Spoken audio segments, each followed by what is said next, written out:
Good morning, everybody, and welcome back to another episode of Eyes on the Audit.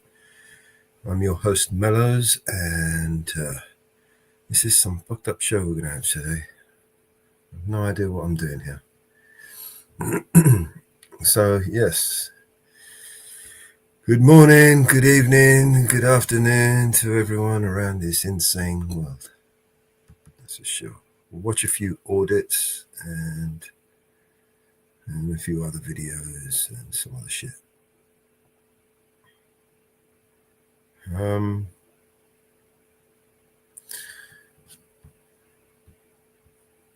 We got this bloody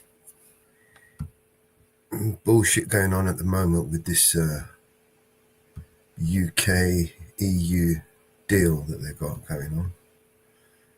So let's just listen to this shit. Keir Starmer has called Britain's new deal with the European Union a win-win for both sides after hosting the first UK-EU summit since Brexit. It's a wide-ranging agreement, and here are some of the new measures. A deal to cut red tape and align standards with the EU to allow more farming and food exports. In return, the EU has been given an extension of its existing fishing quotas, with boats having access to British waters until 2038. There are plans to allow young people to travel, study and work freely between the EU and Britain again. The details and numbers are still to be agreed. And British travellers will be able to use electronic passport e-gates in the EU to reduce queuing time, although this needs to be implemented by individual member states. The Conservatives and Reform UK have both accused the government of surrendering to Brussels. We'll look at the economic impact and also at what it means for the fishing industry. But first, Chris Mason looks at the politics of the deal. So we got to pause this shit for a minute. Morning, Inferno. Daniel, how you doing, mate? So basically, we got Brexit, we got out because we didn't want him to have all that shit, and then he's just going to give it to them anyway. This guy's a fucking traitor of the highest order, right? He's given them our army, he's given them our food, our fishing, our food, everything that makes us independent from Europe. He's giving it away, right? This moron, this fucking absolute fucking piece of work. Anyway. Cameras, arches, chandeliers. So often the trio of moments of theatrical diplomacy. Good morning, have you driven a hard bargain? Add shouting reporters to the mix and you have a... Have you given a hard bargain? This is the journalists we've got, right? The spineless fucking immoral journalists that we've got with no integrity. Are you going to give us a hard... Please, sir, can I have some more? Summit. This the first ever between the United Kingdom and the European Union. This is the reset moment the Prime Minister's long talked about. Let's now see what the detail amounts to. BBC, good morning, everyone, and welcome dickhead, to London. The sun is just coming out. The sun had long set late last night when the negotiators, fueled by takeaways, finished talking. The deal was given final approval first thing, flanked by two of the EU's most senior figures. The Prime Minister then joined us to sell his deal. Ladies and gentlemen, Britain is back on the world stage, working with our partners, doing deals that will grow our economy. Selling the country out. That's what you just did, you piece of shit. This deal is a win-win. It gives us unprecedented... How is that a win, you fucking moron? You just disarmed us and fucking gave away everything we have. All while sticking to the red lines in our manifesto about not rejoining the single market, the customs union, and no return to freedom of movement. So in other words, we give them everything they want Brexit and no benefit. Normalising a new relationship between the UK and the EU. We're turning a page. We're opening a new chapter in our unique relationship. This is the story of historical and natural definitely unique. That's the one fucking true thing you said. On the global stage, facing most of the same challenges, pursuing the same objectives, like-minded, sharing the same values. Today was never going to be about massive change. Ministers have long promised they wouldn't do that. There is a defence and security pact with the prospect of British arms firms being able to sell their products to EU countries more easily. There's also a deal to cut the queues you may have stood in at It's European about airports, weapons but getting rid of them sales. will now That's be what it's down about. to individual Making countries. fucking money, selling, buying, UK's and controversial controlling agreed to energy. give the EU access And to you UK give away fishing everything we have. waters for 12 years. In exchange, there is in the jargon an SPS deal, which is about making it easier to sell food and agricultural products into the EU. This is a How are we going to do that if you give it to them? Keir Starmer has They don't agreed need all to of buy it this off us concession if you just after fucking concession. gave it to them. What he wants to do is just be able to say we're closer to the EU without working in the national interest. We Liberal Democrats welcome the agreement today because we think it is a positive first step towards undoing the damage caused by the Conservatives' botched Brexit deal. But we are clear that today's agreement should be a first step and a stepping stone, not the final step. A 12-year deal on fishing is completely unacceptable.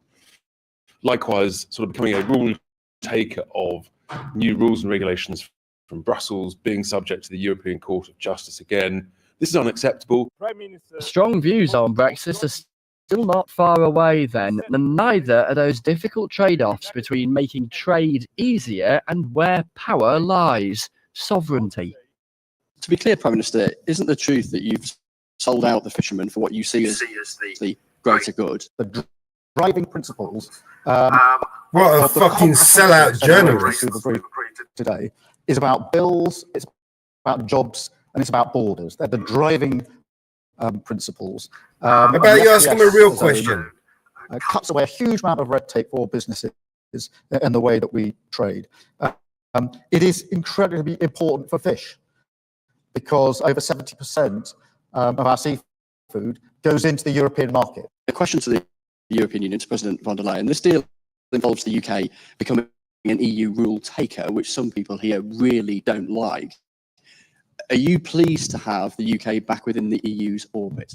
Of course, whenever we have an agreement among us, we define together what the rules are, how we will act together on a specific topic.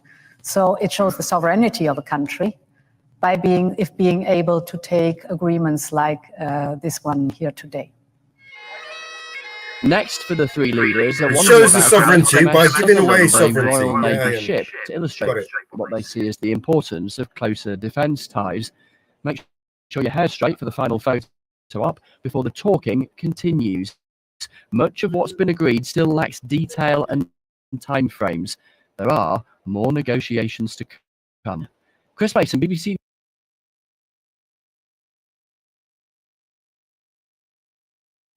I mean, what the fuck is there more to fucking done? You literally just gave away everything we have and you want to negotiate. You don't do that, mate. You don't just give everything you got and then negotiate after you've given everything away.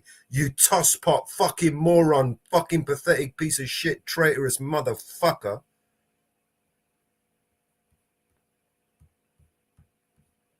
News in central London.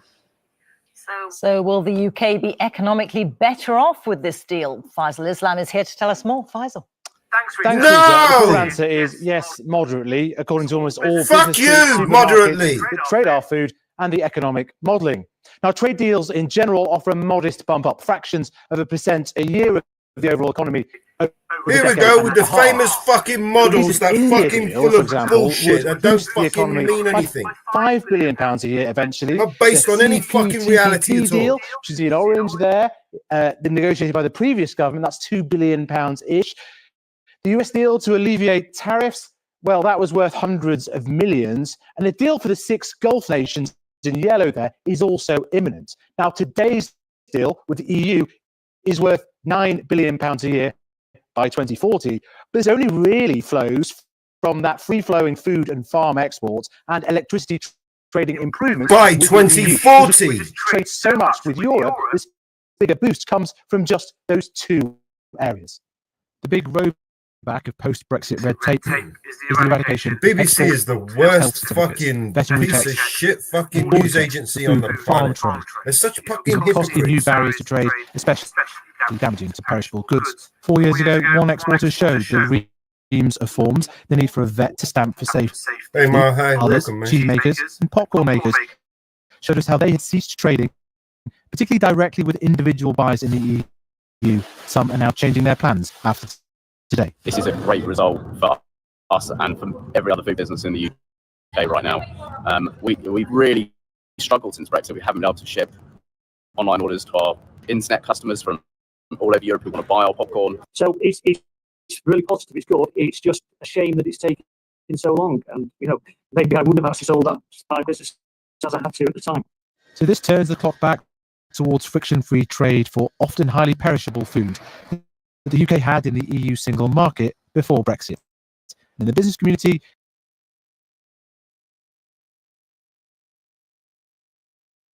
So in short, for people not following what the fuck's going on, right? We're going back into the euro, right? We're giving them even more now than we ever did before. We're giving them our army. We're giving them our fishing lanes. We're giving them everything. We're giving them our money. We're giving them everything. We're giving them our sovereignty. So in other words, we're subject to their rule, right? We have to do whatever they say.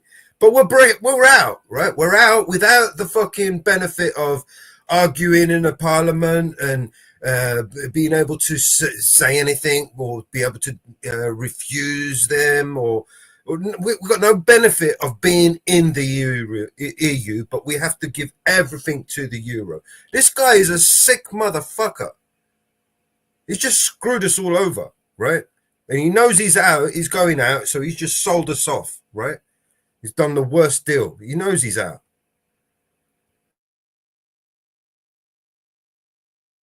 they see similar deals in manufacturing, engineering, and services as the future of this new strategic partnership. There's definitely more that we are looking for that can come. So the VAT requirements for small businesses, I mean, we have a worse situation than Norway, for example, currently, being part of the PEM, getting mutual recognition for our qualifications, professional qualifications. So there's more good stuff. Listen to this bullshit. Now, there are trade-offs here with fishing, as we've been hearing, and another quid pro quo, even now, the UK following EU rules and standards in food and farm trading. This was a red line for the previous government, not for this one. A deal was in the election manifesto. But when Brexit was being negotiated, the then government said a deal like this with Europe would rule out global Britain's trade deals around the world. That is clearly no longer the case, as you can see. It's a big change and leaves the UK with some of the closest deals offered by a number of important trading partners. Rita. Basil, thank you. Fuck you, you lying piece of shit. Today's agreement gives EU fishing boats continued access to UK waters until 2038. The government insists that the industry and the country will benefit because, as Faisal was explaining, in return there'll be reduced checks on food exports to the EU. What the fuck? Claim that fishing has What kind of bullshit deal is that? To secure a deal. James Cook reports now from Fraserburgh. So we give them all that shit, and then they can. What a motherfucking shitty deal that long is. gone. The hustle and bustle has died away. But 4,000 people still make their living catching fish off this nation's shores, and some of them are worried. It's extortion. 100 years, I would say, my farmers involved in fishing, and it's just, if we lost the fishing, there'd be a lot of farmers in the north east Scotland and the islands would be lost, wouldn't know what to do. We just reinvested a new boat 2 years ago with Brexit, thinking we turned a corner. Now the future's uncertain. We could be looking at this worst case scenario. This could devastate the fishing industry. And the trade body, which represents 450 fishing vessels and their crews, says Sir Keir Starmer is the one who sold them out. It looks as though there has been a total capitulation from the UK Prime Minister to all the demands of the EU. How would you characterise how people are feeling in the fishing industry? The vast majority of our fishermen will be devastated to see that the industry has been used yet again as a bargaining chip for other things that the UK wants to secure. The identity of places such as Fraserburgh is closely tied up with fishing. But the cold, hard economic truth is that the industry is a shadow of what it used to be. And it appears that other sectors, bigger sectors of the economy, have been prioritised in this deal. Those sectors include salmon. It's Britain's single biggest food export. And producers say they've lost £3 million a year since Brexit because of delays and red tape. They sound delighted with this deal. The most significant impacts for us in exporting salmon to Europe, which is our most important market in the world, is that it will reduce costs, it will bureaucracy. Hey, Mary and Jo, also make good sure morning, that the product arrives quicker with our consumers all across Europe. That's really important. Downing Street says the deal it has stitched together with the European Union will benefit Scotland overall, but the SNP says the country would be better off inside the EU. When we were in the European Union, we didn't have the barriers to trade, which is key to the seafood industry, which has now been unpicked to an extent in this new deal. But equally, they were able to negotiate on a regular basis, and that is what we think should happen. But here in northeast Scotland, there are plenty of fishermen who oppose both this deal and EU membership, which may explain why support for Reform UK is on the rise here. James Cook, BBC News, Fraserburgh. Well, as we mentioned earlier, the New Deal also includes plans to allow young people to travel, study and work freely within the EU again, under a scheme the government says would be capped and time limited. But the exact Who the fuck wants to go into the EU? It's on fire right now. Danny Savage has been asking people in Leeds and in Wakefield what they make of the plans. Leeds University, a place where traditionally many students do courses that offer time working in the EU, but post-Brexit that became more challenging, as language student Lucy explained to me. There are so many seminars and workshops you go to about getting a visa, and especially for Spain. Oh, I feel so bad for my friends who are going there on my year abroad because there's just so much admin to fill out. This isn't about students and people traveling freely or selling their fish. This is about them joining the EU and giving our army to them so we could continue to fight this never-ending war, because we probably are one of the leading world's arms manufacturing countries in the world. So we manufacture weapons. That's our main asset goal here. This is what we make. This is what we sell. This is what we make the most profit on. Or in fact, this is what they make the most profit on, because they get to spend our money indiscriminately. We get to pay for people to die all around the world, right? Because of their weapons, right? This is what it's all about. Selling more weapons. They want to continue this war. They want to join the EU, make this European army, and they're going to nationally conscript everybody. And of course, we're going to be the first to go, right? These fucking idiots, man. I think we're all stupid. It's me going to offices and trying to get their identity card, get their visa sorted. Get your identity card, go on. How dare you? I think it's a really, really good move. Sasha is a languages professor at the university. Some people will be watching this thinking, oh, I'm not sure about this. More foreign workers, young people coming into this country, not necessarily to go to university. What would you say? Really boost our economy. They don't want us, mate. They've got enough of their own problems. Scheme, so these people are not necessarily here to stay. Fabio runs a nearby restaurant and would love to welcome back young EU workers, but it won't be a return to a pre-Brexit setup. Do you think there's the possibility of a mix between young British workers and people coming in from Europe who want to make a career of it? I would generally say so. I can imagine myself being really pleased and happy to work with a mix. We had a referendum to leave, and now we're aligning ourselves back with Europe and giving away things that we should be having.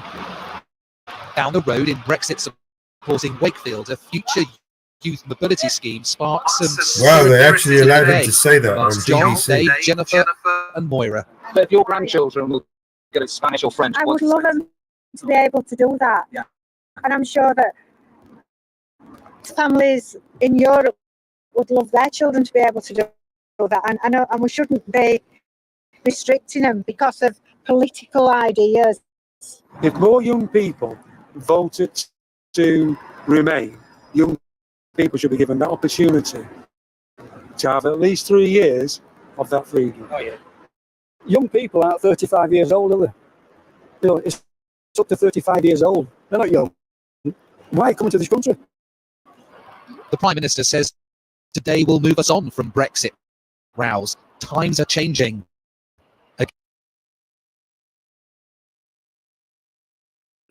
Oh, sorry, the audio is still a bit choppy, is it? Oh, let's try that again then.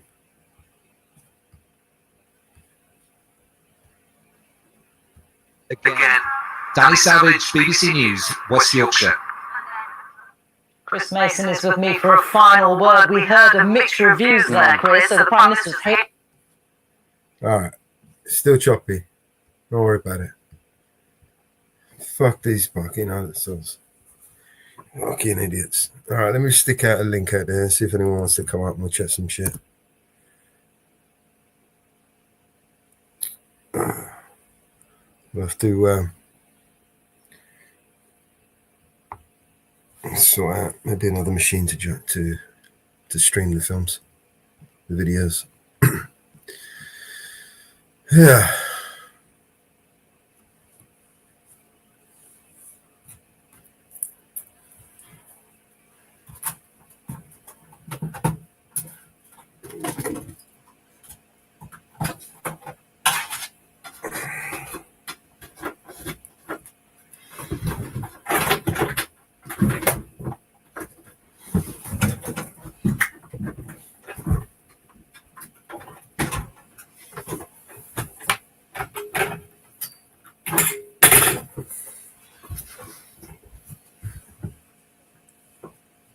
Okay, bear with me. I'm about to try something. Okay.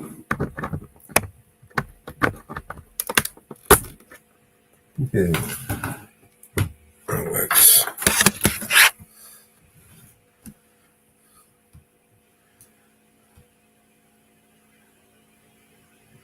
Connecting.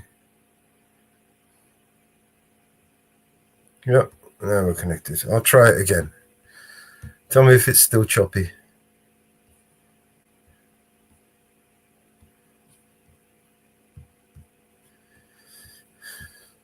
Hailing this deal, but it's a risky moment for him. It is, and I think those views kind of illustrate that really. It reopens all of those arguments that we had all Is the those audio okay? years Is any ago. better? The government's imposed quite a set of limitations on its room for manoeuvre, guardrails as it sees it, around not unpicking the fundamentals of Brexit. But the challenge of that is that the risk is that the custodians of the original Brexit deal say it's a dilution of Brexit.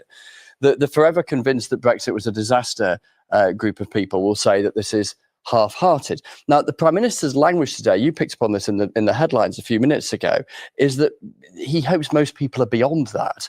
Time to move on. That sense that making Brexit work better might be a majority opinion. Now, the Prime Minister's been out and about selling his deal tonight, talking to business leaders. Folk in government seem pretty chipper with how it's gone down in the round. Two final thoughts. There's loads of detail in this and further negotiations, and where they get to will be key to how this overall package of measures feels. And this summit is going to become an annual event. So our uneasy relationship with our newest neighbours that was uneasy as a member and is uneasy as a non-member will always be there. But this government's direction of travel within those self-imposed guardrails is to head to a closer relationship, and we could yet see more of that. Okay, thank you.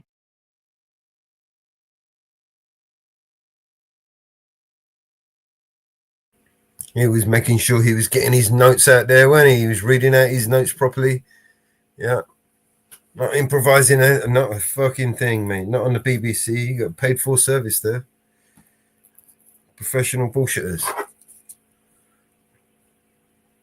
Should be PBC. BBS.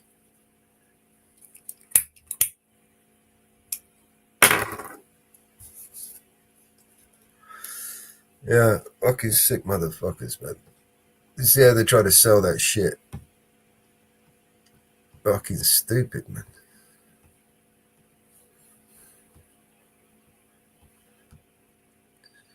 All right, where else we go?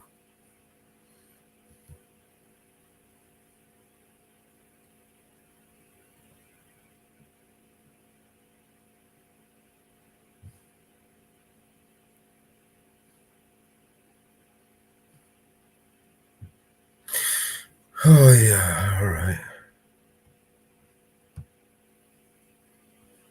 I don't know about you, but I don't know about you. No. Let's try this again.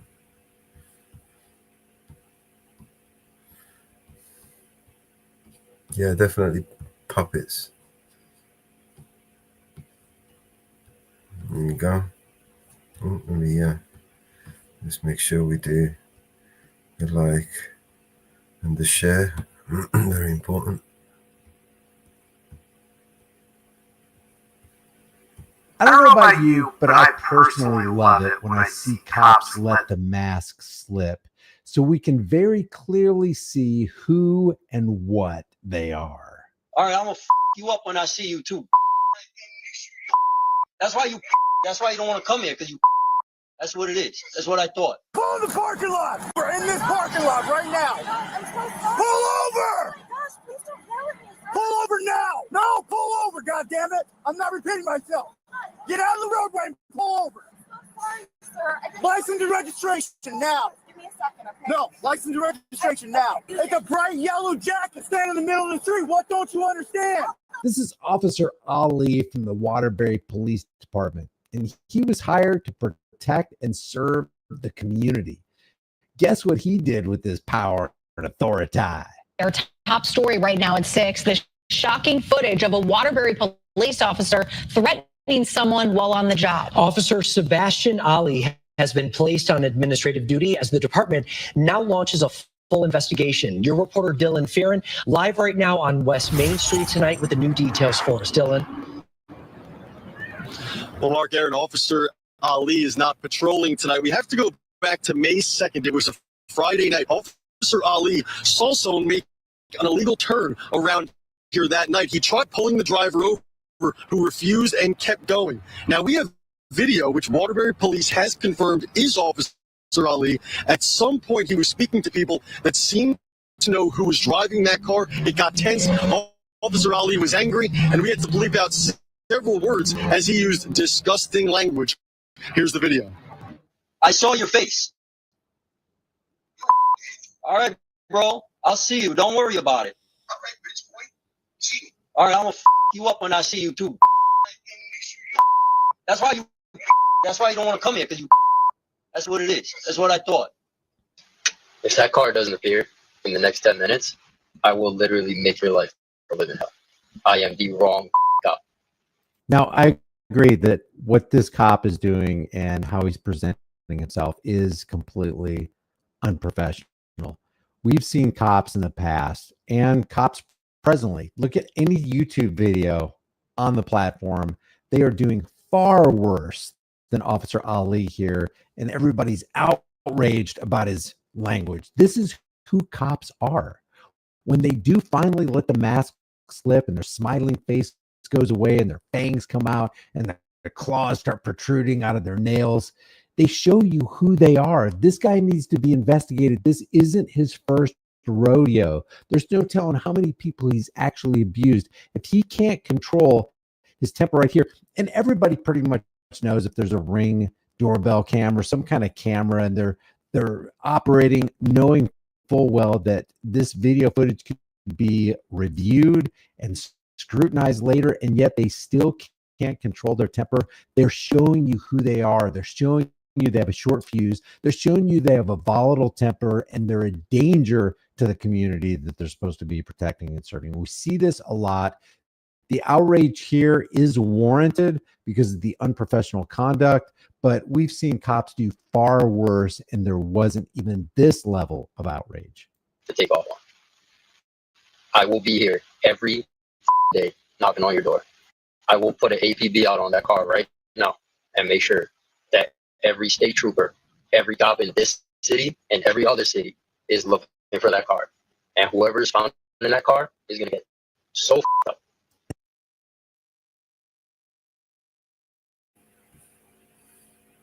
Bit choppy again, is it? All right, give me a sec. Let me just, I know, I'll put a little tune on and then restart my browser.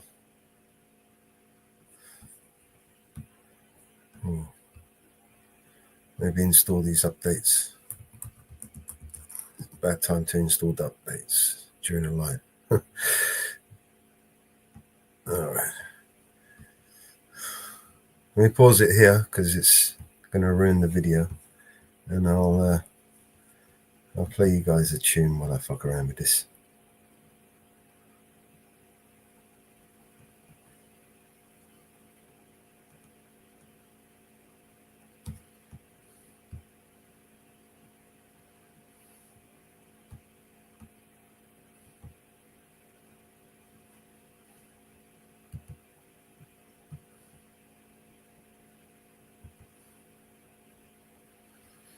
Don't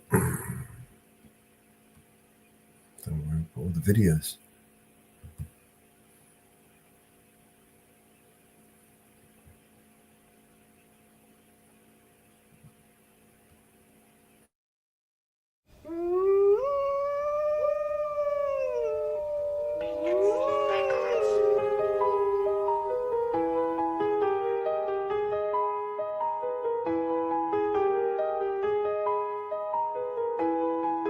There's a monster under my bed and at my window there's a dragon. I accepted the challenge, it turned me into a savage. I broke a promise to myself again, I don't know why I am so vulnerable. They try to help but I won't let them in, I guess rock bottom's where I'm comfortable. Both my feet planted where most people would have panicked. I embraced the storm, I found beauty in what was damaged. I'm not afraid of the boogeyman, instead I look at him like he's a friend. There's not a monster out there in the world that's scarier than the one that's within. There's a creature in my closet, I can hear him rumbling around. The demon screaming in the distance creates such a humbling sound. The monster that's outside my window, he's like family to me now. The things that people are afraid of never let me down. I'm not a sadist, no, but I'm hated so. The religious freaks say I'm the biggest beast, and then I've made it grow.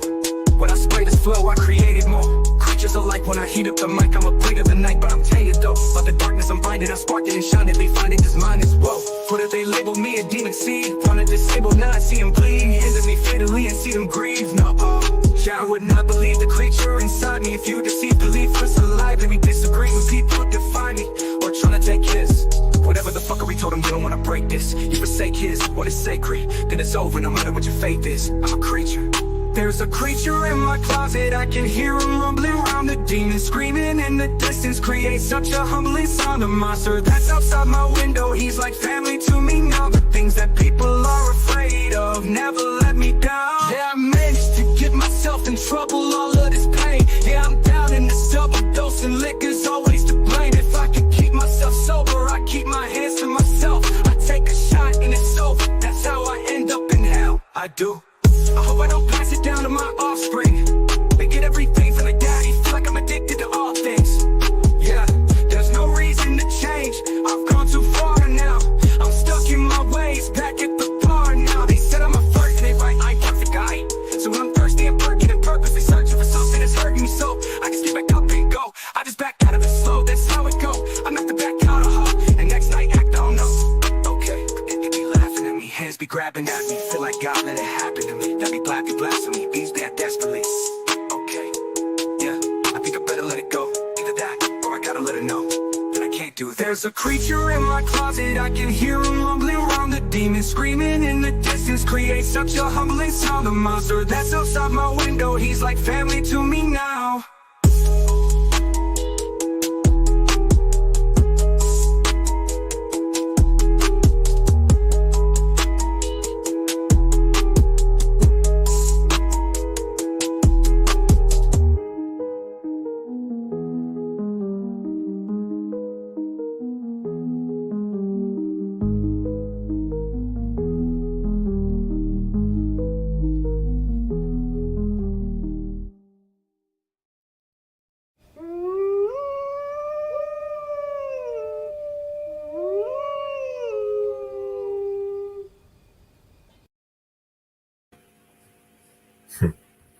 All right, so let's try this again. See if it's still a bit choppy for you guys.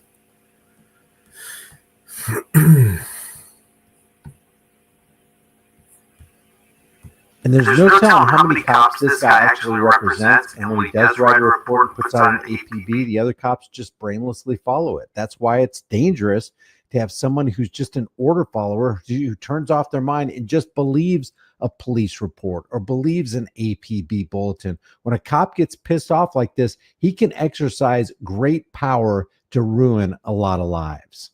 And Waterbury's police chief isn't happy tonight, writing the conduct exhibited by this officer is not reflective of the values or professionalism upheld by the men and women of the Waterbury Police Department. We are committed. This is BS. The conduct exhibited by this officer is not reflective of the values or professionalism held by the men and women of this police department. How many good cops have seen Officer Ali act out like this and did nothing? How many abuse victims lie in the wake of Ali? He should be investigated. Every traffic stop he was a part of should be scrutinized, and there should be some serious justice that commences. And we'll get back to this story in a second, but Waterbury may sound familiar to you because of this guy right here. This is Officer Hinkle. And this is the kind of attitude and anger that Officer Hinkle displayed in his community. This is just a couple years ago. Hi, good evening to you both. Yeah, this is the intersection where the incident happened about a month ago, and we just got a chance to talk to the chief about it, who says that Officer Hinkle's actions that day were unacceptable and caused some distrust to the public's trust in the department. Now, they also released a nearly 10-minute video of the whole thing. You just saw some of it now. Here's the rest of it. Take a look. On December 12th, this stoplight at the intersection of Thomaston Ave and Homer Street stopped working. So Officer James Hinkle was directing traffic there. That's when a woman drove through the intersection, and Officer Hinkle can be seen slamming on the driver's side of the car, yelling at her to pull over. So she did. Pull over! Pull over now! Did you not see this bright yellow vest standing in the middle of the street? No, I did. I thought you were leaving. No! This means stop! This means stop! I didn't see that until I was already past. And then you still drove by me! Over the next few minutes, the interaction continues with Officer Hinkle yelling at the driver and her apologizing, saying it was a misunderstanding. He called for backup. At one point, he told the other officer this. Would you mind filling this out for me? My hands are a little shaky right now. That ticket for the driver has since been dismissed, and the assisting officer... He's so mad that he couldn't even write the ticket. He couldn't control himself long enough to make his writing legible because he was so pissed off over nothing. If you look at him, he's not really doing this. He's not giving a clear sign of stop. His hand is kind of down as he's waving the other car on. Can be seen here saying this. You need to calm yourself. Told administrators about Officer Hinkle's behavior. Right after the incident, Hinkle was placed on paid administrative leave. The internal affairs investigation then found his conduct, actions, and behaviors to be in violation of departmental policies. Oh, you mean like this right here? The conduct exhibited by this officer, talking about Ali, is not reflective of the values or professionalism held by the men and women of the Waterbury Police Department. You mean like Officer Hinkle here? Oh, he lost his job. And that is not behavior that we condone. Our officers are not trained to act that way. We will not tolerate that type of action or behavior. Chief Spagnolo even says he's never seen a case undermine the public's trust as much as this one. In my opinion, that's what occurred here. Doesn't it undermine, seriously undermine public trust in these other police departments when you tase a Johnny Wheatcroft and terrorize him in front of his distraught family who's screaming bloody murder, and Johnny Wheatcroft gets tased 11 times, including 2 times in the private parts? Doesn't it erode trust in a department when a man saves an entire police department from a mad gunman at the Arvada, Colorado Police Department, and then they turn around and execute the guy who saved them from the other gunman? We're talking about Johnny Hurley here. Doesn't it erode public trust in local police departments when an Officer Jimenez from the Minnesota Police Department offs a Philando Castile simply for trying to show him that he has a concealed carry permit? I can think of far more egregious incidents that erode the public's trust. What is the Waterbury Police Department actually involved in? What criminality? To what extent are they actually terrorizing the people of Waterbury? James Hinkle undermined public trust. I don't know how anyone from the public would ever trust that officer if they were stopped by him at some point. How could anybody trust any officer that, for example, pulled them over and economically terrorized them and took the last $125 that they had to actually feed their families because of a corporate traffic violation? Doesn't that also erode trust? Doesn't that heighten fears within the community? Now, since this incident, the chief says the union has stood by Officer Hinkle, and I apologize for reading off my phone here, but we just got a statement from the union responding to the whole thing, saying in part, quote, "The union will ensure that Officer Hinkle will be afforded all the due process rights in the collective bargaining agreement. Officer Hinkle was in his 8th year with the department and has no prior discipline during that time. He is also a combat military veteran. Now, that's the end of that statement, but we'll hear from the chief coming up in the next hour, who says that he does have something, at least, that he needed to be disciplined for in his past. Has the audio gone choppy again?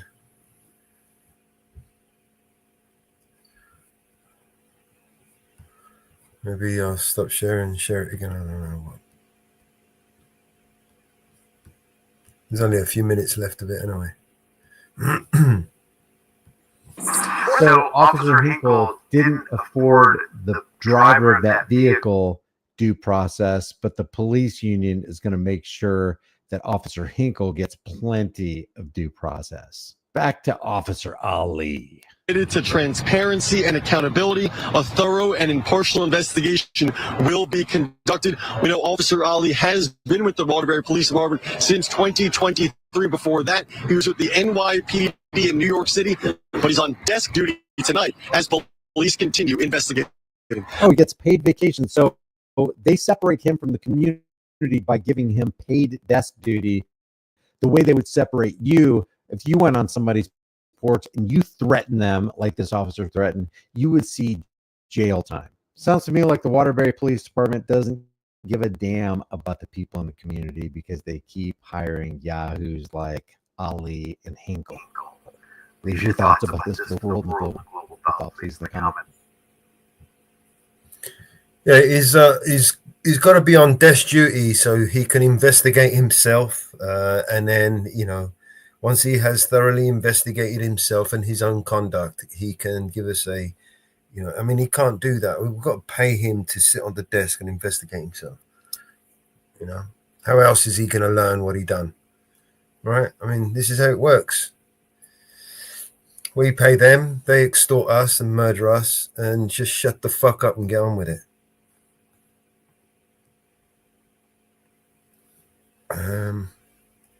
What else is there?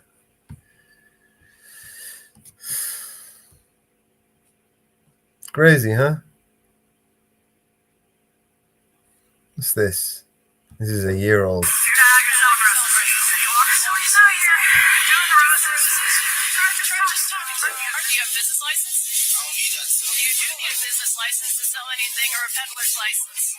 have an ID on you?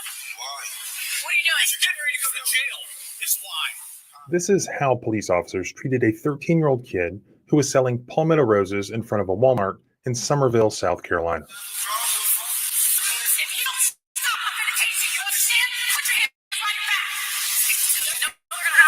The 13-year-old kid, you stupid bitch. Let's go through the footage and see whether the officers violated this kid's rights.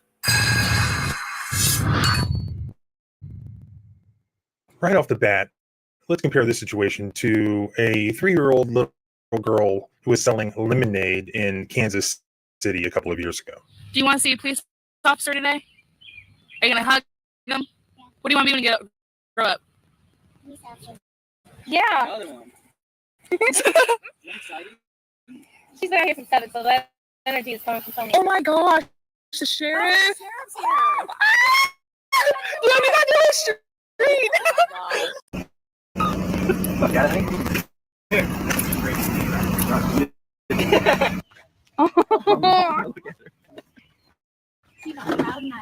Introduce yourself, Hannah. Shake your hand. Hi. Hi, nice to meet you. Say hi, Hannah. The way the officers treated the 3-year-old girl was great. But you say the 3-year-old girl was nice to the officer. She wants to be a police officer when she grows up. Yes, but would she want to be a police officer if the officers came up to her aggressively and accusatory and in a demeaning way, in a threatening way?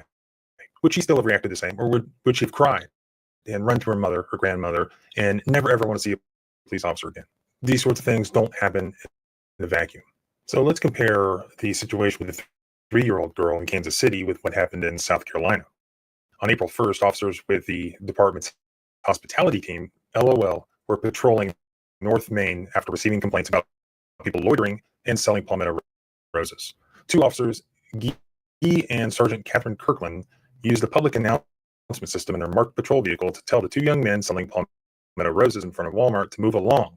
When they refused, now this is according to the cop's statement, the officers exited the vehicle to speak with them. Because the two sellers were blocking the entrance and exit of Walmart, officers asked them to step aside. Well, you can see for yourself.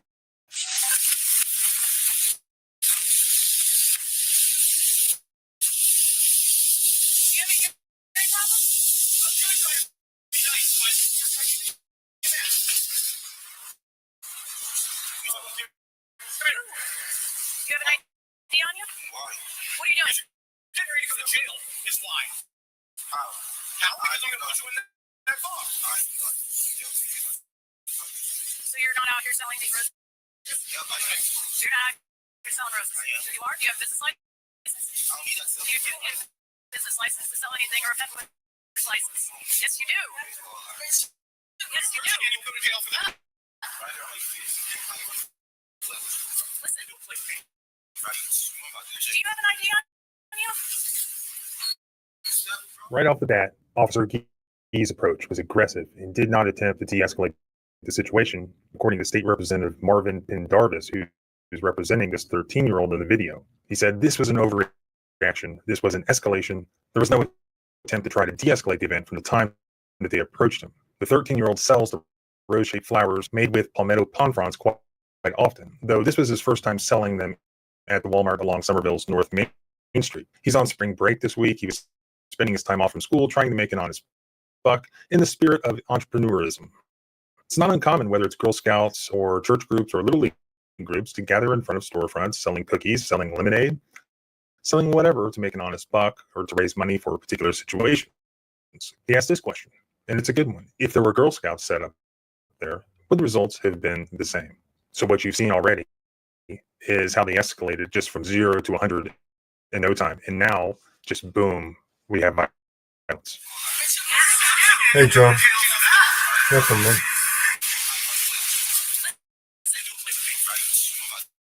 you have an ID on you?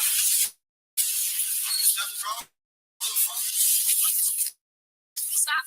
So Officer Guy chose violence. This was his justification. One of the individuals refused to identify himself and continued to use profanity towards the officers, while customers were attempting to enter or exit the building. Because he was not cooperating, the officers attempted to detain him. According to the police department, Officer Guy grabbed his hand and he immediately curled his arm up to resist. The rose peddler then pushed the officer into a wall. So the officer held him against his body to prevent the individual from fleeing the scene.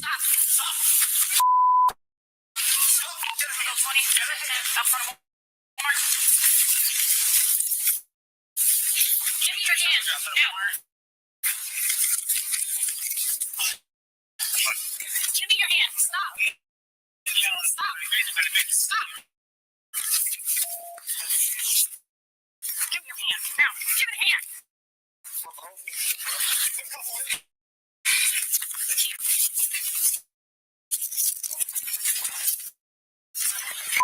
Officer Kirkland then gave loud verbal commands for the individual to stop resisting and secured a handcuff on the person's left wrist. As the officers were attempting to gain control of the situation, the seller struck Officer Kirkland in the face with the closed fist. This statement from the police alleges, though, see for yourself, do you see that in the video?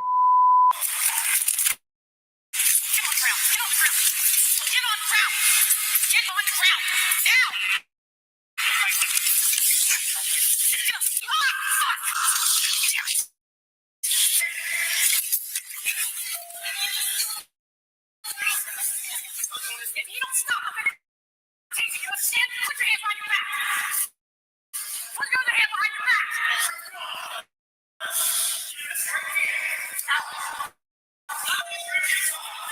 Stop yelling, please. Okay? Give me your hand.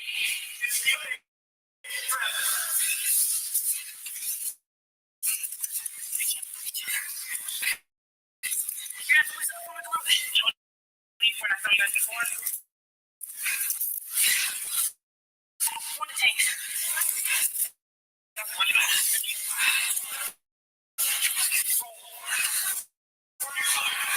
What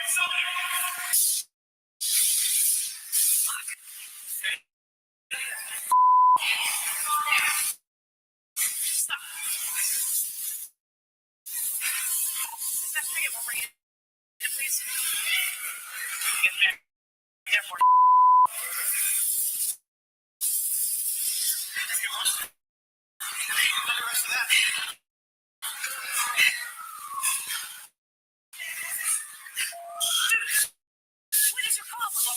This is stupid. Just trying to talk to you. Dude, we were just trying to talk to you.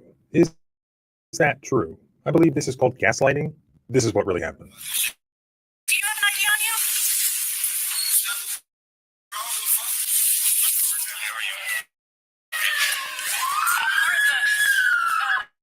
at the regular entrance, not the grocery one, just the doors. 13? You punched me in the damn neck. Don't get it. I got it. Go outside. Down. Yeah, step outside.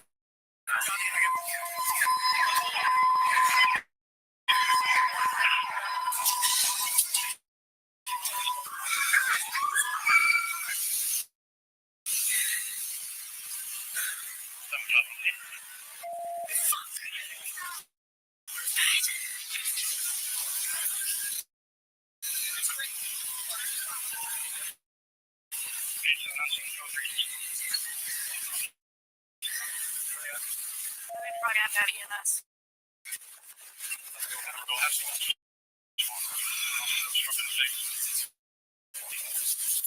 They're inside the door just right there if you want to go see what they need.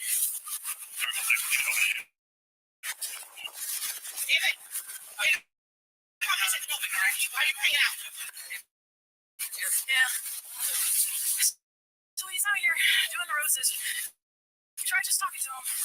And he wanted to act like he didn't hear us, so we get out with him. And he starts with like, hey, we need your ID. Because we know we're going to want him on trespass. He's only 13 apparently.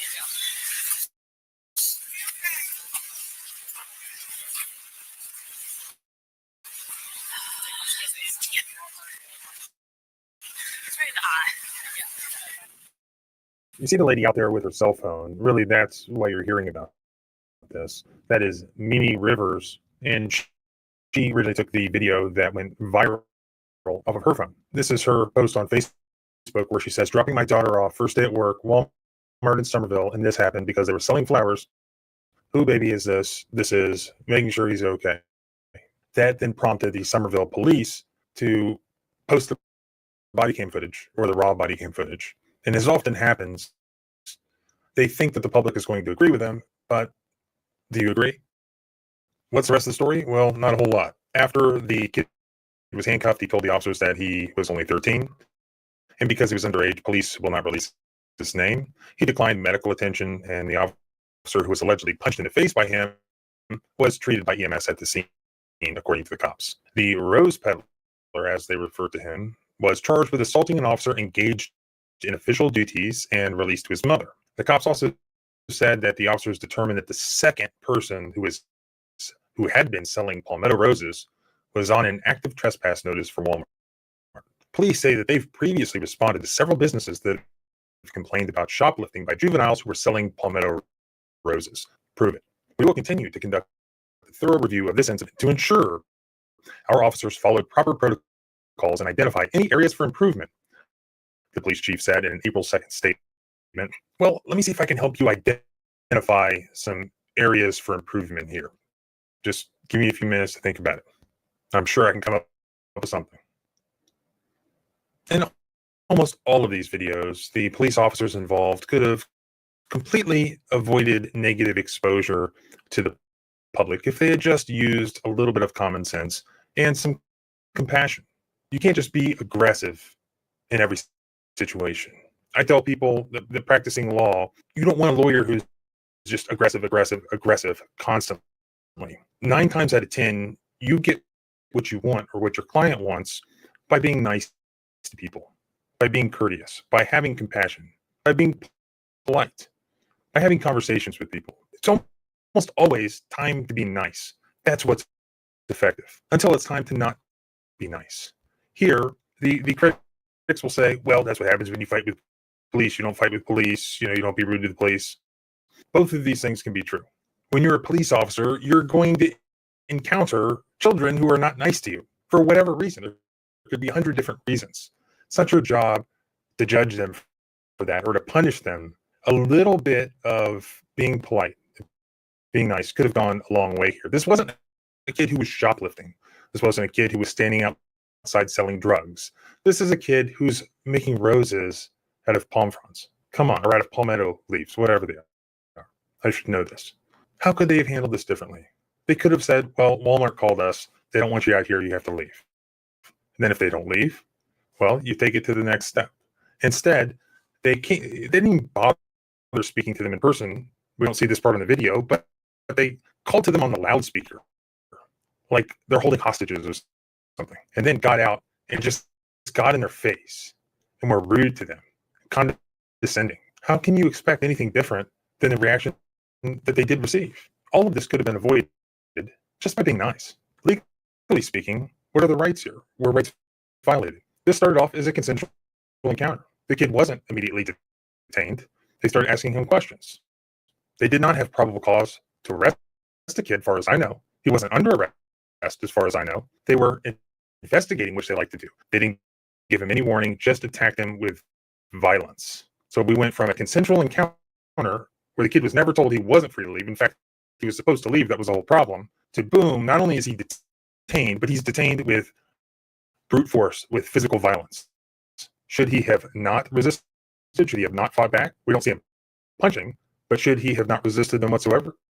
Yeah. But our question here is never looking at both sides 50-50, who was in the right, who was in the wrong. This is an action taken under color of law by the government of the other individual. It's not an equal interaction. Did the government act reasonably? Did they violate the Fourth Amendment by acting unreasonably under the circumstances? To detain him, all they needed was reasonable suspicion. They probably had that. You've seen enough Walmart trespassing cases to know that. But that doesn't mean that they get to do whatever they want with them. Just go automatically use violence. I think they used excessive force on this kid here. They should have given him the opportunity. They should have been nice, as I said. They should have given him the opportunity to leave. And if he refused to leave, then you do what you got to do. They skipped several steps, which were completely reasonable. And this officer, Guy, went straight to violence. I believe that was excessive and that violated the kid's constitutional rights. Let me know what you think in the comments. As always, thanks for watching. Please subscribe both here and at the blog.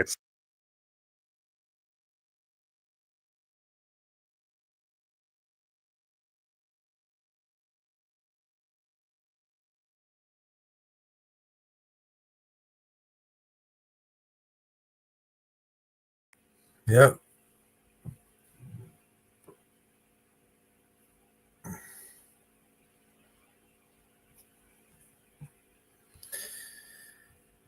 Yes, but I wouldn't recommend anybody do that. You resist. You give them the excuse.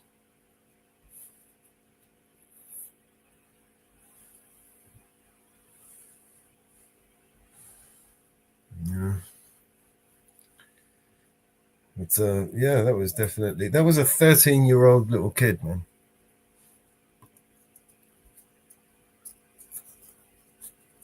That's what they do. It just keeps getting better, doesn't it? After all these, there's got to be millions, tens of millions of videos in the years, of YouTube. It's not getting any better, is it? You'd think it might help, right? You'd think after all those tens of millions of videos from all over the world, you'd think that it might do something, right? Might fucking jog someone's little loose screw. But it hasn't. It's just gotten worse. In fact, they're making laws. They're moving the goalposts to protect themselves even more.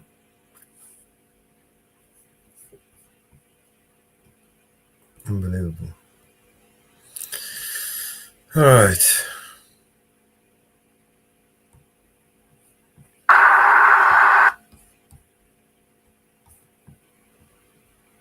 Let's see what else we got.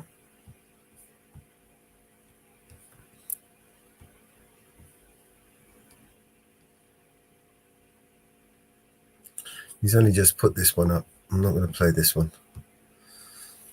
Give him some time.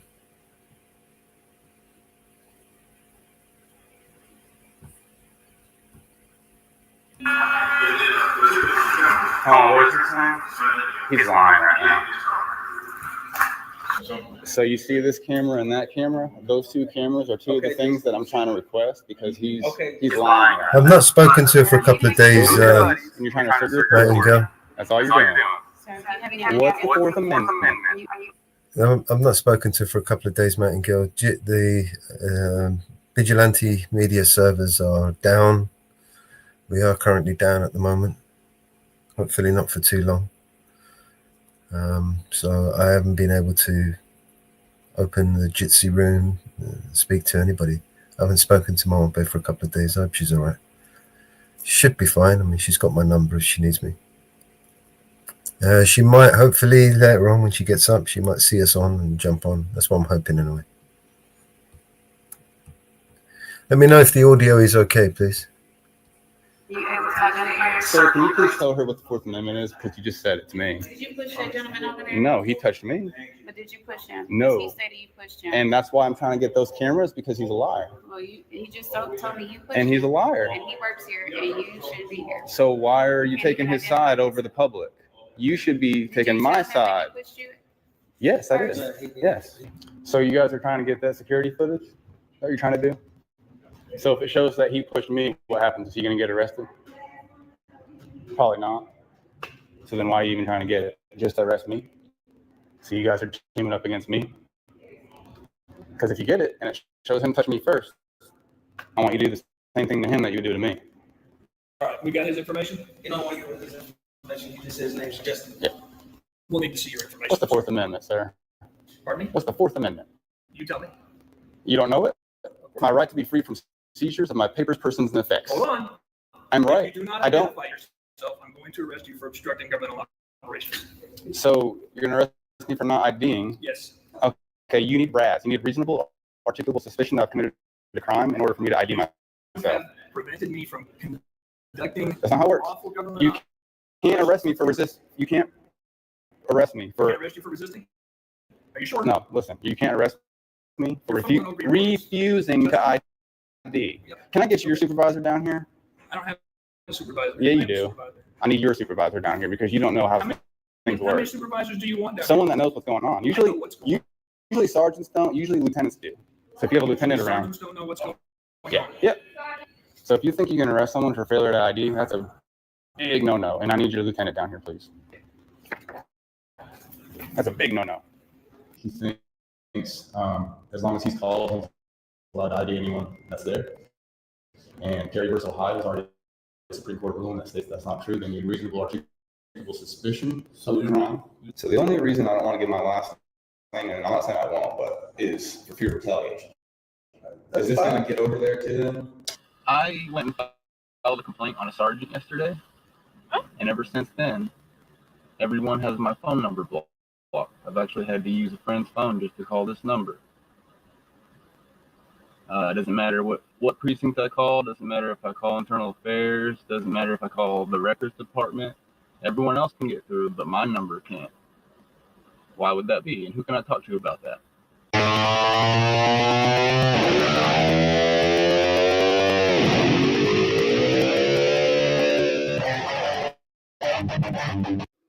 Welcome back. So I want to give everybody a little bit of a recap of what's going on here. This all starts with me attempting to video the beautiful Little Rock City Hall back in April. I come in, I'm filming, and I tell the security that's what I'm there to do, and they won't let me in specifically because the mayor's there. They don't want me filming while the mayor's there. Well, eventually the mayor's personal security guard comes down and walks around with me. I don't get to go everywhere I want to, but we do get to go around most of the building. So a couple months later, I come back and attempt to get in again, this time without filming. I tell the security that I'm there to make public records, but they will not let me in regardless of what I'm there for. They remember who I am from last time. So eventually I try to just walk through the metal detector to go make my FOIA request. Well, this is when the security goes hands-on with me and pushes me back. This is when I start filming, and the security calls police. The police show up. They want to get my ID. You already know.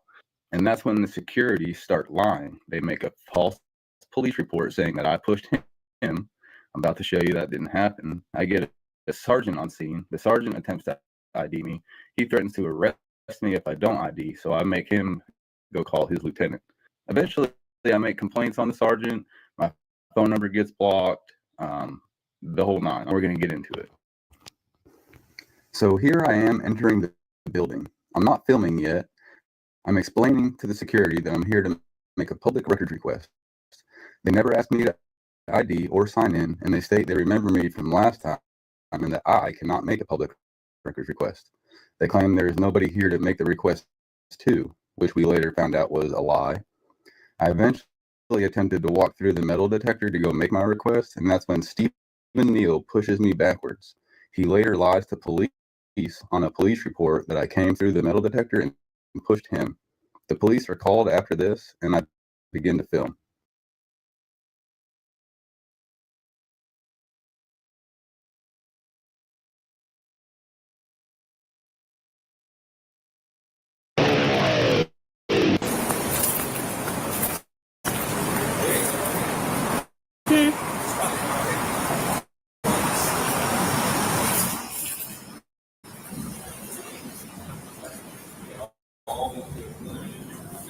Hello. Hey, you guys found police? Yes, I'm Justin. Oh, yeah, how you doing? I'm Officer Brick. I'm Justin Cannon. Told me what you're going through. Steve. Did you guys call? Yes. What's going on? Police. I just called it. She can explain it to me. I didn't know if they were all here just lying to me. Well, yeah, he comes in here, but I'm just talking to him. And then he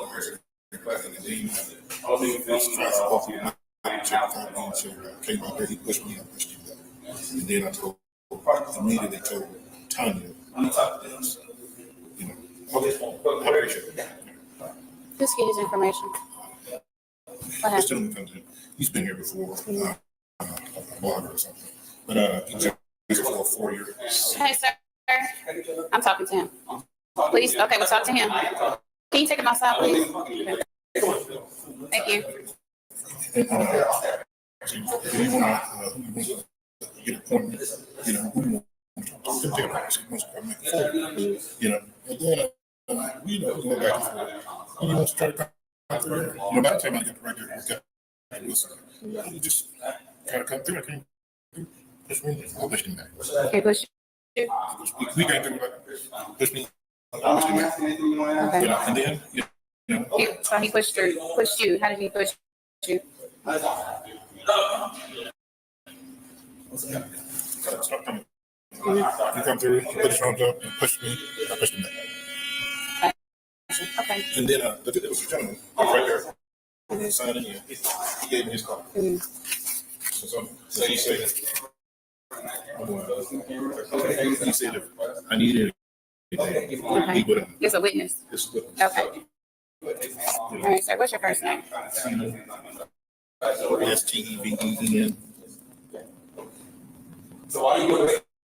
your last name? What's your date of birth? June 14, 1963. 63. What's the phone number? All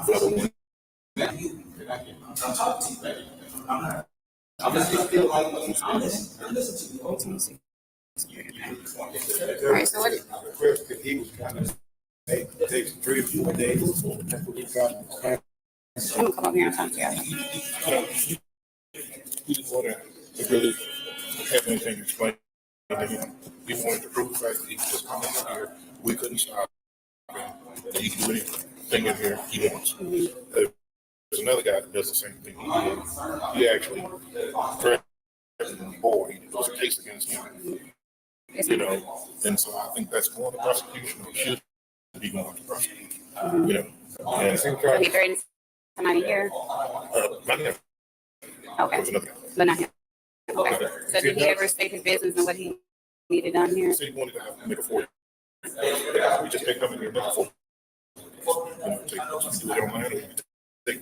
Yeah, she said just 2 or 3 days to get a report. So someone was And you have to explaining to make him it clear. what he needed done. But see, you know, if you start calling Officer McBride here, we're ignorant. We don't know about 40 requests. You know, and he can do that just right now, you know. And then I got this thing, you got to have an ID at the end of this bill. You got an ID. We just keep it to it. You didn't have no valid ID? No, I asked for ID. I ain't got I don't need ID at the end of this bill. Oh, yes, you do. But I'm still taking here and put on there. Loyal patron. He didn't put his real name. You signed in as a loyal patron? Loyal.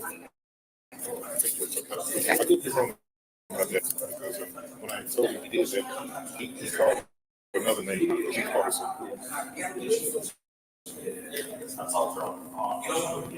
Okay, Steve, I'll get back down. Like I said. So, right now,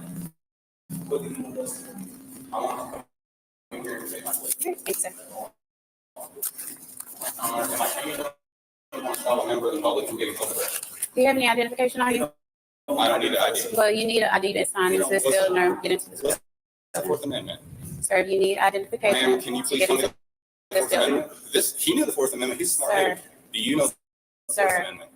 we're not here for this. Did you Do take you? an oath to the Constitution? I don't, Did you you haven't swear even an oath? identified Did you yourself. swear an oath? Okay. I'll answer your question if you answer. Can you step outside? If you answer my Could you step question, I'll answer outside? your Could you question. step outside? No, thank you. This is Okay. a public building. I don't have to. Okay. So he don't want to, he's just trying to make a. Sir, one of these people. Do you know the Fourth Amendment? Sir, Do you you're know the gonna have Fourth to- Amendment? If you make me leave, that's going to be a violation, and you're in. You can't even identify I yourself. don't have to. I do not have to. Okay. Do you know the Fourth Amendment? Sir, She obviously doesn't, because she'd be proud to say it. what if was she your did. business here? What did you I need need done? public records. Public records. Yes, But can I need you two know, different types of you public have to have identification. No, I don't. I've been here before. They didn't make me, and they haven't made anyone else. Okay. And it's on camera. I'm not making anyone else, and I have on camera from last time I was here. You have it on not camera. making anybody. Yeah. Okay. You want to go on my channel and watch it? I don't. Because you don't care, really. You're just trying to assert your authority. Is all you're trying to do. Whatever you think, sir. Those are your buddies, and you're trying to assert your authority. That's all you're doing.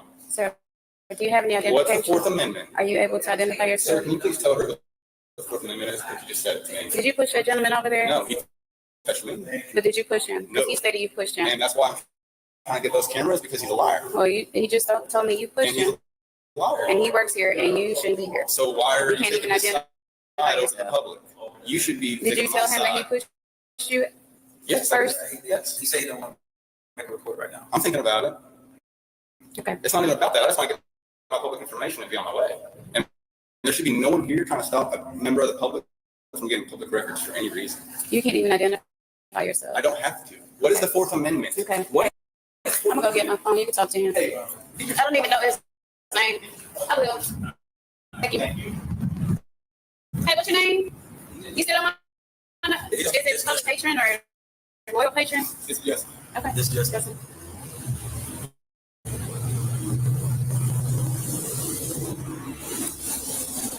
2851, the downtown supervisor.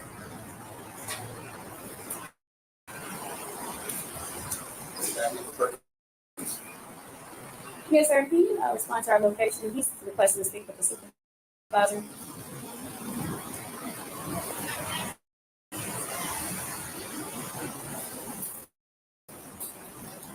I just keyed up him this way. Thank you. You hear me?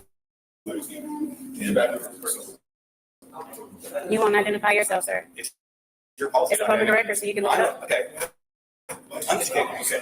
I'm a private citizen, and your policy is to identify yourself by act. Abby Baker. Why would you not identify yourself? You're not identifying yourself. You're not identifying yourself. Hey. Would you like to talk to me, sir? Answer my questions? I would like to know your badge number, please. Okay, you're not answering my question, so I gave you the opportunity.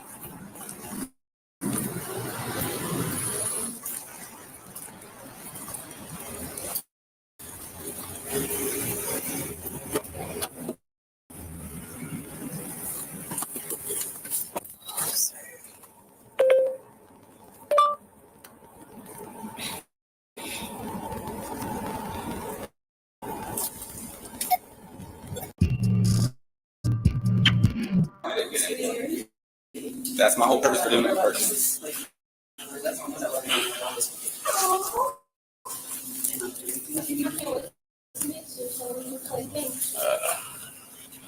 Next time we'll.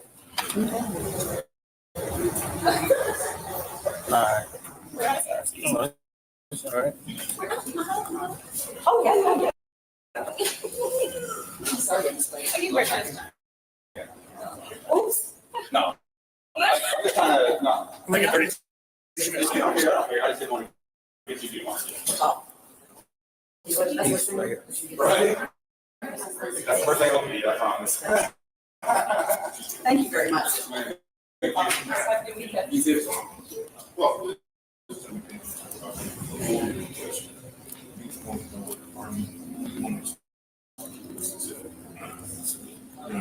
just walk on here, make it $40. Right. I'm saying, let me know all this kind of stuff. Just went across the corner. I came over here, I was coming through. There's hands up at me, that's not me. Stop here, not for me. I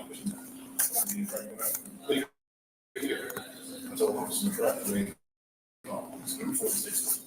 You know, that's what she did, and here we show. Was that some of the process, and you don't know. So that, yeah, I don't see the slide before.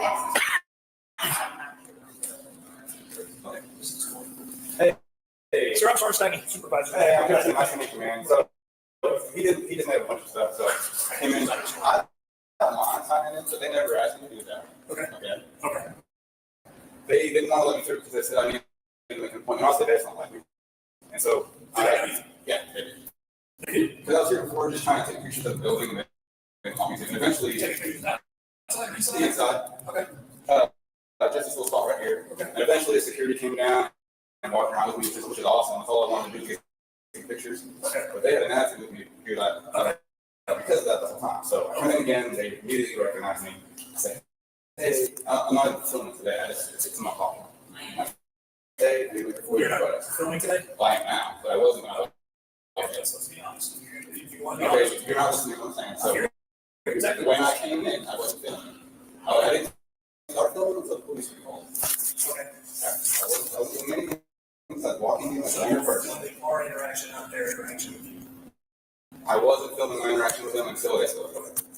Then I decided they what is it you need?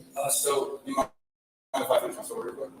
So when he put the thing on me first, and that's one of the requests that I'm doing is for those cameras because he's lying saying I touched him. You can do a FOIA request for those cameras.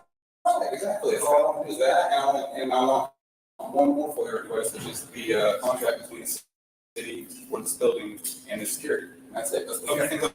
I could have been gone 30 minutes ago. I don't know who would handle that for your request. Really, anyone in this building, I can say it to, and then I can pass it on up. Really, I think there's an entity that actually would take there would, but by law, I can make it to anyone and they can pass it up. Okay, who do you want to make the FOIA request? Well, I initially asked to go see public record, and they wouldn't let me. So then I'm not sure if this office is down here. I forget. I just remember that there was one down here last time, and I can make it to them. I already know I can. And I would tell them 8 seconds. Where can we get in to make this FOIA request? The FOIA request is it has to come from the city manager's office. Okay. And we've already. And we'll get forward to them. Office is talking about them there. Right. That'll work. Yeah, so. Human resources is Yes, I have had them fulfill FOIA requests. Okay. Like I'm telling you, you guys go through the city manager's office. They're trying to accommodate that. Okay, hold on. Well, they weren't until. Sergeant, this is right to the city manager's office up there, and she's trying. I'm sorry.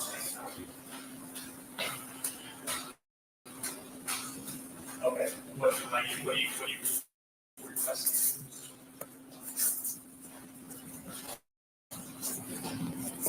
Well, he's requesting to actually go up to you and make this clear. Request. He's down here at the lobby, so. I mean, I'm not trying to get involved in access procedures. I don't think most of them. Okay. All right, they're gonna come down and talk to you and take care of it. That's it, man. Thank you. All right, we got his information. He don't want to give us his information. He just says his name's Justin. We'll need to see your What's the information. Fourth Amendment, sir? Pardon me? What's the Fourth Amendment? You tell me. You don't know it? Of course I know. So then tell me. What you want? I What did you tell me? He knew. I asked him. Okay. She doesn't. Do you, sir? I The sergeant? didn't know, but I'm not answering his question. She doesn't. He doesn't advise. I don't know. The Fourth Amendment is my right to, is freedom from, freedom from, You want to look it up? no, I'm sorry. You Google it. On the- It's it's my right to be free from seizures of my papers, persons, and effects. Hold on. That's what it is. This is a word. Okay, what is it? Google it. What is it? Google it and tell me the word it is. What is it? I'm You filming don't right now. I know. can't. I Google filmed it, filming and Google it. No, you go. You Google it. I'm If right. you do not identify yourself, I'm going to arrest you for obstructing government operations. So you're gonna arrest me for not IDing, Yes. which is a secondary offense. I've already. I am making contact with you, and as That's not how it works. you know who I am, I identify myself to you. That's not how it works. I'm That's sorry. exactly how it I works. don't. Okay, you need RAS. You need reasonable, articulable suspicion that I've committed a crime in order for me to ID You myself. have prevented me from conducting That's not how it works. lawful government You can't operations. arrest me for resisting. You can't arrest me. You can't arrest you for resisting? Are you sure? No, listen. You can't arrest me. for You're fumbling over your words. refusing Justin? to ID. You know what the speaker's name is, Justin? I think it's Justin. You can't arrest me for refusing to ID. Justin. Now, under threat of arrest. Now, here's what, I tell you what we can do. Oh, He no. refuses to identify, we don't have to let him in, right? No, He's got that's to not sign order. it. Can I get your supervisor down here? I don't have a supervisor. Yeah. I need someone. I need your supervisor down here because you don't know how. How many supervisors do you want there? Someone that knows what's going on. Usually sergeants don't, usually lieutenants do. So you have The sergeants don't know what's going on. When it comes to the- Hi, I'm Rachel Brightweiser. Justin, nice to meet you. Thank you. I am the executive assistant to Bruce Moore, city manager. Okay, cool. They told me what you wanted. Now, that, I'm sure you know, if you put them in before, they go to the city attorney's office. But I printed off the form for you, Thank you. so you can fill those out. Thank you. If you want to make an appointment to go up to Bruce Moore's office or for picking him, I can make that appointment, or you can call me in the future. But if you get those, you can mail it in, email it, or you can and what they're gonna do, the FOIA's office is in the city attorney's office. Okay, so I fill this out and give it to you. You can, they'll bring it back up to me and I'll send it to the city attorney's office, or they're gonna send it to the city attorney's office themselves. Perfect, thank you. Can I get a stamped copy that you got?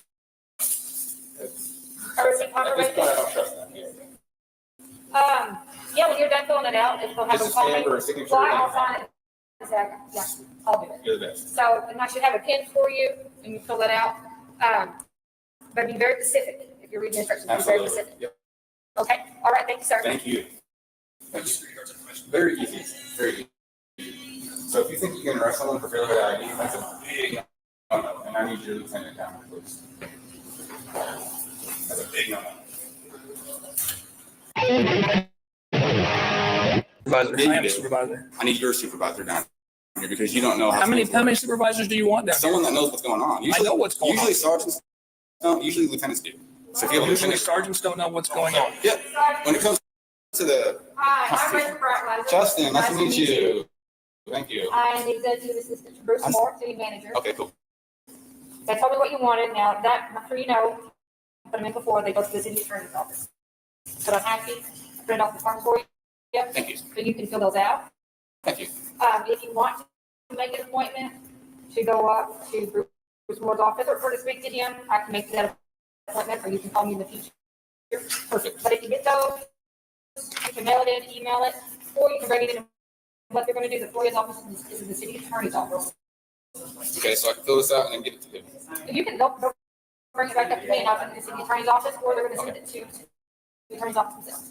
Perfect, thank you. Can I get a stamp copy that you got, because Or is it at this point, I don't trust them. Yeah. Yeah, when you're done filling it out, if you'll have Just a a call. stamp or a signature. Well, I'll sign it in a second. Yeah, I'll do it. You're the best. So, and I should have a pen for you, and you fill that out. But be very specific. You're reading instructions. Absolutely. Yep. Okay, all right, then. Sir. Thank you. We have security guard's information. Very easy. Very easy. So if you think you can arrest someone for failure to ID, that's a big no-no, and I need your lieutenant down here, please. That's a big no-no.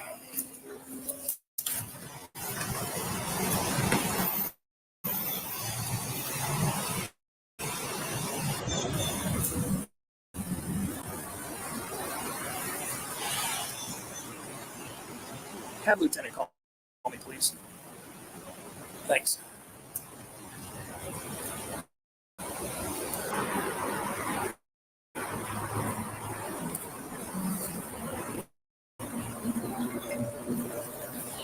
Now he's requesting your presence.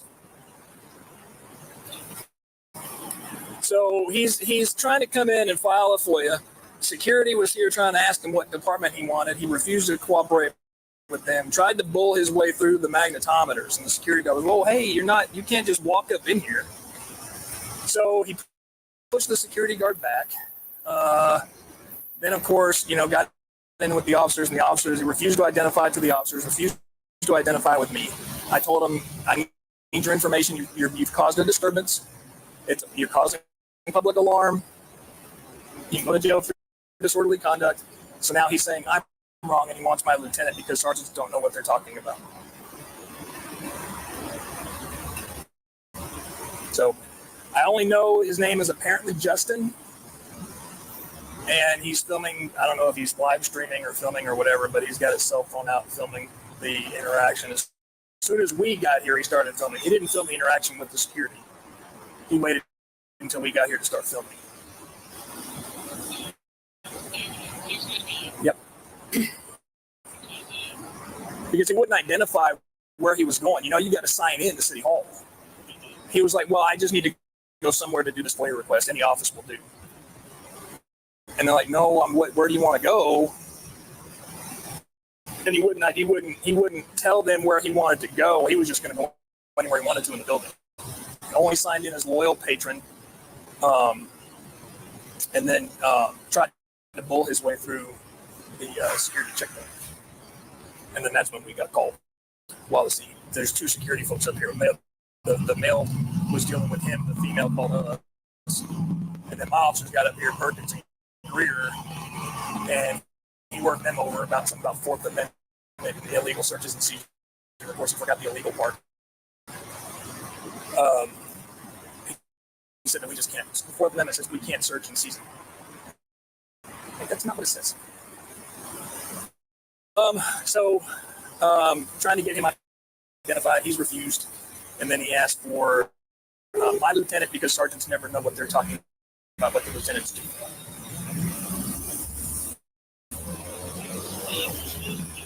Well, I think he's got what he needs for the FOIA. He's not refusing. I don't know if he's going to refuse to leave, but he's refusing to identify. And I explained to him we've got a disturbance report to take care of, and we need his information, but he's refusing to provide it. So, I can tell him he's free to go, but like I said, he is requesting lieutenant. I can see if he's just wanting to let us leave or let him conduct his business with security and then leave it go with that.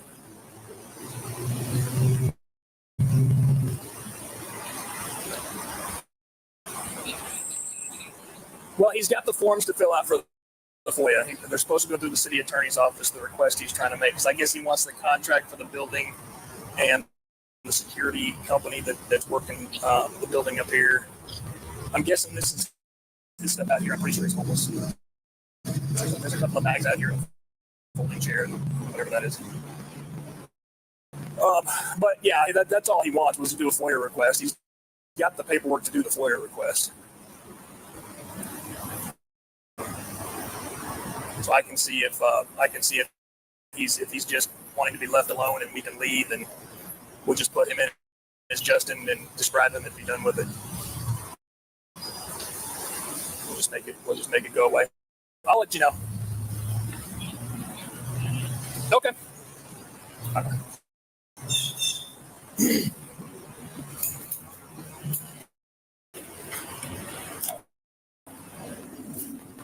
What's up, man? You have a thing come down, or?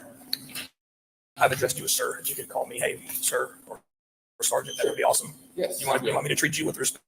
I just try to treat people like I do my buddies. I'm not, We're not buddies. Well, I'm just trying to be polite. This is an official That's how I'm capacity. polite. Okay. And if you want me to call you sir, I will. My lieutenant's on the way. So I got his ass. What he has asked is if you've gotten what you wanted, and that you were free to leave. Yeah. If you still request his presence, that is totally fine. He's on his way down here. But do You you still need threatening to anything else arrest from me? us? Are you still threatening to arrest me? I didn't threaten to arrest you. I said you need to identify yourself. You need to identify yourself. Are you going to arrest me if I don't? No, sir. Are we free to go? Are you done? Yes. Okay, fantastic. Thank you. Thank you. Come on.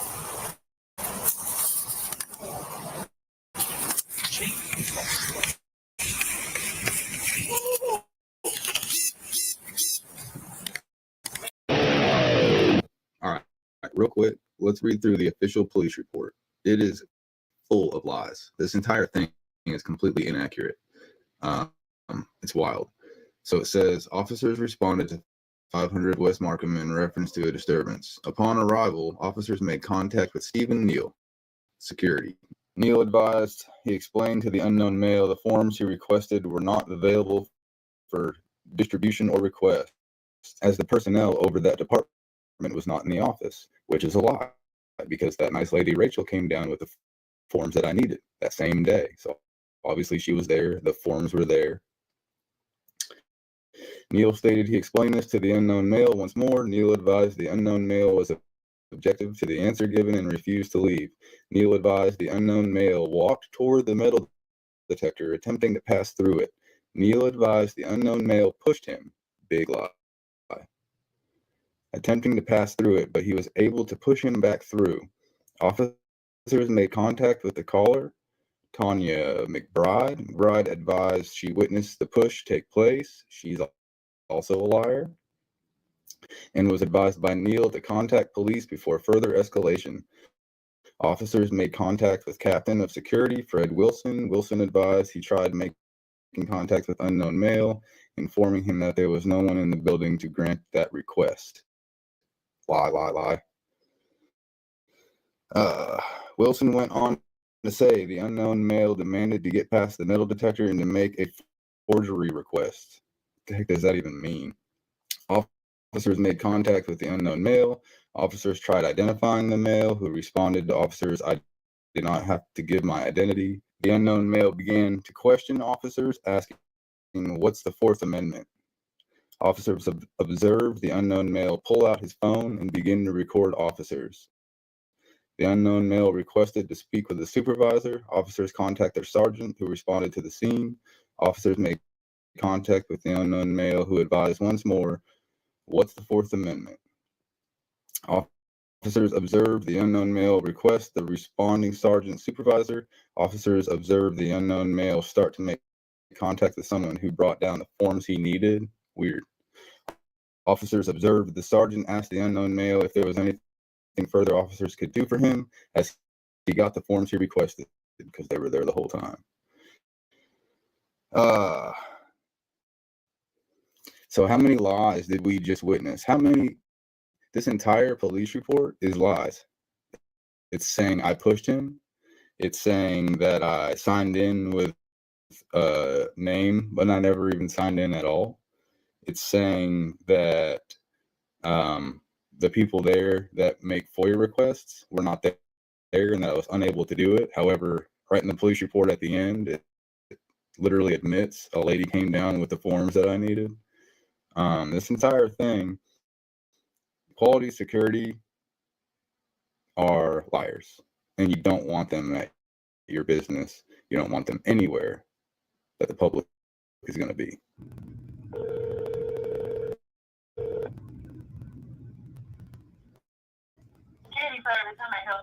Hello. I was hoping, so I'm seeking some information on your security guard's policy. Would that be, or is there somewhere you could forward me for that, or can I ask you, or? Okay. May I ask who's calling, please, and where are you from? My name is Justin, and I'm from Arkansas. So what do you, exactly what do you need to know, Mr. Justin? I'm wanting to find your company's policy on a specific, on going hands-on, actually. If a security guard is going to go hands-on with a patron of City Hall, for example, what requirements would... I'll tell you what, Mr. Justin, I'm sorry to cut you off. Give me your contact number and I will refer you to our correct department, please. Would you mind just forwarding me that, or you can give me the number and I'll call them? I would rather have your number because they're gone. When can I call back? Hold 1 moment, please. Thanks.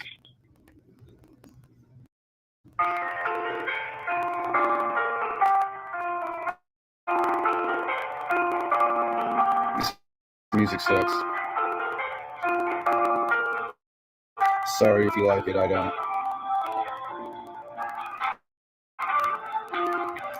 They always got to try to get your number or something. They always got to get something from you. Always. Like I'm stupid enough just to be like, yeah, what else do you need?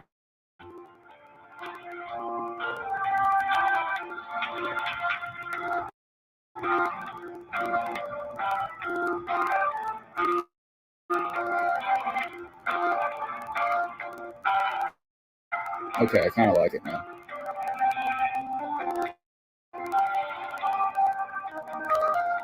I knew there was a solo coming. Oh. They hung up.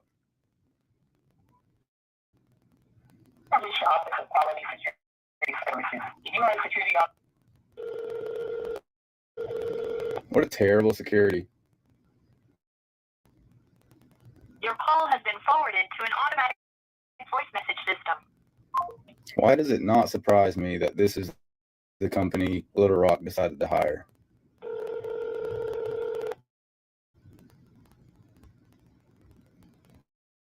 Quality Security Service, how may I help you? Oh, I'm sorry, ma'am. I think we lost connection there. I think so. Is this Mr. Justin? Yeah. Okay, so the person you need to speak with is not in, but you're welcome to call back. Yeah. Is there a good time? I'm not sure of the time. What would you suggest if you were me? Try to call back later. Okay, sounds great. All right. Thank you so much. When I returned to City Hall to pick up the security cam footage, look who's no longer at the front desk. It looks like he's been replaced by a very nice lady. Okay.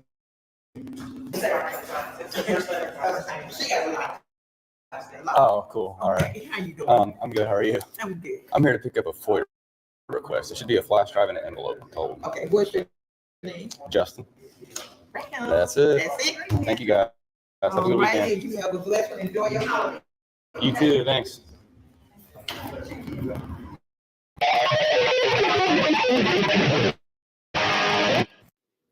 So after about 5 weeks, I reach out to Internal Affairs to ask what the status is on the complaint that I made. I say, hello, Mr. Quiller. I am inquiring about the status of the complaints that were made on August 7th, 2023. I have not received a letter on the results of the investigation, so I wanted to reach out. Mr. Quiller says, Mr. Justin, your complaint is currently under review by the involved officer's chain of command. So then I say, thank you for your response. I mean no disrespect, but isn't that Internal Affairs' job? It doesn't seem right that the police get to decide if the police did wrong. The sergeant is clearly in the wrong here. Mr. Quiller says, Mr. Justin, once you receive the official letter of findings, if you disagree with the findings, there is a review process through the Little Rock Civil Service Commission. The information will be outlined in the letter. And I say, great, thank you for the info. So the response I get to my question of what numbers are blocked and who has the ability to block numbers, the answer I get, the city of Little Rock phone administrator does not restrict or block any internal or external number from having the ability to call any city-owned phone, nor does any individual user employed by the city have the capability to block a number themselves on any city phone. Below are all the phone logs. Now, I know that's what they're claiming, but I have plenty of evidence that shows my number was definitely blocked for at least 24 hours until I got in contact with the chief of police and the mayor.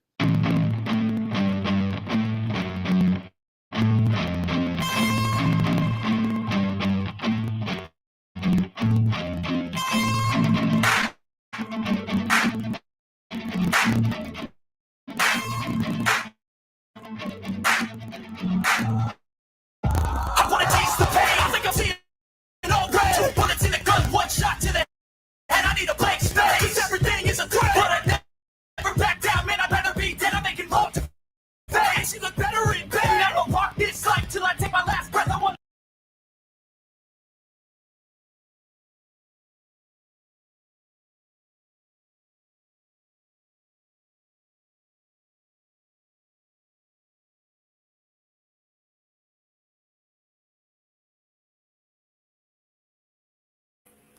That was the Random Patriot. We just dropped the link over there.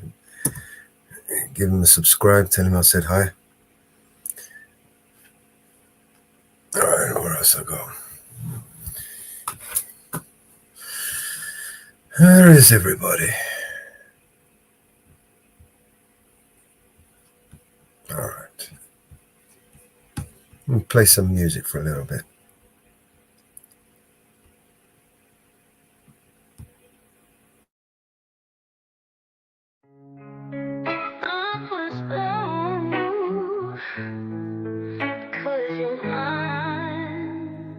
You better stop the things you do.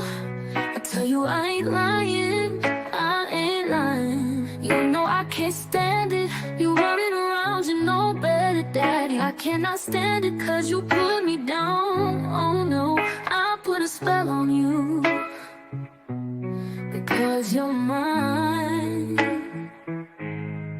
You know I love you, I love you, I love you, I love you anyhow.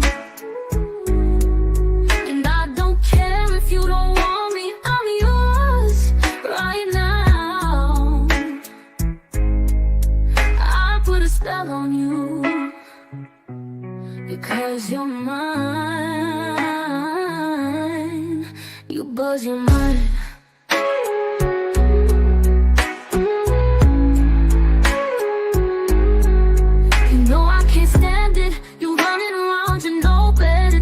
I can't stand it 'cause you put me down. Ooh, I put a spell on you because you're mine. Because you're mine. Because you're mine. Oh yeah. Oh yeah.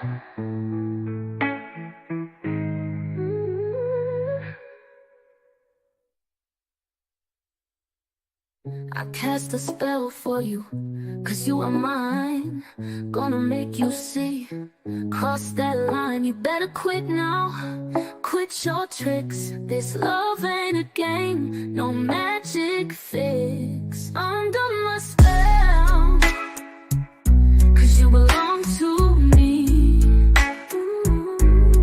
Feel the power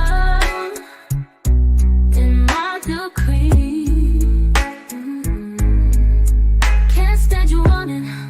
All over this town. See what happens when you get me down. Deep in the night, I love you still. No turning back against my will. Under my spell, 'cause you belong to me. Feel the power in my decree.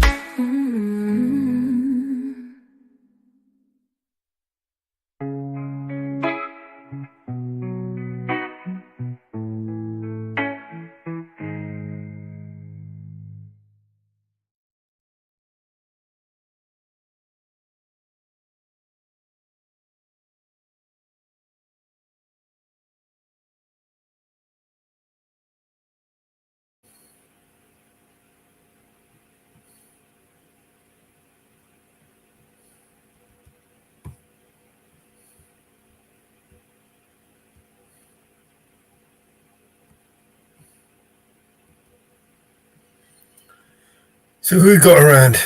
Anyone? Anyone?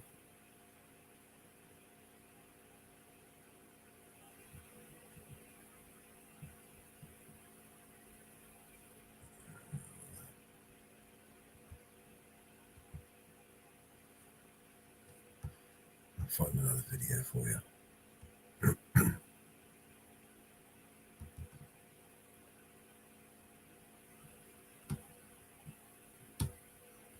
All the videos gone.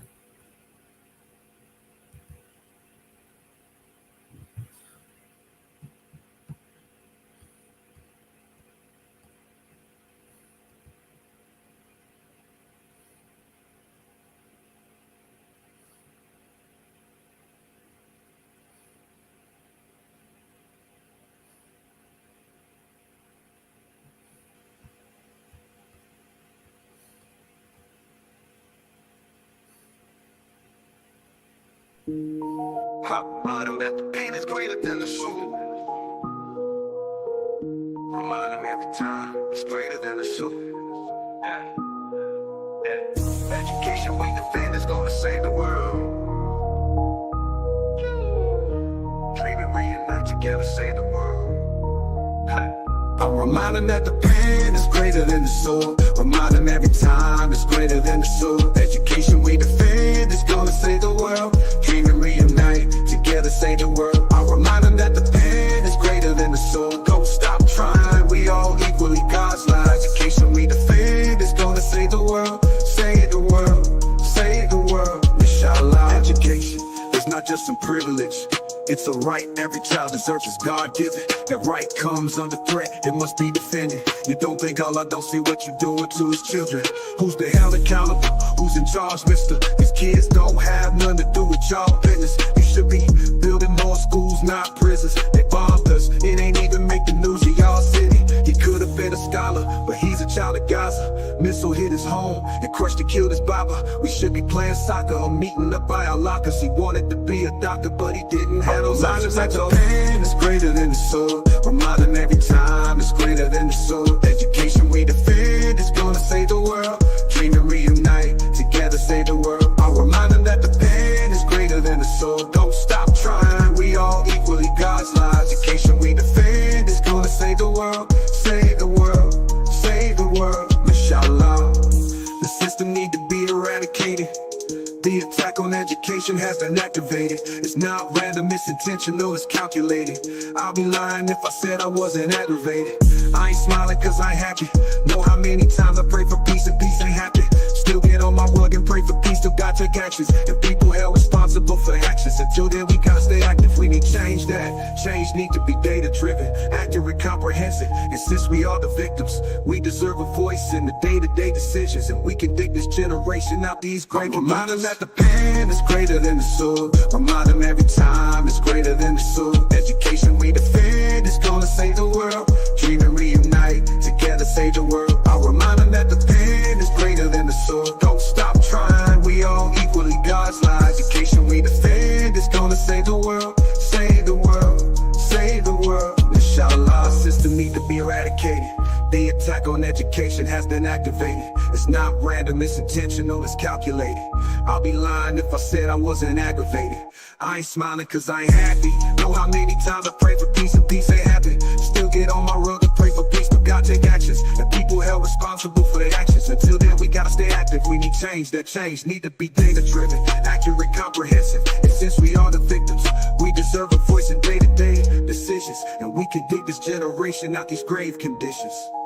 I'll remind them that the pen is greater than the sword. Remind them every time it's greater than the sword. Education we defend is gonna save the world. Dream and reunite, together save the world. I'll remind them that the pen is greater than the sword. Don't stop trying, we all equally God's light. Education we defend is gonna save the world. Save the world, save the world, inshallah.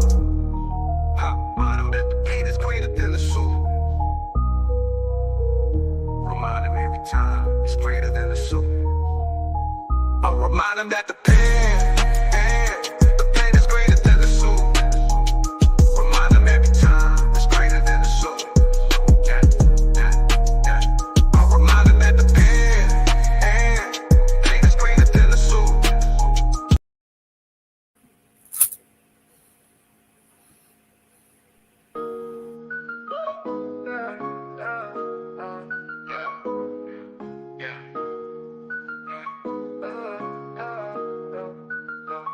Yeah, I'm stepping out the shadows, real talk, no bravado. I'm masking all the fakes, man. Government's the puppet show, they're pulling strings from above. Got their hands soaking in our blood, preaching peace while they're waging war. Tell me what they fighting for. Eruptions of virus, spreading like an inferno. Preying on our fears, a world of chaos they churn, yo. I'm just a mellow man, but I see through their plans. All these dirty deals sealed with bloodstained hands. I'm raising the voice, gotta make that choice. Stand up, speak out, let's make some noise. They can't control us, they can't ignore. All of us together, loud we roar. Check the headlines, read between the lines. Cover-ups, lies, it's just their design. $1 trillion wars, starving the poor while the rich feast and keep asking for more. Got me questioning who we really trust in. Puppets on a string and morality's rusted. We're just pawns in the game, anonymity's a shame. But I'm breaking silence, exposing the violence. Skeletal secrets in the closet, bones laid bare. Decoding their deceit as a gasp for air. They muddy the truth with their polished lies, but I see clear now, no wool over these eyes. I'm raising the voice, gotta make that choice. Stand up, speak out, let's make some noise. They can't control us, they can't ignore. All of us together, loud we roar. Check the headlines, read between the lines. Cover-ups, lies, it's just their design. $1 trillion wars, starving the poor while the rich feast and keep asking for more. Got me questioning who we really trust in. Puppets on a string, their morality's rusting. We're just pawns in the game, anonymity's a shame. But I'm breaking the silence, exposing their violence. Skeletal secrets in the closet, bones laid bare. Decoding their deceit as a gasp for air. They muddy the truth with their polished lies, but I see clear now, no wool over these eyes. I'm raising the voice, gotta make that choice. Stand up, speak out, let's make some noise. They can't control us, they can't ignore. All of us together, loud we roar. It's a battle of minds, the fight for what's right. They're cloaked in darkness, we're the bringers of light. So gather your courage, let's reclaim our power. This is the moment, it's our final hour. I'm just mellow, what words hit hard, explosive ammo. Bringing me along, wake up, it's time to go camo. Invisible no more, standing up about to score. Truth as our guide, justice is what we fight for. No more secrets, transparency we demand. Holding them accountable, we'll make a stand. We're not just numbers, voices loud and clear. Together we rise, overcome the fear. I'm raising the voice, gotta make that choice. Stand up, speak out, let's make some noise. They can't control us, they can't ignore. All of us together, loud we roar. So here's to the mellows, warriors in the night, exposing corruption. We're here to fight for justice, for truth, for a world that's right. Together unbroken in this fight, we unite.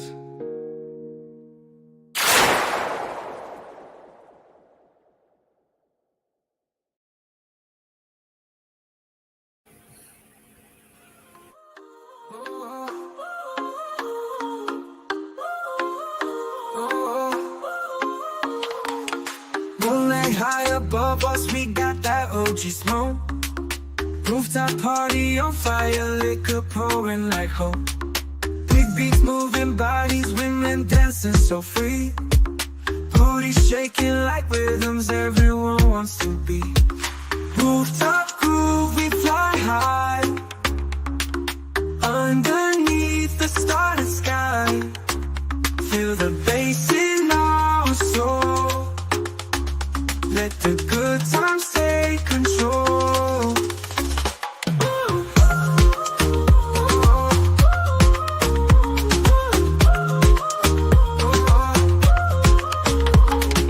Every smile, every glance feels like endless summer dance.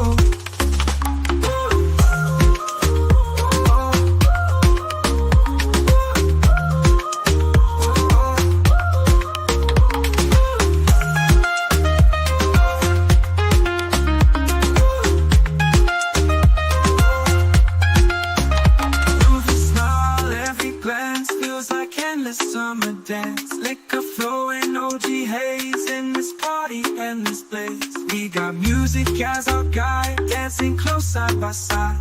Laughter echoes in the night. Everything feels so right. Rooftop groove, we fly high. Underneath the starry sky. Feel the bass in our soul. Let the good times take control.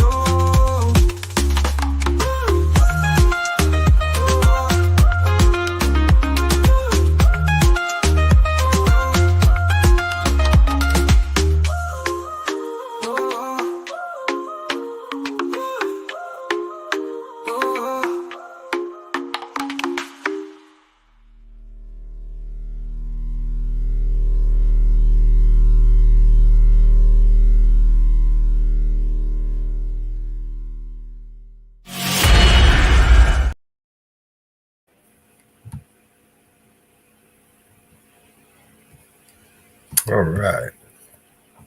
Where else we got? Since no one wants to jump up and join me. A bit early for you guys, I suppose. It's only 10 o'clock for me.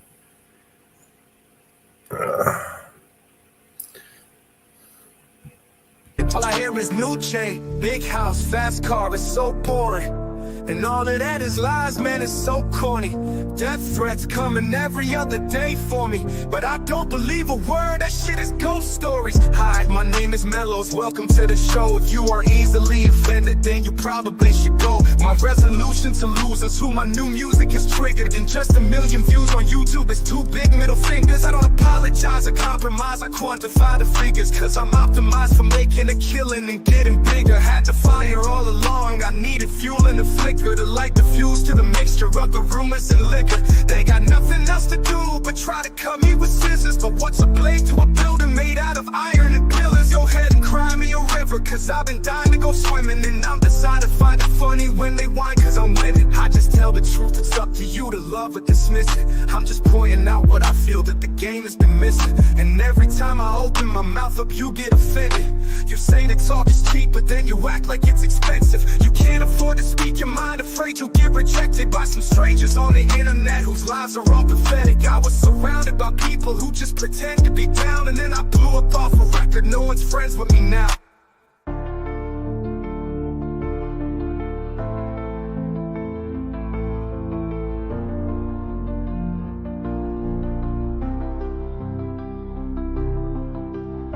But I hear's new chain, big house, fast cars, so bored. And all of that is lies, man, it's so corny.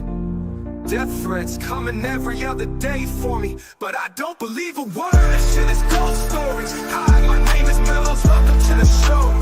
If you are easily offended, then you probably should go. My resolution to lose is who my new music is triggered. And just 1 million views on YouTube is 2 big middle fingers. I apologize and compromise and quantify the figures, cause I'm optimized for making a killing and getting bigger. Had to fire all along, I needed fuel in the flicker to light the fuse to the mixture of the rumors and liquor.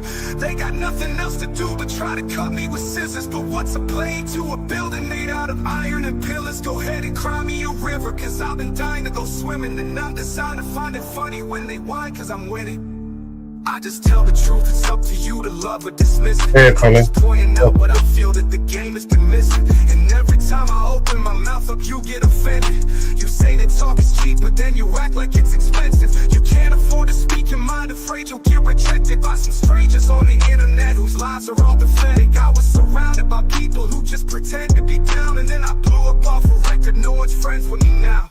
You say that talk is cheap, but then you act like it's expensive. You say that talk is cheap, but then you act like it's expensive. You can't afford to speak your mind, afraid you'll get rejected by some strangers on the internet whose lives are all pathetic. I was surrounded by people who just pretend to be down, and then I blew up off a record. No one's friends with me now. No one's friends with me now.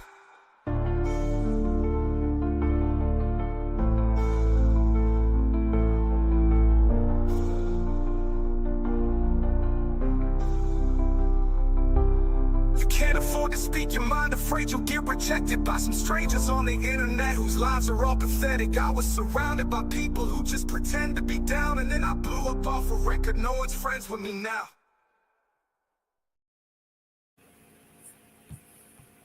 All right, where else we go?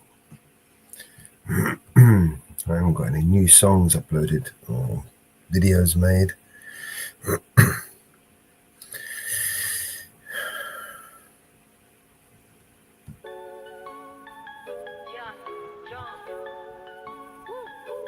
Welcome to the world, baby boy, I'll paint you red and white and blue. The indoctrination starts as soon as you come out the womb. Pretty quick, we'll make you stupid with curriculums at school. And if the classroom doesn't do the trick, we'll make you watch the news. Pick your team, right or left, pick the red pill or the blue. You can vote, but even if you win, still everyone will lose. Don't forget to buy designer, because Gucci makes you cool. We prioritize material belongings over truth. Get a job that you can't stand so you can buy some cans of food. Go overseas and die for freedom, there's some oil we could use. Our democracy exists so that you think that you could choose, but our algorithms make you do what we want you to do. What's the problem? You're depressed, society has you confused. We got medication for you that you'll probably abuse. Go get married to a lady who also don't have a clue, and pump out a few babies that are just the same as you. Welcome to the system, everyone's a victim. Doesn't matter if you're black or white, it hates you all. Here inside the system, violence is a symptom. Fighting for what's right, but somehow everyone is wrong. Welcome to the system, everyone's a victim. Doesn't matter if you're black or white, it hates you all. Here inside the system, violence is a symptom. Fighting for what's right, but somehow everyone is wrong. Welcome to the world, baby girl, I'll paint you pink if that's okay. We'll encourage self-destruction through the music that you play. We divided all the men by trying politics and race, and honestly, it's working awesome, so for you, we'll do the same. Never teaching you to love yourself, inject you full of hate, objectify your sexuality, then blame you for the rape, and weaponize the differences that make our men and women great. And just to screw with you, erase the genders, everyone's the same. We'll empower you with rights to vote and fight for equal pay, then have the men turn into women and you'll fight for them again. But you thought you had it figured out, but everything has changed. Welcome to the system, bitch, please enjoy your stay. Here's a Bible and a bottle of the cheapest booze we make. Find a man who can take care of you to fill the holes we made. Buy a house and settle down, fulfill your duty, procreate, and make a couple babies who will also do the same. Welcome to the system, everyone's a victim. Doesn't matter if you're black or white, it hates you all. Here inside the system, violence is a symptom. Fighting for what's right, but somehow everyone is wrong. Welcome to the system, everyone's a victim. Doesn't matter if you're black or white, it hates you all. Here inside the system, violence is a symptom. Fighting for what's right, but somehow everyone is wrong.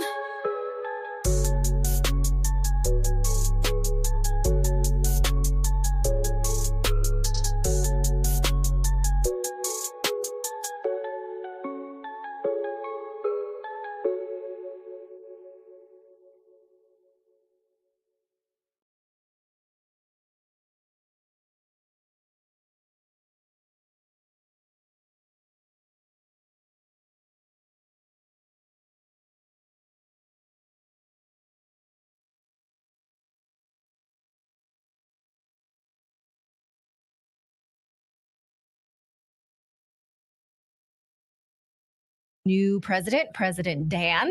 I think it's Nkusor Dan is how you say his first name.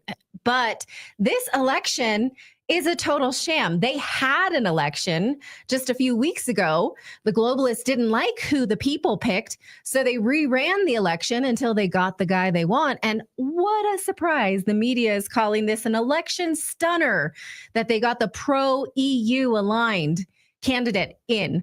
So joining us to discuss is Ralph Schulhammer. He's the host of Hammer Time on YouTube and a specialist in European politics. Ralph, they could not let the people have this one, right? How obvious is this? Well, they got President Dan. I guess this would have been the title of Forrest Gump 2 if they would ever had made that movie. No, you're right. It turns out if you let people vote long enough, at some point you get the results that you're hoping for. Although I have to really kind of top my head to the candidate of the right, Mr. Simeon, who I think from a moral perspective and also for the stability of Romania, in the end did the right thing in accepting the results. Because despite him losing, he performed quite impressively. And I think he as an individual is more impressive than the original candidate who was the reason for the annulment of the election, Mr. Georgescu. So on the long run, I think the tendency, what we see in Romania and the rest of particularly Western Europe, is going to continue. This is a setback for those support the right in Romania, but I don't think it's necessarily the end of the story. What, you don't think it's the end of the story? Well, then how does the story conclude? Do we have an uprising? Do the people take to the streets and demand, or will we see a revolution? I mean, because that's how some of these things end up. That's how some of these stories end up. Well, let me give you a broader answer. I mean, you just talked about what happened with Joe Biden. I mean, apart from the fact that what happened to the former US president was a form of elder abuse, but the kind of erosion that we see in political systems all over the West is something I believe none of us have experienced in their lifetimes. You can't trust anybody anymore. This is the thing. I was really working through the data. I was looking at the numbers. I was looking at, voter turnout. I was looking at the polls before because I got lots of emails saying something must have been wrong. So there was some shady dealings in this election. I cannot tell you, right? Maybe it was on the up and up. Maybe it was not. But the point is that there's a growing number of people whom I sympathize with, who simply say for very good reason that no matter what information comes out, it's not true. And of course, this attitude is absolutely justified, because if the wrong candidate wins, they simply annul the results and send you back to the polls. Or you have a candidate like it was in the United States, who apparently had both cancer and dementia, and they pretended like nothing ever happened and nothing was going on. So this is very, very difficult. The truth itself, you can't say what it is. So the erosion of trust in institutions will have in some countries as a consequence, as you just said, Clay, people taking to the streets. I think in other countries it will resolve itself at the ballot box. I mean, as you did see as a kind of a little bit of an optimistic outlook in the United States, Donald Trump then did win in 2024, so it can be done. The problem is, however, whoever the candidate is, the change candidate, right, he needs to be stronger than what you can call the margin of cheat or the margin of steal. If it's like right, so is this like the big to rig? Is this like the too big to rig campaign? That's what, in America, too big to rig. Make it so big that Democrats can't rig it. And of course, you have to include, when we talk about rigged elections, it's not just about somebody stuffing the ballot box. It's also what we heard a couple of days ago, that the CEO of Telegram was getting pushed by French authorities not to allow conservative commentators to set up channels on Telegram for Romania. You had the entire European Union against you. So I'm sure there was a lot of pressure being built up behind the scenes. Now, that's also a form of rigging an election. If you pretty much try to influence all of the media to only report in one direction, that is a form of rigging an election, because you expose people to a very one-sided kind of information. Right. Yeah. But Ralph, your commitment to optimism is admirable, and I'm starting to lose confidence in marching alongside you. So we talked about the AFD and how they grew in the last election. They were almost there, but they did not get a majority. Now in Portugal over the weekend, the Chega party grew, but did not take power. How long can we hold this optimism, Ralph? You're an Austrian and you're optimistic, and I'm losing hope. So take me through this? How do I get my mojo back? Well, it's optimism in the sense that my biggest fear has been, until a couple of years ago, that people will just become utterly lethargic, that they will entirely stop to care and basically turn their back on politics altogether. This is not what we're seeing. Young people are going to the polls. We have higher voter turnouts in almost all the elections, with a few exceptions, but overall people are more interested and more engaged in politics than they were before. Now, personally, I would prefer if change comes in a peaceful way. So I want to be very clear about this. But if in some cases it comes in a quasi-revolutionary way, to be quite frank, I don't really care that much anymore. I mean, it's pretty obvious that change is being needed. That is a consensus among the people. It's not a consensus, obviously, among the elites. Some elites, I still hope, will adapt. The point is, Milton Friedman once said, you don't have to vote for the right people. You have to create conditions where the wrong people do the right thing. Now, this is going to happen in some places. In the places where it doesn't happen, I think Clay's absolutely right. People will take to the street. And I don't want to sound facetious here, but then so be it.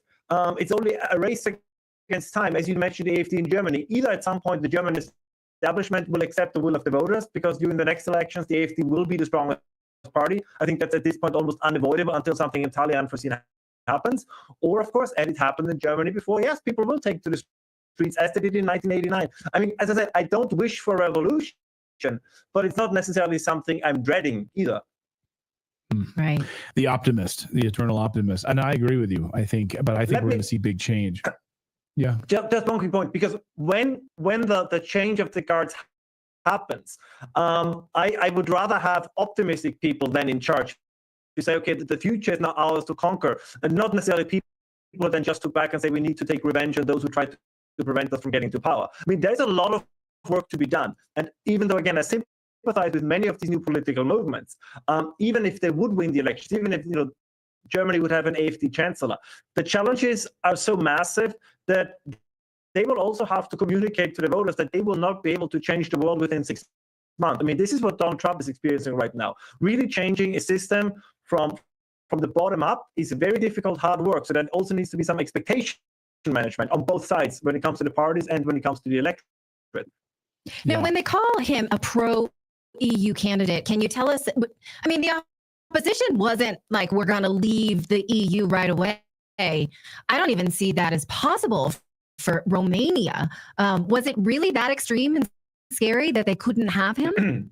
No, that is a complete straw man. And as I said, if you look at the way in which Simeon comported himself, particularly during the election, I found him actually quite impressive. There are some issues. There is, for example, a huge Hungarian minority in Romania, and the nationalist Romanian candidates usually always had a problem with that minority. And Simeon was actually softening this down quite a bit. They're also not anti-EU, they're anti the current shape of the EU. And that's, of course, a completely different thing. If you look at polls, again, nobody in Europe, with very few exceptions, wants to leave the European Union, but they want to reform the European Union. They want a European Union that is more dedicated to the needs and the concerns of the majority of the people, and not a small cadre of bureaucrats in Brussels. I mean, for example, Ursula von der Leyen is not embodying, I don't have to tell you this, Natalie, right, the ideal of the European Union. I mean, we just saw this, by the way, 2 days ago. You have now the Pride Progress flag waving side by side with the European Union flag. Now, whatever you think about the European Union flag, but I think the Pride Progress flag is significantly worse because nobody voted for that. But the idea to have a form of cross-border cooperation and an integrated internal market, that's something that most Europeans are okay with. It's more the moral, if you want, and ideological pressure from the top that they are resisting. But nobody says we have to go back to, like a 1930s scenario where nobody is in a form of cooperative framework. Sure. Yeah. Ralph Schulhammer is the host of the Hammer Time podcast. Many people are in our chat room saying this guy is based. Yes, he is. Ralph always. That's a good thing, right? That's a good thing. That's a good thing. It is a good thing. That's how in the U.S. we say that is a good thing. It means you base your opinions on real facts. Yes. I mean, it's getting hard. As I said, it's getting harder and harder and harder. I mean, the Joe Biden thing is the best example. You do no longer know whom to trust. It's maddening. I have to be quite honest. Right. Yeah. Ralph, great to see you as always. Thank you so much for your thoughts. Thanks, guys. It's almost 11.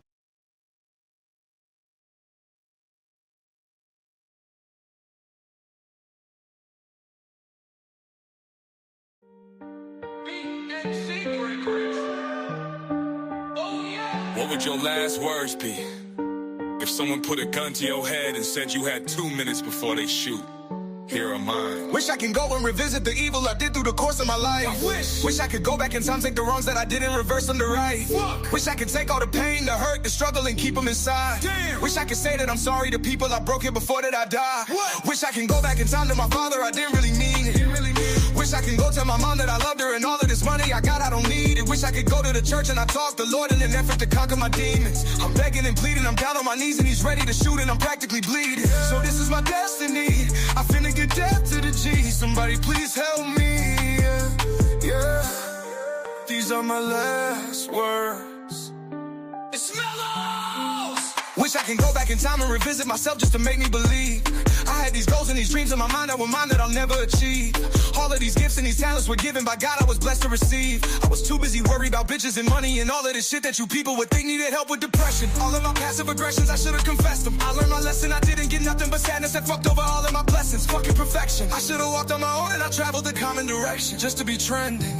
Just to be trending. Wish I would've not held back. Wish I would've not felt bad. Wish I would've hugged my dad. Wish I would've fucked that bitch when I had that chance. Wish I would've sold my soul just to get fame and all. Should've played basketball. My dad was master future full. Wait, wish I would've never put my time into those people who never tried to give it to me back.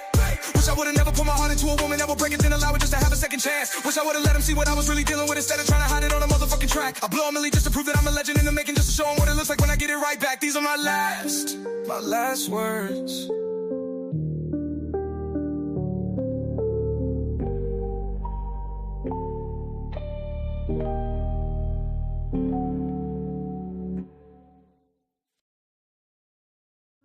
Yo, Mellows, BNC rappers, support.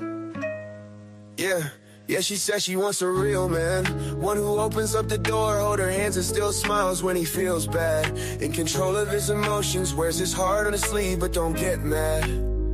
One who gives her all his time, puts his dreams to the side and gets a real bag. Yeah, she says she wants a real man, but what she wants is not for real, man. Realest story ever told. Can't have a man who's making money always home. Hard like a truck, that's why he's always on the road, providing everything you need to live the life you say you want. Can't have a man who wears his heart on his sleeve, that won't rip once a while at the seams, especially when you never take the time to look into his eyes and hear him when he silently screams. Yeah, she says she wants a real man, one who opens up the door, hold her hands and still smiles when he feels bad.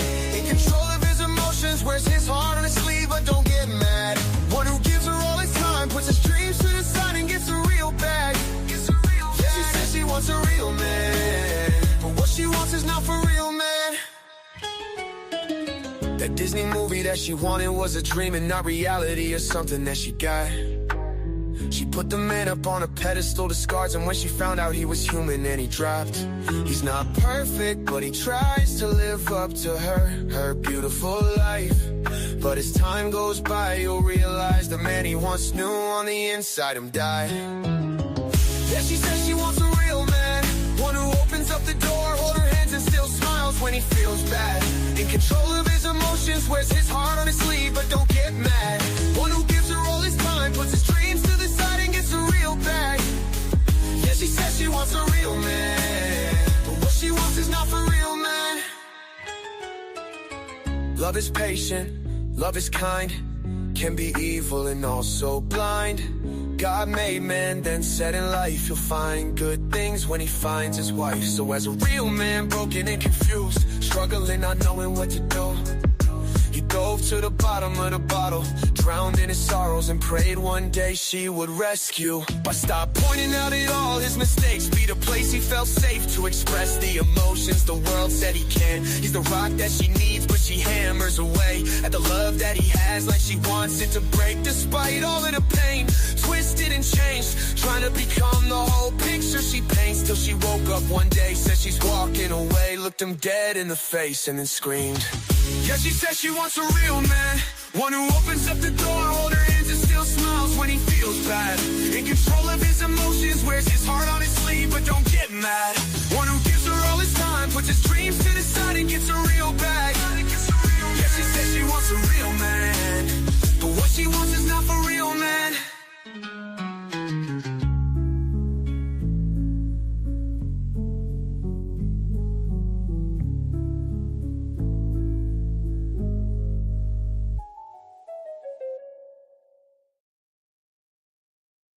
For a press conference, it's a short press conference by Dr. Tedros on the adoption of the pandemic agreement.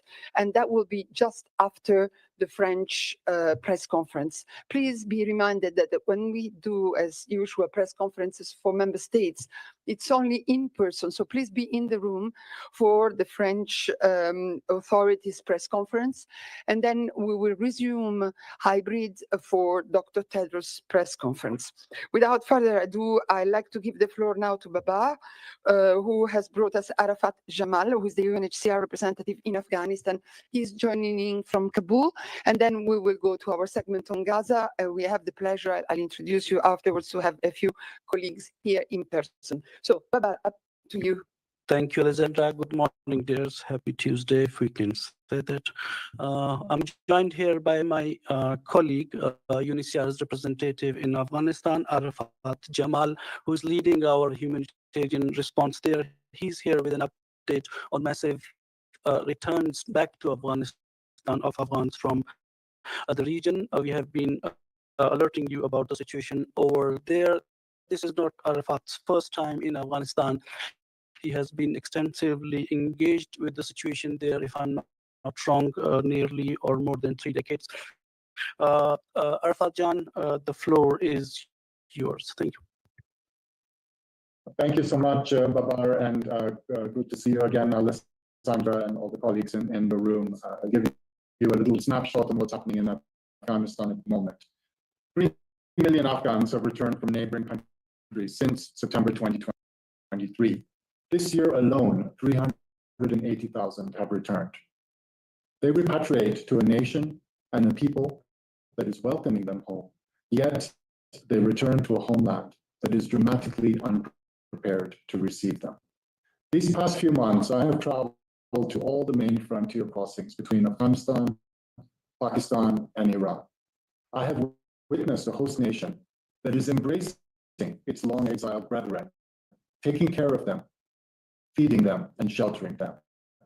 Yet I have also seen and spoken with returnees who arrive fatigued, bereft of their belongings, bewildered and disoriented. Some with backgrounds in previous government, musicians, athletes, couples in mixed marriages, journalists, activists, or ethnic minorities are also deeply afraid. What will they do? And how will they cope in a nation that is struggling to recover from decades of instability and that is weighed down by complex overlapping crises? How will they navigate a deeply unpredictable environment where, despite 4 years of beyond conflict, it experiences frequent human rights violations, rampant poverty, a fragile economy, devastating climate shocks, and natural disasters? And what of the girls and women who are returning to a situation of extreme restrictions on their rights and freedoms? Today, UNHCR and the rest of the UN and international community has been able to play a role as a shock absorber and as an engine for regeneration.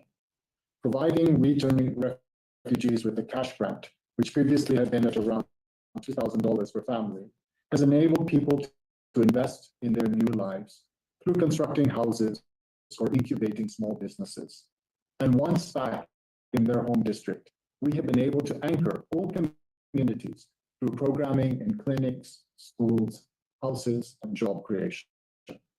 By nurturing such an ecosystem of hope, we have fueled economic success, protected the most vulnerable, and helped communities to help returnees. UNHCR has been with the Afghan people for 40 years. We have received them in foreign lands. We have supported governments that have supported them, and we are with them now as they make their journey back home. We are perhaps at a historic juncture, on the cusp of a resolution to one of the world's most protracted and destabilizing displacement situations. We believe that the return of Afghans can be a source of stability, economic growth, and regional harmony if we focus and we cooperate. But if we do not come together, the demographic shock of disorganized return may instead flip us towards chaos. In a flat economy, there is little room for new arrivals who strain traditional hospitality and drain natural resources. Our delicate ecosystem is at risk in light of the deeply troubling financial situation in which we find ourselves. Cash at the border has been cut by a factor of 7, from $2,000 per family to around $150. Whereas once we provided restorative assistance, we now hand out pure survival money. Every dollar counts, but every dollar subtracted reduces a person's ability to rebound. With the funding reductions, our current assistance package can be considered to be purely humanitarian, absolutely vital, but short-term and non-transformational. It can help someone to survive, but not to thrive. Even more starkly, perhaps, the budget cuts inhibit our ability to help those who take great personal risks to help the women of Afghanistan. Because against the odds, There are many, many people in this beautiful country who believe in their community and who strive to create conditions for women to get education, to work, or even simply to relax in a park with their companions. Thanks to our assistance, these courageous actors have been able to protect and safeguard deeply valuable female-oriented projects. And I have personally met with governors who have confronted the morality police, with village elders who have formed a cordon to protect their people and their women, and hundreds of women and men who are bravely maintaining midwifery courses, silk production, carpet weaving, education, and much more. Dropping our assistance means dropping these people, removing the leverage that helps them to confront and counteract draconian conditions. For many, the choice in Afghanistan is flight or fight. In other words, with no prospects in sight, with aid diminishing, do they take the choice to take an onward route of migration? Or do they make themselves susceptible to the unscrupulous people who are hiring young men to engage in nefarious activities? This is a choice facing many, many people here, and this is something that I have witnessed personally. The international community has invested heavily in Afghanistan over many years. It has invested, and you can see the investment through the infrastructure and through the cadre of professionals who have been formed through these international investments. The United Nations today scrupulously avoids any intervention that might support a regime. Rather, we focus on nurturing people and productivity. With every dollar that we lose, however, we erode these investments and we lose any slim chance of peaceful transformation from within. At this difficult juncture, we still have the opportunity to support stability and economic growth. For this to happen, we should not squander the goodwill and investment of the past. We call upon neighboring countries, so generous, so patient for so long, to embrace a solutions mindset, treating Afghans with dignity and honor, and working regionally to foster safe, voluntary, and organized returns. And we appeal to the international community to salvage its investment, to stay the course, and to provide political and financial support that will allow a dispersed people to come home and to build their futures at home. UNHCR and other partners are responding to the crisis upon us in neighboring countries, at the frontiers, and inside Afghanistan. In war and peace, we stay and deliver. With less funding, we can but save lives. Yet, if we have greater support, we can do much more. We can help to repair and to rebuild the fabric of a torn community. Thank you so much. Thank you very much for this briefing, Arafat. Let me open the floor to questions. Let me see if there's any in the room. Don't see any hand up. So on the platform, was that a question, Jamie? No, no. Okay, so yeah, I don't see any hand up for you. Thank you very much for this extensive briefing. I'm looking at the bar to make sure that your notes will be sent out to the journalists. So thanks, Babar, for this. And thank you, Arafat, and good luck with your important work. Can I ask our colleagues to reach me on the podium, Dr. Seta and Dr. Peppercorn, for our briefing on Gaza and the situation in the occupied Palestinian territories. For once, we have the great pleasure to have everyone here in person, which is great. But unfortunately, Louise, who is in Amman, but we're very happy to have her here. Louise, can you hear me? Yes, I can hear you loud and clear. Perfect, perfect. Okay, so first of all, let me thank all our guests to come and brief us on the situation in Gaza. I don't know who would like to start. Louise, We'll start with Louise. Okay, so just in order to mention that yesterday you should have received from OCHA the statement on Gaza by Tom Fletcher, the Secretary General for Humanitarian Affairs and Emergency Relief Coordinator. Jens is here in case you have a question on that, but I think we have fresh news from our colleagues. So I'll start with you, Louise, and thank you for being with us. Go ahead. Thank you so much. Good morning, everyone. Thanks for having me today. As you can see, I am joining you from an UNRWA warehouse in Amman, Jordan, which really speaks for itself. Everything around me is aid that is supposed to be in the Gaza Strip right now. It is really a stark reality from the warehouses that we have in Gaza. Even just this morning, I was looking at footage from colleagues. Everything's empty. The warehouses, the distribution centers, they've been empty for weeks. So around and behind me, it's just full of supplies. There's more food here for 200,000 people for an entire month. There's medicines to keep all of UNRWA's 9 health centers functioning and 38 medical points functioning. That's enough medical care for 1.6 million people. There's hygiene kits, enough here for 200,000 families, blankets for 200,000 families, and learning supplies for 375,000 children. This is just the supplies that are around me here. We have supplies in other areas as well, like Egypt. The situation is absurd. It's appalling, and to be quite frank, it's unforgivable. All of these supplies that are around me are literally 3 hours away from the Gaza Strip. They could be there this afternoon. Meanwhile, we continue to see these horrific images of malnourished children. We continue to hear the absolute worst living conditions our colleagues could even imagine facing.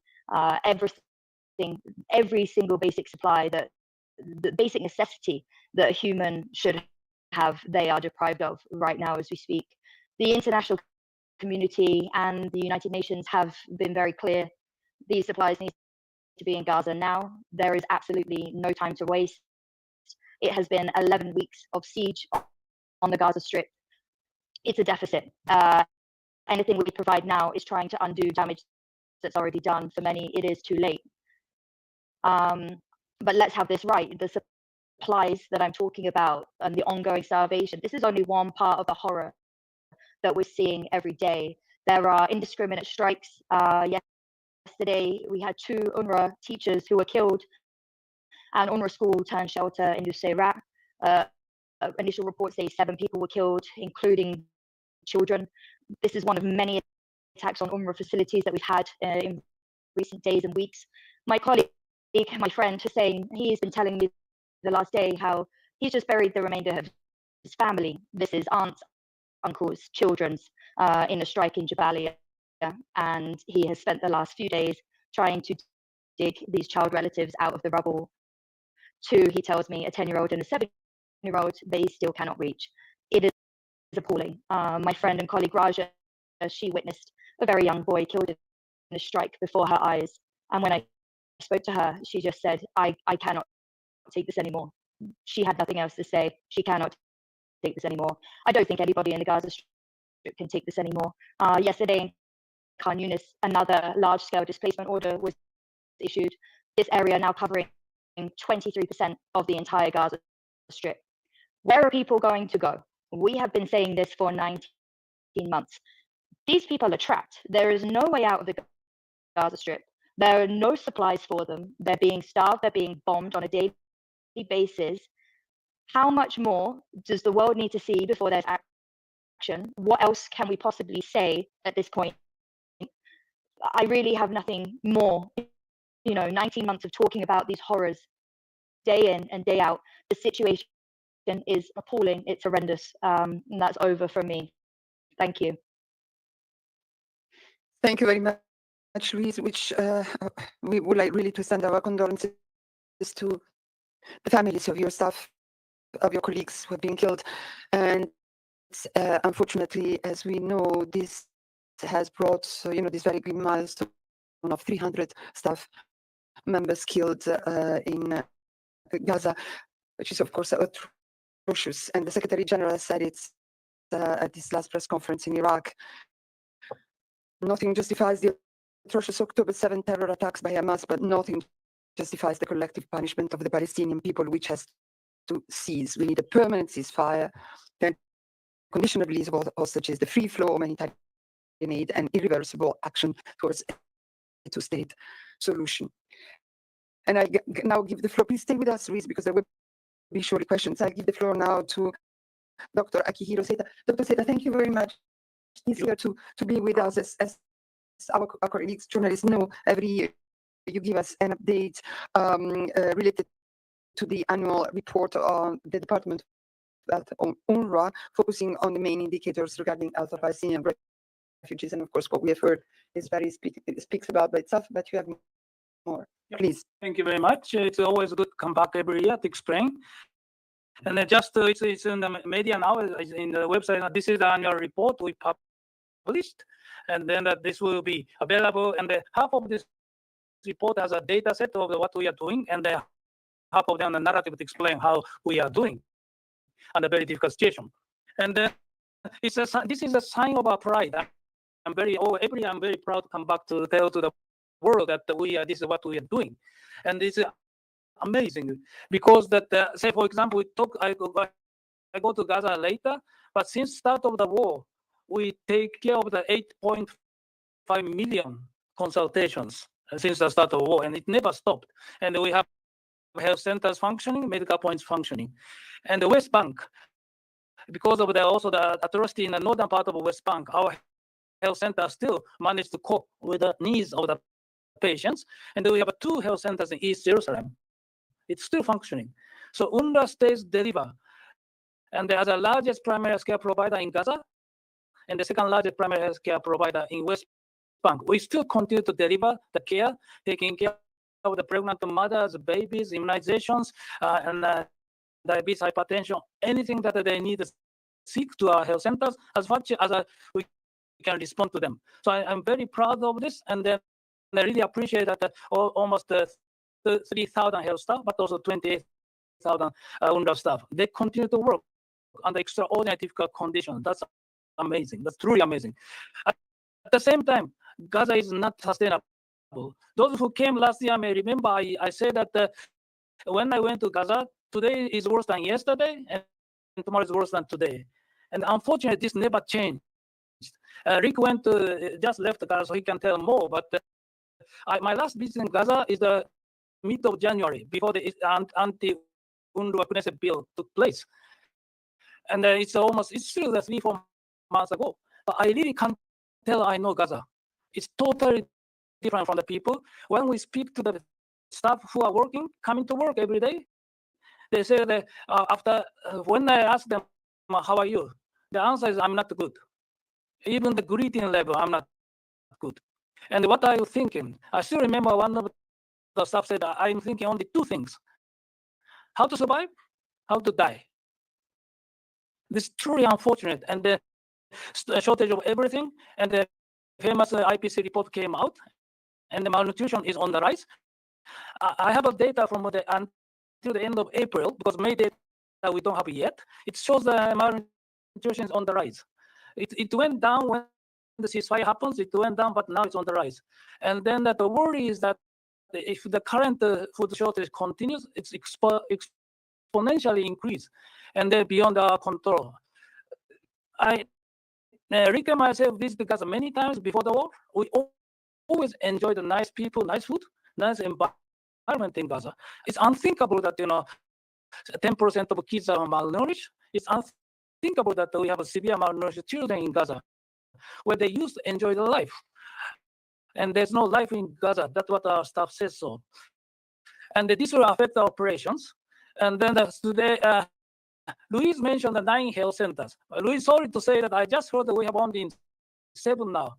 2 closed, Man, and then the other Hamad Health Center in Han Yunis closed because they fall into the vacation zone. And so that every day it's different, every day it's getting worse. But even at that time that we continue to provide the services, but we have 2 main problems. The one is security, which Luis introduced, but second is that the restriction of our movement and the transportation of the medicines.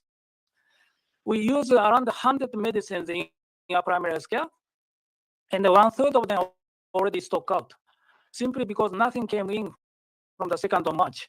If this continues in Gaza, that we face the almost 50%, half of the medicine will be stocked out by the end of this month and further on.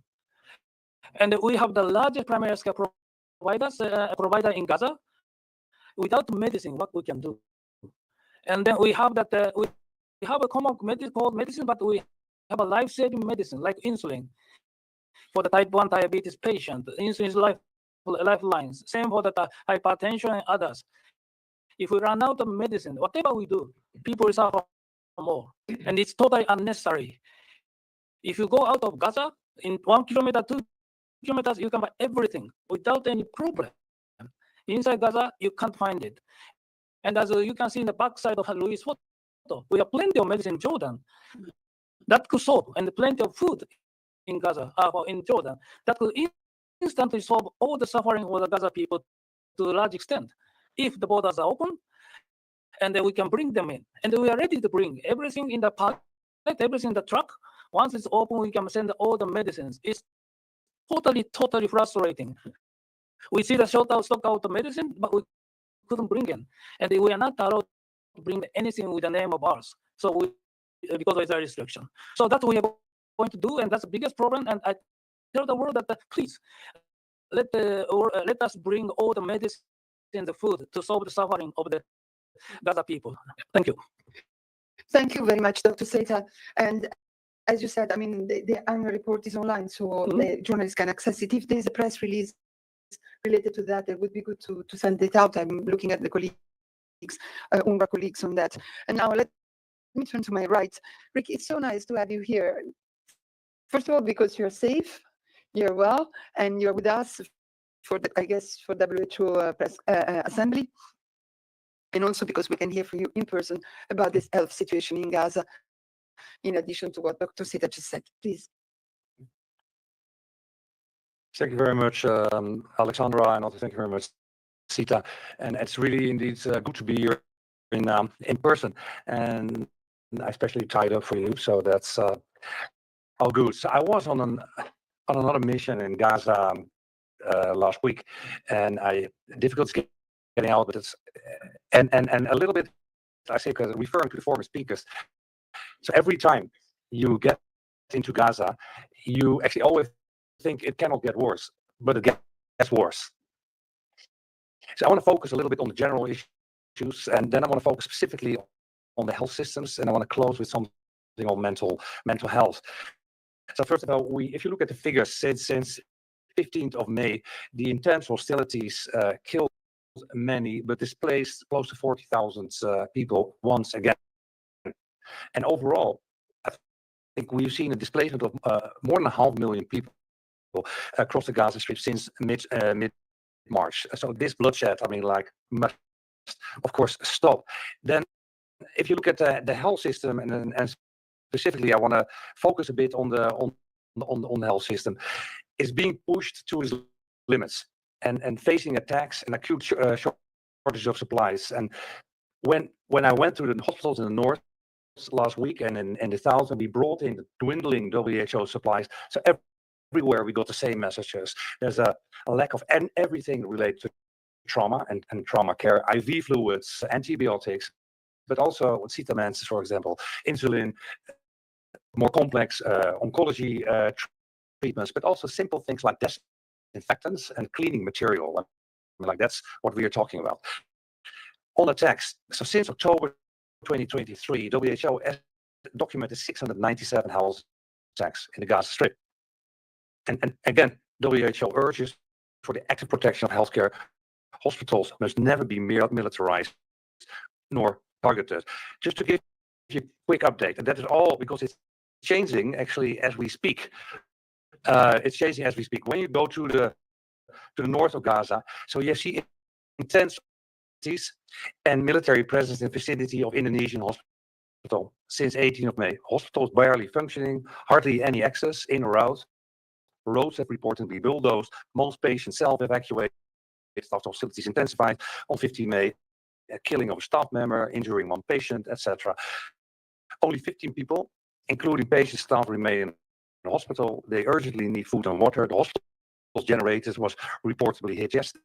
yesterday, causing a blackout. WHO is now planning a mission to transfer the patients to other facilities for continued care. This hospital is supposed to be protected. Al-Ada is the only hospital currently partially functioning in the north of Gaza. It's acting as a trauma stabilization point, again, overwhelmed with injuries, running low on supplies, ongoing hostilities since the 15th May cause that panic and deterring patients also for seeking care. And Kamal Adwan, I was there as well, slowly rehabilitated after the attacks, because after the attacks it left it non-operational, mainly focused on pediatric care, now also taking a general and even trauma patients, etc. We're also providing a nutrition stabilization ward. If you go to the south and then in the south, when you go to Nasser, yesterday there was an attack and damage to WHO built warehouse, and according to the hospital director, 30% of the warehouse and the critical WHO supplies were reportedly destroyed. Assessment of the management is ongoing to determine the full scale, and we reported this attack on the Burton unit last week. It destroyed 18 beds. European Gaza remains out of service following an attack on 30th of May. The WHO team was just in to do this massive medevac of 300 patients and companions, etc.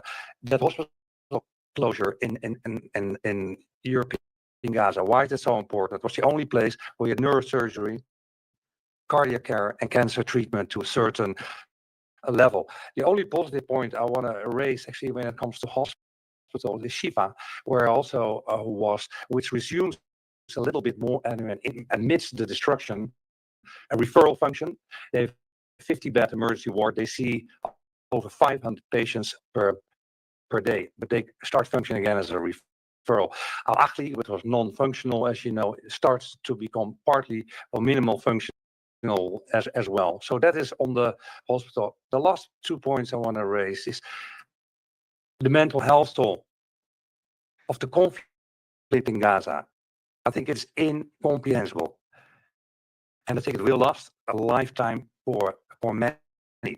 And Gazans, they have suffered unspeakable conditions over 19 months, displaced over and over, lost loved ones over and over. Human beings, we're not built for endless fear, and even the strongest break under the weight of this constant trauma and uncertainty. And a body stuck in the fight or flight, forget what safety flees, and the mind's always on the edge, slowly wears down. We always talk about Gazans, how resilient they are, health workers, how resilient they are. But waking up every day without adequate food, healthcare, shelter, etc. So again, people can be resilient, and they are resilient, but no one should have to do and to be this resilient, this brave, just to stay alive. So WHO, we reiterate our call, first and foremost, for a ceasefire, an unconditional release of hostages, and let the UN and partners do their work. There was a plan, and it delivered. There is a plan, and it will deliver. Thank you. Thank you very much, Rick. Thanks a lot for this update and this call.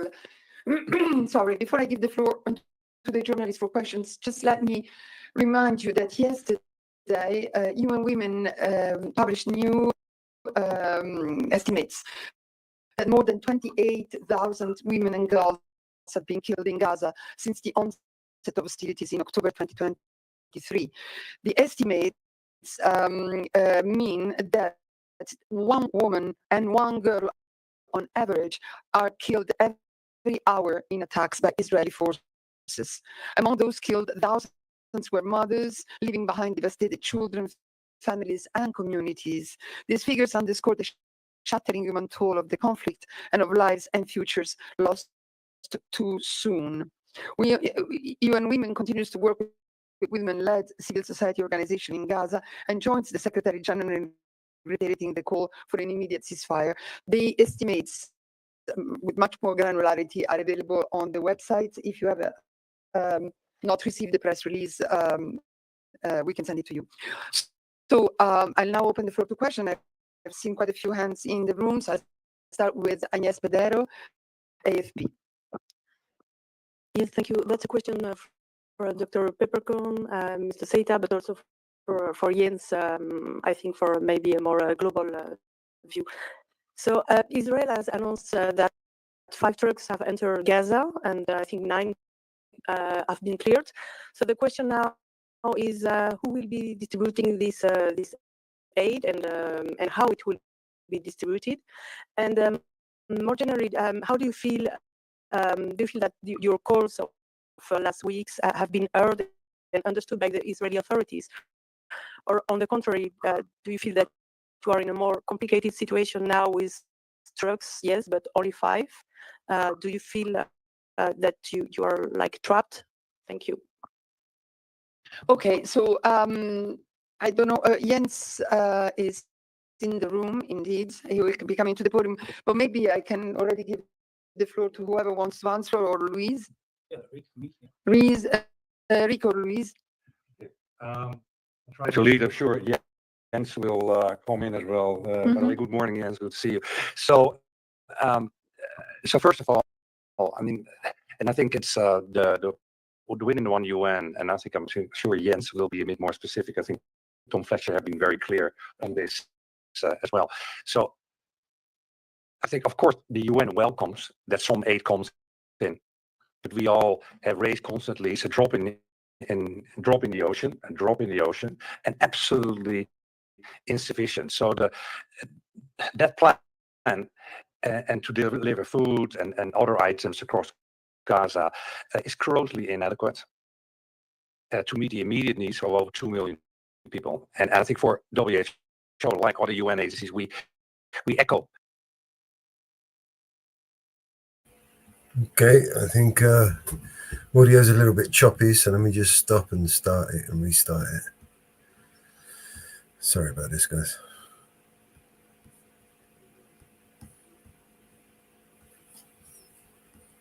This call for stick to the global humanitarian principles, humanity, impartiality, independence, neutrality, to be upheld. Hopefully that's any better. Let me know. Impeded humanitarian access, and to be granted to provide aid based on people's needs, wherever they may be. And I want to reiterate again and again, there is a well-established and proven humanitarian coordination system led by the UN and its partners. Tom Fletcher have been very clear on that. That was working very well when there was a ceasefire and produced and delivered. It's already same shit. It must be allowed to function and fully ensure that the aid is delivered in a principled, timely, and equitable manner. And just for health, for example, most of the WHO goods, 95%, they're in El Arish. Like there is 31 trucks waiting there. I mean, to supply. We also have trucks in the West Bank, and they're currently not allowed. So it's completely inadequate. Drop in the ocean. Leave it there. Absolutely. I see Louise has raised her hand, but I don't know, Jens, if you want to add something. I go to Louise. Louise, go ahead, please. Just very quick to complement what has been said. It's very simple. Not enough. 5 trucks, nowhere near. Not enough. And the follow-up would be the evidence of the ceasefire. Look what the UN could do. We've done it. The ceasefire, the bombs stopped, the supplies went in. We reached every area of the Gaza Strip. We reached people who needed it most. We reached children. We reached the elderly. The supplies went everywhere. That's it. It's so simple. Not enough. Has to be more. Has to be sustained. Has to be now. And we've done it before. We're more than capable of this. Over. Just to add to Louise that any functioning logistics system we welcome, but we had, as Rick mentioned, we have very good functioning system. Why we simply don't revive it? And then that we also have lots of medicines and trucks in Arish and Amman, and unfortunately, some of them are expiring. That's becoming a main problem for us, and it's really sad to see that inside Gaza there's a shortage of medicine. Outside Gaza we have a medicine and it's expiring. That's really not acceptable. So we simply use the existing system which used to function very well. Over. Yes. Yeah, thank you. Good morning, everyone.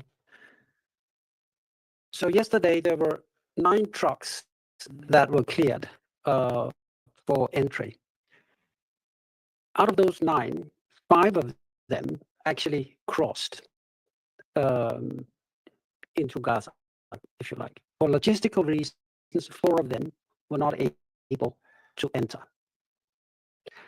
As you know, the crossing has different stages, and there is a repacking, if you like, from one set of trucks to another set of trucks before it can move in. So it moves from different levels, if you like, of Israeli control. The last level, where the 5 trucks entered, are still under Israeli control. And we need permission to pick it up. That did not happen yesterday. However, this morning, we do have the permission to collect those 5 trucks. That is as much as I know right now. We do have the permission to collect those trucks, and we do have permission to collect more trucks that may enter today, and for as long as this, as we understand, temporary opening continues. Thank you very much. And I think part of your question was also if we are still in contact with the Israeli authorities. The answer is yes, of course, continuously. You've got a lot of questions, and yes, but yes. So no, the question was also who will distribute. I understand. So you have the authorization now to pick the trucks. I mean, and what is inside. So will it be UN, and if yes, which agencies will distribute then the food? And do you have already a plan of how you will do that? And yes, did the Israeli ask you for more security? I don't know. What can you tell us? The 5 trucks that entered yesterday were 4 trucks administered by World Food Program and 1 by UNICEF. They were allowed to carry nutrition products for children, supplements, and baby complementary food. This is what was allowed on the trucks when they were cleared as part of the 9. Okay, so 5 of those entered. Now the next step is to collect them, and then they will be distributed through the existing system, the one that has proven itself, as we have mentioned, all of us, many times. And the way it's distributed is the humanitarian way, based on need. Reese, when you want to add something, just raise your hand up. Okay, so let's go to the next question. Emma Farge, Reuters. Thanks, Jens. Sorry, just to clarify. So 5 got in, 4 stuck at the border, but you have permission to collect them. But the 5 that did get in haven't been distributed yet. Is that right? The 5 were not picked up from the Gaza side last night. We do have now, and that is, if you like, a little new development, we do have the clearance today to pick them up and pick up other trucks that may enter that process, whereby they kind of flow through the Kerem-Shalom crossing. Okay. And you said you had permission to collect more trucks today. So are you envisaging like a major scale up in the coming days? That's my question to you. And one for Rick, please. I'm just wondering, the discussions at the WHA on the emergency budget, we're looking at a reduced budget for the WHO for some of the emergency operations, like the important work you do in Gaza. Will your work going forward be ring-fenced, or will it also be scaled back? And can you react to a reduced emergency budget, how it will impact your work on the ground in places like Gaza? Thank you. We have requested and received approval of more trucks to enter today. Many more than were approved yesterday. And we expect, of course, with that approval, many of them, hopefully all of them, to cross today to a point where they can be picked up and get further into the Gaza Strip for distribution. Yeah, so 2 points. I think one is actually what Jens was referring to. So the few trucks which come in now, they will be distributed internally using the existing system, which has proven to us. So whether it is Food, WFP, or UNICEF, Health, WHO, etc. The issue is hardly anything comes in. I mean, like, and that has been raised by all. On your question on the reduced budget, etc., on WC, I mean, I think you should ask the DG or Mike Ryan. I think it's, but I think in a it's, few minutes. but I can reflect a little bit of that. And of course, we know that within WHO, the crisis countries will be prioritized, and they have to be prioritized, whatever. So that is already will happen and should happen. Also, we and WHO, I think we did relatively well in resource mobilization in the first 18 months, etc., from a variety of parties. We've had discussions also already with Alexandra, etc., the impact on the US cuts, even, which of course is also affecting us directly in OPT very seriously. Fortunately, we have a group of partners. Some partners are and member state donors, they're reaching out. And I want to stress, we have delivered as WHO over the last 8, and partners recognize this, and member states as well. So wherever we go, and we all hope, of course, we will go to a ceasefire, and then let's a peace process and early recovery and rehabilitation, etc. And that definitely health should be prioritized as well. Thanks. Dr. Seita, you want? Just want to join your question that yes, UNRWA is also extraordinary financial crisis, and then that we run the public like services like in say like 140 clinics, 700 student schools in all the 5 years of operations, and then we do not have sufficient fund to maintain this public like services fully in the second half of the year because of the political situation, financial situation, global situation. We so that that is extraordinarily difficult for us. Say we can't think of Gaza without UNRWA, which is the largest public primary healthcare operations. We can't think, say, West Bank without UNRWA, particularly in the northern part of the West Bank, that UNRWA is the largest primary healthcare providers together with the Ministry of Health. And so really would like to highlight that the difficulties we are facing this in all the directions, and our Commissioner General is doing his best to fundraising, but I can say that we are in an extraordinary difficult situation. Yeah. Absolutely, and we've discussed this already. Jamie Keaton, Associated Press.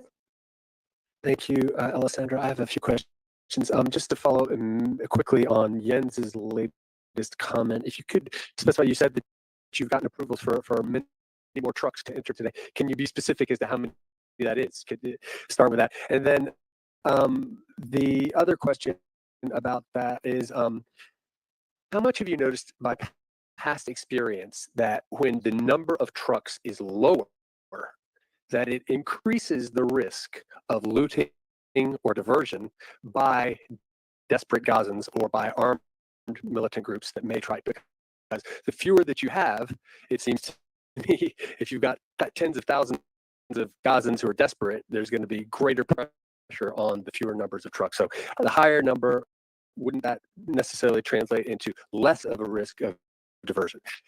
As for both Louise and Dr. Pieperkorn, you mentioned that there are negotiations and Alessandra mentioned that there's talks with Israelis.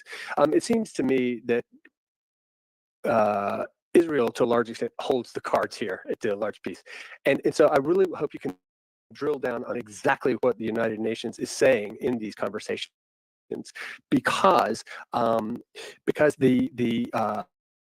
argument that Dr. Pieperkorn made, which is that, let us do our jobs, doesn't seem to be carrying weight with the Israelis. Israelis are going back to the concerns about diversion and use by military groups. So what specifically are you saying to convince them that you doing your job means that it doesn't go into the hands of people that Israel doesn't want to see it going to. And just again for Louise, just very quickly, what is being done right there in those warehouses right now to get those supplies moving?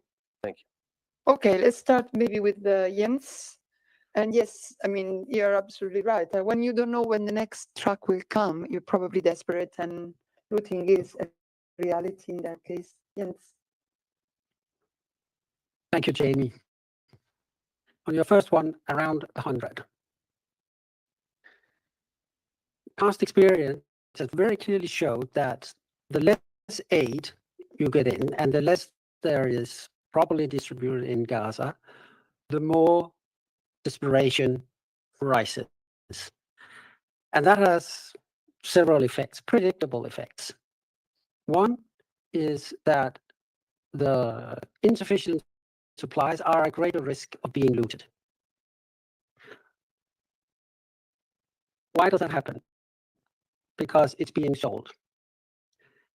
It is being sold on what some people call a black market. I prefer a market of desperation. There's one way to remove this market of desperation overnight, in one go. And that is to open access for all this aid to come in to meet the needs of desperate people. And the market of desperation disappears, and there's no reason to loot the trucks. Okay? And these are commodities that I think I listed some of them last time, that are literally life-saving, have already been cleared by Israeli authorities. There's no dual use. What is there? There is baby milk, baby shoes, nutrition supplies for sheer survival. So if you allow this in, you will not have this market. There's no reason for looting, and the problem is solved. So back to what it is and why we are asking for all these, for this siege of Gaza to be lifted. That's why. Absolutely. I don't know if Rick or Luis. Rick, you want to start, and I'll give the floor to Luis. Okay. I think it's a difficult question. And actually, by the way, going back on looting, I remember that in February 24, we also had the whole series when aid was hardly coming in, and there was a huge food shortages, etc. So I was on a lot of missions, and then you see this, of course, happening. If people think it's food, then they will jump on the truck, they try to slice it open, etc., and things like that happen. So yeah, of course, there's a complete relationship. If you make sure that enough supplies get in, the looting and all the violence will quickly disappear. We saw that very much during the ceasefire, etc., but it was very well managed. There was hardly any incident. There was no incident actually on health products. In general, we are lucky. We announced that, so we actually we never see looting on that, and we announced that. Now on your other question, I think it's difficult. I think probably Jens and Otja and also Tom Fletcher again have been very clear, actually entering that. If you look at the ceasefire and the goods came in, 38% of the goods which came in were linked to the UN. Yeah, 38%. There's a whole monitoring system, including the 2720, etc., for that.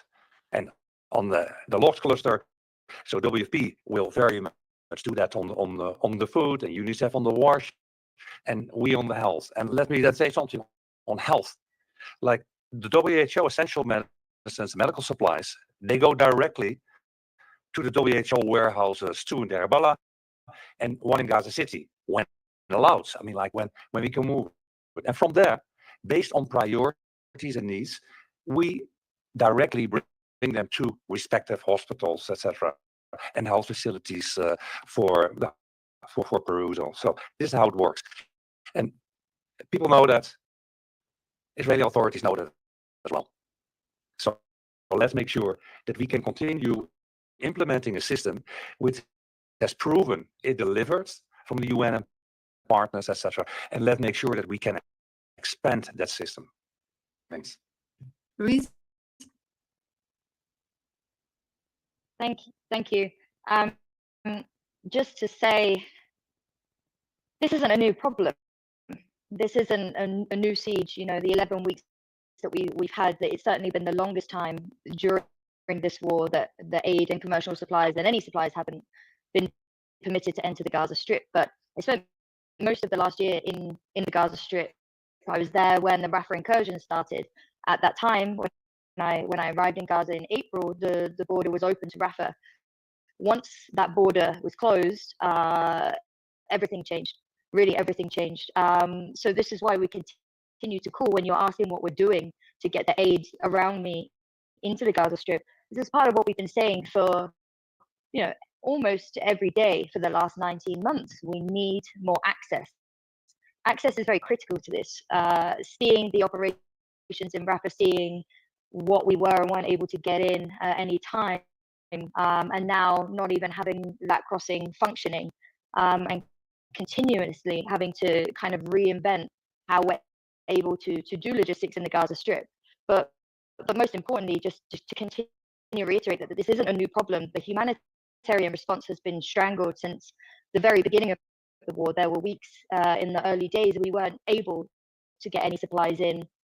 Certainly the 11 weeks now have been absolutely devastating, but we rely very much on the international community and action there for any change. We need more crossings open. We need to get these supplies in. We need a lot. We need more access in terms of being able to reach people in the Gaza Strip. Over 70% of the Gaza Strip now is in displacement orders. It's very difficult for the United Nations to deliver aid when we are denied missions and we are denied access. So all of these things come together to get the aid supplies to the people who need them, and we need political cooperation for that to happen. Over. Thank you very much. Yeah, you have a follow-up? Quickly for Jens. Jens, you said that you've gotten the authorization to pick up today, collect. Any idea when that's going to happen? I mean, it is going to happen today, theoretically. Is that? I mean, are people on the move to pick those up now?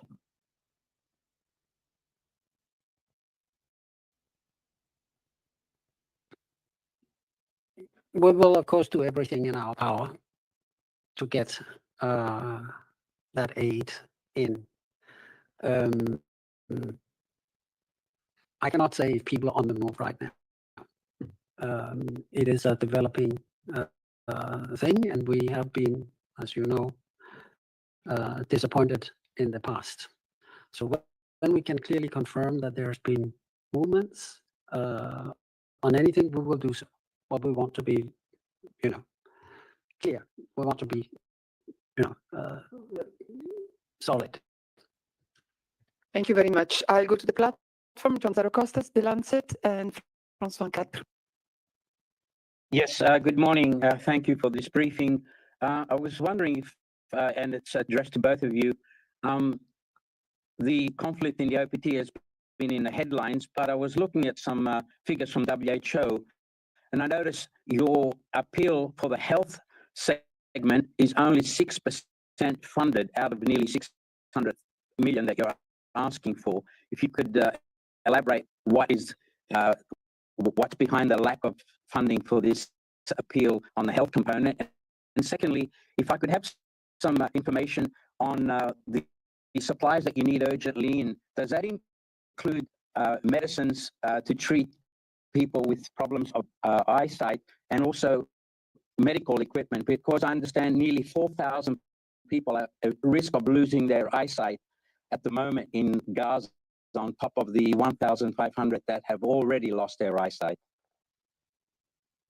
Thank you, John. I don't know if Dr. Zet or Rick want to start, and then I give you the floor.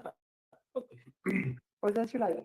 Okay, so thanks, John. I think on the first part, and I see Margaret is there as well. So I think I didn't get so much what you meant with that segment, and then that specific segment which was very underfunded. On the part, let me say this: we constantly, and not WHO, we are leading the health clusters. So we do this with our partners, with all the health partners active. And from the start of this crisis, how we try to prioritize straight away essential medicines and medical supplies was that we looked at the consumption of essential medicine supplies from Gaza before this crisis, and then we try to triangulate and reprioritize because resources are always low, etc., and constantly assess. And this is how we plan as WHO, but also very much I want to say the partners, that cluster partners. There's many cluster partners. I mean, UNRWA is here with us, but there's many other cluster partners, etc., who play a key role on that. On the specific medical equipment, etc., that is, for example, we want to get in medical equipment, medical imaging equipment. There's only one CT scan working, and that's the one in Al-Ahli. It's insane in the Strip. That's the only one which is functional. Now we want to get in, and you can only do that when there is a chance for ceasefire and early recovery, etc. We want to get in this medical imaging equipment, and if you talk about CT scans or MRIs, but also simple X-rays, mobile X-rays, etc., including some of the equipment you were talking about. Yes, it's definitely on our agenda. I also want to allude to that even before this crisis, it was very difficult to get this equipment into Gaza. The so-called dual use discussions constantly on that, etc. I remember the WHO, that me and my team, we struggled for 2 years to get 8 mobile X-rays in, and we had 2.5 years, etc. Like any referral hospitals have maybe 15 mobile X-rays, which you just get to the bed, etc. So that is insane. So even if we get to that phase, that needs to change. It's all on our list. It's all on the priority, etc. But we constantly have to reprioritize based on the top needs and what we are allowed to get in. Over to you. Dr. Seita? Thank you. As you know, we provide primary health care, and we do many things to prevent the eyesight loss, like treatment of diabetes, which is the main cause of the eyesight loss, and the vitamin A as well as the nutrition. We do everything we can do, but we do not have enough medicines. We do not have equipment. But for once somebody has serious effect, like we have no time to do that eye fund screening for the diabetes ones because we do not have equipment. And so that yes, it is very unfortunate that many people cannot lose the eyesight. But this is the entirety of that means entirety of the loss of the medical services in Gaza, and then that results in the eyesight. So it is eyesight loss is very important, serious, but it's one of many problems which is very important. Is preventable, avoidable, and curable if the medical situation is better. Yep. Absolutely. Margaret, can you shed light on the issue of the budget or the funds? So, John, would you mind repeating? I was in the middle of something. Oh, okay. I think it's about okay, John, maybe just repeat the question if you could. Yes. Good morning, Margaret. It's concerning the 4 billion appeal. The health segment was, I think, $596 million. And looking at some of WHO data, only 6% had been funded as of, I think, 6th or 7th of May, which is a very small amount, given that the crisis is in the headlines every day. And I'm wondering what's behind the lack of funding by donors. And so this is the appeal for Gaza itself. It's for all the OPT. Appeal. Okay. So I don't have information specifically on that, but I will check to see if we've got any detail for, and you may find that there may well be more since. So I'll double check that for you. Yeah. Thank you, Margaret. Maybe I just can add one thing specifically for OPT in Gaza. And I think we've raised this in former press conferences very clearly, did well, relatively well, resource mobilization the first 18 months, etc. I think it's not just only affecting WHO currently, the whole of the UN. We see this as well. It's not just the US. I think a lot of other partners, they are holding their cards against the chest. I mean, like they're very much with us and they're very impressed what we delivered, etc. Some reach out. It's not all doom and gloom. Some reach out to us specifically in OPT, and it will continue, but much more is needed. And where I'm really concerned about, I mean, if you talk about, we're the biggest supplier of essential medicine and medical supplies in Gaza. So we will, if it would open up, we can continue that for another 3, 4, 5 months. We will still have funds to do that. After that, I mean, like, if that dries up, we are in massive problems, and the health system is on the brink of collapse, as we constantly say, but it's still partly to minimal functional. That is because of this kind of support. So it's absolutely essential that we focus, and that member states also focus their support on where it really matters, on the key priorities. Thanks. Thank you very much. So I don't see other hands up for our colleagues, which is timely because in 5 minutes we have the French authorities, French minister coming for the press conference. I just have 2 short announcements to make. You want to add something? So just to remind you 2 things. First of all, that the Committee on the Rights of the Child is beginning this afternoon the report to review the report of Romania, which will be followed by Qatar and Brazil. And then I wanted to tell you that on Wednesday, 21st of May, at 10 a.m. New York time, so 4 o'clock here, the Secretary General of the United Nations, Antonio Guterres, will present together with Amina Mohammed, Deputy Secretary General, and Oscar Fernandez Taranco, will present the 2025 report of the chair of the UN Sustainable Development Group. And that will be done, of course, in New York. This report shows that the revitalized resident coordinator system delivers efficiency to improve lives. It will be, of course, in New York in person, but you can follow it on UN Web TV. And this is what I had in terms of announcements. We are still, I'm looking at Tariq, or I don't know if Margaret has an answer, to confirm the Dr. Tedros press conference. I don't know if you can say anything. I think I can. I was certainly advised by his team that he's going to be on his way in the next 30 minutes. So the idea is that the press conference with him about the pandemic accord and about with quite a few other speakers who were involved with the pandemic accord, including Dr. Mike Ryan, Dr. Jawad, Precious Masoso. They're going to be on their way in the next 30 minutes. So I advise you just to stay here. Yeah. Great. The advice is shared, and I would also remind you that the press conference of the French authority is starting now. As usual, it's a permanent missions press conference, so we cannot send it out hybridly, but then we will, as I said before, start the hybrid function again for Dr. Tedros press conference. And I can see here on my screen that Fadela is sending out the announcement now with all the details. I saw your hands, Jamie. Sorry, I just wanted to follow up with Jens. I'm noticing that Tom Fletcher has spoken to some outlets about the number of babies who could die over the next 48 hours if aid does not reach them in Gaza. Can you tell us more about that? Do you have any details as to where that information comes from, that figure, just what the source of that figure is?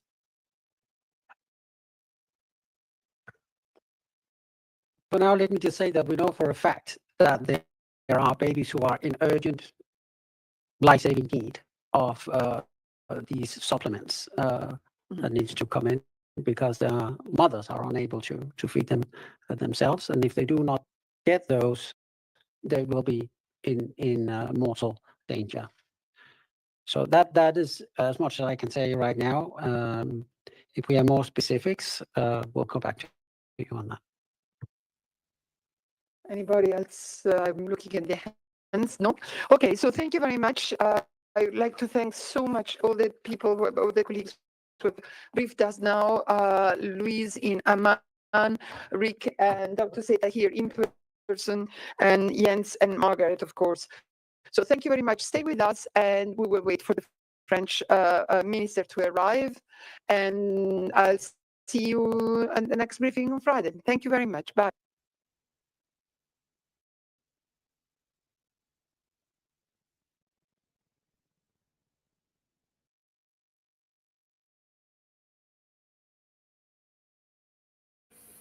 There you go. A lot to do about nothing. There's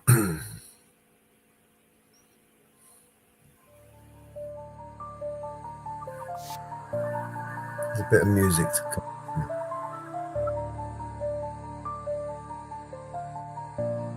If this world were mine, I will have BNC on everything.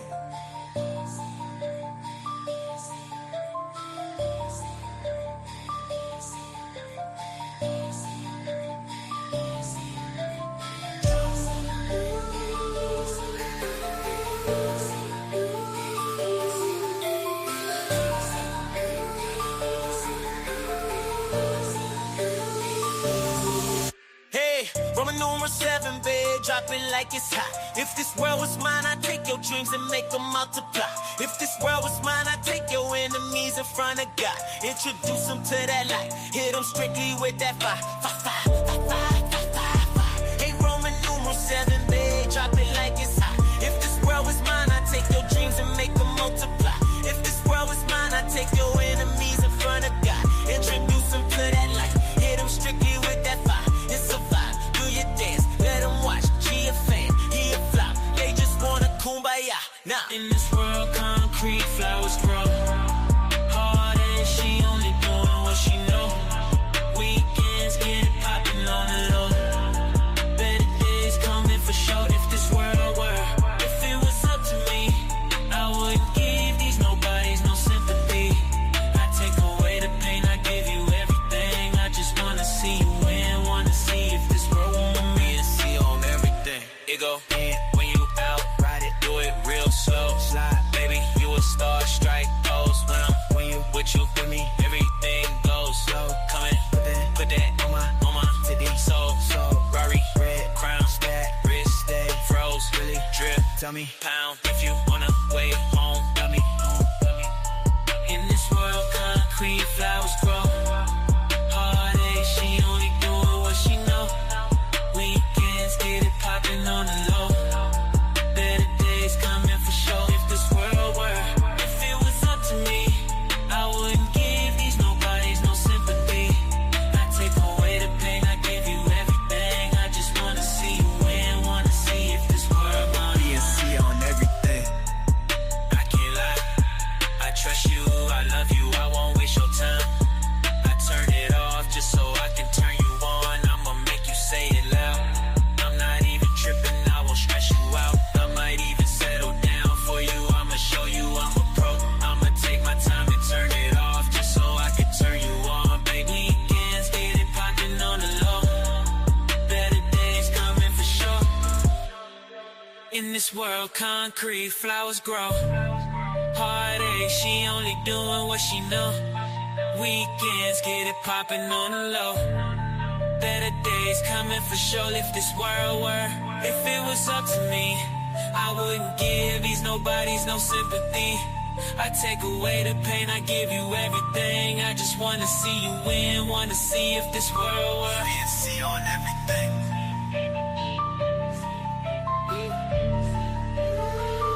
BNC on everything.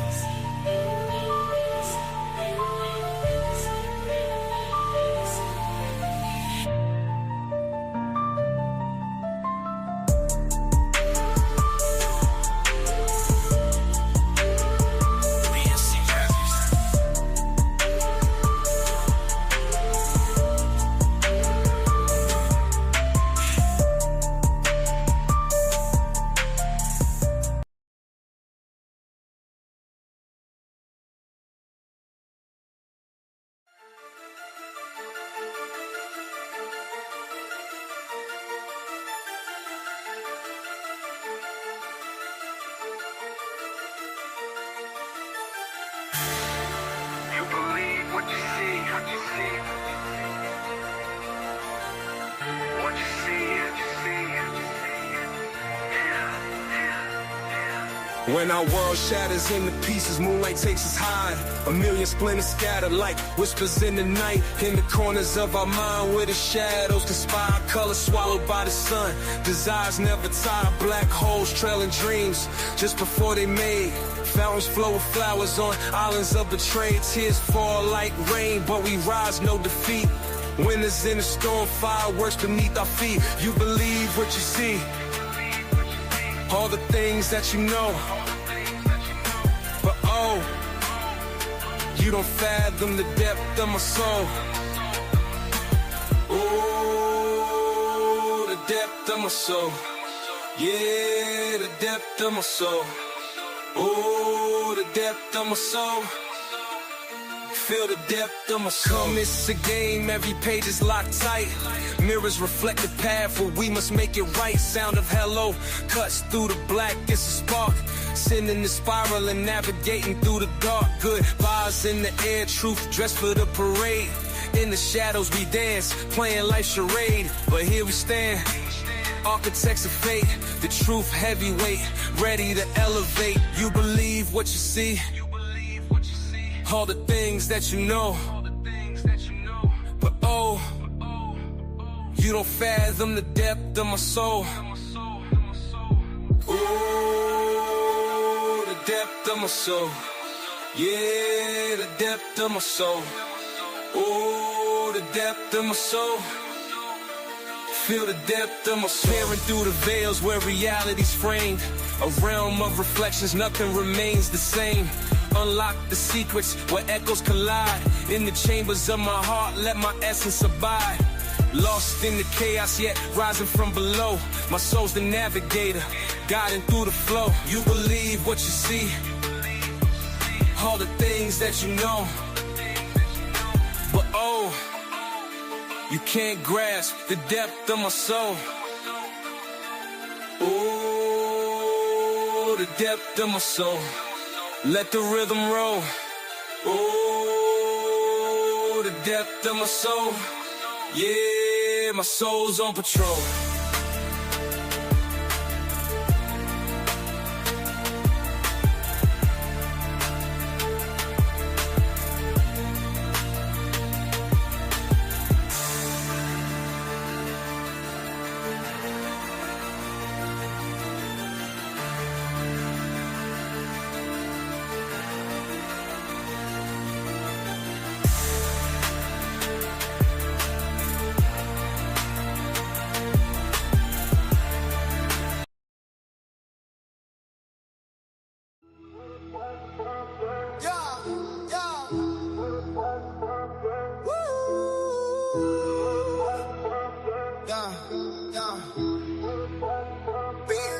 Get up on my back. Don't catch a heart attack. Whoa. Ain't nobody humping around. Throw your hands in the air. Let's go, let's go. BC. No matter what they claim. Nah, it ain't the same. Hands up. Ain't nobody humping around. BC. Look, girl, I'm the truth, not just a wave. Heard them talk, but the rumors fade. Solid love, yeah, that's the move. Loyal vibes, that's the realest groove. Whisper in your ear, I'm here, let's chill. Can't let the fake stuff break the real deal. You got the lock, I got the key, see. We the ones they envy, baby, trust in me. Girl, you said you love me. And you said you trust me. Why you think I'm out there messing around? Pressure's heavy, but we rise above. Yeah, you know I'm yours, my one true love. Ain't nobody fooling around, girl. Get up on my back. Don't catch a heart attack. Yeah, ain't nobody humping around. Let's go, everybody keep it moving. No matter what they claim. Now it ain't the same. Ain't nobody humping around.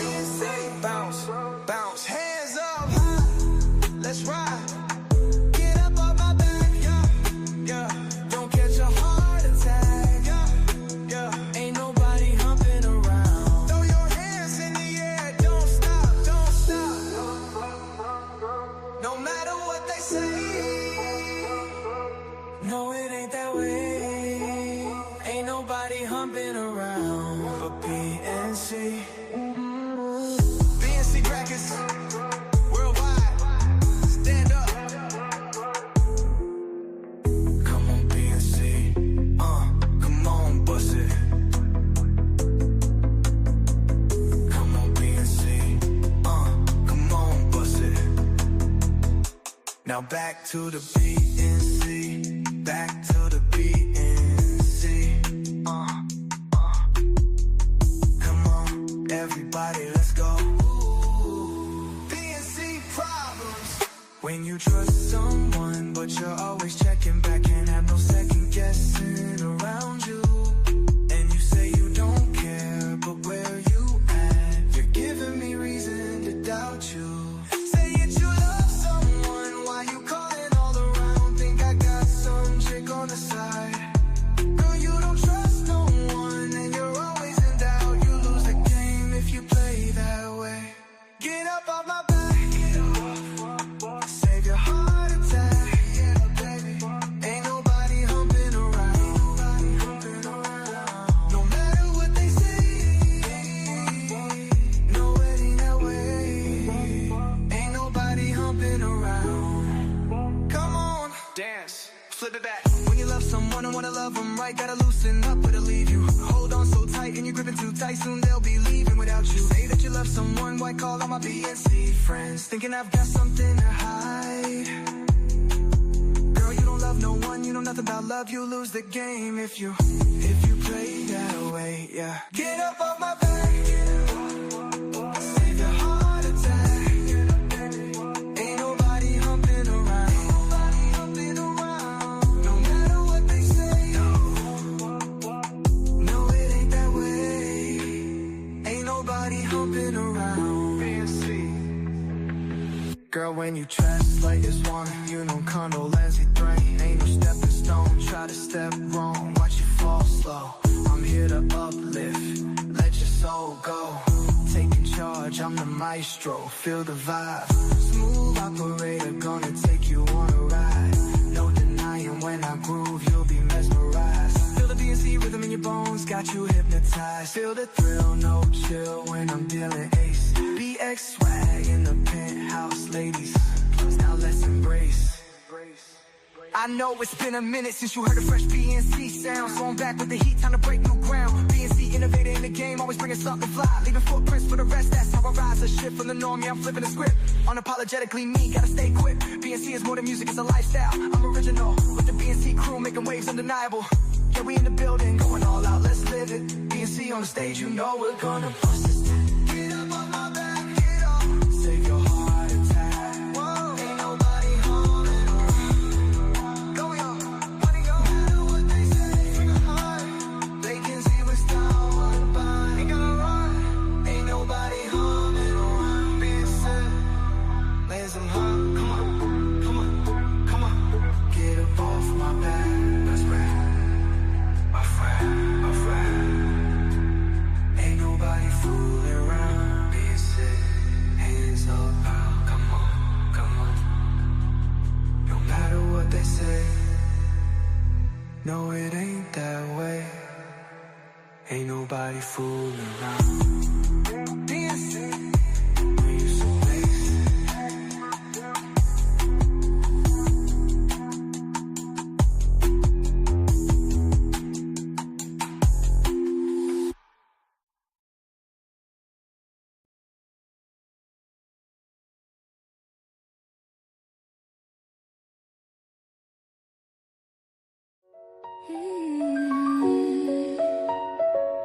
Captured in the moonlight, stars scattered above.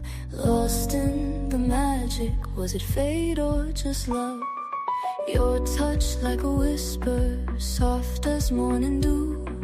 In that fleeting moment, all I saw was you. Caught up in your heartbeat, breathing in your air.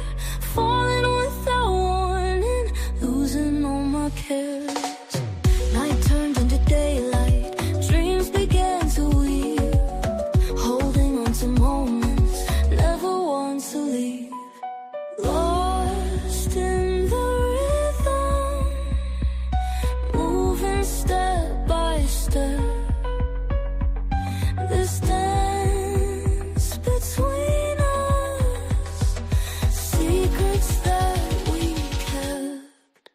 Caught up in your heartbeat, breathing in your air, falling without warning, losing all my cares.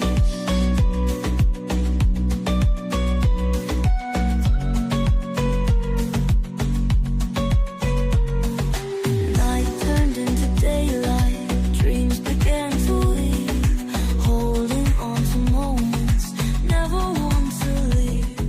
Lost in the rhythm,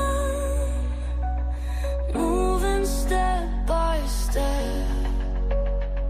This dance between us, secrets that we kept.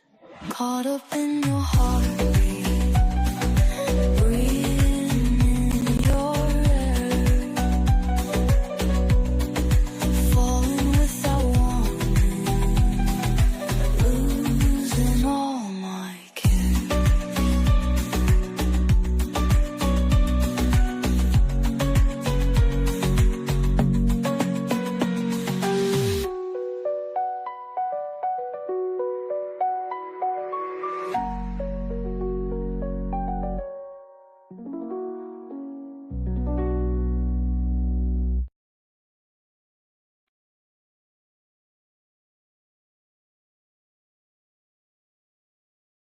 Cooking up a feast like nobody else can. Got the BNC crew rolling in one by one. Mellow Grim Reaper and Mrs. Reaper under the sun, yeah. Support's pleading, come on mama, just a slice of bacon. But Mellow's trying to spark it up, now he's mistaken. Mama Bear's eyes are fierce, she points to the shed. Wait there boys till the table is set, she said. Wanda and DJ Paco filling up the dance floor. Mountain Girl in Northwoods yelling woo fucking woo encore. Miguelito stands guard, making sure we're all secure. No EA off the film his rights, cause you know he's for sure. Oh Mama Bear, you're the heart of the show.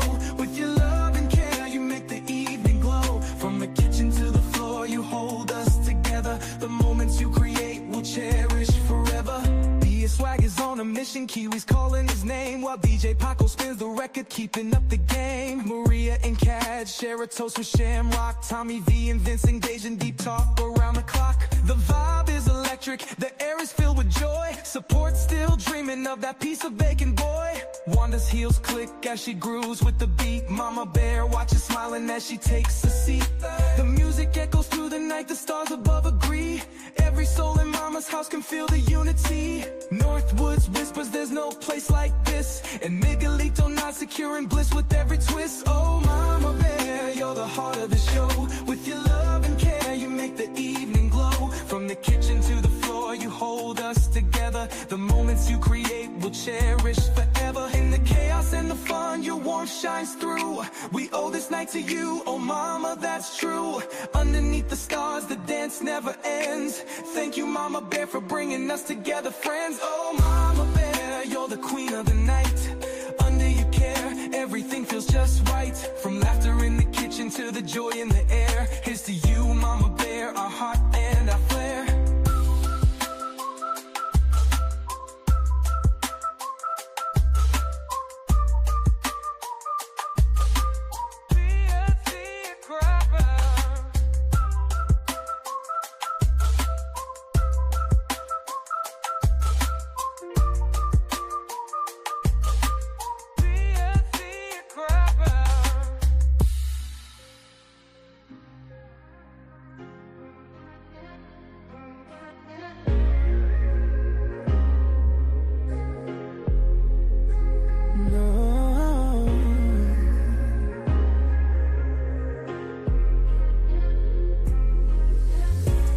Calm of the evening glow, a heartbeat starts, a love we know.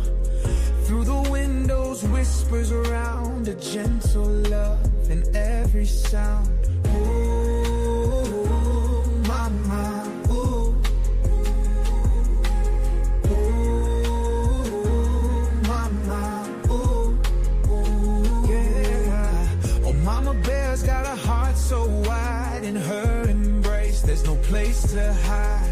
She's in the kitchen spinning love like gold, preparing a feast, a story to be told. Mello's asking for the rules to bend, but Mama Bear knows where her patience ends. Support's out there pleading for Bacon's grace, while laughter lights up the whole dang place. Miguelito stands guard, a watchful night, no harm comes through on this shining night. No weapons. BBA's off with his rights, out to explore, and in Mama's house we're wanting not but more. Mama Bear, you're our melody, filling hearts with tender harmony. In your arms, we find our peace in a night that feels like sweet release. Wanda and DJ Paco stirring up the floor. Mountain girls calling woo, flucking woo, wanting more. Northwoods raises a toast to the stars up high, as BX swags in the fridge just trying to get by. Kiwi. Mama Bear, oh, with eyes that gleam in her presence, every heart redeems. Her laughter, her love lighting up the sky, a warmth in her heart that money can't buy. While DJ spins that BNC sound, we're all dancing in love, all safe and sound. Miguelito's vigilance, BBA stands for rights. Mama's arms hold tight through the restless nights. Mama Bear, you're our melody, filling hearts with tender harmony. In your arms, we find our peace in a night that feels like sweet relief. Mama Bear, with strength so rare in your gaze, we find our cares to you. We raise our glasses and cheer for Mama Bear, who holds us dear. Mama Bear, you are a song. In your love we all belong. Mama Bear, you shine so bright. In your love we take our flight.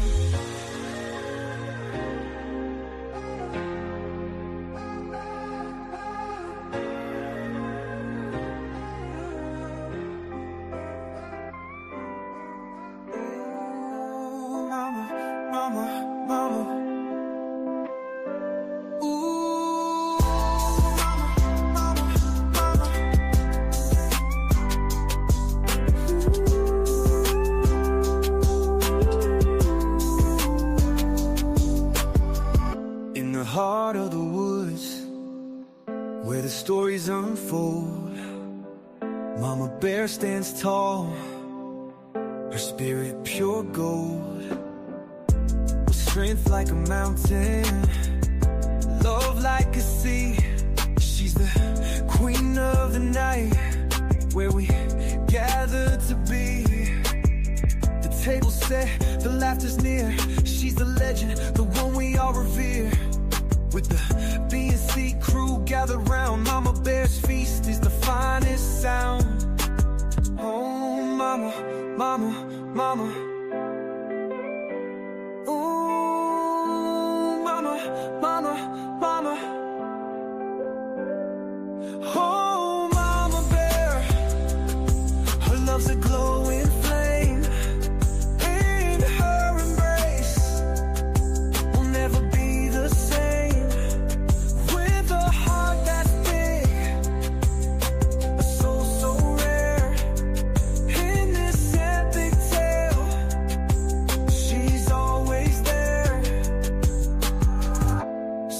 Cree rings out, pleading for the bacon. Mello's bold inquiry got him lightly shaking. Joints. Wanda spins with DJ Paco, sparks ignite, while Mountain Girl and Northwoods light up the night. Miguelito God's ever so true. BBA's filming, capturing views. BX swags, treasure hunting the fridge, oh so sly. Kiwi's the goal with the determined eye. Oh, ooh, Mama, Mama, Mama. Ooh, Mama, Mama, Mama. Oh, Mama Bear, her love's a glowing flame. In her embrace, we'll never be the same.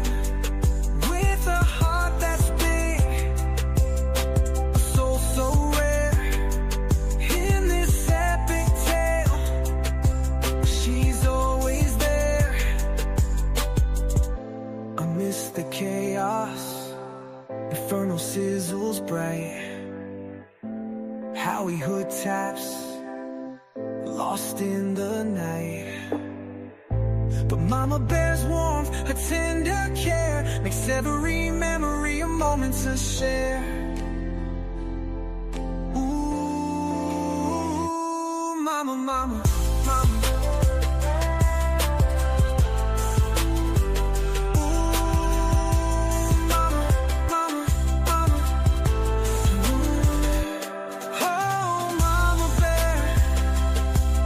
Love's a glowing flame. In her embrace, we'll never be the same.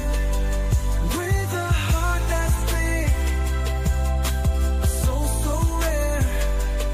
In this epic tale, she's always there.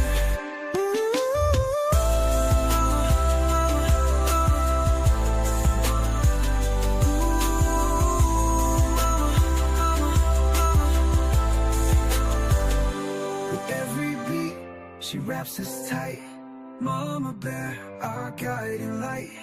In her home under the moon's soft glare, we'll forever find love in Mama Bear's lair. Ooh.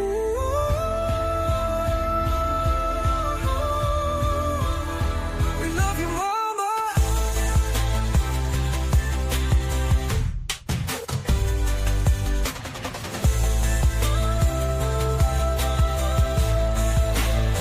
We love you, Mama. BNC Rappers.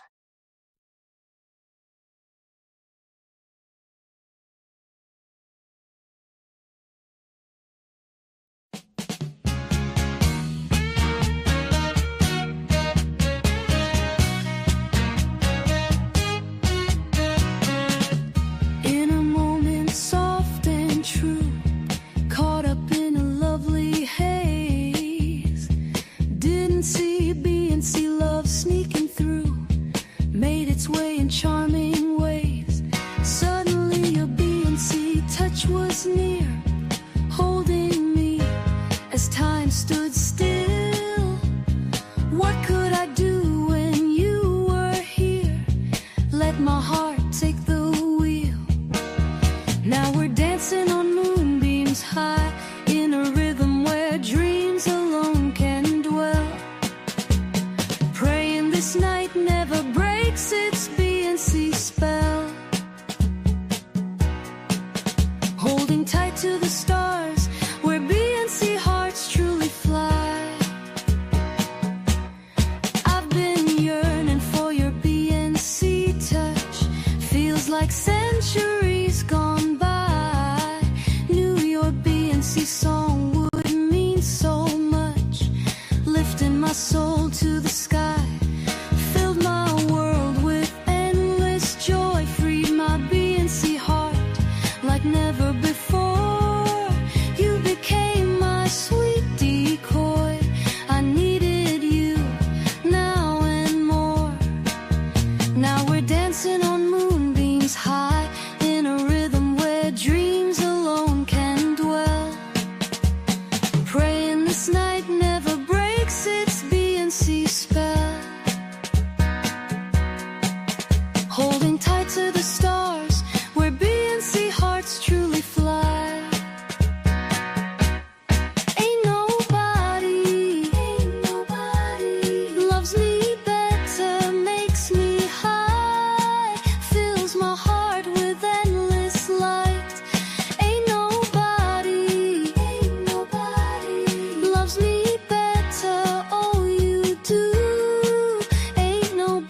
tight to the stars, where BNC hearts truly fly. Ain't nobody loves me better, makes me high, fills my heart with endless light. Ain't nobody loves me better, oh you do. Ain't nobody loves me better than you. Your arms, my sweet embrace, in your charms I find my place.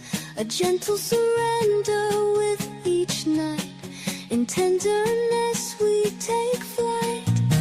Your eyes lock with mine, we see a future of love endlessly. Treasures of the heart we keep, a love so vast, oceans deep. Ain't nobody loves me better, makes me high, fills my heart with endless light. Ain't nobody loves me better, oh you do. Ain't nobody loves me better, no one loves me. Ain't nobody loves me better than you. Easy, nobody, baby, ain't nobody, baby, loves me like you do. No one ever could. Ain't nobody, baby, makes me feel this bliss. Ain't nobody loves me better than this, than this.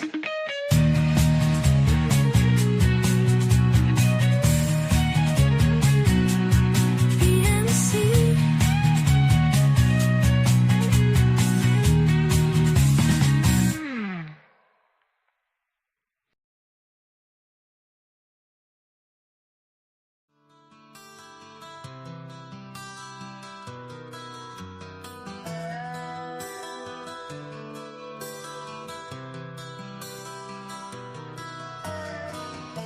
The law's coming in, and now you're backing out. It's hard to talk big with a shotgun in your mouth. I'm glad you brought your friends, they can watch it go down. I got mine too, so welcome to my house. 'Cause these are my people, and this is my land. This is what we prayed for, and this is God's plan. And if you ain't from here, then you won't understand. This is my country, yeah, this is who I am. So welcome to my house. So welcome to my house.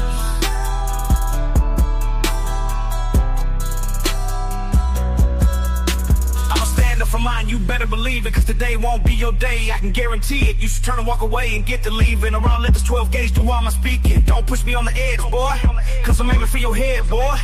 And all I see is red, boy. I told you not to cross that line. I'm giving you a chance, boy. You see the devil in the glance, boy. Shotgun knock you out your pants, boy. I told you not to fuck with mine. Lord have mercy. Lord have mercy.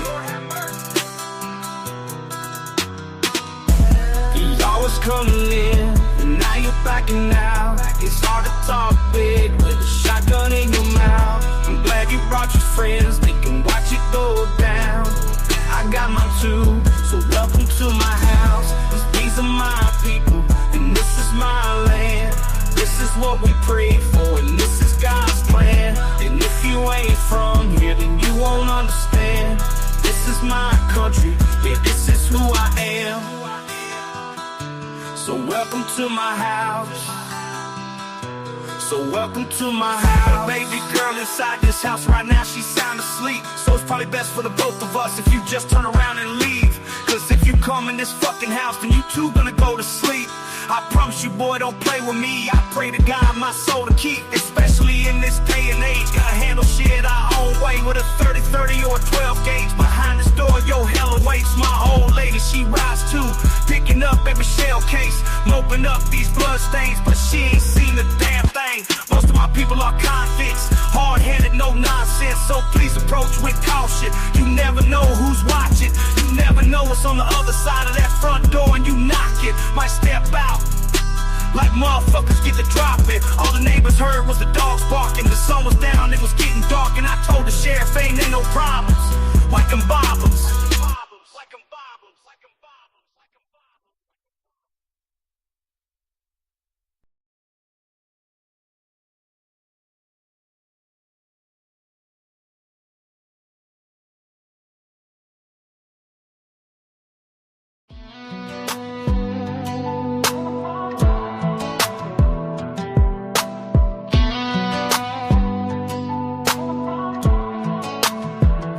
You strolled in bold, now you're backing out. It's hard to talk big when you're staring down doubt. I'm glad you brought your friends, let them watch the showdown. I got mine lined up, welcome to my hometown. Cause these are my people, this is our land. This is what we pray for, this is God's plan. If you ain't from here, you might not understand. This is my country, this is who I am. So welcome to my house. So welcome to my house.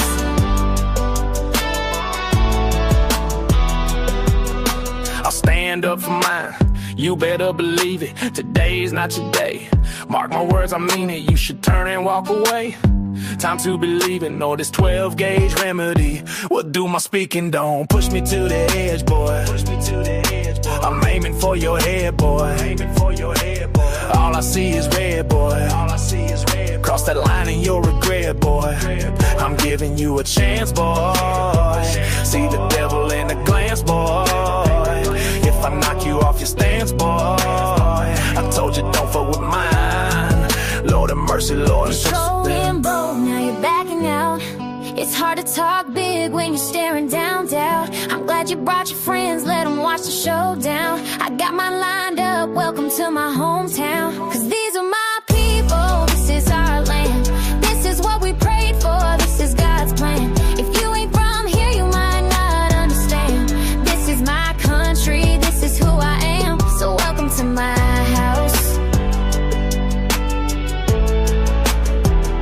So welcome to my house.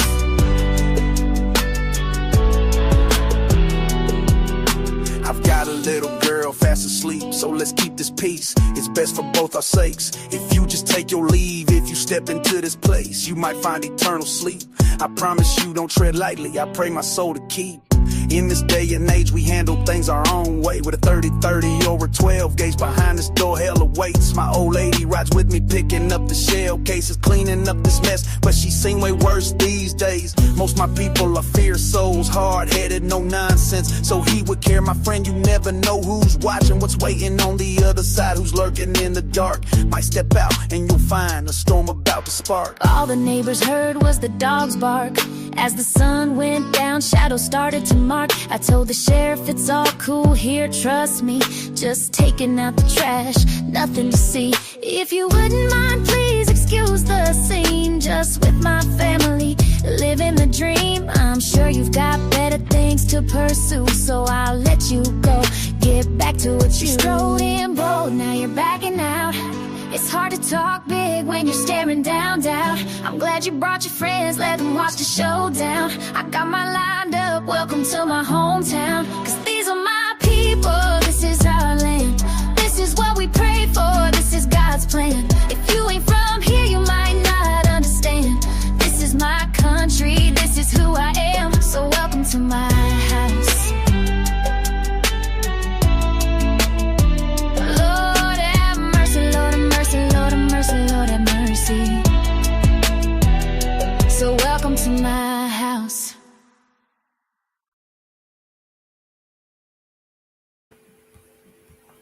Yeah, I hope you're enjoying the music so far. And we've got a new video here. Let me share.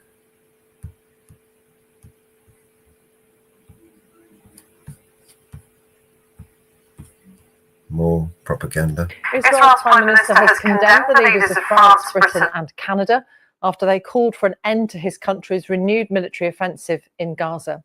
Benjamin Netanyahu called their remarks a huge prize for Hamas and insisted Israel would continue to press for what he described as a total victory over Hamas. Well, the joint statement signed by Sir Keir Starmer, Emmanuel Macron and Mark Carney says while they have always supported Israel's right to defend Israelis against terrorism, the current escalation is wholly disproportionate. And it warns if Israel does not cease the renewed military offensive and lift its restrictions on humanitarian aid, we will take further concrete actions in response. Well, Israel eased its complete blockade of the territory on Monday and let in a handful of aid trucks, but the UN says far more supplies are needed. The bombardment of Gaza has continued overnight with reports of deadly airstrikes. This comes not long after the UN's humanitarian chief has called the first delivery of aid into Gaza for 11 weeks a drop in the ocean. We'll speak to our diplomatic correspondent Paul Adams in a moment, but first let's hear from Yolande Knell in Jerusalem. Yolande, first those comments then from the UK, Canada and France and the reaction from Israel. Talk us through what's been happening. Well, we've had the Israeli Prime Minister condemning that joint statement, saying it's a huge prize for Hamas and that it will invite further atrocities of the kind that was perpetrated on the 7th of October 2023 and the deadly attack on southern Israel that killed some 1,200 people. He also said that Israel would continue to defend itself by just means until total victory. But I think, you know, this won't be so easily brushed off by the Israeli leader, because these are important allies of the country, the UK, France and Canada, that have come out with this very harshly worded statement. Really some of the strongest criticism that we've seen so far of Israel's handling of the war and threatening concrete actions Harshly worded. as well, without going into what those might be. Now, this all happening as we continue to see Israel's deadly bombardment, this intense military offensive going on in the Gaza Strip overnight. The Hamas-run civil defense is saying that at least 44 people have been killed, most of those within the space of about half an hour, we understand from local sources, when there were Israeli strikes that hit a school being used as a shelter for displaced people in Gaza City. In the southern part of the Gaza Strip, there was a fuel station that's disused, being used as a tent city for displaced people that was hit, a residential building of 3 stories as well. And, you know, still we're waiting to see what aid goes into Gaza in the course of the day. Lots of safety and logistical issues given the ongoing Israeli military offensive. But now that Israel has eased this blockade, it's been a total blockade of the Gaza Strip for 11 weeks now, with no food, no medicines, no fuel, no shelters going into Gaza. There's really a dire humanitarian situation. And we've heard that only 9 lorry loads of aid were cleared for entry into Gaza 1 day ago. A senior UN official has told the BBC this morning that there are this clearance has been given for 100 or so lorry loads. But of course, this is being seen as a drop in the ocean, given the huge needs of a population of 2 million people. Yolande, for the moment, thank you very much. Yolande now in Jerusalem. As we said, we'll speak to Paul Adams in just a moment. But Yolande was referring now to the aid situation in Gaza. Well, the UN's humanitarian relief chief, Tom Fletcher, a former British diplomat, has been speaking to the BBC in the last hour, saying just 5 aid trucks were cleared to enter after Israel's blockade was lifted, but are stuck on the border. Well, that's a drop in the ocean. And let's be clear, those 5 trucks are just sat on the other side of the border right now. They've not reached the communities they need to reach. And, you know, let me describe what is on those trucks. This is baby food, baby nutrition. There are 14,000 babies that will die in the next 48 hours unless we can reach them. This is not food that Hamas are going to steal. No, we run the risk of looting. We run the risks of being hit as part of the Israeli military offensive. We run all sorts of risks trying to get that baby food through to those mothers who cannot feed their children right now because they're malnourished. Tom Fletcher. Well, let's speak to our diplomatic correspondent, Paul Adams. And these comments from these 3 allies of Israel, Paul, I mean, how significant are they? It feels pretty significant. I mean, some of that language that was used in the statement issued last night was almost unprecedented. You know, the level of human suffering in Gaza is intolerable, they said. They described the Hamas attacks of October the 7th as heinous and said that Israel had the right to respond, but they described the escalation as, in their words, wholly disproportionate. And the fact that the long statement included a warning towards the end of further concrete steps certainly will have the Israelis wondering whether some of Israel's closest allies are now beginning to think about things like recognizing the state of Palestine, something that the French have indicated they might do at a conference in New York next month, possibly reconsidering arms sale. Britain has already had a partial suspension of licenses since late last year, possibly revisiting the kind of trade deals that the countries had with Israel. There are many, many measures that would be available if countries decided that a red line has finally been crossed and that it is time not just to issue harsh words of condemnation, but to actually show Israel through action that enough is enough. Well, there's already an international criminal court warrant for Benjamin Netanyahu. So he politically surely is having to weigh up his options very carefully, considering the makeup of his government. Yes. I mean, look, that's been a reality now since the middle of last year. He knows perfectly well that there are countries, including Britain, where he cannot safely travel without the possibility, a theoretical possibility perhaps, but a possibility nonetheless, of being arrested. I think the point that some of Israel's actually some former Israeli leaders, including Ehud Olmert, the former prime minister, make is that this prime minister, Benjamin Netanyahu, has led Israel into territory that the country has simply never been in before. And that territory is that of an international pariah. And what you see in the comments over the last few days, and particularly that statement last night, is the very real spectre of Israel plunging further and further into that kind of territory, which, if you consider the level of horror and outrage and international goodwill towards Israel that accompanied the attacks by Hamas on October the 7th, is an astonishing reversal of fortune for Israel. The last 18 months have eroded that goodwill to the point now where some of Israel's closest allies are beginning to sound extremely exasperated. While the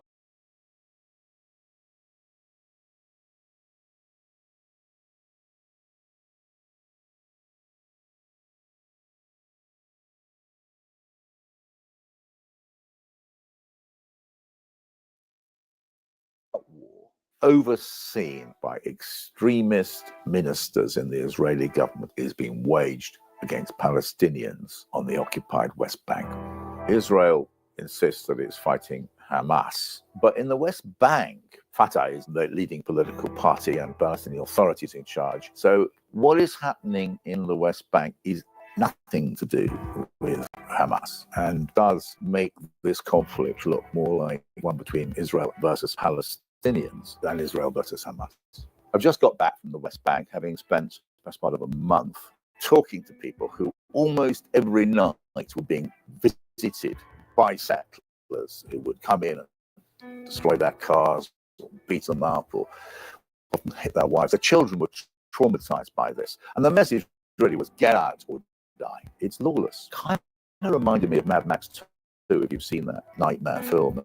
And the settlers are a bit like that. Sometimes it might be villagers going out to collect their olives, and a pack of settlers might emerge with M16 machine guns and spray bullets around the place to scare them off the land, or they use the guns to beat up some of the male villagers and then shoot the water tanks, come in also with bulldozers. Cars are incinerated, the houses, there have been attempts to burn down the houses, the sheep, etc., have been scattered, in some cases it's just shot. They burnt the olive groves, and they come into your house and they'll smash up your house, and then they will steal for your money, and acts of incredible aggression. The Israeli authorities just don't do anything about it. The international community is mute. When I last looked, 16 of these little village encampments have been erased. The villagers have found it just impossible to survive. They've had to leave their land. And this is, of course, a crime under international law, a forcible dispossession of occupied people from their land and their replacement by another people brought in by the occupying power. And there's no question that these settlers are protected by the Israeli Defense Force. There's a tendency for the police to say, no, nothing to do with us. The police, of course, are under the overall control of this electable character, Mr. Ben-Gvir, head of the Jewish Power Party, settler leader, very sympathetic to the settler cause. Hanging on his front room was a picture of the mass murderer, Goldstein, who went into the Tomb of the Patriarchs and machine gunned to death 29 Palestinians. Goldstein is a man very widely admired for that act of murderous violence, and Ben-Gvir admired him. אני לא מאוד מפורש שהבן שלך בא ושואל אותך מי זה האיש הזה שם בתמונה, שהוא צדיק, אני אומר שהוא גיבור, אני אומר... And he represents a particularly dangerous tradition which really sees Palestine. How's the audio? Can someone tell me if the audio is coming through okay?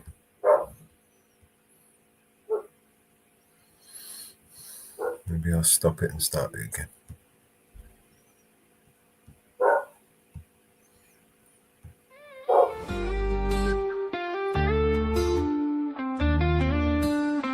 Yeah, I'm in this desert town under the neon lights. There's a siren with a smile wrapping hearts tight. She walks in velvet grace, a dangerous beauty face. Got that mesmerizing gaze, puts you in a daze. She's a mystery wrapped in midnight lace. Men line up just to fall from grace. One look, one touch, you're under her spell. Where she leads, boy, only time will tell.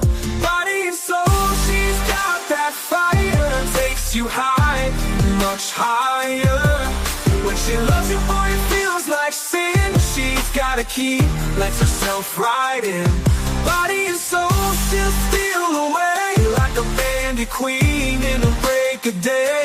Locked her heart, boy, but it's too late. She's got it all by twist of fate. In the smoky bar shadow, she's the queen of the game. With every whispered word, she knows you're tame. A heartbreaker, night maker in her cold embrace. You'll search the stars, but won't find a trace. Oh, she dances for life, and you're just a step apart in her game, a secret.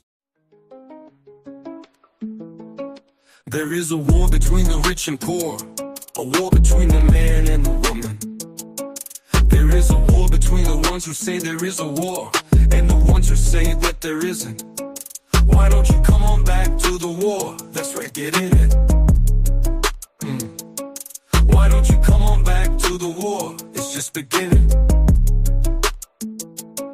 Well, I live here with a woman and a child. The situation makes me kinda nervous. Yes, I rise up from her arms. She says, I guess you call this love, I call it service. Why don't you come on back to the war? Don't be a tourist. Why don't you come on back to the war before it hurts us? Why don't you come on back to the war? Let's all get nervous. You cannot stand what I've become. You much prefer the gentleman I was before. I was so easy to defeat, I was so easy to control. I didn't even know there was a war. Why don't you come on back to the war? Don't be embarrassed. Why don't you come on back to the war? You can still get married. There is a war between the rich and poor, a war between the man and the woman. There is a war between the left and right, a war between the black and white, a war between the odd and the even. Why don't you come on back to the war? Pick up your tiny burden. Why don't you come on back to the war? Let's all get even.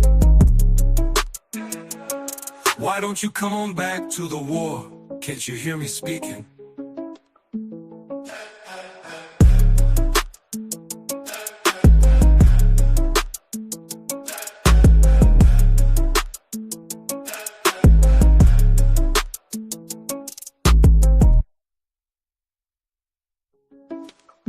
Yeah, you came here with a woman and a child.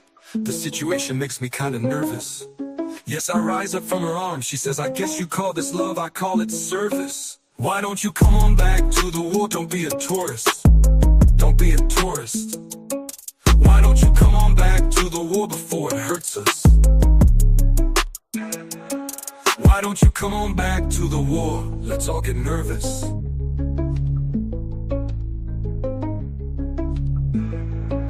You cannot stand what I've become. You must prefer the gentleman I was before. I was so easy to defeat, I was so easy to control, I didn't even know there was a war.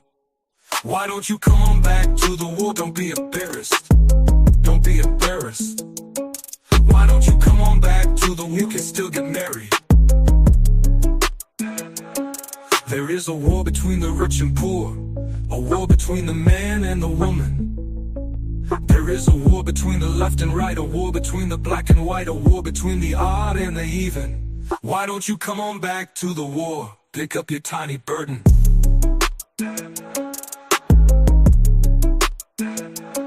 Why don't you come on back to the war? You can still get married.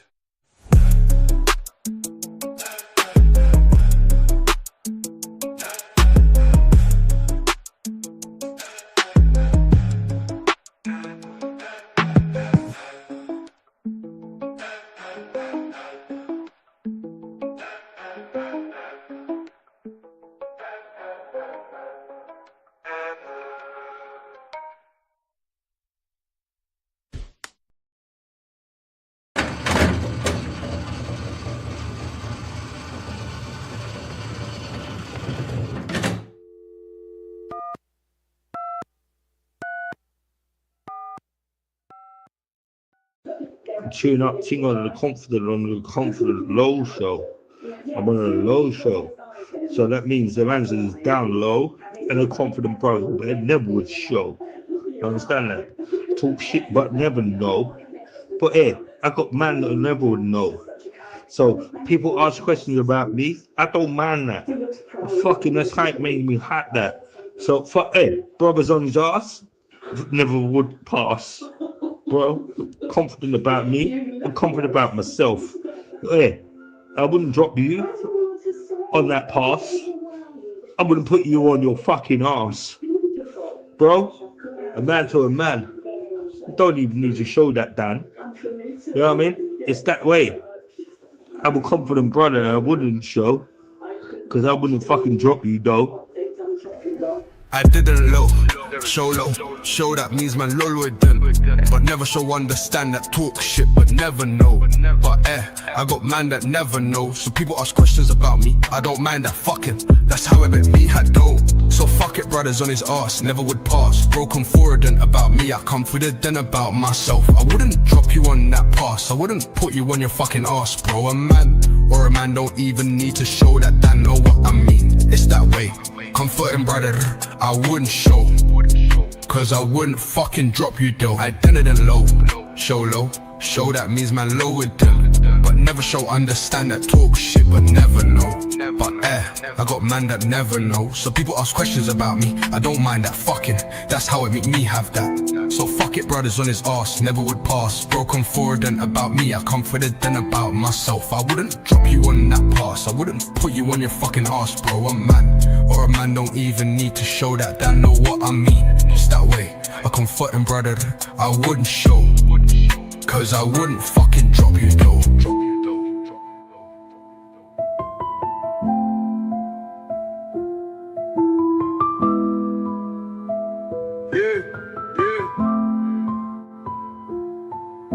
I done them low, show that means man low.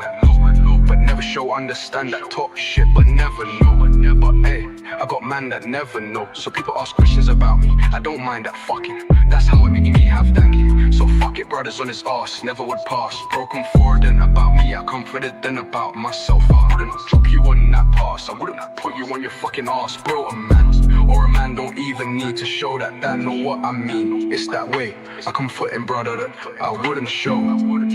Cause I wouldn't fucking drop you though.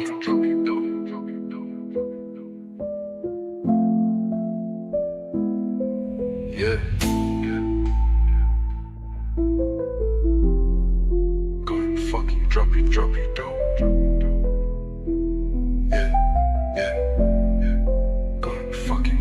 I dent it low, show no, show that means man low with them.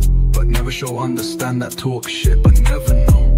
But hey, I got man that never know. So people ask questions about me, I don't mind that fucking. That's how I make me have that. So fuck it, brothers on his ass, never would pass. Bro, come forward and about me, I confident about myself. I wouldn't drop you on that pass, I wouldn't put you on your fucking ass. Bro, a man, or a man don't even need to show that damn know what I mean. It's that way, I come forward and brother, I wouldn't show, cause I wouldn't fucking drop you though.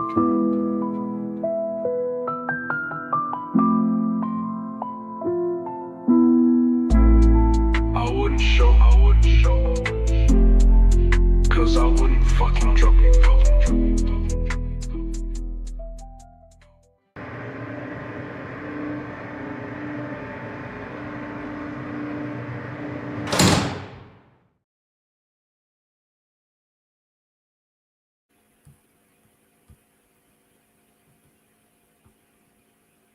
Hey, Mama Bear. Good morning.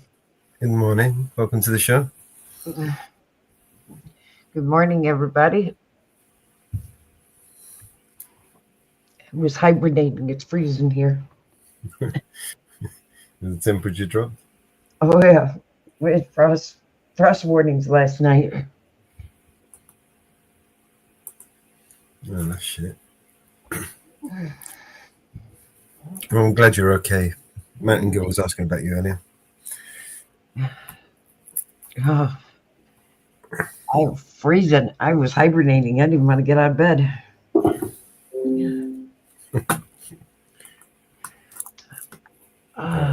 with us now. That's good.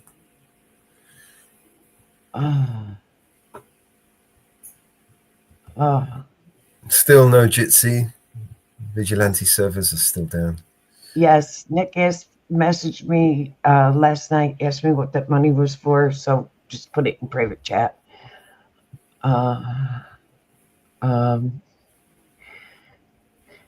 You've been in for a while. I have. I did. I didn't know what else to do with myself, so I just played a few videos and played some music. Everyone's gone to bed. Got a couple of people watching. Yeah. I see Mrs. Reaper on. Ariel popped in. Yeah, there's a few people. I did stick the link out there if anyone wants to jump up and say hello. Have a chat. You're welcome to join us. Yeah.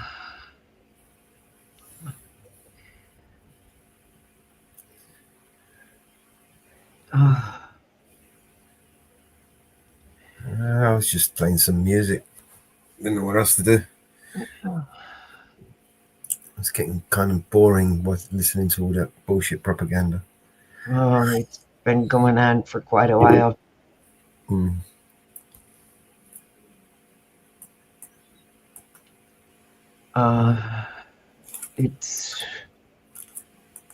Did you see what happened in Brooklyn?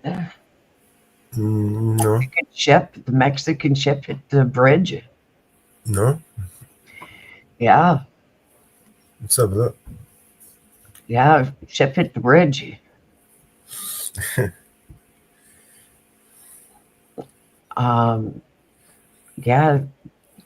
Mexican ship hit.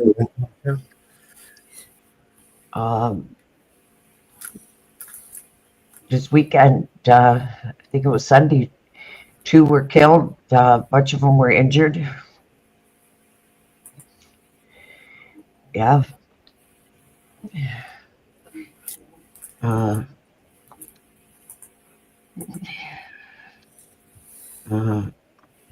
Totally accidental, I'm sure. Yeah. Yeah. There you go. Nothing to see here. Yeah.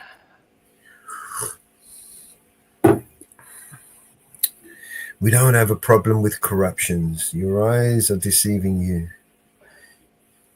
You're not seeing what you're actually seeing. Nothing to see here. Go back to sleep.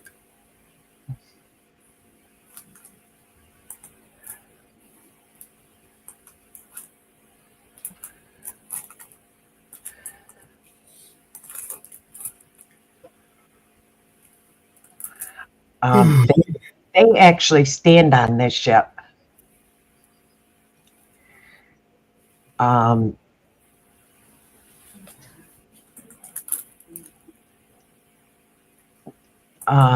These Mexicans do on this ship.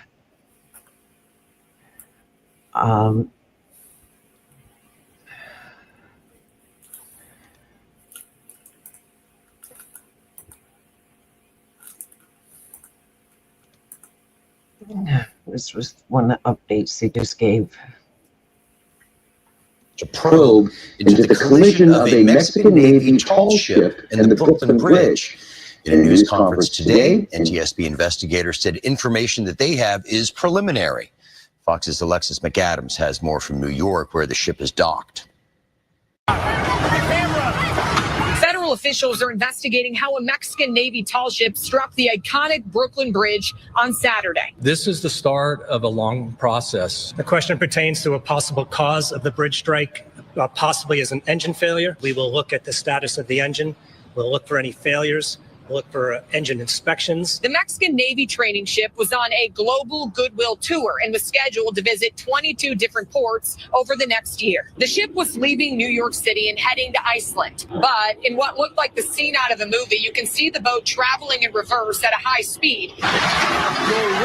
The Mexican flags waving in the wind, nearly 300 people on board when investigators say that ship lost power, then the motor gave out, smashing into the iconic bridge, snapping all three of its large masts on impact. The captain that was maneuvering the ship lost, power of the ship, and the current mechanical function caused the ship to go right into the pillar of the bridge. People nearby. A lot of bullshit. That's definitely a lot of bullshit. Say no one fell into the water. Things like kept on snapping, and there was, I think there was a person dangling from the top. I heard like gasps and screaming. The crash left many badly injured and 2 were killed. First and foremost, and our solidarity always goes out to a cadet and a sailor who died, and we are going to be attending to them. Right now, the NTSB is investigating this crash, and it could take a few months to figure everything out. Reporting in New York City, I'm Alexis McAdams, Fox News. That smells like a lot of bullshit. Have I ever heard bullshit? That's bullshit. I don't know if I've ever told you. I'm like, I've developed a bullshit meter, and like I got like the hairs stand up at the back of my neck when I hear bullshit. And that was bullshit for sure.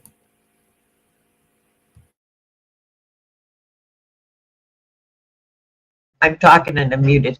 Didn't we hear this story once before?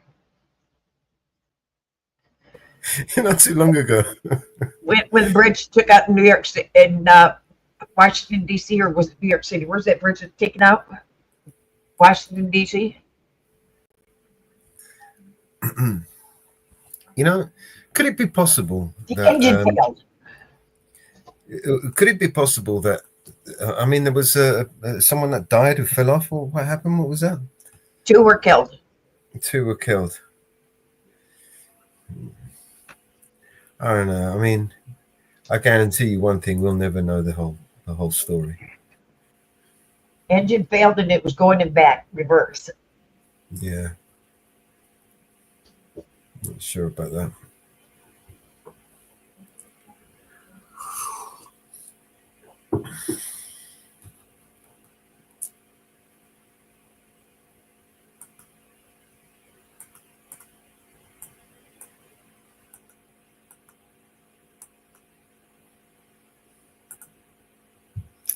I'm not sure about that. The scenarios in my mind are just going wild right now. Oh, fuck that. Everybody knows. Yeah, it's a good song.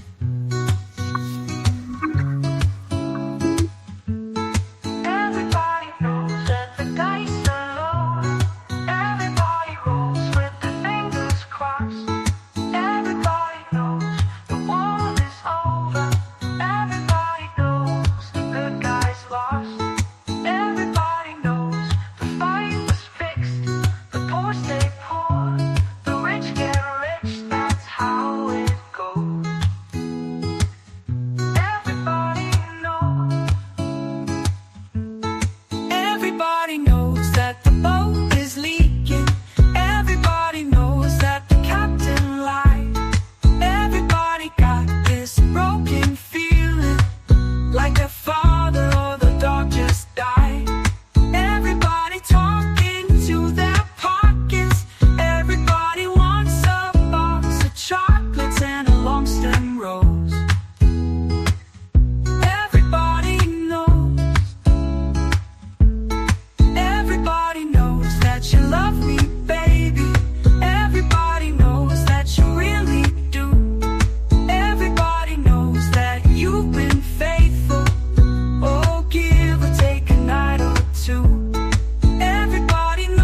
coming. Everybody knows that it's moving fast.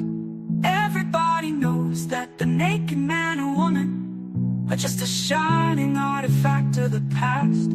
Everybody knows the scene is dead, but there's gonna be a meter on your bed that will disclose what everybody knows. And everybody knows that you're in trouble. Everybody knows what you've been through.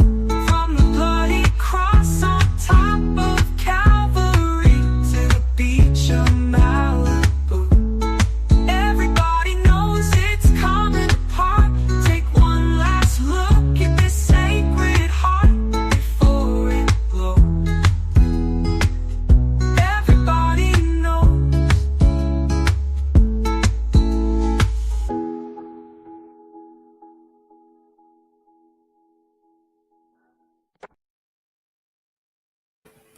Thank you, Mama Bear. Yep, panel link is there in the chat if anyone wants to jump up. Welcome to join us. If not, just sit back and listen to some music. It's up to you.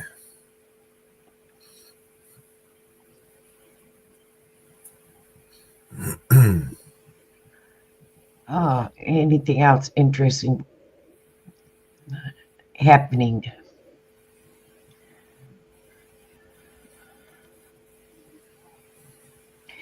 Oh, did you see Long Island's video yesterday? So, you want to stick it up? Shut up. Be quiet. I'm telling you now, you're gonna...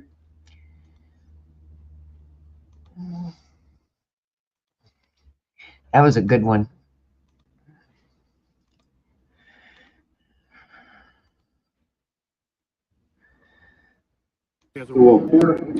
More manpower. Look at these guys, all running in. Hands up. I'm not breaking any laws. This is a restricted area. A secure area? Yeah. How did I get here if it's so restricted? Turn your camera I'm not a threat, no. You're not allowed to be here. I'm telling you now, you're going to be arrested. Go up against, put your hands on the wall. I'm telling you, I'm not going to put my hands against the wall because I haven't committed a crime. Look at these guys running here. This is not. I'm telling you, put your hands up against the wall. Look at these guys, all running in. Hands up. I'm not breaking any laws. I'm not. Don't do it. Don't violate my rights. What authority do you have to tell me to put? Shh, I'm talking to the supervisor. Okay? Excuse me? Shut up. Be quiet. You don't tell me what to do. None of you tell me what to do. What is wrong with you? You Long Island order?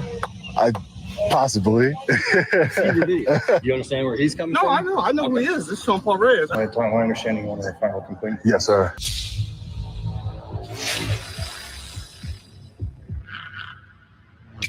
Hey, what's up, guys? Long Island Audit here, back again with another video. Today we're at the Ulster County Correctional Facility here in Kingston, New York. We're here today, as always, to peacefully exercise our First Amendment right to film in public and publicly accessible areas, to promote transparency and accountability within our government, and to ensure that our public servants recognize our rights and treat us with respect.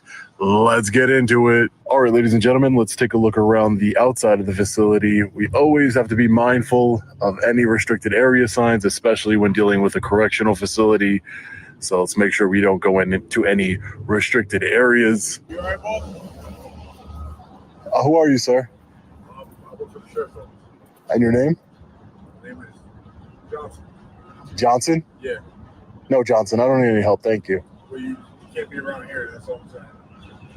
I'm sorry, hold on. I can't really even hear you. Let's walk towards Johnson. Sorry, I can't hear you. What'd you say? You just can't be around here. That's all I'm saying. Why is that? Because this is a restricted area. This is a restricted area, a secure area? Yeah. How did I get here? I don't know. If it's so restricted and Are you secure. okay? Yeah, I'm good. All right. I'm good. Deputy Johnson? No, I'm a correctional officer. Correctional Officer Yes. Johnson. Okay. Yeah. Do you have a badge number or anything like that? Why do you need my badge number? Just, I like to know who I'm communicating with. That's all. 605. Okay. Thank you. That's it.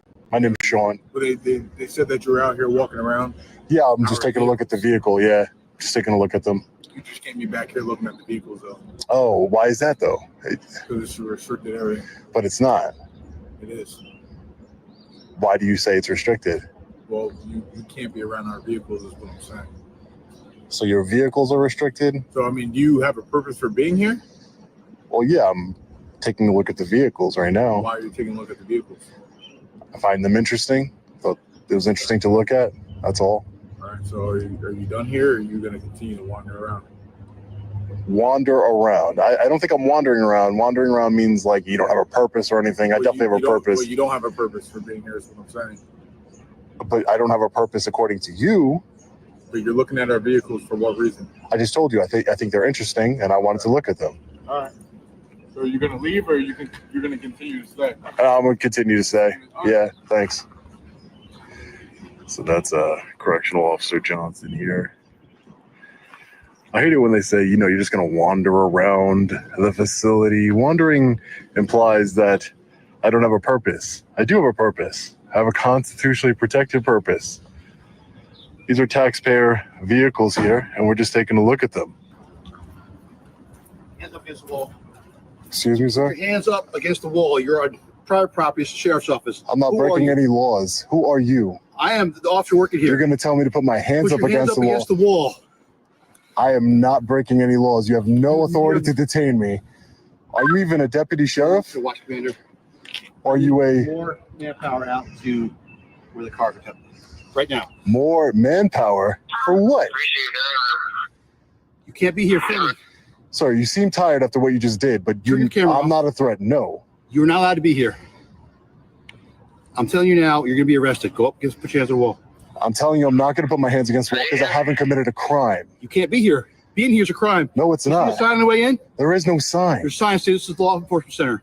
That doesn't matter. Look at these guys running here. This is not. I'm telling you, put your hands up against the wall. Look at these guys all running in. Hands up. I'm not against the breaking wall. any laws. I'm not. cannot Don't be do here. it. Don't violate my rights. You There's cannot no be here. signage here. There's no signage. here. There is no signage. You guys need to calm down. There is no signage. Look when I walked in right here. Look where I walked in with the stairs. Don't touch me. by the stairs. No, there is not. No, there is not. There is no signage. There is signage. I'm gonna prove to you that there's no signage. And check the signage. You guys got nothing. God, how many of them are there? It's like What's wrong 12, with you? There's no 15, sign. 20 of them? If you don't vacate the premises, the patrol division will come over and they'll address the issue at hand. You have no authority to arrest anyone. You guys are correctional Just listen officers. to what I said. You're in a He told me to put my hands on the wall. Like you have law enforcement capabilities. Peace officers. Doesn't matter. I don't care who you are. You're not allowed to violate the Constitution. Yeah, you can't trespass. Yeah, you're trespassing. Where's the sign? Where's the sign? Look, I came from these stairs right here. Look at this. See these stairs? Where's the sign? Okay, this way, buddy. Where's the sign? I need to speak to a supervisor. Do not touch me. I need to speak to a supervisor. What authority do you have How about to tell me to put? there? Shh, I'm talking to the supervisor. Wenzel. Okay? Wenzel. Excuse me? Oh, there you go. Excuse me? Say, shut up. Be quiet. You don't tell me what to do. None of you tell me what to do. What is wrong with you? Because you are trespassing. Are you a law enforcement officer, sir? Okay, I came from this stairway here. Publicly accessible area. There's a public charging station right over there that the public, there's a sign that says it's public. Learn how to read. Let's go look at it. There's a public charging station right here. And this Officer Blum told me, put your hands against the wall. Turn off your recording. I have a right to record in law enforcement and correctional officers. Which pump are you talking about? There's an electrical right here. They're saying that this area is restricted. Are you talking about where the Right, but there's a sign. There's a sign that says, and there's actually a civilian vehicle there, officer. Deputy, excuse me. But there's a sign that says this is public. There's no restricted area signs here whatsoever. Okay.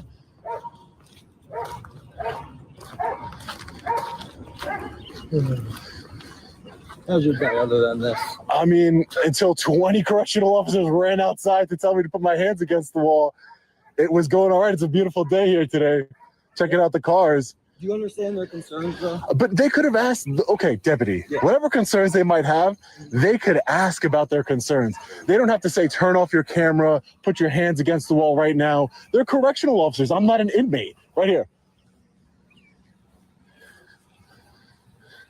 So this sign right here, this looks like a civilian vehicle to me. I don't know whose vehicle this is.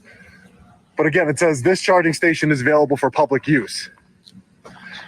So this is a public area. There's no signage, as you saw, that this is a restricted area. It doesn't say restricted area, do not enter, nothing like that. You're right. It does say for public use. Right. So if the public can be here, it means it's obviously not restricted. So This is not what their concern is you see this road right here where the stop sign is? right. I came from the stairs, just so you know. I know, Okay. I heard that. Okay. I just want to tell you. So that road right there beyond the stop sign, Right. that's a public highway. Okay. Right. So if you came down here and you pulled up to this, I would think that that's more reasonable. You know what I mean? But Instead of walking down the stairs. giving the fact walking down the stairs over there, because that's where the corrections division is on that side of the building, Right. it caused a little bit more concern. I think it'd be more. But sir, I also have a right to record correctional officers, law enforcement officers. It's called the New York State Right to Monitor Act. There is a law in New York State that gives me the right to record on public property, law enforcement, and correctional officers, peace officers. So that's all I'm doing. I'm checking on the cars. I thought it was interesting that they have electric vehicles as cars. And again, he just ran up to me and said, put your hands up against the wall. Instead of asking me, hey, what are you doing? You know, can I help you with anything? Just put your hands against the wall. It's ridiculous. And when there's no signage saying this is a restricted area, we just walked from the stairs right down here. There is no signage saying, hey, you got to leave. You're right in that regard, but like when There's got to be notice. Right. When you come down the roadway that I just showed you there, and you come into you see where our police cars are right there? Right. That's where you enter into the Sally Port Food jail. There it says restricted area. So you missed it. Well, I You didn't. did walk. If there's no sign, truly what you're saying up there where you came down the stairs, restricted area, there needs to be a sign there. Right. Again, there's no notice. I walked down I just walked down, and then for them to just come up and say, put your hands against the wall, it's ridiculous. Do you mind if I get your badge number? Yeah, actually, it's 7-5. Okay. I'll give you what's called a right to know card. I'll have my name on it. All right, thanks. And your name and badge number, sir? Deputy Benziger, badge number. Thank you, Deputy. I appreciate it. Are you from the area, boss? No, I'm not from the area. No, I'm just an independent journalist. My first name is Sean, and You Long Island order? I possibly. Seen your video. Possibly. No, my name is Sean, sir. I'm not hiding who I am. As long as people identify themselves to me, it's not like it's a big secret or anything like that. It's not. It's just there is no signage here, and I don't know what else to say. And this is a public charging station, as you see from the sign here from the county. This is a public charging station right here. So that means the public should have a right to be here. Yes, down that way. That's All right. I mean, and is it that big of a deal that I walked from another place that has no sign to get here? they're concerned. But there's a way to handle it. There's a way to de-escalate and handle the concern. Hey, what's your name? Here for the initial. No, I know that, and I'm not blaming you for that, Deputy. I'm just saying that there's a way to handle things instead of telling me to shut the fuck up, put your hands up against the wall. I'm not an inmate here. I'm a free man. I haven't lost my constitutional rights. I deserve to be treated with respect by public servants. I treat public servants. If you've seen my videos, I don't go out of my way to disrespect anyone. I call people by their rank. I don't disrespect anybody. Yeah, no problem. No problem. So you're from the Long Island area? Yes, sir.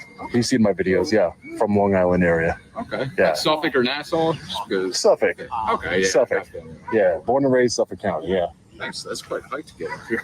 Yeah, I'm actually on my way for something else, but I saw that this was a law enforcement center, so this is what I do. I promote transparency, make sure people are upholding their oath to the United States Constitution, exercise my rights peacefully, and expose people who want to be tyrants. And these correctional officers here, they came out 25 deep running at me.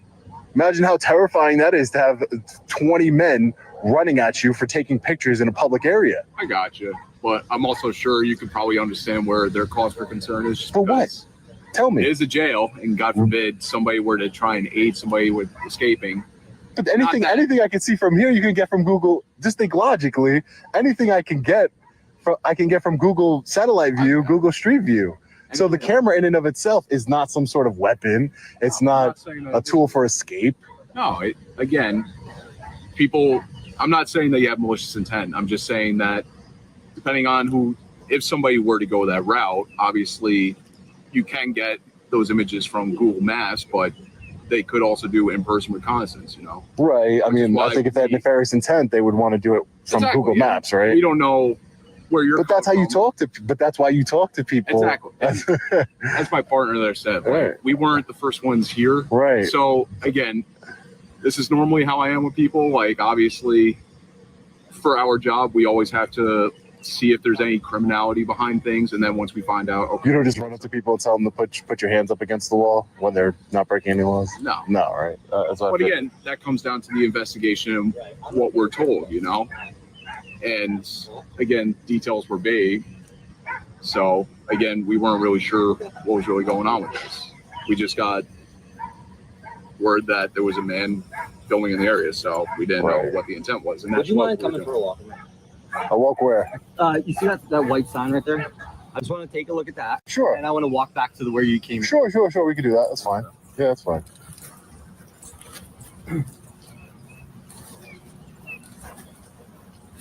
Thank God it's not raining again. Oh, beautiful day. Yeah. Absolutely beautiful day for a walk. A lot better than the past few days. Oh yeah, even on Long Island, yeah. Pouring. So the cars that you did check, are they all right? They look good. I check the tire tread. I do everything. I'm looking out for you guys, man. Making sure you guys are driving safe vehicles so we don't get sued, the taxpayer.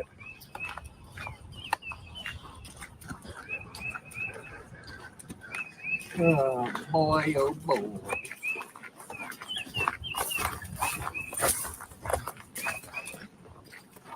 Hello 100.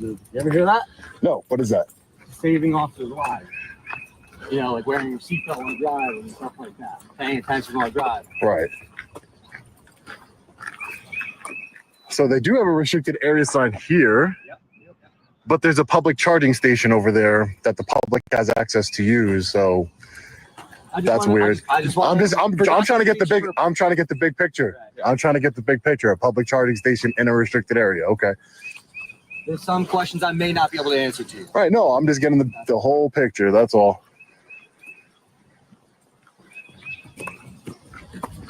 Let's see. Delivery warehouse, restricted area, authorized personnel only. Intake booking area. So Right. So walking down the stairs where you said you did. Right. Do you understand their concern? Well, I guess it would be Given you that you saw this, I know that you said you came in from up there. right. But again, I'm not saying that everybody could be concerned. It's subjective, right? Anybody could be concerned about whatever. I was just explaining to the other deputy here that if they were concerned about people getting reconnaissance, you can get that from Google Earth, right? You can get that from Google Street View. You can get a whole layout of this facility. It's actually 3D printed. I was looking at it before. You know, it doesn't seem rational to me. If this is a restricted area, which I don't know if it is, just they have signs. I see the signs, but I also saw that this is a public charging station and it looks like a civilian vehicles they're charging. I don't know. It's not a county vehicle. It's probably a county vehicle. I can see where you think it may be a civilian. It doesn't vehicle. have county plates. I know We that. have a lot of cars in our fleet that have normal confidential plates on them. Okay. And again, from now, let's take a walk to where I walked in. Absolutely. Okay. Just so we could be clear, because I don't go into restricted areas. Well, you're with us now, so you're good. Got my personal escort, huh?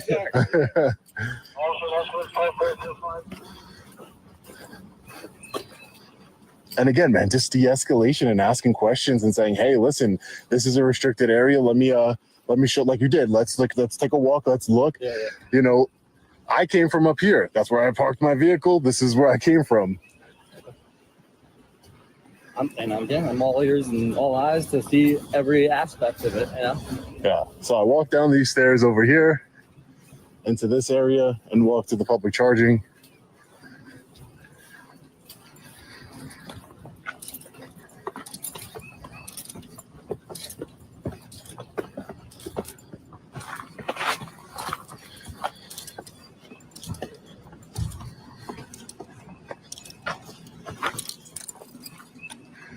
Nothing that indicates this would be a restricted area, just stairs going down.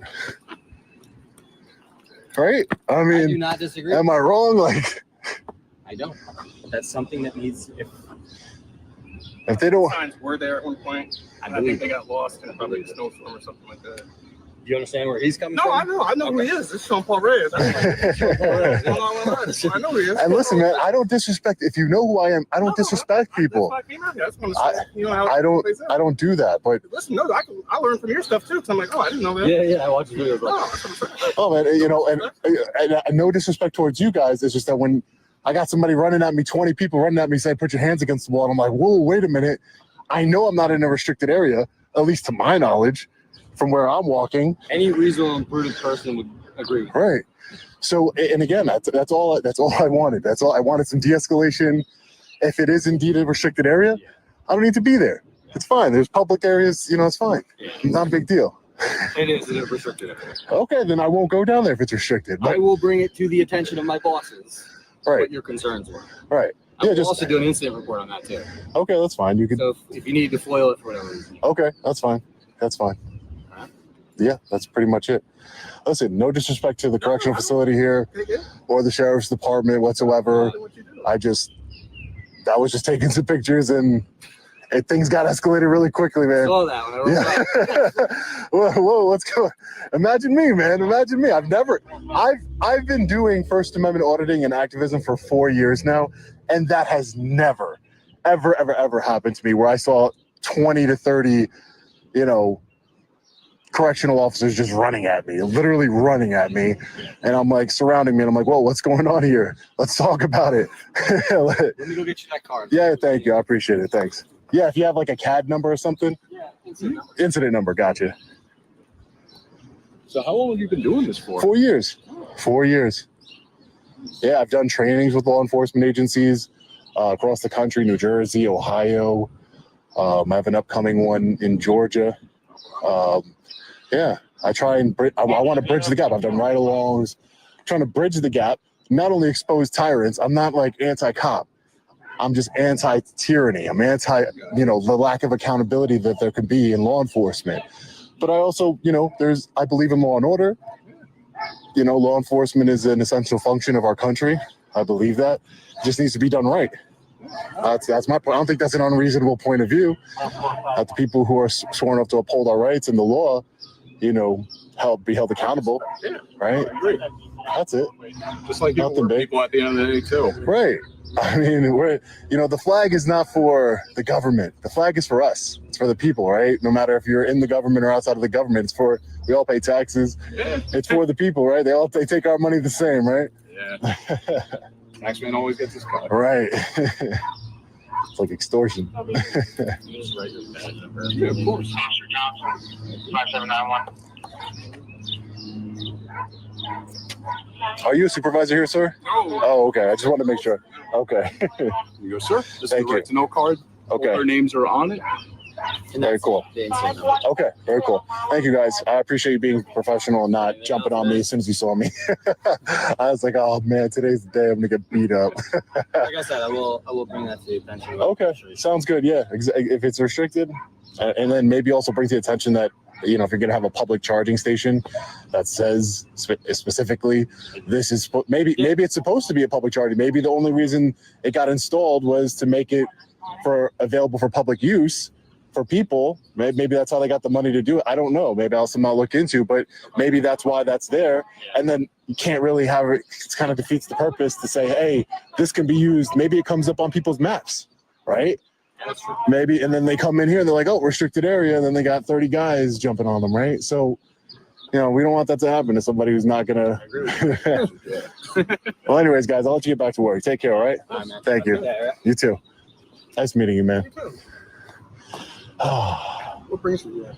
I was on my way. I actually have an appointment in Albany, and I was just on my way, and I saw this when I was driving, and I was like, hey, let me go check it out. I've never been here before, so I just wanted to check it out. That's all. No, I'm just curious. Yeah, that's it, man. There's nothing. I enjoy your videos myself. No, I appreciate that. Thank you. Yeah. My girl, guess who's just here? Yeah, I don't know. I said she watches the videos too. No, that's usually what I hear. It's always the guy. You learn stuff. Yeah, I mean, I love to learn, man. I learned things in the last 4 years. I've learned a lot myself, and I try and apply it in my everyday life and in my videos, and de-escalate. And sometimes it works, sometimes it doesn't, man. reached out to you a couple times. Oh, really? Listen, all knowledge is good knowledge, man. Yeah, man. We really got to learn. We got to come together, right? We're New Yorkers. We're all residents of New York. We're all citizens of the country. We got to come together, man. It's not you against me just because you have a uniform on. That's not the way it's supposed to work. Do you guys have complaint forms in here? If we did, this is the correction side. Okay. Other side is the control side, so they probably have something more. All right. Towards that. All right, perfect. Yeah, let me just grab a couple complaint forms just in case. I got to rewatch the video. It was a lot going on. But something going on out there. yeah, no, I get it, man. I get it. No, We man. don't ever have anything out there because we're inside, so I was like, oh, something must be happening. All right. Let me. So this is also the law enforcement and correctional facility. Yeah, so it's the jail, and then it's the police. Gotcha. Whatever you want to call it. Gotcha. Where I leave you and go back to work. Okay, sir. It was very nice meeting you. Very nice meeting. It's always good to run into We the People members who've seen our videos, who've watched and learned and realized that we're not anti-law enforcement, we're anti-tyranny. Let's see if we can get some complaint forms here. Yeah, sir, I needed a complaint form. I wanted to see what the complaint process was here for correctional officers, not for an employee. Okay. Right. Yeah, no problem, sir. Hey, how are you, sir? All right, Sergeant McGuire. Sean, nice to meet you. So, my understanding on the final complaint. Yes, sir. I wanted to file a complaint. All right. So there's a couple ways we can do it. There's a physical form. We also have an app that if you scan the QR code on back here, it downloads the Sheriff's Office app, and you can complete that online and it's submitted. All right. I don't know how you prefer to do it. I can do it online. It's not a problem. Okay. I mean, it's not that big of a deal, but as far as filing it online. So that's me, Sergeant McGuire. That's the case number that's assigned to them going out and talking to you. Right. And this is, it wasn't, just to be clear, you're a sergeant for the road patrol, right? So the officers that I spoke to regarding the road patrol, the actual deputies, the law enforcement officers, I had no issues with them. Mm-hmm. My issues were with the correctional officers. So this would be the same. It's the same process. Same process. You would just, and I wouldn't know specifically only because I've never filed a personnel complaint against anybody here. Okay. I would have to imagine that there's something in there that you can write out what the issue was, and you can make a special notation in there to say this is directed towards members of the corrections officer. Okay. I just want to make sure that it wasn't like a whole separate function. It all falls under the sheriff department. We are, but we're not. If that makes sense. Okay. So the sheriff oversees both the road patrol and the corrections division. The corrections division has their own supervisors, their own chain of command, and so on and so forth, just as we do. I'm only coming out and speaking to you because you had interactions with some of my deputies. Right. And it's probably just easier for me to provide you with that. Gotcha. That's okay. Gotcha. Is there somebody that's in charge besides the sheriff of the correctional division? So, like I said, they have their own chain of command. They have sergeants, they have lieutenants, they have captains, they have a major. They have a colonel, which is the guy that actually oversees the day-to-day the jail day-to-day. Right. Ultimately, the sheriff is responsible over both sides of the house. Gotcha. All right. Yeah, I just want to make it clear. My complaints have nothing to do with the road unit that came out. So, all right. Thank you. I appreciate your time. No, thank you. Appreciate it. Thank you. You too. Bye-bye. All right, fellow patriots. So we're just getting out of the Ulster County Correctional Facility and Law Enforcement Center here in Kingston, New York. Wow. So that has to be one of the most insane interactions I've ever had with a government agency. 30 correctional officers running towards me, ready to do me harm and violate my rights. Officer M. Blum, the correctional officer who we're going to file a complaint against, telling me to shut the fuck up and put my hands against the wall as if he's some sort of law enforcement officer. He's not. He's a correctional officer. I'm not an inmate. It's ridiculous. I can only imagine how he treats the inmates on the inside. I can only imagine. It's horrific. This man does not deserve to wear a uniform that says Ulster County Sheriff. There's no way. No de-escalation whatsoever. Escalation to the max. 30 correctional officers. I got to sit back and watch and count again while I'm editing the video, but that was insane. Never in the 4 years has a situation like this ever happened to me before. We will be filing a complaint against the correctional officer using this QR code right here. You could download, apparently they have an app where you could file a complaint. I have no problem doing that.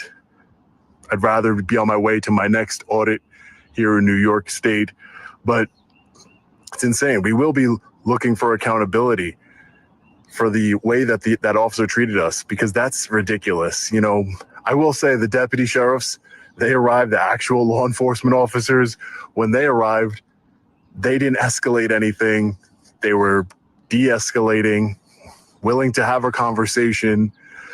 They seem to know who I am, the correctional officers, as well as or at least they figured it out after some time. The correctional officers and the law enforcement officers figured out that, you know, I'm Sean Paul Reyes, Long Island audit, and but they were professional. You know, there was restricted area signs, but as we saw, where I entered into this quote unquote restricted area with a public charging station for the public that you clearly saw as well, where I entered in, there was no restricted area signs, nothing to indicate that whatsoever. And they should know that. I'm sure they use those stairs all the time. They should know that there's nothing that indicates to the public it's a restricted area. Quite the opposite. There's a public electric vehicle charging station in that quote unquote restricted area. You know, a lot of people ask me what's, you know, the scariest moment or the most nerve-wracking moment I've had while auditing. This one's got to be up there, man. I mean, I thought I handled myself pretty well because I don't back down or be intimidated by tyrants, people who want to violate my constitutional rights. But I mean, it was not looking good for me. It was 30v1 over there, and I didn't know how that was going to play out. It's a good thing I didn't back down, stop recording, put my hands on the wall, because there was no reason for me. I wasn't breaking any laws. I knew that. I was engaged in a constitutionally protected activity. And for these correctional officers to do that and to treat me that way, tell me to shut the fuck up and everything, it's disgraceful. It's disgraceful. And I'm going to get in contact with the sheriff himself. Hopefully he'll want to speak to me, and you know, hopefully he's open to transparency and speaking with me one-on-one. Hopefully with this video and the publication of this video, he will want to do that, because this is a bad look for his sheriff's department here. Maybe not the deputy sheriffs, the law enforcement division, but the correctional facility. That's a bad look. Shout out to the correctional officer who watches my videos, who's learned from my videos. You know, I've learned a lot. I'm not the ultimate teacher. I've learned a lot doing what I do and auditing and my activism and doing the trainings. So, you know, we all can learn. We have to come together. I'm not their enemy. It is what it is. I'm exercising a constitutionally protected right, and they need to understand that. De-escalate. Learn how to communicate. All right, guys, let me know your thoughts in the comment section below. I cannot wait to read them. This interaction was insane and unfortunate. Stay tuned to the channel for further updates on this incident and other incidents. As always, stay safe. God bless. I'll see you in the next one. Long Island Audit. Peace. Fucking 20 fucking goons rushing at him. That was unbelievable. Unbelievable. Totally unbelievable. That guy, he's the one that escalated the whole thing when I was telling him to put his hands on the wall. Yep. He's the one that called in all the men, and that's why they all came in. To be fair, it was him he's the one that needs to replace. Needs to get rid of him. Training was broken. He needs gone. That retrain gone. He's in the wrong job. Maybe he should try a different job. I hate to see what they do to the people in the jail. Right. If that's what they do to the outsiders, what do they do to them in the jail? And we all know there's a problem in New York City, New York State corrections. In all of them. You know, we've got 50 right now that are being held or in process of court on murder charges, assault charges of 2 murders within the corrections facilities. So, you know, why they aren't retraining everybody within the correction systems of New York State, I have no clue. Retraining won't help narcissists. Narcissists are narcissists. No matter what, how much training you give them, you can't train the narcissism out of a narcissist. Yep. And just like this, that was on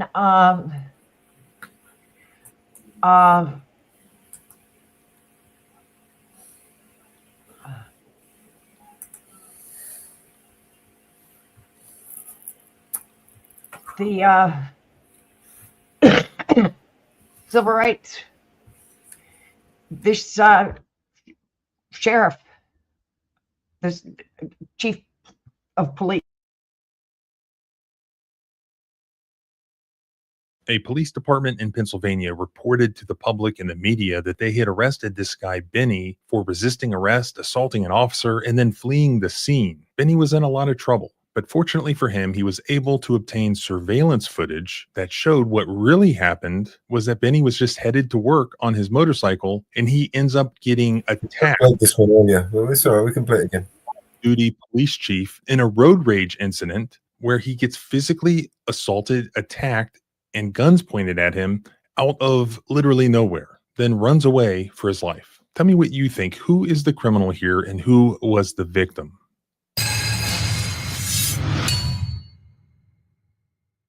Welcome back to the Civil Rights Lawyer channel, where my mission is to protect and defend your constitutional rights. Please help by not only subscribing, but liking, commenting, and sharing this footage so that what you see in this video and other videos that I do don't happen to other people.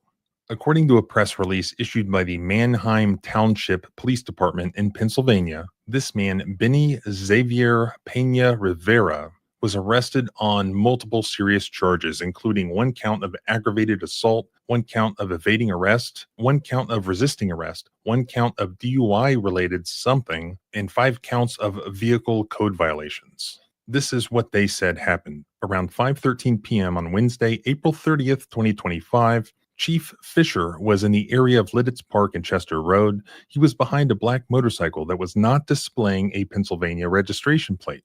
The motorcycle ran a red light on Lidditz Pike and York Road, passed vehicles on the right, rode up onto the sidewalk, weaved between vehicles, and did not use a turn signal. Chief Fisher attempted to stop the motorcycle in the area of 1900 Fruitville Park. Chief Fisher was in an unmarked police vehicle and identified himself as Manheim Township Police. The rider started the motorcycle as Chief Fisher attempted to stop him from leaving. The suspect, later identified as Benny Pena Rivera, ignored orders to turn off the motorcycle, shoved Chief Fisher, and attempted to drive away. Pena Rivera got off the motorcycle, and it was between him and Chief Fisher. Pena Rivera used the bike to push Chief Fisher and make an escape on foot.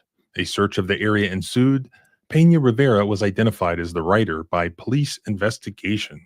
So that was the official police narrative as of their press release dated May 2nd. But Benny knew that's not how it happened. Here's what he told the local TV news. I actually saw him on the road, on the traffic light that he said that I ran, but he actually waved at me and everything, like, you know, hello, and everything just went normal. So as far as he knew, he saw a guy not in a police car, not wearing a police uniform, wave at him. He thought he was saying hello. Then he arrives at work, he parks his motorcycle, and as he prepares to get off to go inside his place of employment, the guy he thought was saying hello earlier in traffic pulls up and jumps out of his not police car in his not police clothing, but pointing a gun. All I heard it was underground, I will shoot you. And I'm like, oh my God, what's going on? You know, what's the reason for all this to be happening at all? And all of a sudden, I just have a gun on my face, like, literally on my face, and then on top of that, he's wrestling with me with the gun and everything. If it wasn't because I actually flee out of the season, I don't even know what would even happen. This surveillance footage that was later obtained shows the police chief, Dwayne Fisher, exiting his car that has no lights on it, no emergency lights at all, no indication that it's a police car, get out of his car wearing shorts, short sleeve shirt, clearly not a police uniform, no indication that he's a police officer, aiming a pistol and approaching Pena Rivera, who's sitting on his motorcycle, then physically grabs Pena Rivera by the shoulder, pushing him. And after a few seconds, the police chief holsters his gun and the two continue to grapple until Fisher pulls Pena Rivera off the motorcycle and eventually out of the camera's view. Pena Rivera told the TV news that he fled the scene and then he ran back to his house. Chief Fisher would only turn on his police lights after Pena Rivera left the scene. Police later located Pena Rivera and arrested him. So the guy is then sitting in jail because he can't post bail. A preliminary hearing is scheduled for May 14th. So May 14th rolls around, and all of a sudden there's an update in the TV news story about this arrest. It said, update, charges dropped against Lidditz man accused of resisting arrest, assaulting police officer. Prosecutors dropped the most serious charges against Benny Xavier Pena Rivera, 24, who is instead pleading guilty to 6 summary traffic offenses. Why? Well, according to Lancaster Online, a video of the alleged confrontation between Pena Rivera and the arresting officer in the April 30th incident appears to conflict with the Manheim Township Police Department's account of the incident. Then a day or two later, there's another update in the media. Fox 43 reported that Chief Dwayne Fisher, following the appearance of this video, has now been placed on administrative leave pending investigation by the department. Lancaster County District Attorney Heather Adams released the following statement after the charges were dropped at that first court hearing. The Manheim Police Department and the parties agreed with the resolution of the charges in this manner based on the facts and circumstances of this case. We are not investigating this incident. The Lancaster County District Attorney's Office does not investigate use of force or internal policy violations of police departments that do not rise to the level of a potential criminal act. Okay, but why would the Manheim Police Department agree to the charges being dropped? They said that this guy assaulted a police officer and fled the scene. So they just let him plead guilty to traffic violations? Why would they be okay with that? In fact, they still have this press release up on their website where they accuse Benny of all sorts of serious crimes. Do you think that there is an update press release where they say that all the charges are dropped? No, of course not. And the DA who dropped the charges against Benny said that there's no criminal investigation because they don't get involved in police disciplinary policy issues. Well, wait a minute. Now, generally, when we jump out of our car and we aim a gun at somebody on a motorcycle and we physically assault them, drag them off the motorcycle, etc., we get in trouble for that if we're not a police officer. What she's really saying is that it's her opinion that what he did was justified. If that's true, why drop the charges? You know what? I think she knows that that's not true. She just takes the position that some people are above the law. Really, no crimes at all were committed here? Let's look back at the official police narrative, the official police statement, and compare that with the video where they busted red-handed lying to the media and the public about what they did. The statement said Chief Fisher was in an unmarked police vehicle and identified himself as Manheim Township Police. Yet the video shows that this was an unmarked car and that there were no emergency lights activated until after this incident was entirely over. The statement said the rider started the motorcycle as Chief Fisher attempted to stop him from leaving, that he pushed and shoved Chief Fisher and attempted to drive away, and that Pena Rivera got off the motorcycle and it was between him and Chief Fisher. Is that what the video showed? Or did the video show that the chief of police jumped out of the car with no emergency lights on, no uniform on, and approached this individual, pointing a gun at him, and physically put his hands on Pena Rivera and himself pulled Pena Rivera off the motorcycle? The statement said Pena Rivera used the bike to push Chief Fisher and make an escape on foot. Is that what happened, really? Or does the video completely show that to be a lie? That's not what happened at all. He did not use the bike to push the chief and make an escape. That was a complete fabrication created at a time when this police department believed that there was no video footage of what happened. Perhaps that's why he had the emergency lights off of his cruiser, because that may have activated a dash cam that would have recorded what actually happened. They thought there was no video footage, so they lied.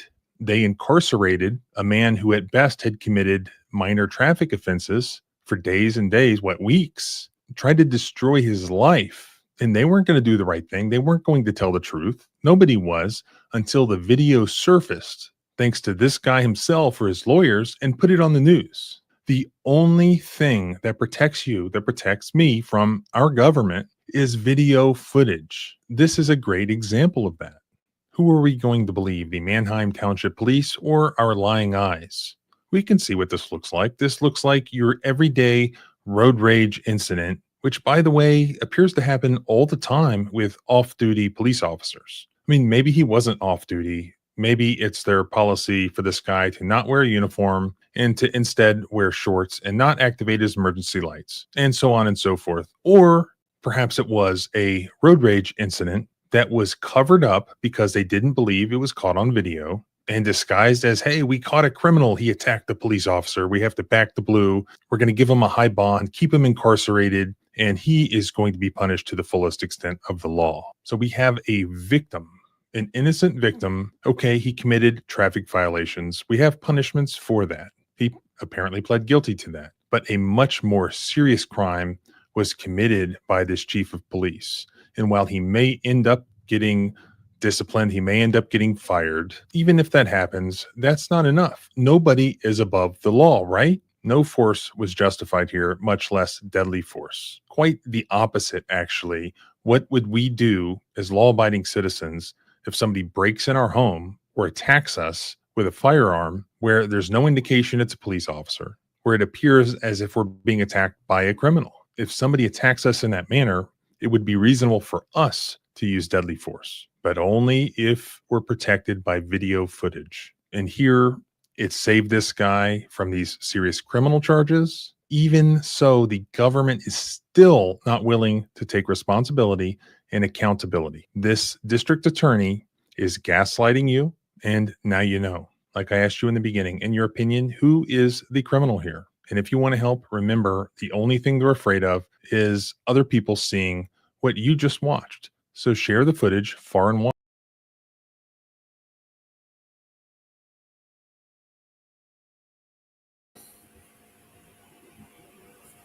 You're muted. Hey, BBA. Hey, BBA, how you doing, man? Unbelievable.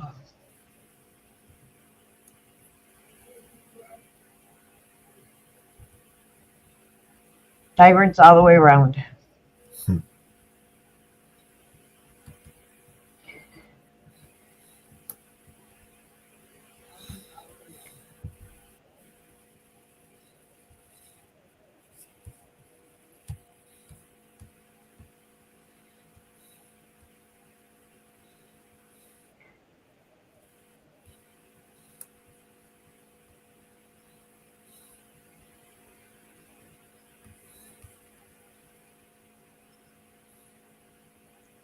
Tyrants all the way around.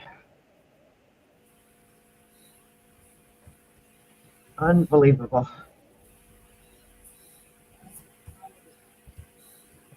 Well, it looks like China's weighing in on Israel as well now. You know, China of all things, they're the only people worse than Israel on human rights. Interim agreement and enacting legislation to prohibit UNRWA operations. Israel clearly violates its obligations under international law. As set forth above, such action contravene a fundamental principle of international law. No state may invoke its internal law to justify non-compliance with the international obligations.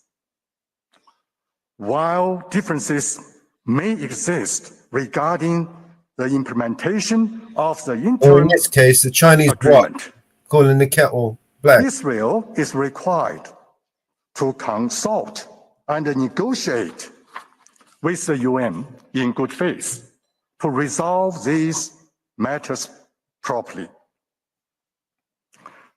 With respect to Israel's obligation concerning UN peacekeeping operations and their personnel, I wish to make the following observations. The UN peacekeeping operations play a vital role in restoring and maintaining international peace and security. As subsidiary organs of the UN, these operations enjoy all privileges and immunities accorded to the UN.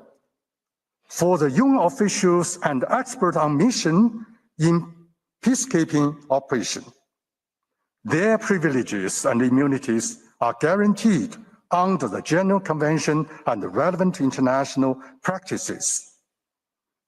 Personnel serving in the national armed forces under their standing states command and control are protected through status forces agreements between the host state and UN. Where no such agreement exists, customary international law provides these forces relevant immunity afforded to all state armed forces. The Security Council and the General Assembly have adopted a series of resolutions strengthening the importance of ensuring the privilege and immunities of UN, its agencies and bodies, and their personnel, as well as protecting the safety of UNRWA.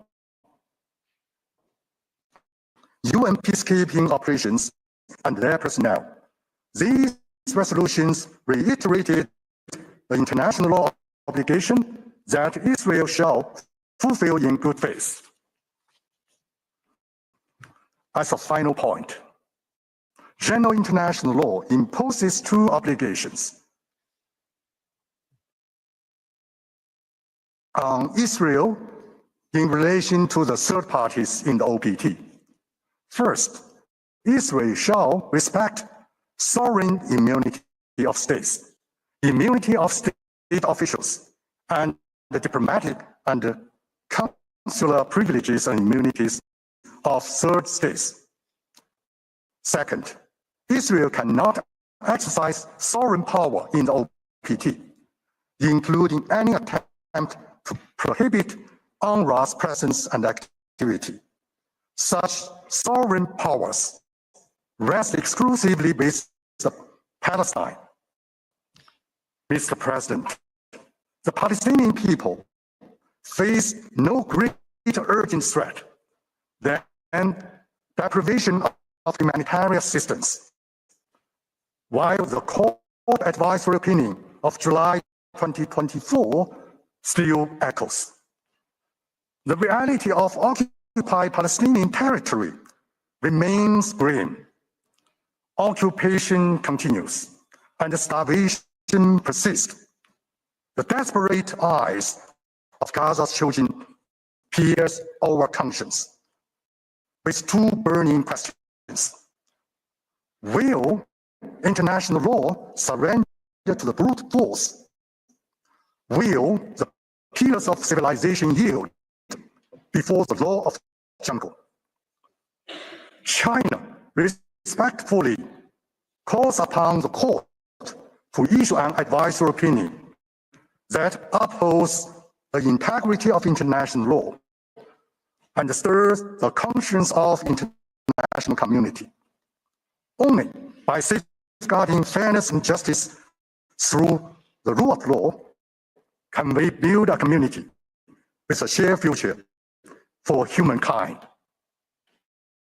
Mr. President, distinguished members of the court, that concludes China's statement. On behalf of Chinese delegation, I wish to thank you for your patient attention. I extend my appreciation to the registry and the staff for their kind support. Mr. President, distinguished members of the court, it is a great honor and privilege to appear before you on behalf of China. For over half a century, Palestinians in the occupied territory has endured persistent suffering, with many communities dependent on humanitarian assistance for basic survival.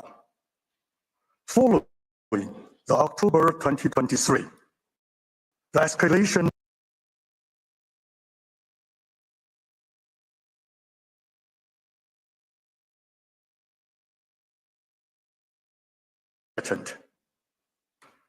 with each new restriction and every law Israel enacts to block assistance.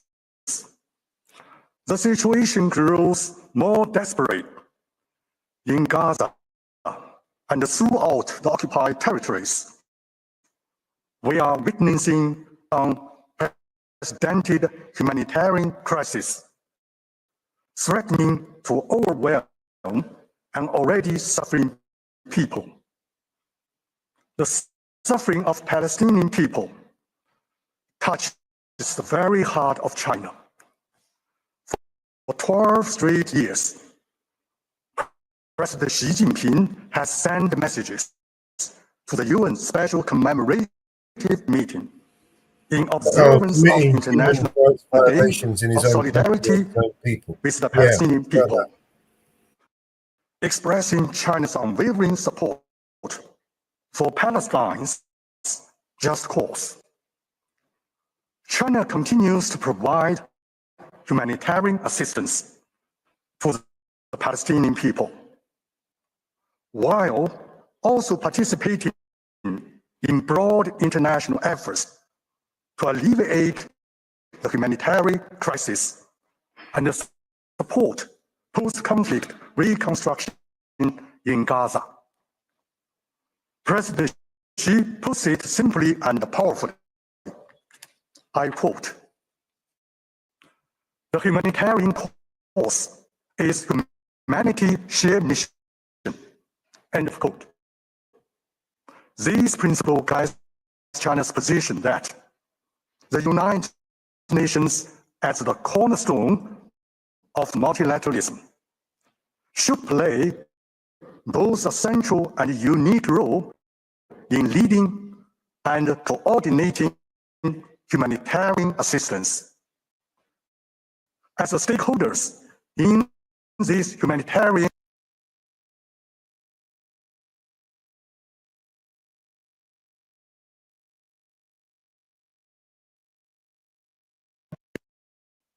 ultimately, the fundamental solution to the Palestinian question lies in the implementation of the two-state solution. This addresses the core of this conflict: Palestinian people's fundamental right to self-determination. At the same time, Israel's legitimate security concerns should be respected. China champions the parties to move forward each other and stands ready to work with the international community toward early realization of this vital goal. Two states living side by side in peace, their peoples sharing the benefits of friendly coexistence. China submitted its written statement to the court in February 2025. Today, I will present China's view in three parts. First, the advisory jurisdiction of the court. Second, Israel's obligations as the occupying power to the UN. Other international organizations and third states, namely the third parties. Finally, Israel's obligations as a member state of the UN. China submits that the court has jurisdiction over questions requested by the General Assembly, and there's no compelling reason for the court to decline to exercise its jurisdiction. China supports the court's exercise of its advisory jurisdiction in accordance with international law. China hopes that the court will focus on the specific legal questions requested by the General Assembly, building upon its advisory opinion of the July 2024 to provide legal guidance on relevant issues.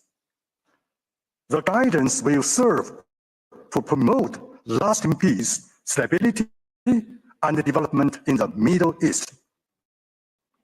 Moreover, it will safeguard international peace and security by upholding the authority of international law and advancing international justice and fairness. Mr. President, I now turn to the obligations of Israel as occupying power in relation to the third parties. Since 1967, Israel has been the occupied power of Palestinian territory, including the Gaza Strip, while Israel withdrew its physical military presence from Gaza in 2005. This did not change the status as occupying power, a position this court affirmed in its OPT advisory opinion. In armed conflict, particularly in the situations of occupation, Israel's obligations as occupied power, specifically in relation to the third party's presence and activities, derive from two fundamental sources of law: international humanitarian law and international human rights law. In terms of obligations of Israel as occupied power under international humanitarian law, four fundamental sources should be noted: the Hague Regulations, the Fourth Geneva Convention, the First Protocol, and the customary international law. From these sources emerge five principal obligations, which I will examine in turn. First, Israel has the undisputed primary responsibility to ensure the basic needs of civilians in the occupied territory. The obligation explicitly required by Article 55, paragraph 1 of the Fourth Geneva Convention and Article 69, paragraph 1 of the First Protocol. These provisions require Israel to ensure to the fullest extent all supplies essential for civilian survival in the OPT. Second, Israel has obligation to agree to humanitarian assistance from third parties when the population in the OPT is inadequately supplied. This is not a discretionary choice. Refusing such assistance could constitute denial of humane treatment of civilians or a form of collective punishment, both prohibited under international law.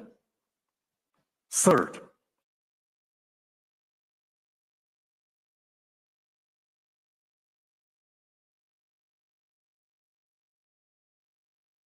specific ways, Israel shall ensure rapid and impeded passenger of the humanitarian assistance, enable humanitarian personnel to perform their tasks, and facilitate the distribution of relief materials.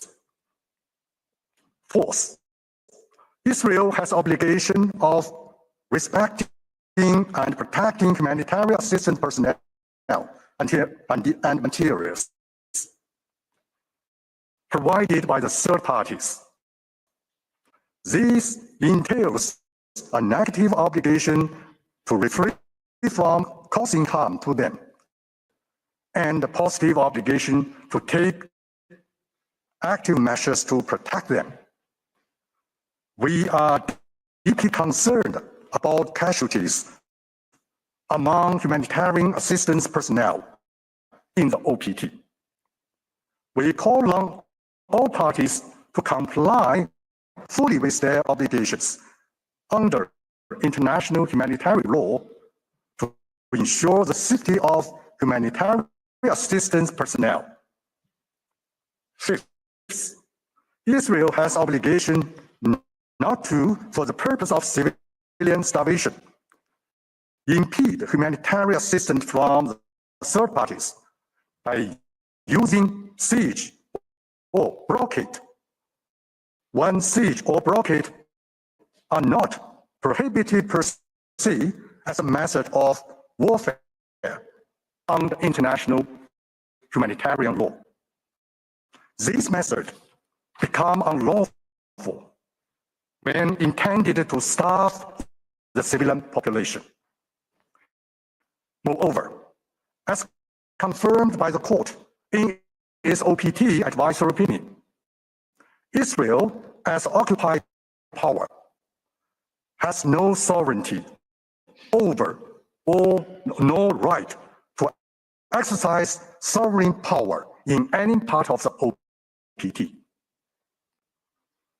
In addressing the humanitarian crisis in Palestine, multiple Security Council and General Assembly resolutions confirm and reaffirm Israel's relevant obligations, providing valuable guidance for the present case. It must be emphasized, Mr. President, the principles and the rules of international humanitarian law cannot be derogated from unless explicitly provided for. In practice, the occupying power may impose appropriate restrictions on the presence and activities of humanitarian assistance only under specific circumstances, which I will now outline. First, activity and movement of humanitarian personnel may be restricted only in the case of imperative military necessity. These restrictions face two critical limits. They cannot constitute a complete ban on humanitarian activities, and they must remain temporary, not permanent. Notably, these restrictions are not applicable to humanitarian materials. Second, specific humanitarian arrangements may be subject to temporary technical restriction based on the reasons of security. However, such restrictions cannot amount to either a denial of humanitarian assistance presence or a general prohibition on the access of humanitarian assistance. Third, providers of humanitarian assistance may be subject to appropriate restrictions on their presence and activities. If they violate humanitarian principles of humanity, neutrality, impartiality, and independence. These restrictions must be based on sufficient legal grounds and factual evidence, and each case must be evaluated individually. When misconduct occurs, restrictions apply only to the specific individual involved, unless such conduct is proven attributable to their organization or state. As a matter of international humanitarian law, humanitarian consistently based on two pillars: the occupying power primary responsibility and third parties humanitarian assistance. Unlike the occupying power primary role, the third party play subsidiary and complementary role. The rule applies only when two conditions are met. First, the civilian population's basic necessities are not adequately supplied. And second, the occupied powers has given its consent. Such assistance must adhere to humanitarian principles when respecting technical arrangements established by the occupied power under international law. China knows that. A few recent statements assert that the occupying power has a broad discretion to accept or deny the presence and activities of the third parties that provide humanitarian assistance. However, international humanitarian law explicitly constrains such discretion by establishing two distinct obligations. In situation of occupation, the occupying power shall agree to humanitarian assistance from third parties. In situation of armed conflict other than occupation, humanitarian assistance from the third party shall be undertaken, and the parties to the conflict shall not arbitrarily withhold their consent.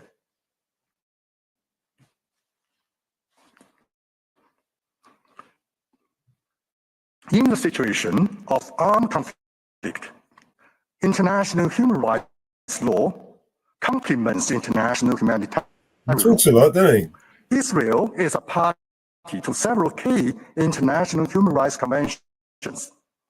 These conventions apply to acts done by a state in the exercise of its jurisdiction outside its territory.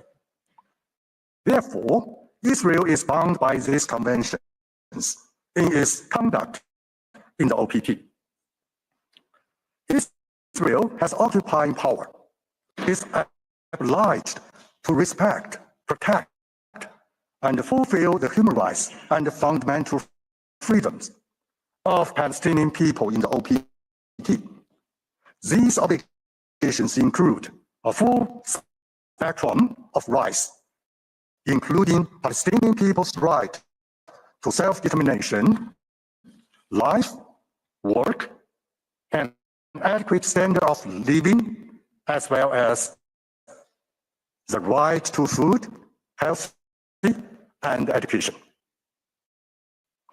More attention should be paid to the protection of the right of vulnerable groups, including children, women, and persons with disabilities. With respect to the humanitarian and developmental assistance, Israel is obliged to cooperate with the third party to ensure fulfillment of these human rights. This entails both positive and negative obligations.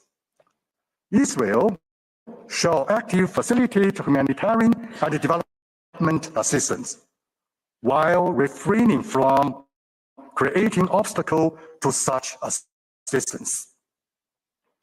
Among these fundamental human rights, self-determination constitutes a collective and fundamental human rights, serving as prerequisite for the full enjoyment of all other fundamental human rights. The court has affirmed that Israel, as an occupying power, has an obligation not to impede the Palestinian people from exercising the right to self-determination. A key element of this right is that a people may freely pursue its economic, social, and cultural development.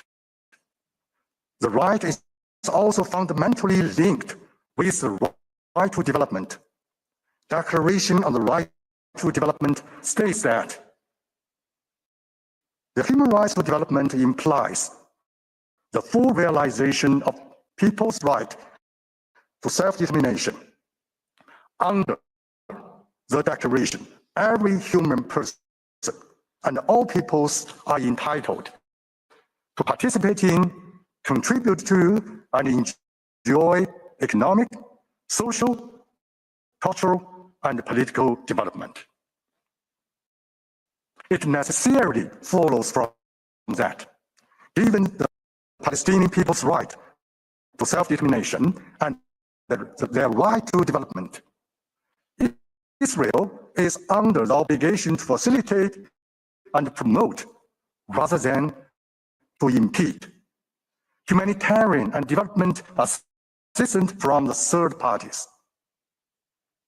Moreover, Israel is under the obligation to take provisional measures indicated by the court in the case concerning application of Genocide Convention to the Gaza Strip, and to comply with the court's specific demands regarding humanitarian assistance. Mr. President, I will now turn to the obligation of Israel as a member state of the UN in relation to the third parties. These obligations flow from three sources: the UN Charter, the Convention on the Privileges and Immunities of the UN, and the General International Law. Under the UN Charter and the General Convention, Israel undertakes the following main obligations in relation to the third party at all times. First, Israel is obligated to cooperate with the UN and other member states in providing humanitarian assistance. International cooperation is a fundamental principle of international law and a core purpose of the UN Charter under Article 1. This obligation to cooperate is set forth in Articles 55 and 56 of the Charter. Israel shall give the UN every assistance for any action taken under the Charter, including but not limited to Chapter 7 enforcement measures. Israel shall fulfill in good faith its obligation to cooperate, to safeguard and facilitate the provisions of humanitarian assistance by the third parties in the OPT. Second, Israel has obligation to ensure the privileges and immunities enjoyed by the UN agencies and bodies. These include the inviolability of the premises, the immunity from executions for property and assets, and tax exemptions, among others. Third, Israel has obligation to ensure the privileges and immunities of the UN personnel.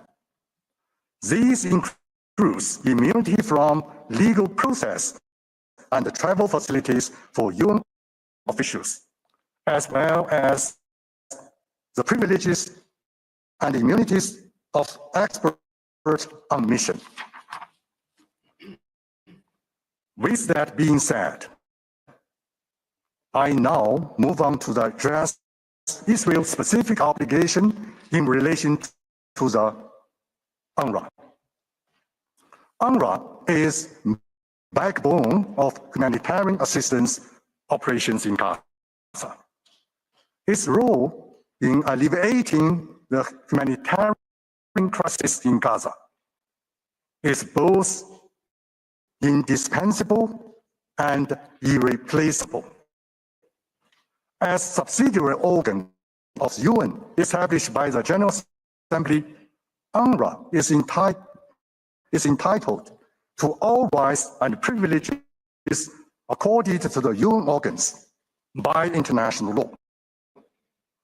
In fulfilling its obligation toward UN organs in good faith, Israel shall safeguard and facilitate UNRWA humanitarian operations, protect the safety of the personnel, and ensure its privileges and immunities. By withdrawing from the 1967 interim agreement and enacting legislation to prohibit UNRWA operations, Israel clearly violates its obligations under international law, as set forth above.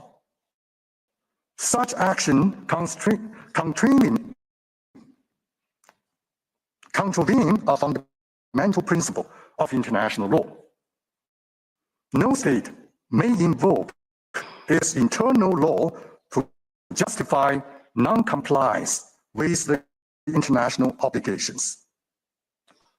While differences may exist regarding the implementation of the interim agreement,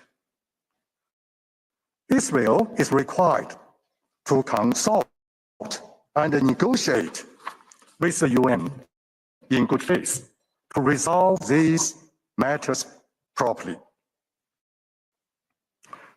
With respect to Israel's obligation concerning UN peacekeeping operations and their personnel, I wish to make the following observations.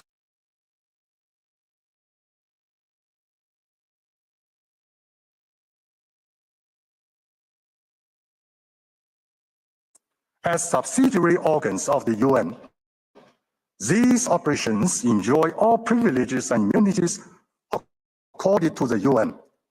For the UN officials and experts on mission in peacekeeping operation, their privileges and immunities are guaranteed under the General Convention and the relevant international practices.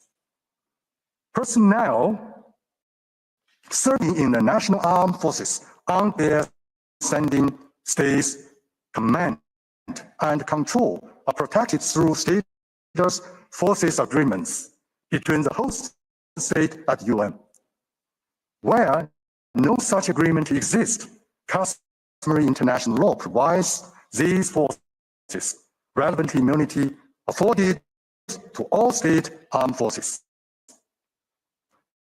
The Security Council and the General Assembly have adopted a series of resolutions strengthening the importance of ensuring the privilege and immunities of UN, its agencies and bodies, and their personnel, as well as protecting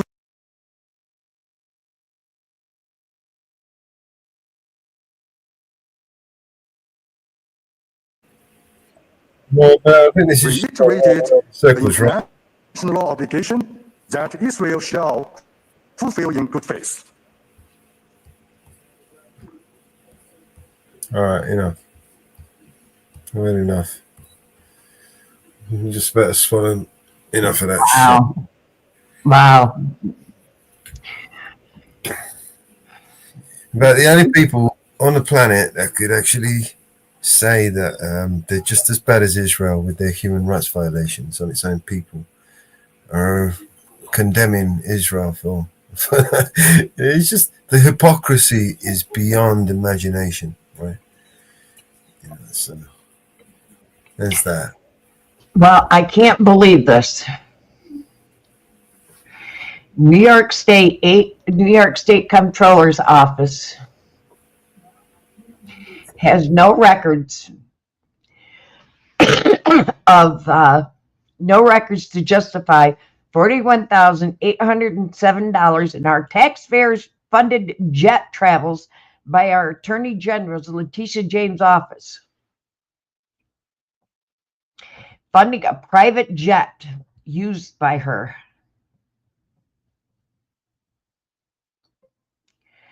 Wow. One such jet was on August 10th of 2021, chartered jet for $7,000, the exact day James used to rent a house in Martha's Vineyard.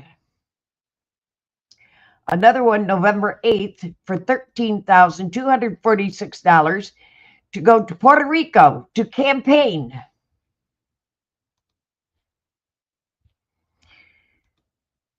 Ain't that interesting? Hello, Apollo. Hello, Miles. Boy, it keeps getting interesting with her. You mean they're wasting public money? I don't believe you. It can't be. There's no way. These people don't waste a single penny. Yeah. Wow. And what's funny is there's no records of it. Of course not. They have no records justifying the 41,000 taxpayer funded private jet. And she's the only one that has a contract with them. She's the only one that has a contract with them. And that's 6 flights. 6 flights. Okay.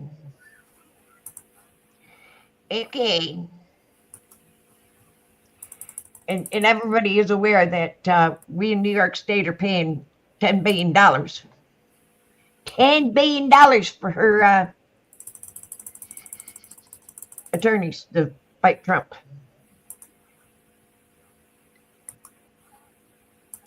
Yeah.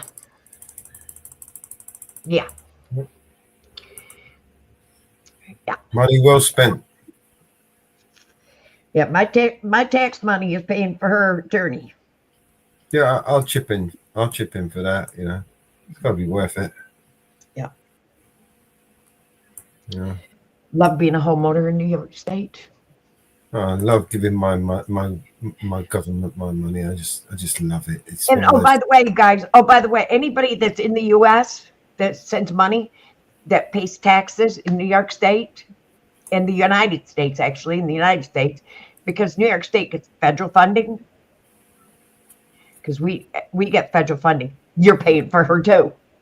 Oh, by the way, you remember Bear did a video the other day about some Romanians voting for their new president. Yes. Yeah. Well, funny thing is they've only just had an election prior to that, but because the powers that be didn't like the selection, right? So they just kept voting, right, until they got the one that they wanted. That's why they spent all that money to open up these centers all over the place to get these people to go in there and vote, because they've got a vested interest in getting those votes. I wonder if they can vote here in the United States. Sorry? I wonder if they can vote here in the United States. Well, if the need called for it, if they needed to swing the vote, and they would use every trick in the book. Miles, get money back to the taxpayers here in New York. It goes back to the taxpayers, but you got to pay New York State taxes.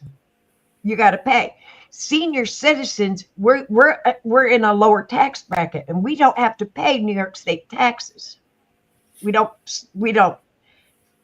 do our taxes because we're in a lower tax bracket, so we don't pay taxes because we get nothing back, and it says you do not have to file taxes. So we don't get anything back. We don't we're giving $500 to everybody in New York State. We don't get that $500. Well, we're giving $1,000. We're giving $1,500. We don't get it. A lot of the senior citizens do not get it, even though we pay the tax money. We pay taxes. So we don't get any of this money back. Even though we're paying it, we don't get it. And the senior citizens and us in this lower tax bracket that we are homeowners, we're pissed. We are pissed. We are getting fed up with it.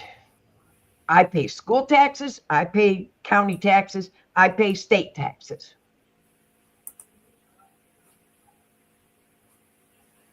And it's enough. I should not have to be paying for her attorney. I shouldn't pay any of my, I don't care if you're Republican, Democrat, or Independent. I shouldn't pay your attorney because you screwed up. You did something illegal. It's not like they ain't got enough money, right, to pay for their shit. She's even got the Safe Blue fundraiser going. I shouldn't pay any of that. I'm not going to contribute $25 for your legal fees. That's my choice. I'm not paying it. I'm not contributing to your safe fund. I won't do it.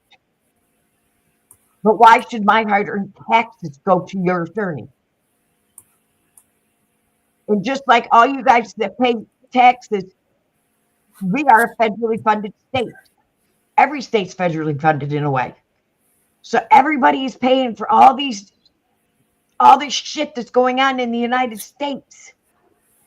You pay taxes, you're paying for every lobbyist bullshit that they put in your congressman, senator, they put in.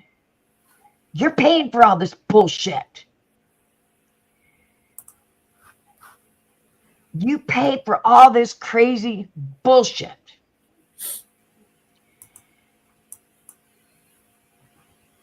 And for all these guys to fly all over the world in this bullshit, you pay for it. And for their kids, the lobbyists pay for their kids to go to high-end classes, high-end cars, high-end jewelry. Now I get it. Because the lobbyists give it to them. Look up how much lobbyists pay to politicians. Look it up. Google it. You'd be amazed. You would be amazed at how much money they get. And do I believe Johnson should be removed as the head? You betcha your ass. He's done shit. He's done shit. Get him out of there. Let's get somebody in there that's going to do something for the people. He ain't done shit. Bye-bye, Johnson. Get somebody in there that's going to get some of these, get work for the people. Work for the people. Do I do believe Pelosi did something? Shit, no. She was just lining the pockets of the Democrats. The Republicans ain't done anything yet either. So who's done anything for anybody? Nobody. Donald Trump's done all of that. All of that. Trump signed nothing but executive orders, but they ain't law. He's done all of that stuff.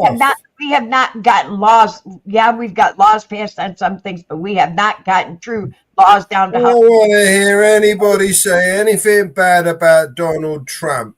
He's a hero. Did you hear Biden's got cancer now? Yeah, prostate. It's got prostate and bone cancer. It's a 9 out of 10 on the bone 9 out of 10. Has he had it for a yes? They knew this. For it to be a 9 out of 10, he's had it for a while. It's not nothing. Yeah, they just they covered it up. It's been covered up. Allegedly.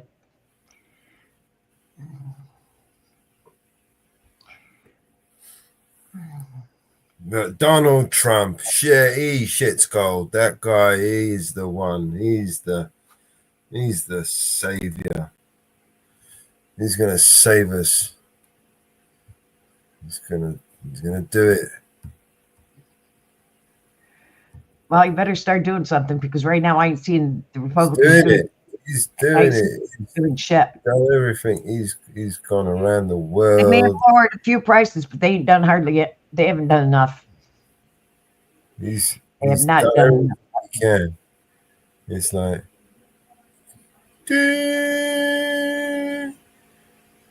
I wonder what happened to what's his name? Oh shit! They have not done enough yet. He done shit. Sold us out. The interest rates haven't dropped. They stayed the same. They were supposed to drop. They stayed the same. It's gonna get cheaper and got more expensive. They didn't. Yeah, that's what you want for. Oh, you got what you wanted. You got what you deserve. You know, He who wishes to be deceived, let him be deceived. do I think it would be worse under Harris? Yeah. Yeah. Yeah, I do believe it would have been worse under Harris.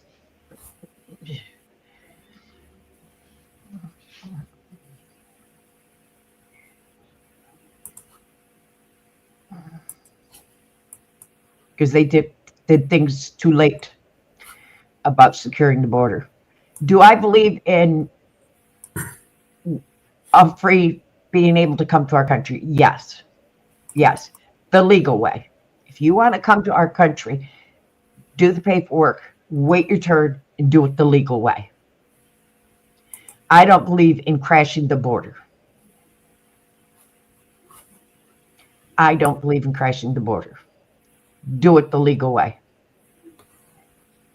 What they did was wrong, letting everybody and anybody in. Because look what's happened to a lot of families. They don't have their children. They don't have their moms and dads. That's wrong.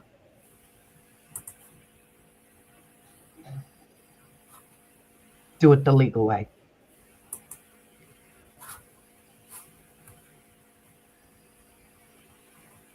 Because I know people that have been waiting for court dates to get in, and their court dates are pushed back, and they're worried that they're going to get deported because they haven't had their court dates yet, and they've been waiting 10 years to get their court dates.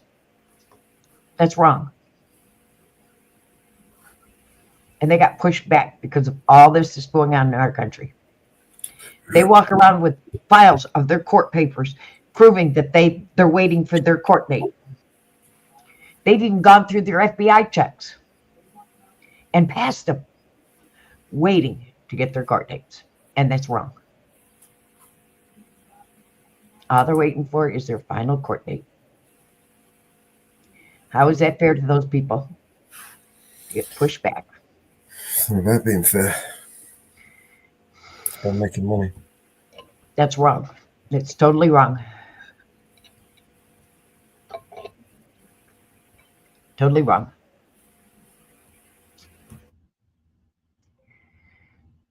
Totally wrong.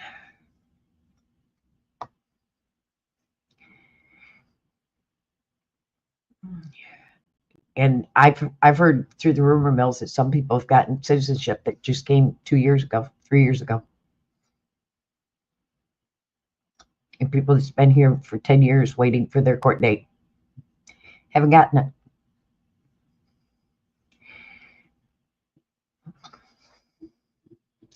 It's wrong.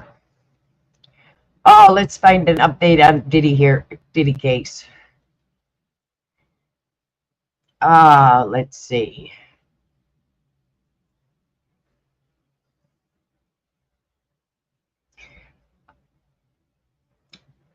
"17 minutes ago, they were waiting for 4 jurors to come in.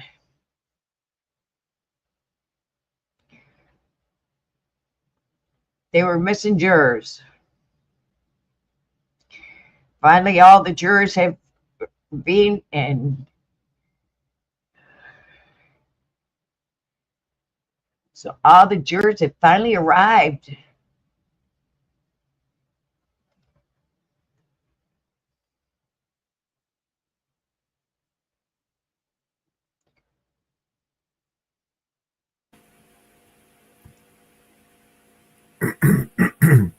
You bringing up a video? No, there is no video. Okay. Federal court, you cannot. Federal court, you cannot. No cameras inside. No audio. No cameras, no audio. Well, let's listen to this twat then. Huh? Listen to this twat. Which drives up their costs. Oh. Interventions such as those for the member from Rayleigh and Billericay have really demonstrated that the Conservative Party have parted company with those of us who've run small exporting businesses in the past. Perhaps instead of collaborating on the reform benches, he could talk to small businesses in my constituency in the defence supply chain, or those who support Nissan in their automotive supply chain, who stand to benefit from this trade deal. Does the Prime Minister agree with me that instead of carping on and talking down our country as Reform and the Conservatives do, it's this Labour government's plan for change that's delivering for British jobs and British businesses? Yes, there's only one party of business. Yeah. Thank you, Madam Deputy Speaker. My constituency of Stratford supports the fishing sector in Port of Oakey, and through the fish producers organisation, speaks on behalf of those in Ardglass and Kilkeel as well. As a member for South Down, doesn't bother attending here. So we have to speak for all of those three villages, these fishing villages. Too often negotiations between the UK and the EU, our fishing industry has been the sacrificial lamb. Does the Prime Minister agree with me in the same way that the annexation of Northern Ireland should not have been the price the previous government paid for exiting the EU, that the interests of both Northern Ireland and the wider UK fishing industry should not be expendable? And will the Prime Minister commit to bringing forward additional financial and practical support to support our local fleets in all those three ports and processors as they grapple with reduced access in the years ahead? Thank you. Well, can I assure him that the £360 million fund will be brought forward as quickly as possible, and in due course we can discuss with him how that will affect his constituents and those that he's representing effectively in here today. Joe Morris. Thank you, Madam Speaker. Can I begin by congratulating the Prime Minister on a realistic, sober, sensible deal of the businesses in my constituency, including with the SPS deal with businesses like Northumberland Honey, which face real barriers to export. But can I particularly welcome the first step on the way to a youthability experience? The economy of the North East, the world-class universities have much to gain. And does he agree with me that it's through fostering cooperation, interdependence and trade that we defeat the radical right, not just in this, not just in the chamber, but the ballot box as well? Prime Minister. Madam Deputy Speaker, I think we need to take common sense steps in our own national interest on the economy, on trade, on business, and give young people the opportunities that they deserve. John Slinger. Thank you, Madam Deputy Speaker. Our opponents talk of surrender and believe they have a monopoly on concepts like patriotism. To trade, you need to cooperate. So does the Prime Minister agree that to cooperate with our nearest neighbours and with the United States and India is not weak, it's not surrender, it's strong, it's pro-business, it's pro-worker, it's in the national interest, it's in the interests of my constituents in Rugby, businesses, farmers, holidaymakers and young people. What's astonishing is they don't want to cooperate with the EU, India, or the US. In fact, the leader of the opposition's approach to diplomacy is to accuse the Indian government of fake news. That isn't a good basis for a relationship to negotiate a better outcome. Andrew Lewin. Thank you, Madam Deputy Speaker. We've learnt a lot about trade policy in this House today. The party opposite still desperately defending their failed deal. Reform, a no-show from the leader from the party of no deal. And on this side of the House, the only party that's serious about a good deal with the European Union. Can I congratulate the Prime Minister, but also say to him, as somebody who has campaigned for a youth mobility deal, to thank him for this agreement in principle, but to ask him to go as fast as possible to make sure our young people have the opportunity to go and travel and work in the European Union. Well, I thank him, and we will move at pace on all fronts, and it's very important that young people have those opportunities. Chris Vince. Madam Deputy Speaker, can I thank you for getting everybody in, because it was quite a mammoth session today.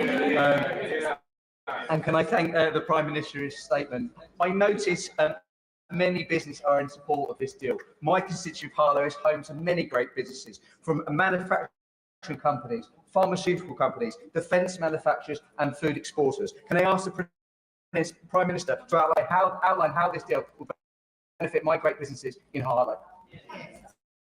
Because it massively reduces bureaucracy and red tape, making it easier for them to do business, opens up opportunities for defence and security, and that's why it's been so welcomed by the business community. Point of order, Mark Francois. Thank you, Madam Deputy Speaker. I regret that in an earlier exchange, the Prime Minister, who is still in his place, may inadvertently have misled the House. The point of contention is the arbitration mechanism on an SPS deal, on dynamic alignment. This is what the text literally says. The SPS agreement should be subject to a dispute resolution mechanism with an independent arbitration panel that ensures the Court of Justice of the European Union is the ultimate authority for all questions of European Union law, which of course this is. So when the Prime Minister said the court goes back to the arbitration panel, they do that to convey their binding decision. So he's guilty of sophistry at best and potentially something worse. Can I thank the honourable gentleman for his point of order, which he will know is not a point of order and not a matter for the chair, but he has put it on the record. The Prime Minister. I won't descend into silly language like he did, but this is an important point. He and I get on, and I don't think his dissent. Well, it was his language, not mine. But this is an important point. There's an independent arbitration, as there is for all this. Where an issue, and that can settle most issues, as it does. Where an issue of European law arises, which won't be the case in all cases, there's a point. Order. I think right honourable members have had the opportunity to get their points on the record. We've had in excess of an hour and a half statement from the Prime Minister. I think we should move on to the next business and allow the front benches to swap over.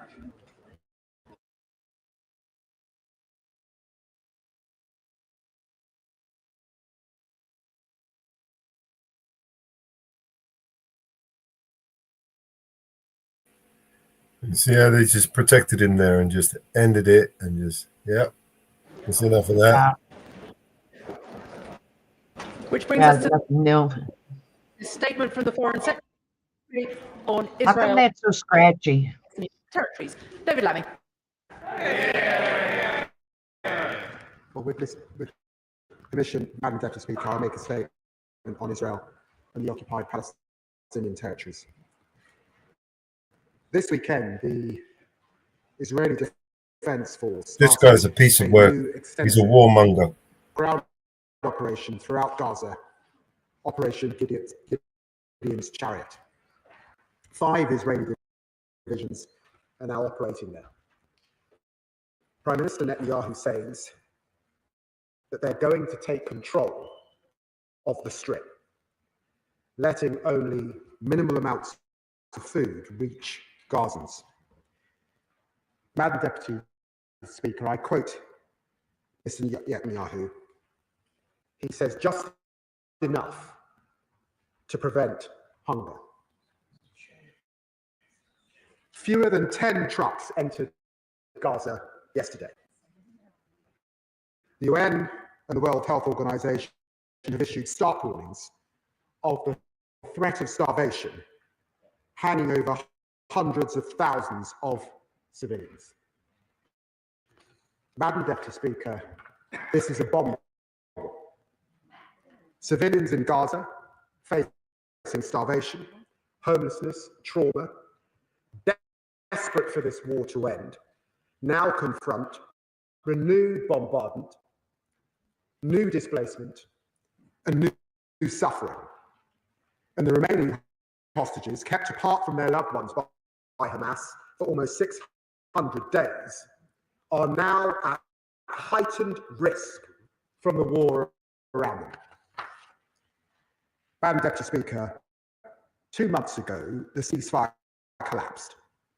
Since then, the humanitarian catastrophe has rapidly intensified. For 11 weeks, Israeli forces have blockaded Gaza. leaving the World Food Programme without any Morning, Northwood. How you doing, man? remaining stocks.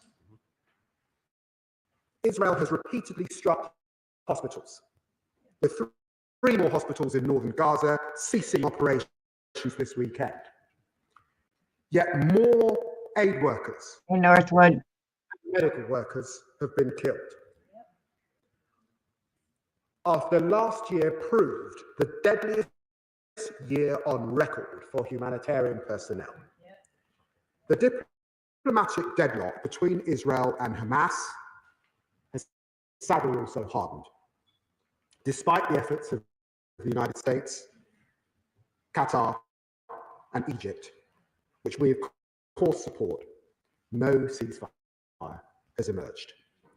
We repeat our demand that Hamas release all the hostages immediately and unconditionally, and reiterate that they cannot continue to run Gaza. Madam Deputy Speaker, we are now entering a dark new phase in this conflict.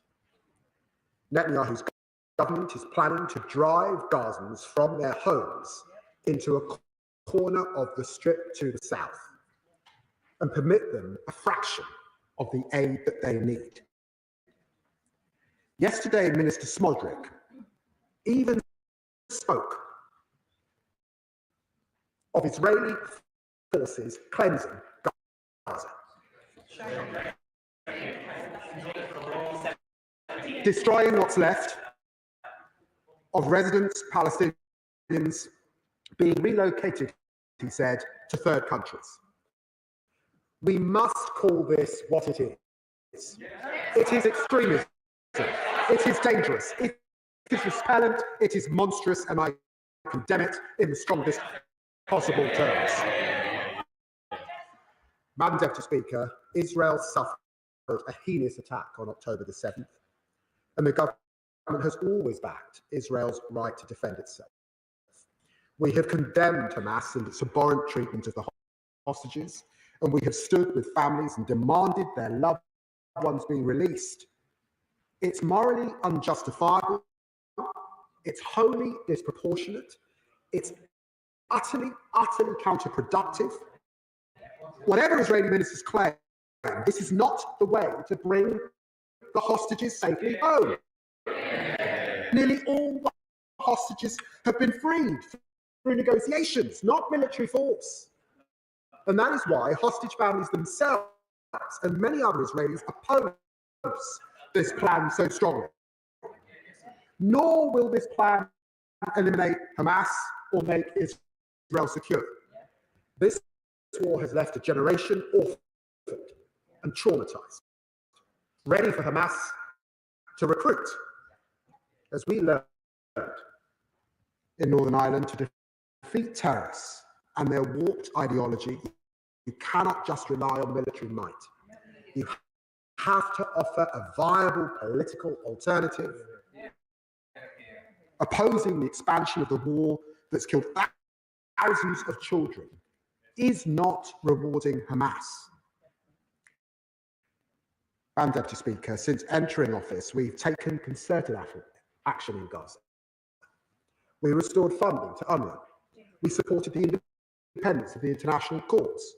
We suspended arms export licenses. We provided food and medical care to hundreds and thousands of Gazans. We worked with Arab partners on a plan to ensure a reconstructed Gaza. And you sent them F-35 so they could bomb the shit out of them. Thank you very much, Mr. Lammy.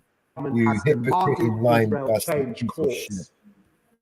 Privately, in my conversations with Foreign Minister Saab, the Strategic Affairs Minister Dermot, publicly in repeated joint statements with my French and German counterparts, we've made clear that Israel's actions are intolerable.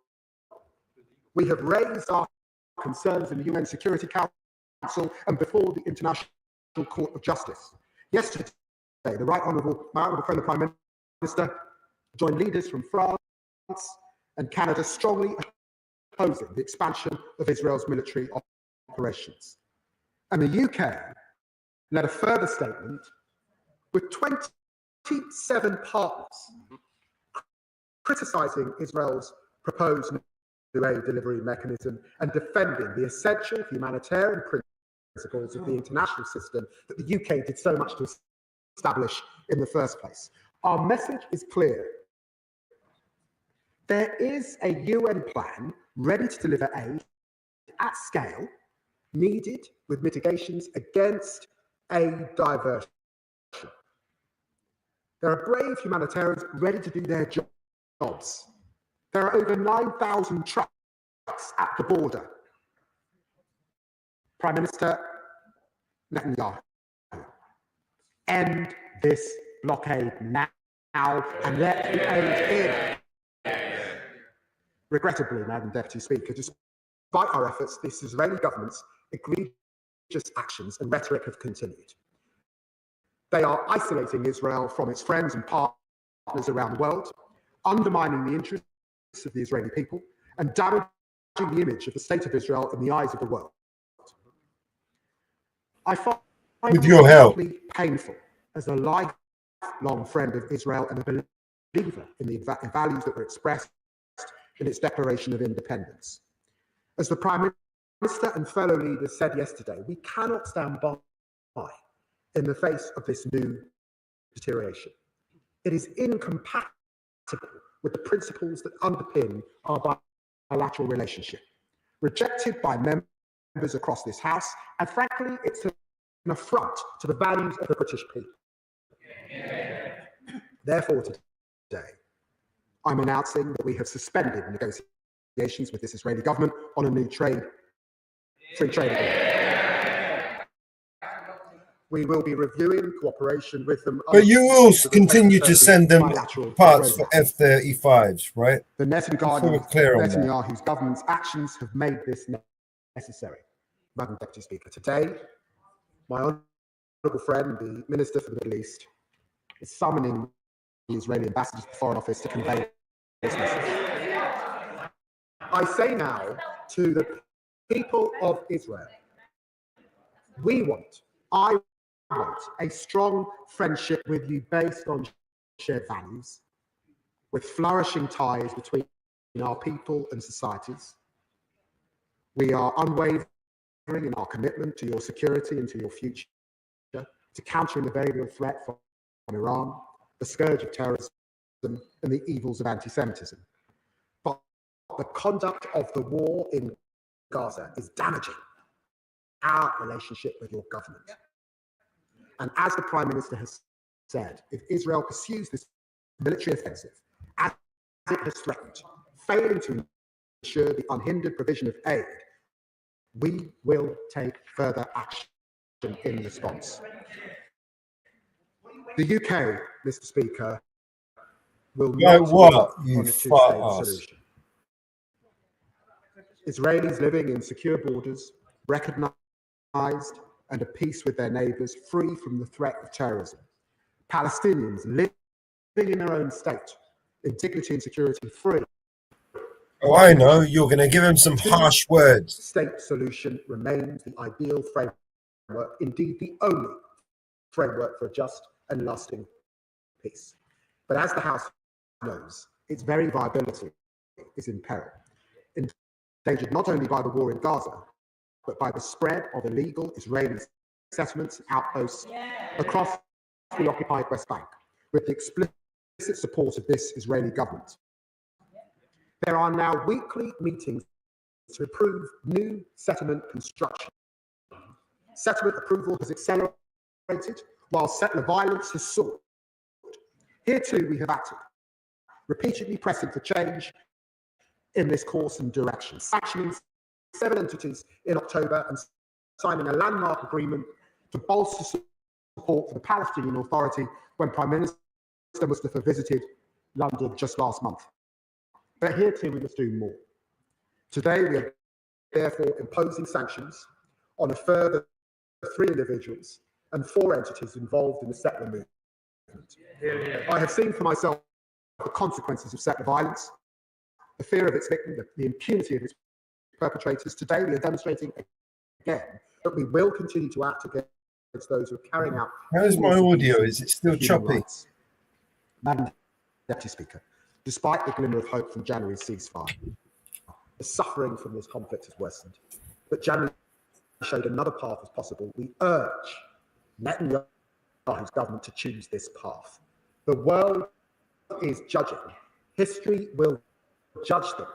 Blocking it, expanding the war, dismissing the concerns of your friends and partners. This is indefensible, and it must stop. I commend this statement to the House. Shadow Foreign Secretary, Speaker, and I'm grateful to the Foreign Secretary for that. How you doing? Here, Harry. Here. Here.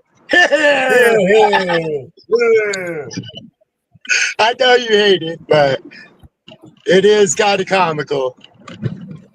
It's fucking ridiculous. That's what it is. It's like fucking watching a bunch of kids, grown kids, arguing like a bunch of fucking tosspots. I mean, they're clowns. They're clearly clowns, and they think that. Yeah, they're all clowns, Mello. Every last one of them, buddy.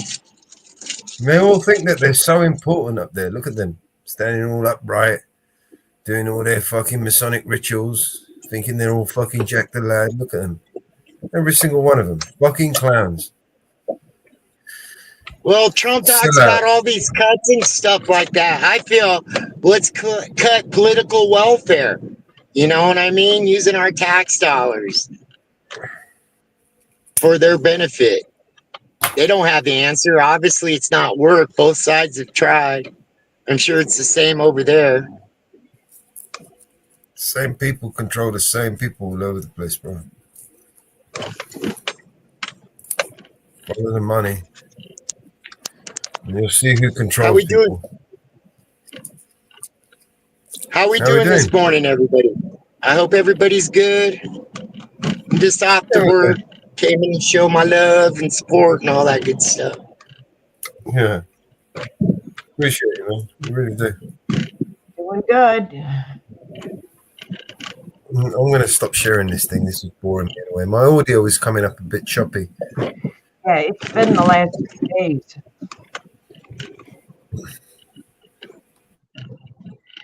I think I forgot to put my headphones in, so I'm kind of listening. I got everything off. But again, I just wanted to say hello and all that good stuff, man. That's it. Hope everybody's good. StreamYard did another update, and it's been crappy ever What's since. that? Sorry, I didn't hear. StreamYard did an update, and it's been crappy ever since. Okay. Yeah.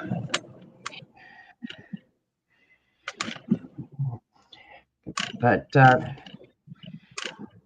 yeah, it's always hear you, yay!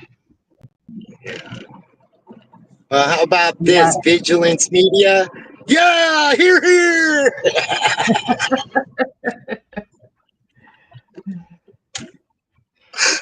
Oh. But yeah, I see you're nice and clear. Yeah, I took your advice, Mama Bear, but sometimes it still doesn't work. I'm getting better at it though, so practice makes perfect. You know? Yep. It's all about that autofocus. It's also your speed, how fast you're going. Yeah. Yep. So yeah, I've been taking your advice and everybody's, and I really appreciate it out there for sure.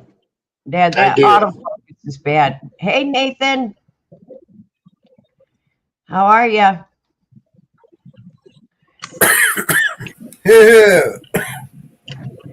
Yeah.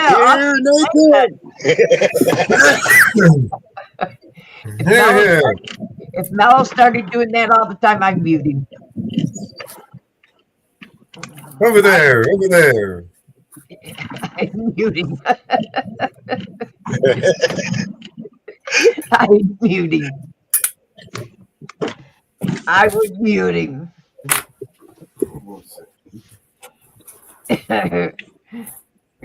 Oh God! They all go like boo, so we'll give the government a boo. No. Oh my I think God. that's how they do it when they disagree with something, one side or the other. I'm not too sure. There we go. The clowns. A bunch of clowns. They're nothing but a bunch of clowns.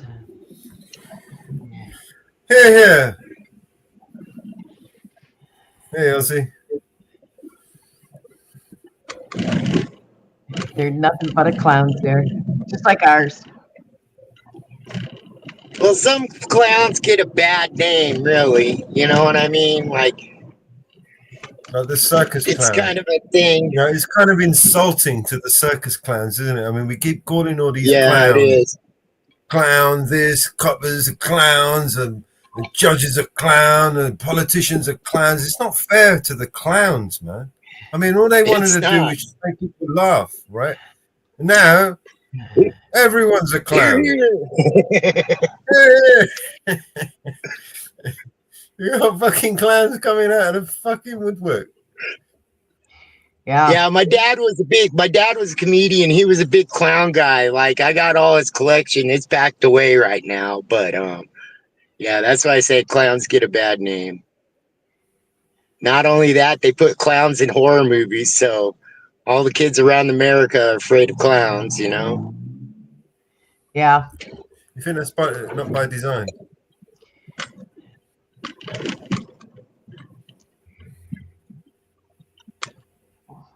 It's conditioned programming, right? Yeah.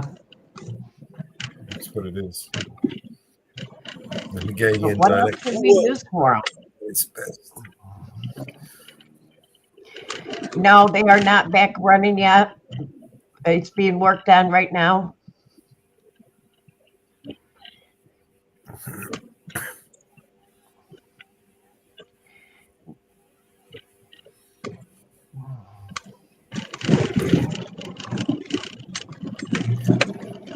Oh gosh. Here. Here. Over I've there. been in contact with Nick. I can see the pump from here. I've been in contact with Nick, and he is working on it. A lot of things crashed the other day.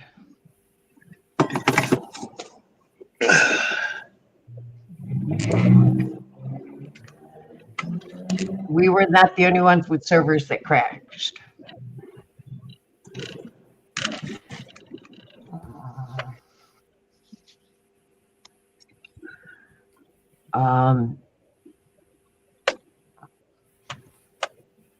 Some of the big servers crashed too.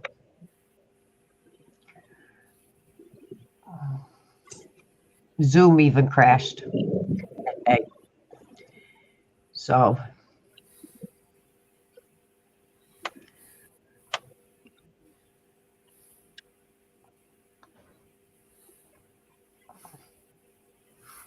I've been really practicing my FOIA skills, which in Colorado is called Cora. And next time they tell me, well, you could go online and file that request, I'm going to tell them, well, your job's not needed here then, huh? If we could do everything online. Cool. It frustrates me. It does. Well, you seen what happened Long Island audit, didn't you? Yeah, at the sheriff's station where 11 came ganged up on him. Yeah. Yeah, I saw that one. You know, what's really sad, though, and, you know, I respect Long Island audit, don't get me wrong. But if I was to go do that, or somebody else, or even somebody that never even filmed before, they'd get that treatment. Can you imagine what would happen to them? You know what I mean? Like, I'm not like putting the blame on Long Island audit. I'm putting the blame on the government. It's really sickening. You know what I mean? Like somebody would have been in cuffs. He's lucky they recognized him and he's got a big platform. Yeah. And they knew enough to not press ahead with it. But you're right. If it was a smaller channel and they didn't know who they were, they would abuse the system, guarantee. The only thing that saved him was the fact that he was recording. The fact that one or two of the guys recognized who he was.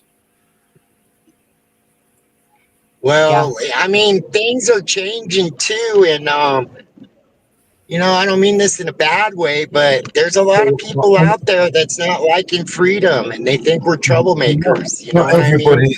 I've noticed Not everybody. that a lot of Not everybody's just being privileged to have vocal. hundreds of thousands of viewers to be able to expose this tyranny. You know, not people don't have Well, that. even if they are exposed, it still happens to be, you know what I mean, that people are out there just leave them alone, don't bug them. But they're at their dinner table bitching about the government, going, boo, here. Yeah, absolutely. You know? Yeah, well, people are brainwashed, and it's not really their fault. Even though it's annoying to listen to them sometimes, it's not actually their fault. They're victims, right, of government mental programming, conditioning. They've spent a lot of time and money in investing in making people believe this bullshit, you know, whatever the bullshit may be, you know, left, right, center, far right, far left. All of these labels are government labels, right? They created these categories in order for them to put us in these neat little boxes so they could move us around on a chessboard, on a 5D chessboard, one that we can't see. We can't see all the pieces on the board because they're not on our level. They're on a different level. There are pieces on the board playing and we can't even see them. We don't even know they exist, right? Some of us don't. Well, I believe some of us see through the bullshit, but a lot of us Right. don't. You know? Not enough of us do. No, you're right.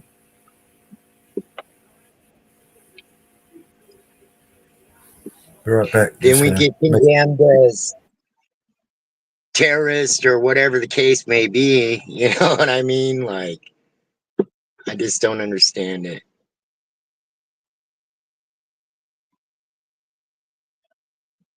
A lot of it's going to be a hot topic, though, especially Texas with Harvey Freeberg getting arrested at that Nazi stop, which I agree with him 110%, man. There is no reason for what they did, you know? Are you drinking tonight? No.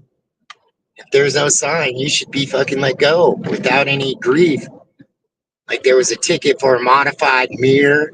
Who's to say that mirror wasn't already up to legal standards on the road or whatever? There's just a lot of things gonna happen, man. They're pushing back because they want to hide their corruption for sure.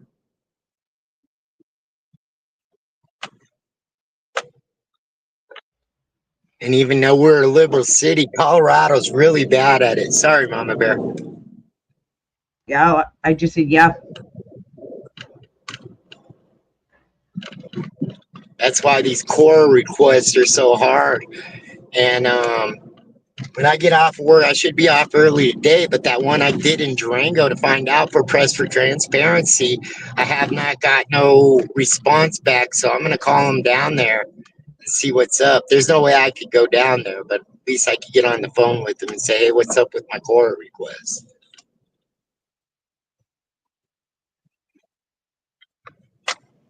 Another one I got out there in Federal Heights is how many officers got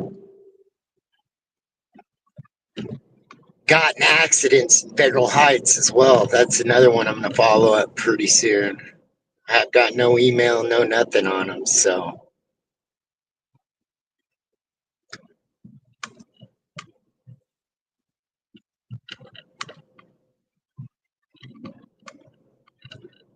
Yeah. Yeah, sometimes they don't like to follow back up. Yeah. At all. Well, with me too, unless if it's layman and black and white, like the court requests, the stuff they make you go through is kind of BS. You know what I mean? Like, it's public record anyway. So what are you hiding? Like they always say, well, you won't let me search? What are you hiding? You know what I mean? Like, it's bullshit. Yeah.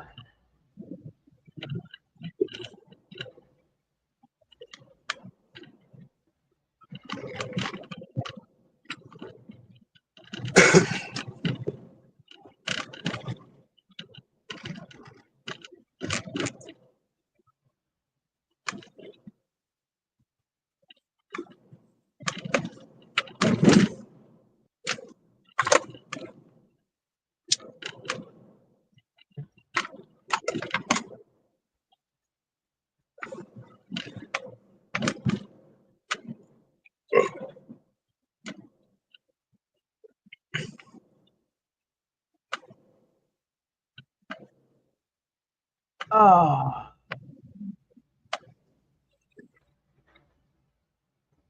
Yeah. They, you know, it keeps getting, it's looking to see if they did a press interview this morning. Evidently they're not. Must be they're doing one this afternoon. The White On House. which bullshit story? Oh, White House. Yeah, they didn't do one this morning. They've been doing them in the morning. This morning they didn't do one. Unless I missed it. They usually do one at 9 o'clock, but they didn't do one. Yeah, personally, I know I gotta watch the bullshit news, but I've been avoiding it lately because, no offense, Mellows, I'll end up mad and start raving. You know what I mean? Like, fucking, it's just I can't do it sometimes, so to speak, just because of that, my own personal peace. Well, some of it's totally bullshit, as we all know. Yeah. Well, they dropped the charges on the mayor of New Jersey, but then they arrested the New Jersey representative, McIvers, charged with assault over the ICE clash at the detention center. That didn't make sense. Yeah. That didn't make sense at all. Why are you dropping charges on one? And, you know, what makes sense of that? You know, that didn't make sense. Yeah, it don't make sense at all. Well, this is the thing too, and you know, some things we probably disagree on immigration, but like the South Africans that got left over here there's a lot worse places in the world going on than South Africa, in my opinion, anyway. And what gives them special privileges to come over here? You know, it just didn't make sense to me, you know? And we all know the apartheid ruled South Africa for a long time. You know what I mean? Like, so Yeah. I don't understand that one either. So if we're not going to let these other people in, then we shouldn't let them in either, especially their problems. I mean, I don't know for sure, but it seems like to me their problems are a lot less than other countries in the world, you know, for sure. I haven't looked into that. But I just heard about it the other day, and I haven't looked into what the reason why they let them in. But, you know, I know people, you know, rushing the border the way they did was wrong. Oh, yeah, I agree 10%. And You know, I our know border people. needs to be protected. I know people that have been waiting for years, and I'm not talking 5 years, I'm talking 10 plus years. You know, they've done all the paperwork, and a lot of them have even done their FBI checks, and they've passed them. And, you know, they're waiting for their court dates. That's all they're waiting for is court dates. And they keep getting pushed back and pushed back. And they're afraid of being deported now. And their time is running out. And they've got to start all over again. Yeah, and then ICE might mistake them for a criminal element or something like that. I get that point 110%. Mama Bear, I do. And it's wrong. It's wrong. And people that have been here less time within the last 4 years have already got their citizenship. How is that right? Not at all. Or who's that basketball player? I believe he's from Turkey. He changed his name to Freedom something. I can't think of his name right now, but there's a basketball player. That's example of one person in 4 years. You know what I mean? Look at Prince Harry. He's already gone through all of his. Yeah. And they sealed his records. They won't tell if he's a citizen or not. They won't. Yeah, I believe it's an even playing field. The only thing, not the recent influx, but here, I see a lot of it, and we let them in, and I will give probably 80% are really good people, without a doubt, and it's not their fault. They don't rely. I mean, in the beginning, they probably relied on the government. But their hard work is paid off. And what do we do with that? Especially when the government tells them, hey, it's okay to do this. I mean, I would be mad if I worked for all this stuff, try to be American, follow the rules, and the next thing, boom, they're taking our stuff away. So I get both, but I do agree with you. The rules need to be the same for everybody, just not one group of people. And we shouldn't open the border and let anybody in, it goes both ways. So. Yeah.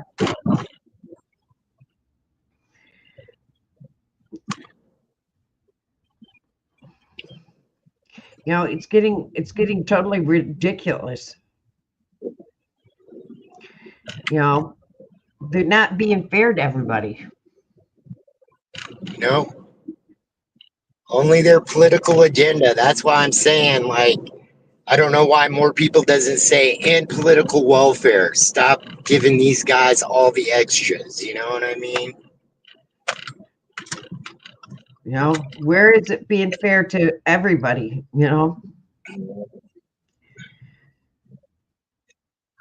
And I most definitely agree with you. Like the people that's been waiting 10 years that are good people, pay their taxes. Where's their cases? You know what I mean? Especially if the FBI check is done and everything else. Yeah, their papers should be pushed through for sure. Yep. It's not fair to the people that's been here. Yeah.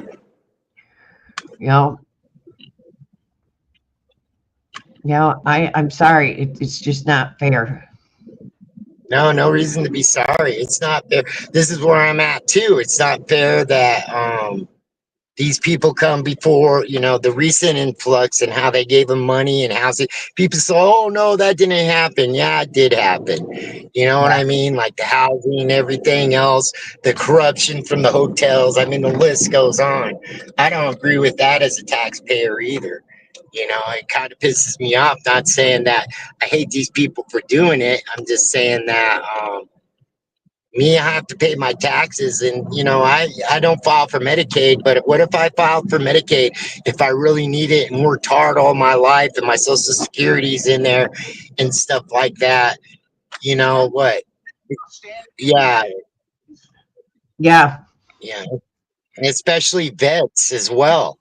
Vets should be the most important thing. You know what I mean? In my book, anyway. I'm not a vet, but I stand for it for sure. I'm not like kissing ass or anything like that, but I'm telling you, they should get the woes of everything. Because even if it was wrong, they followed order. They fought for our country. They should be, taken care of, man. Oh, I stand with the vets. And It's not happening. No, it's not. It's a whole bunch of bureaucracy, funding going other places to the immigrants. You know what I mean? Stuff like that. These people want them in there. There's a lot of nonprofits, just like Catholic Charities. We know how much money the Catholic Church has. Yep. And if they want that, that's who should have took care of them, period. Well, it wasn't just Catholic Charities. No, I know. I was just putting that for example. There's a bunch of them, you know what I mean? But Catholic Charities is one of the bigger ones, for sure. Hey, Brandon. It was Red Cross. Yeah. Red Cross was involved in it too. Yeah, I'm sure there were several in there. The victims of the hurricane.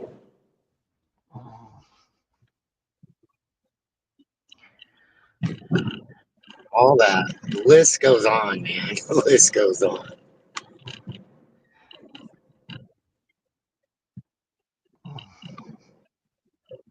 And I believe this is what Mello said. They put all these monkey wrenches and smoke screens in front of us to keep us separated. You know, it's just, I don't know.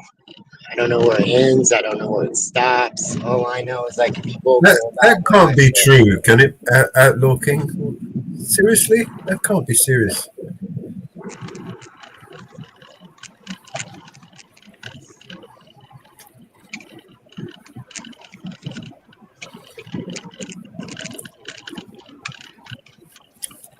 Outlaw King says if you use Medicaid within 5 years of dying, the US government will hold that against you as a debt to be repaid after death. And if you pass property, etc., onto your kids, they seek repayment from them. Is that true? I don't know. I've never heard anything like that. Like I said, I've always had insurance, stuff like that. So I really don't know how the system goes on that. Okay. The claim that Medicaid will try to take payments from a child after 5 years in a stimulated Medicaid look-back period. While Medicaid does have a 5-year look-back period, it primarily applies to assets transfers and does not directly target children's inheritance.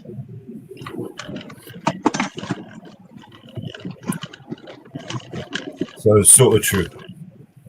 What a lot of people do, what a lot of people are doing is they're transferring, so when they get put in a nursing home, they're transferring the assets before they get put in a nursing home so that they can't take the estate. But if you transfer long before they get put in the nursing home or on Medicaid, they cannot touch it.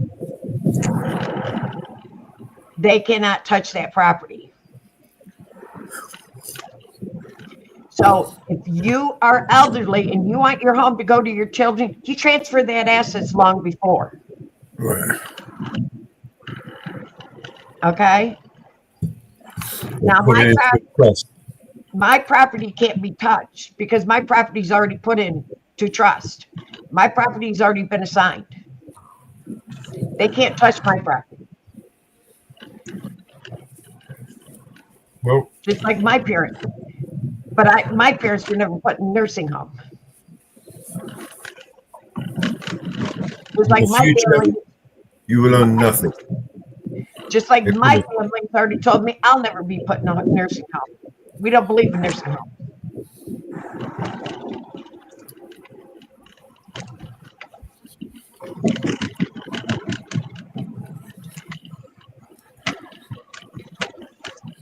Yeah, it's really sad the way I look at it. I would hope that I would pass away before it even got to that point, just because I wouldn't want to put the burden on my kids and stuff like that. I mean, a quick one, I guess, kind of helps the situation. It might be an initial impact, but in the long run, it would be better. For sure. I'll be honest, I have a DNR. Once I become incapacitated, that's it, nothing. I don't want Yeah. nothing. Yeah. Living I've already will thought about is what you're kind of talking about, right? Living will. Yeah, I have a living will. Yeah. I thought about this long ago. I thought about it when my son went in the military. Yeah. Because of my son being in the military, I thought about that. Because my son thought about it. That decision had to be made when my son was in the military. You know, when your son's 21 years old and you're making those decisions, you start making them yourself.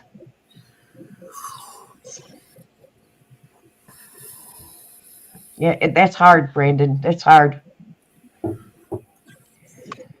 That's hard. That's why my estate's all settled. My estate's all settled. It's all settled.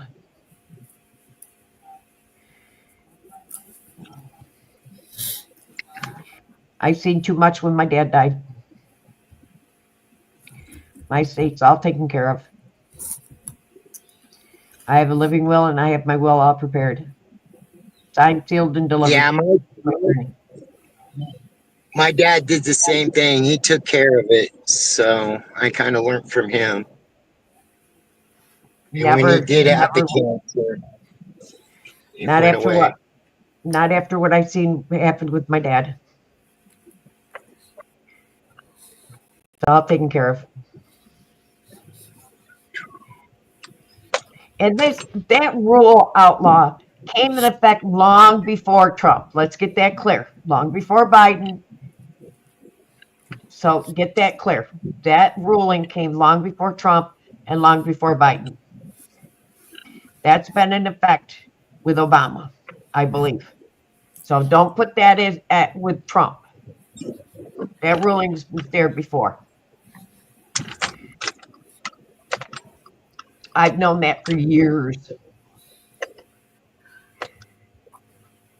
That's why my planning was in effect for years.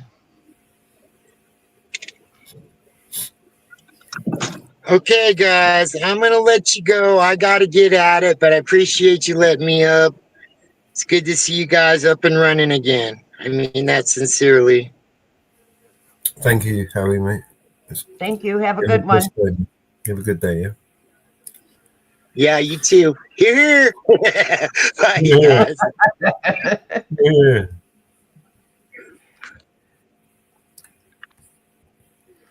Yeah. Yes, outlaw. I've known it for quite a few years.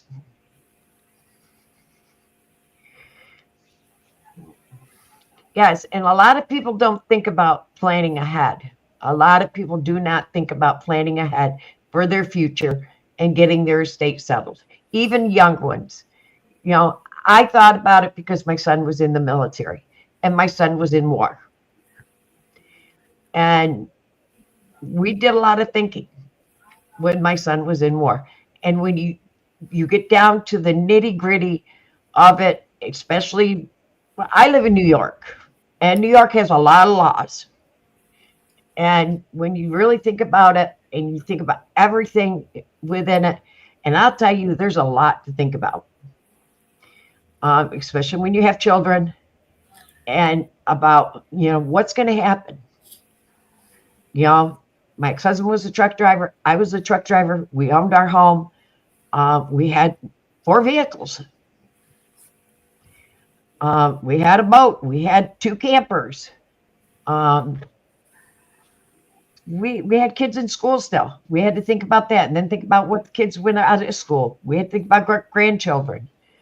And now it's even more. I'm divorced. I'm single. I own my home outright. My home is paid for. I had to go from a married will to a divorced will. To my grandchildren, I have stepchildren, but they're my children. You know, how is that going to play out in my will? Because they're not biologically my children, but they're my children. You know, all that stuff had to play out. You know, and I have kids in all the way out in California. I have kids in Kentucky. I have kids here. Who's going to be my power of attorney? You know, I had to think of all that. And who's going to be mad? Who's going to be happy? You know, the hard decisions had to be made. And I own my family home. I own the home at my parents' forever home. How am I going to make everybody happy in my immediate family to my children's? You know, and it took a lot of hard thinking. A lot of hard thinking. Because my grandchildren only knew this home for a short period of time. My children knew this home a short period of time. But my brothers and sisters knew this home is my parents' last home. You know, so I had a lot of thinking to do. And Medicaid plays, you know, there's a lot of rules with Medicaid people don't know about. Because my primary, I do have Medicaid. But Medicaid won't cover me in a nursing home. Because I won't sign my name on that dotted line on my house.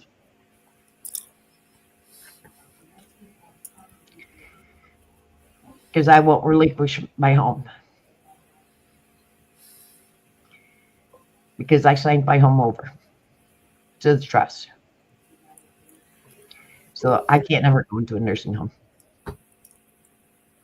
On top of my family won't ever let me anyways.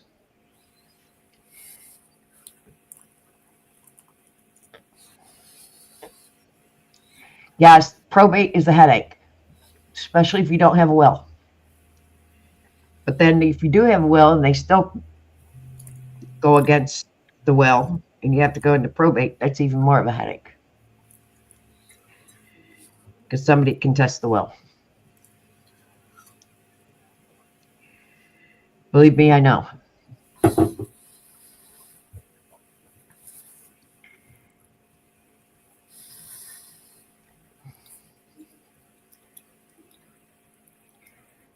Believe me, I know.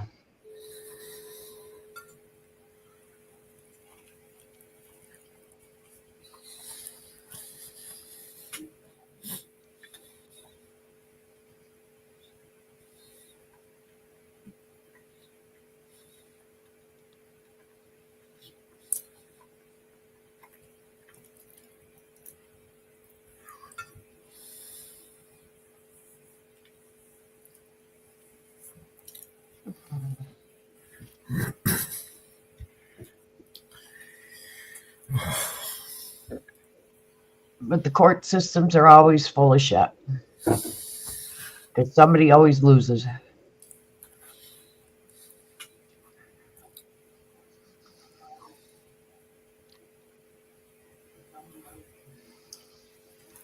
Yeah, we the people have to pay for it all.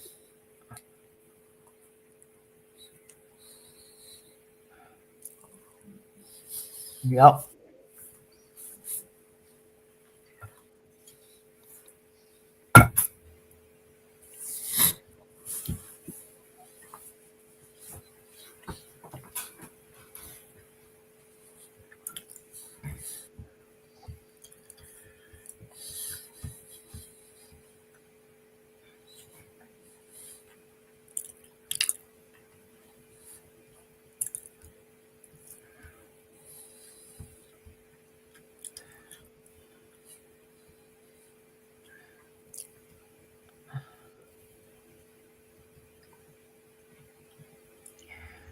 Let's see what else is happening.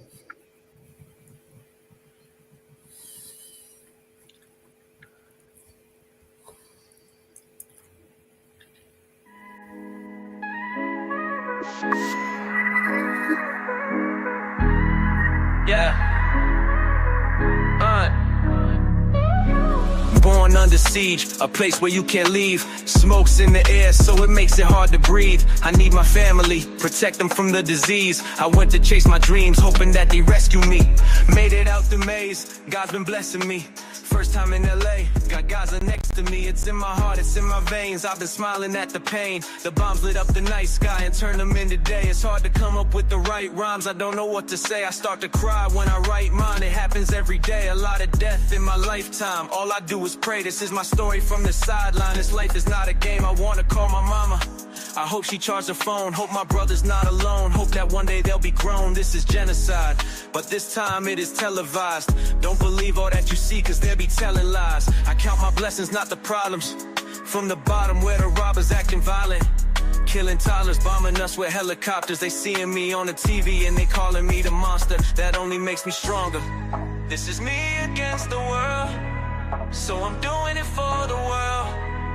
This is me against the world, so I'm doing it for the world. I was in the studio chopping up samples.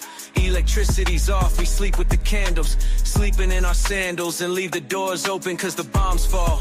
There's no time to grab the handles. Writing names on our hands just to identify where somebody's face is off. It makes them hard to recognize. Been through so many wars, I forgot to mention I can calculate the distance of the airplane engine. You think you're from the trenches? Nah, these the trenches. Kids close their eyes and block their ears, they block their senses. This war is senseless, they treat us like animals. I'll never understand why they built the fences. I just wanna see my dream of peace to come true. Refugee in my land, nowhere to run to. I keep the hope when there was no sunshine. They cut the water off, so God let it rain sometime. This is me against the world, so I'm doing it for the world.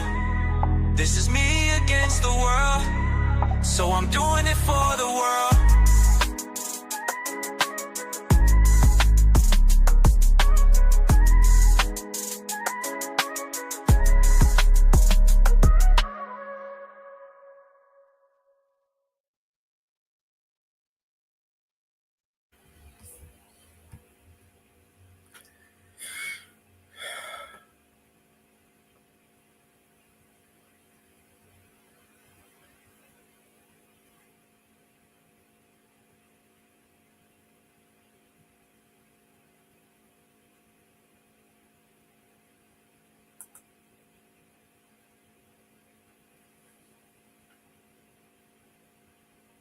Yes, Brandon.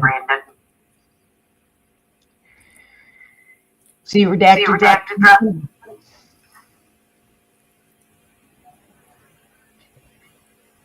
That me or you?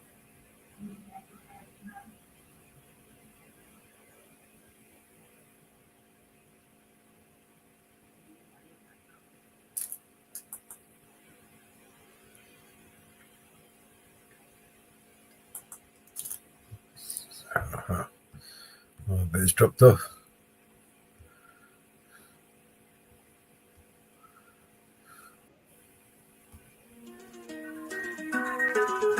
There you go.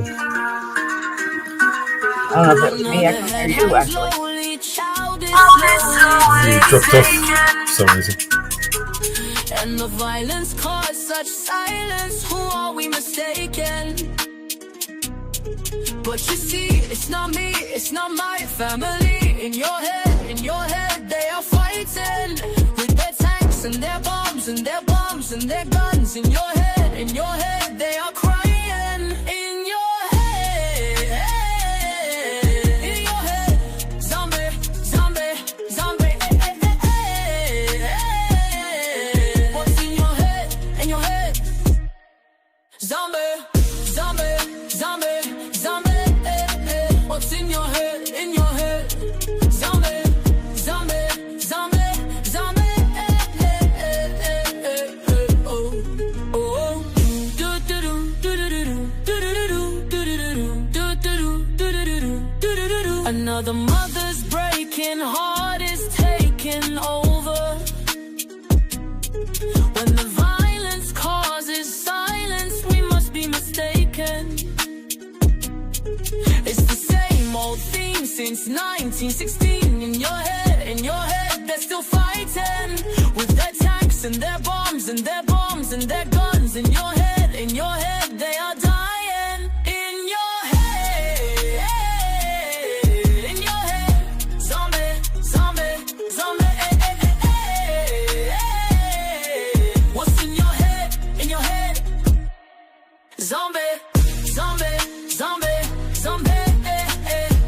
your head, in your head. Zombie, zombie, zombie, zombie. Oh, oh, oh, oh.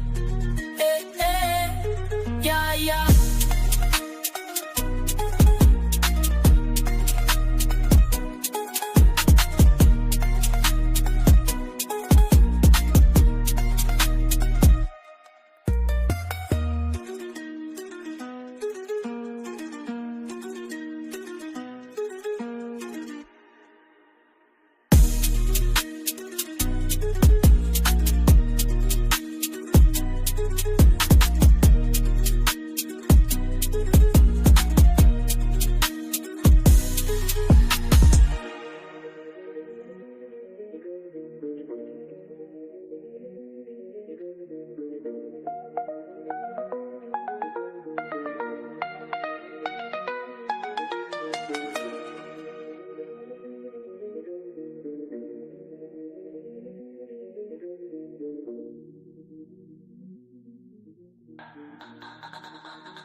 You see the one Redacted just dropped?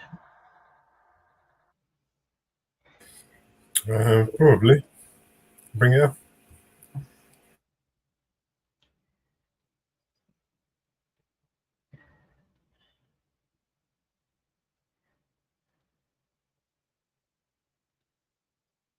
All comes down to this. It was always going to come down to this. The millions of lives lost, the endless gravestones, the corruption, the lies, the trillions of dollars wasted in taxpayer money.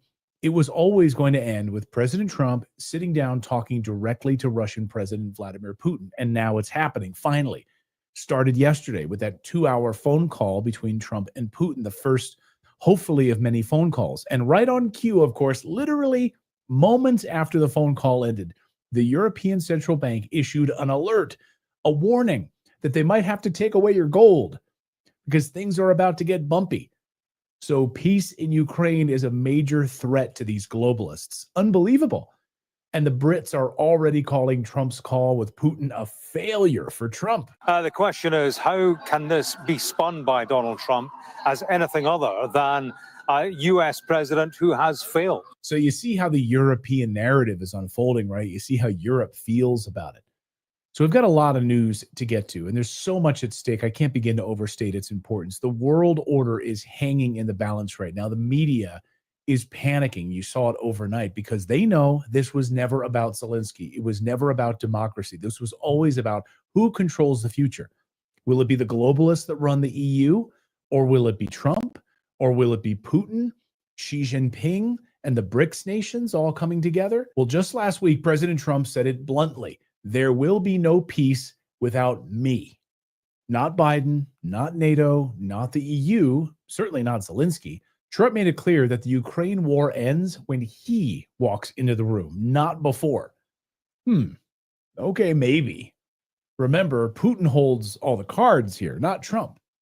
And J.D. Vance, in a kind of way, acknowledged that last week, that really the only choice the U.S. has is to walk away entirely from Ukraine if both sides can't get to the peace table. If Russia's not willing to agree on a ceasefire, then we're eventually just going to have to say this is not our war, said U.S. Vice President J.D. Vance, referring to the impasse. I mean, he's right. Or we just keep endlessly funding this boondoggle and we go further and further into debt.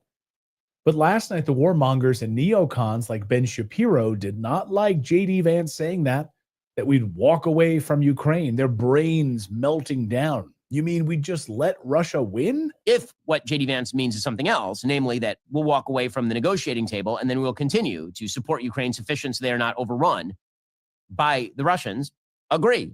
If what he means is we're going to walk away and basically just abandon Ukraine in the face of the Russians, that would be a bad policy. I've got news for Ben Shapiro. Putin isn't desperate for Trump. He's not begging for talks. He already won. He beat Ukraine. He beat the EU. And more importantly, he beat all of NATO, including the United States. He's winning on the battlefield. He's winning on the energy front. He's locked in historic trade deals with BRICS nations, while the United States is bleeding billions of dollars in a war it can't win. Former Trump advisor Colonel Douglas Macgregor told me yesterday that Putin has already moved on. Well, I think, first of all, you've answered your own question. No one in Russia is surprised by the sanctions threat. They're quite prepared for that. Remember, Putin just a few weeks ago spoke to the leaders of all the major industries and firms in the private sector in Russia and said it's time to come to terms with reality that these sanctions are never going to go away. The West is not going to finally wake up and turn back towards us and recognize that we're not the enemy. So we have to build bridges elsewhere. Those bridges are being built. It's called BRICS. That's the truth. He can't trust the West. Putin's built an economy that thrives under pressure. And now with Trump back on the stage, he's sitting right now between the United States and China, leveraging both sides. Now, sure, Trump has floated new crushing sanctions if peace talks fall apart, but let's not kid ourselves. Sanctions? They don't mean a damn thing to Putin. And I don't think anybody in Russia is terribly worried about the sanctions. And I know that President Trump continues to impute great importance to them, though I think privately he would like to get rid of them entirely. But here's the thing, the world has already seen it. It didn't work. In fact, Russia's GDP is expected to grow more than 3% this year. While Western economies slide towards recession, Europe is rationing energy. America is $36 trillion in debt, is drowning in inflation, and is about to pass this big, beautiful spending bill that we keep hearing about. Really? Digging ourselves further into debt, as the Wall Street Journal points out? We can't stop our addiction to spending. Putin declared that sanctions against Russia cause much greater harm to the countries imposing them, and placing more sanctions on Russia would lead to catastrophe for the West. Домохозяйств. Все это еще раз показывает, что санкционные ограничения в отношении России гораздо больший ущерб наносят именно тем странам, которые их и вводят. Дальнейшее. He's right. The IMF said Russia is now growing faster than all advanced economies in the world. I mean, let that sink in. And let's not forget, while Biden was cutting off Russian oil, blowing up their Nord Stream pipeline, Russia was signing multi-billion-dollar deals with China, India, Brazil, Saudi Arabia. He's made the West irrelevant in many ways. That's why Trump was in the Middle East last week, trying to shore up some deals. Hey, don't forget about us. I know you're all lined up with BRICS, but what about America? And Trump is in many ways the last hope for the West. I'm going to say it. I really believe that. Put pressure on Europe to stop funding this war, end the war in Ukraine, try to make some sort of trade deals with Putin and Russia and China and the BRICS nations. Otherwise, we are screwed big time. And now we know just how threatened the global elites really are, because literally moments after Trump and Putin got off the phone, the European Central Bank issued a warning that they may need to crack down on physical gold. Excuse me? Now, I mentioned this right as it broke yesterday on our show, but now I have more time to think about this and analyze it, and it's actually pretty astonishing. You want to know how badly peace threatens the system? They're afraid that if the war ends, the entire fake economy they've built will collapse. Their only solution? Take your gold away. Take your ability away to transact in gold. Stop letting you buy things in gold. Settle transactions. You have to use the euro. You have to use fake paper currency of the euro. Their fake money printing press is literally being threatened by peace talks in Ukraine. The point is, the ECB seems to me is very afraid of gold right now. How do you interpret this, Frank? Well, the ECB is afraid of gold as much as they are afraid of Bitcoin. They're both decentralized assets, and them rising, it creates an instability in their policies of printing money. In other words, no more money laundering money into Ukraine. It's over. The slush fund is over. And that tells you everything. Peace threatens their power, and they're lashing out because Europe is about to collapse. And back in Washington, the war lobby is sweating bullets. You know, the neocons like Ben Shapiro and others, they're freaking out because if Trump and Putin actually reach a deal, the Pentagon budget takes a big hit. Raytheon loses huge contracts. The whole Ukraine grift collapses. They spent over $170 billion on this war. And what? And now what? They're staring down the barrel of peace and they're terrified by it. So here we are, Trump and Putin on the phone. Xi Jinping watching from the sidelines right now, anxiously waiting. BRICS. watching and waiting. And the European Central Bank threatening gold owners because peace is a threat to their financial system in Europe. It's all happening. The global world order is breaking down in real time. Things are shifting in a big way. Trump has no choice here. Let's be honest. If he doesn't cut a deal, the United States walks away a huge loser in this. Massive loser. BRICS surges as a result. Putin holds all the cards, whether you like it or not. And Trump has to play the best hand of his life, or this is going to end very badly for the United States. And everyone knows it, folks. So that's the news update part of today's video. Now I want to tell you about today's sponsor, which is tied directly to this latest surge in gold demand.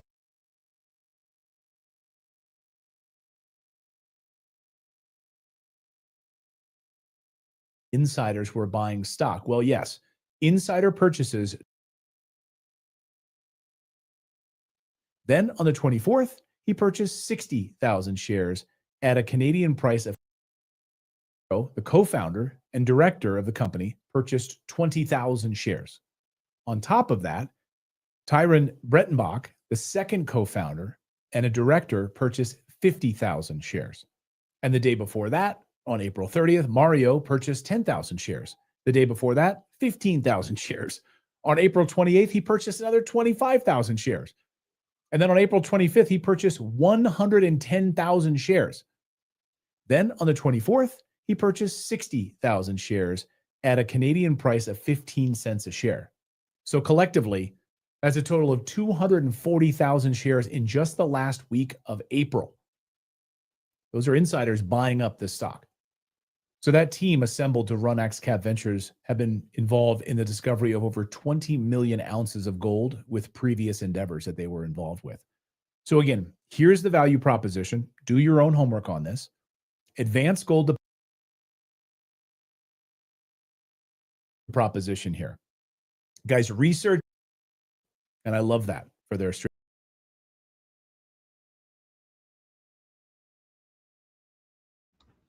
Interesting, huh? Well, there's a surprise there. Nope.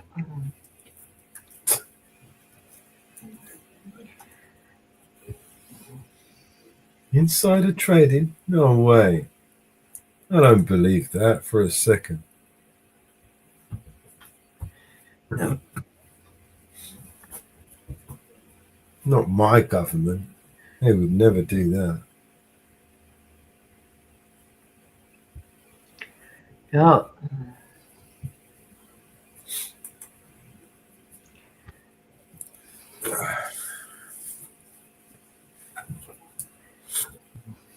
Yeah. Yeah.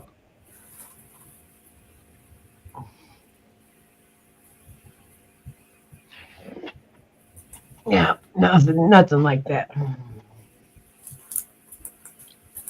Nothing like that.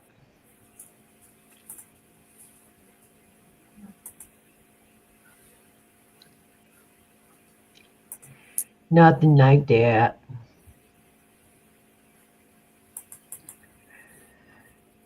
No.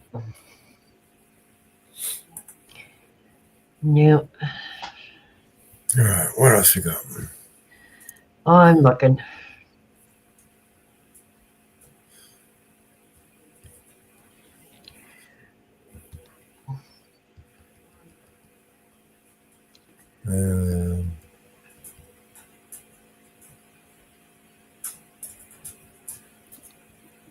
Oh, House appropriation is it? It's live. What do they got going on?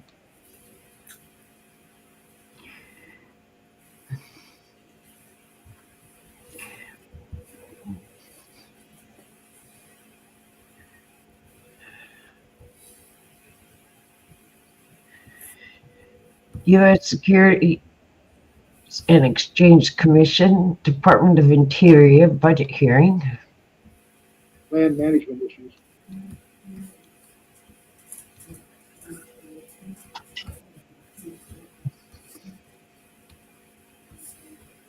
I do want to put Fifth Avenue, just blocks away from MSNBC's headquarters in New York.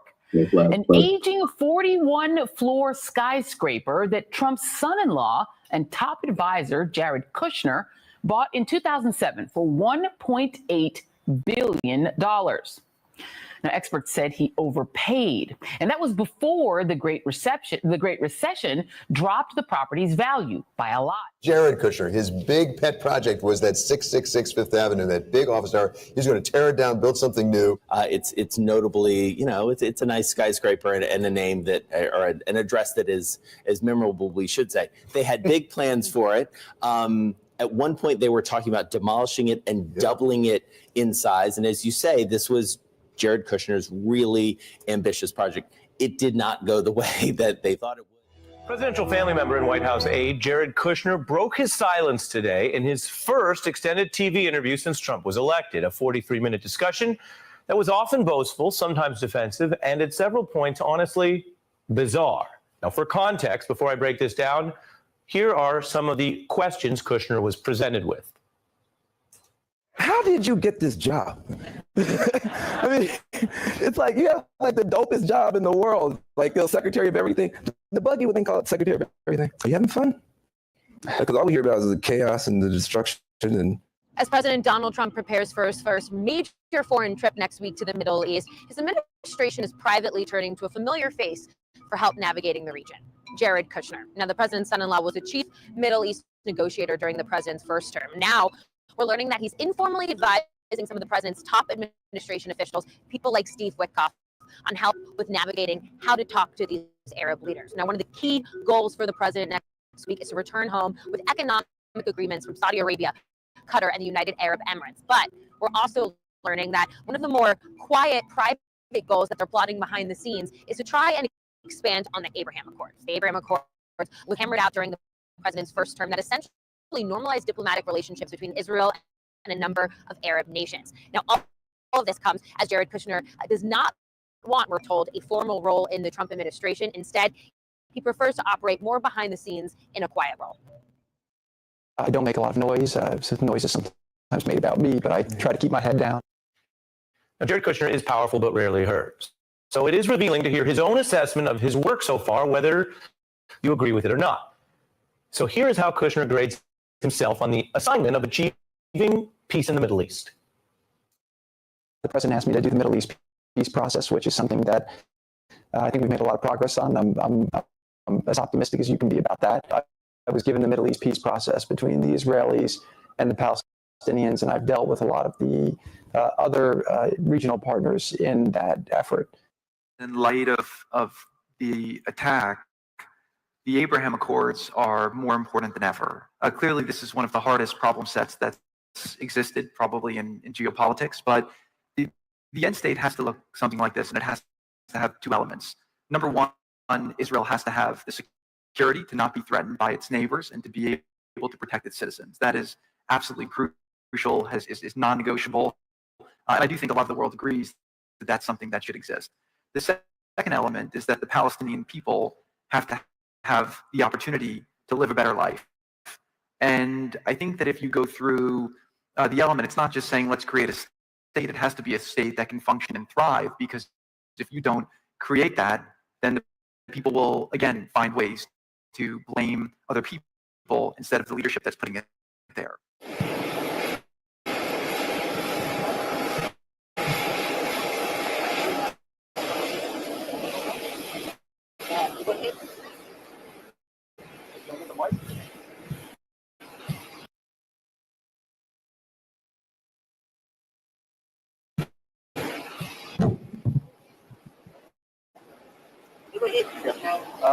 Mr. Jared, welcome to the UAE.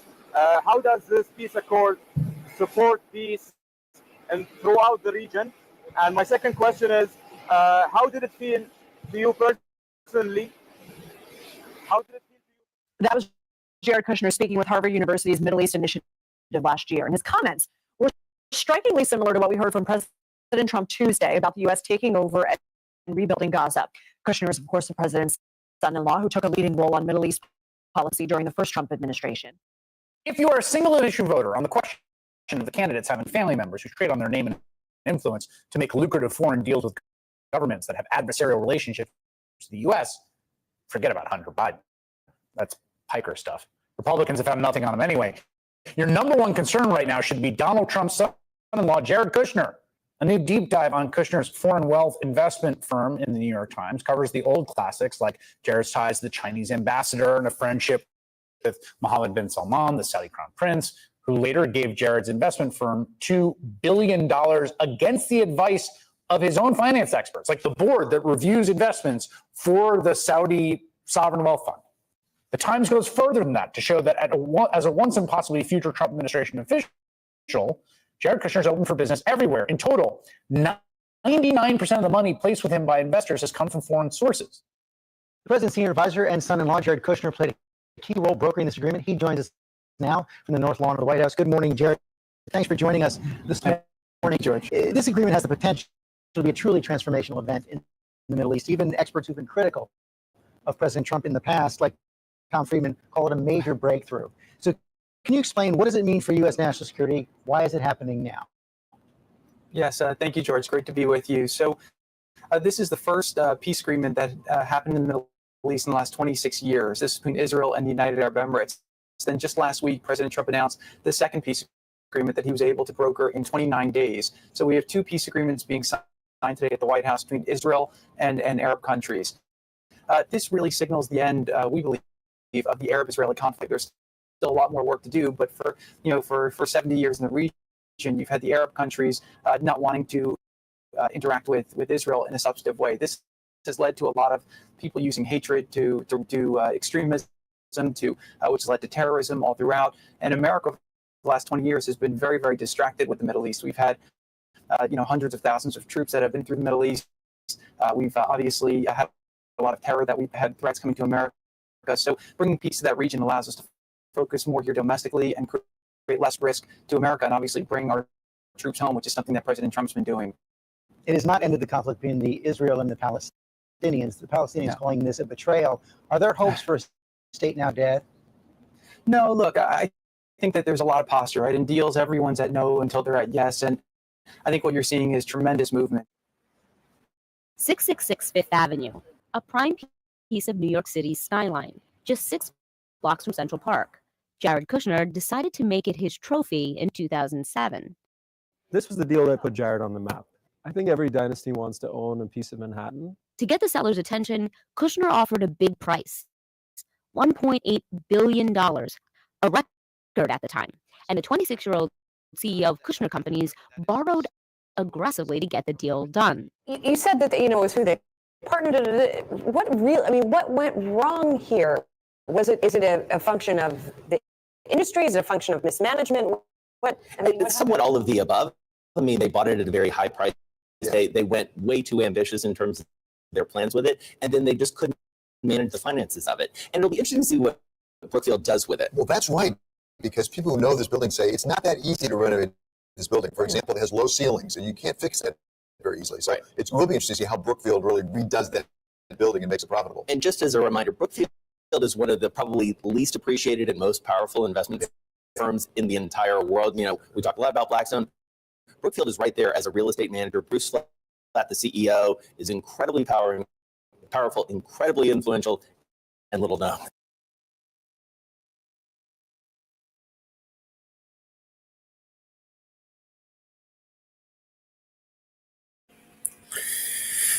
Yeah.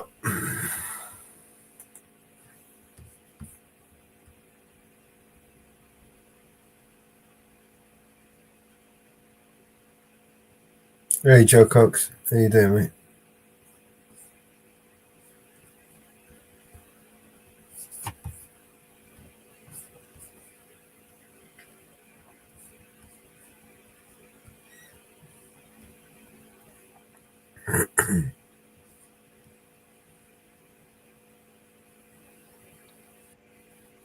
Hey, Joe.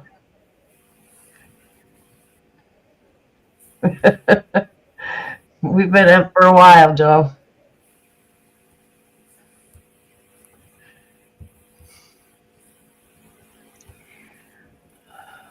Here you go. Some breaking news for you, Albert.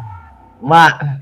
Hi, everybody. Ezra Levant here outside the Royal Courts of Justice in London, England. What a gorgeous, unseasonably warm spring day. Moments ago, inside that building in courtroom 15, Justice Jeremy Johnson ruled that Tommy Robinson can go free.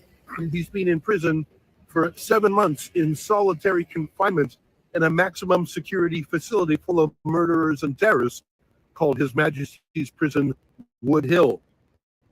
Not just that, but to keep him in solitary confinement, the prison has released 24 other violent prisoners so that Tommy can have a wing to himself, because the prison is so chaotic and so out of control that the prison governor doesn't control it. The prison gangs do. So they literally opened out 24 cells.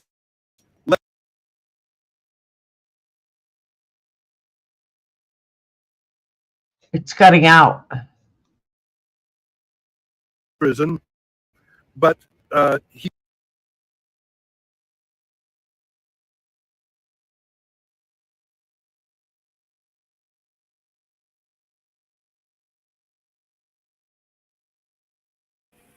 I'll drop it in the back chat. Maybe you can share it.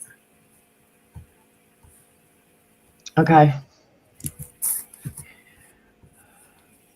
Some reason it's just giving me shit audio.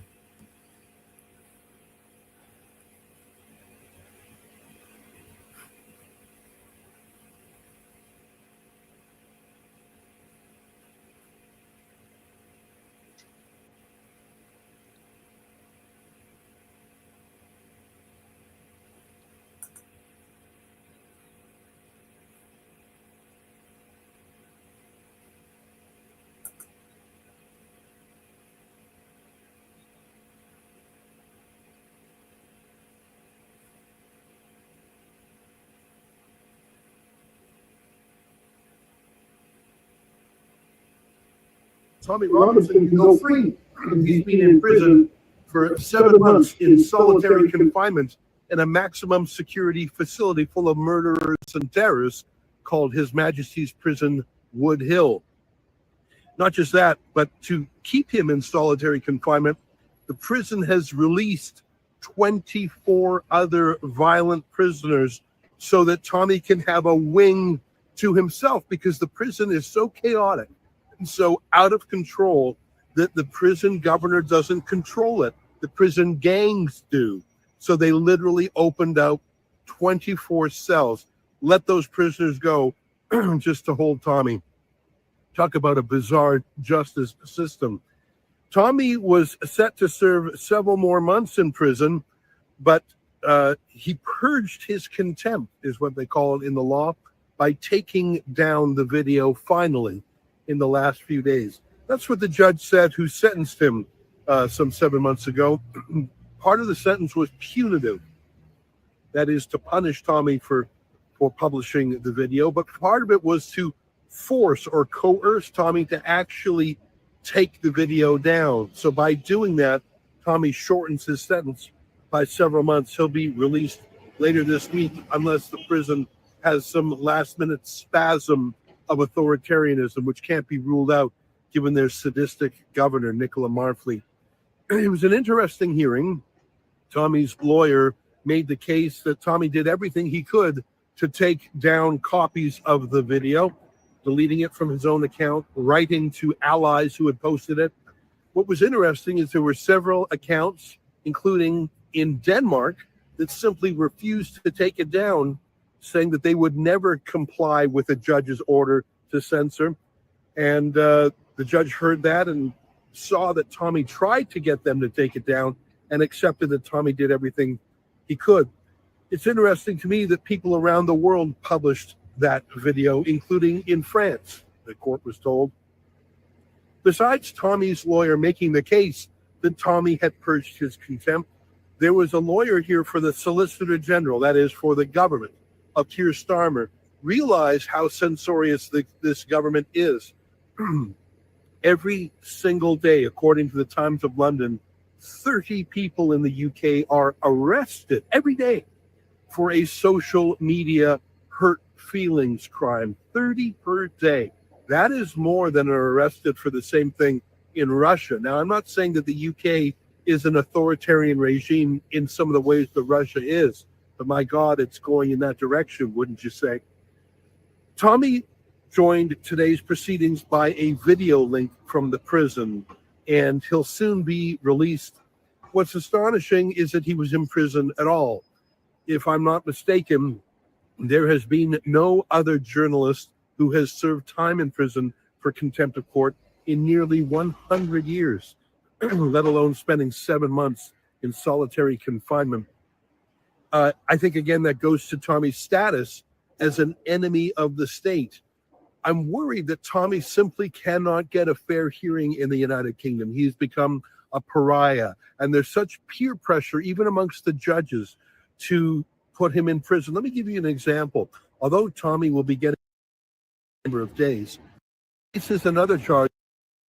Now, that sounds terrifying. It sounds like he's done heinous, doesn't it? Well, no.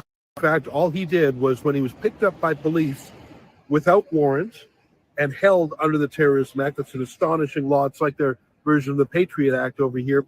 They can arrest anyone coming or going from the country and hold them for up to 6 hours and question them, and you do not have the right to remain silent, to believe it. So they arrested Tommy on no charges, on no warrant, and they asked him questions about his politics and his journalism for 6 hours, and he answered them, as you must, but they asked him for the passcode on his phone. Now, of course, as you know, if you've got a smartphone, which most of us do, your phone doesn't just have phone numbers. It has your emails, it has your documents, it has your photos, it has voice and video recordings. It's got everything.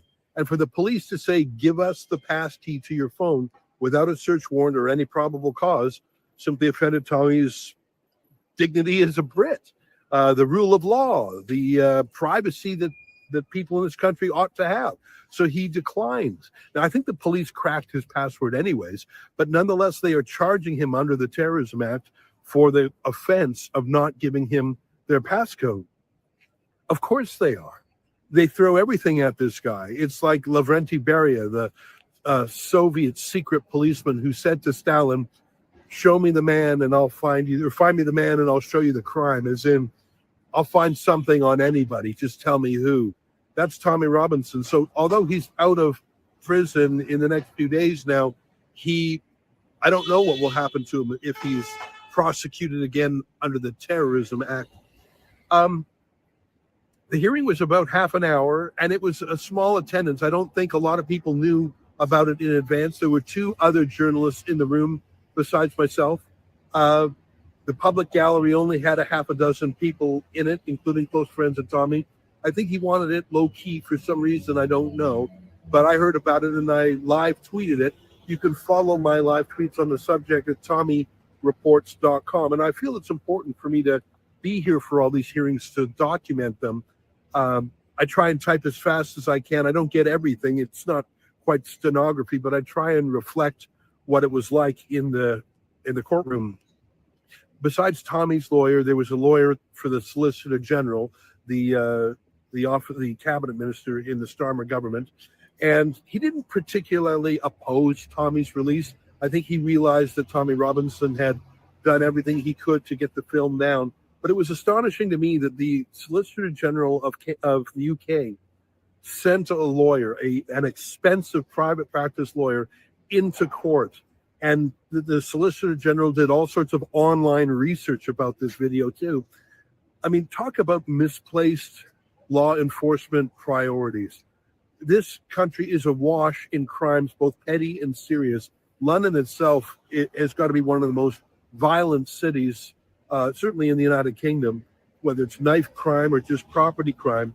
And yet they're going after Tommy Robinson. It shows you the political nature of the war against him. But he will be let out. I just don't know if he can ever expect a fair hearing in this country. The title of Tommy's autobiography is Enemy of the State, and I really think he has become that. But other things have changed. Tommy Robinson is now a household name around the world.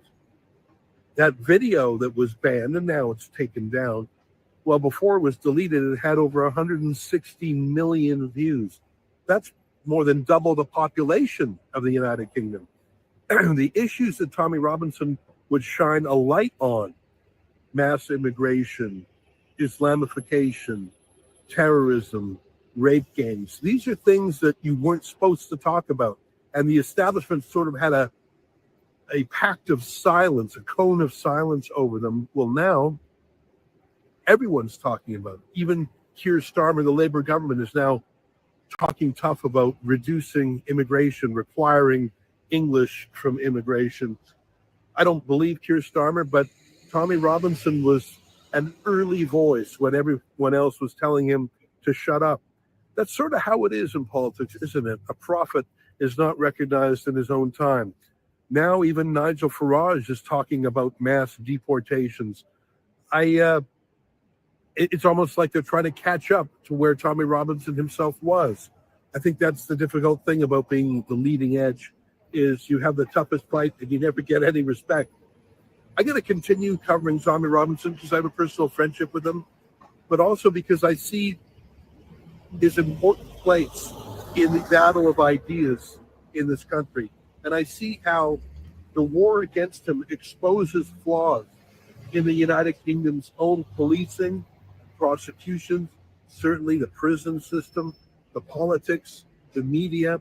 Tommy Robinson forces things to happen. He's a disruptor in his own way. And even the way he was punished, that turned him into a kind of martyr.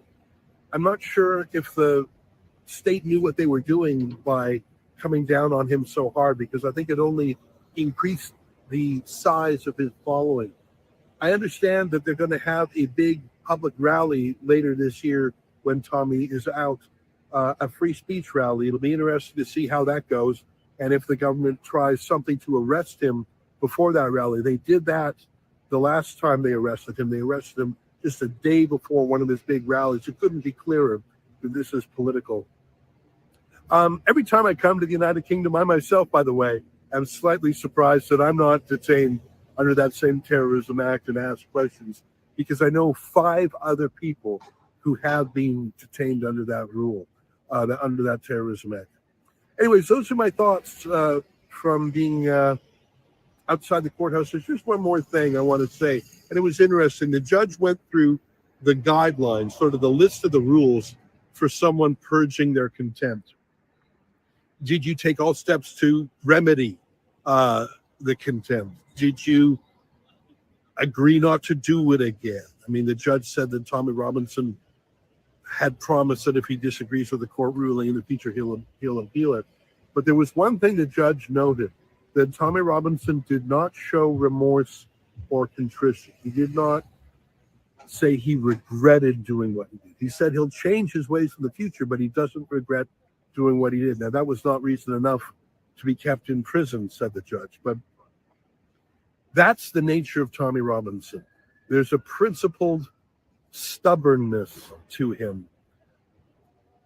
Some people might call it irrational. Some people might call it foolish. But it's that nature, that essence of him that has made him so effective. I think most people would have deleted their video months ago to get out of prison much sooner, but Tommy Robinson endured the punishment and his video racked up 100 million extra views. The law doesn't know what to do with principled, conscientious objectors. I spoke to another journalist today and I said, you know what? It might be a bit disproportionate, but there is something about Tommy Robinson that's similar to what Mahatma Gandhi and Nelson Mandela had within them, a willingness to suffer unfair laws and to personally take on physical and mental pain and suffering in the service of a larger goal. Now, I'm not comparing the scope or the scale of Tommy Robinson to Nelson Mandela or Mahatma Gandhi. I'm not. But I'm saying that that trait of civil disobedience, that willingness to sacrifice oneself, knowing that in the long term the battle could be won, and acting as a non-violent symbol for a movement. That's one of my favorite. I like the man. Yeah, you know, fucking I burn also some feel smoke like right now. the issues he's fighting in the UK today are the issues that we're going to fight in Canada and other places around the world. Well, those are my thoughts on the steps of the Royal Courts of Justice.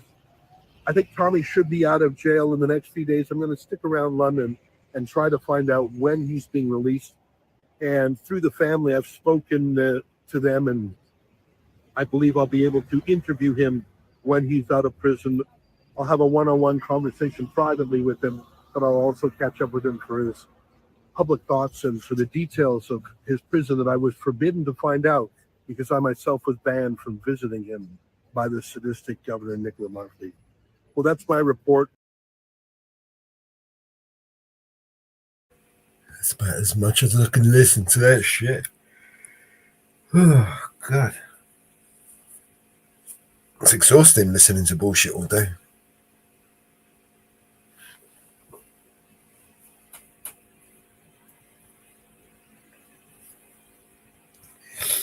Oh, God. So he was being released. Yeah. I bet you guarantee you they'll put him right back in. I think the bullshit was they ended up releasing a whole bunch of fucking hardened criminals, right? Just because they could have a whole wing to himself. That's ridiculous, man. They murders, rapists. Yeah, just let it all happen. Let's put some guy who won't take down a Facebook post video. Let's just release all these murderers and rapists, and we'll just have a whole wing, a whole prison, just one prison just for one person with a Facebook post. Yep, and they're arresting. Did you catch it? 30 a day for Facebook posts, online posts. They are arresting. Hey, JM, 30 a day. 30 a day. So how many prisons are you guys building?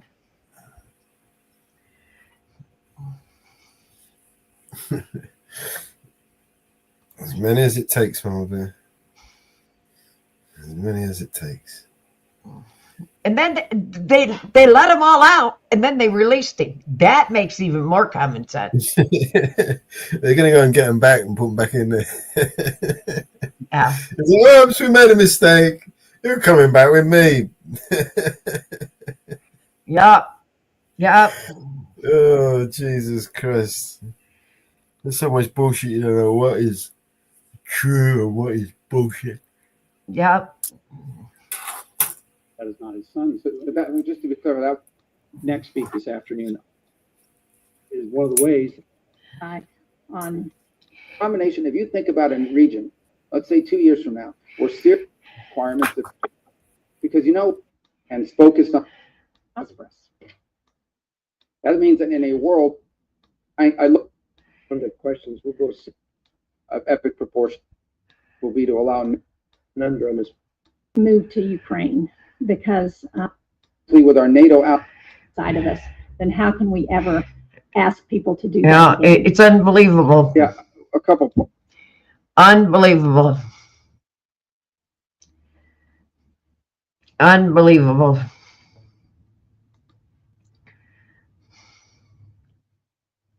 Potholes, for example, it's always gets worn into the right lane of a freeway. Oh, they're talking about potholes at the house. That's interesting. Let's talk about potholes at the house. Hey, guy. Let's talk about potholes at the house.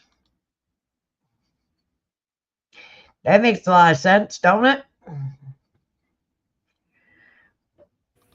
You know what we could do with more potholes? What we should spend the money on is more bombs to Ukraine.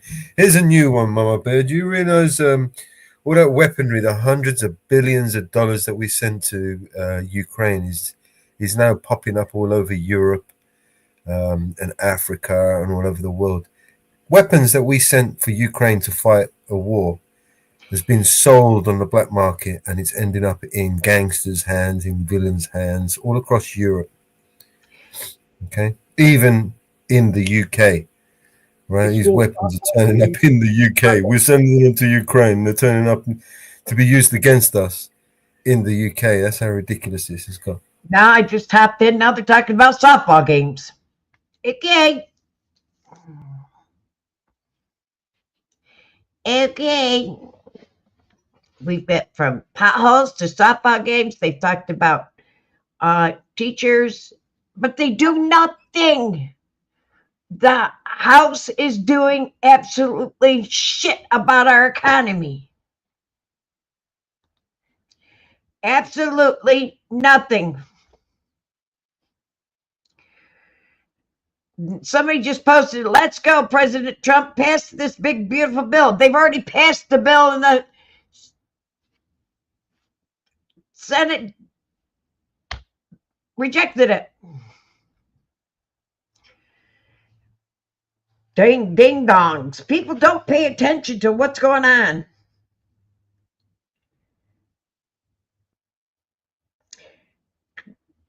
Keir Starmer discusses immigration in Albania. Now you're in Albania. Okay.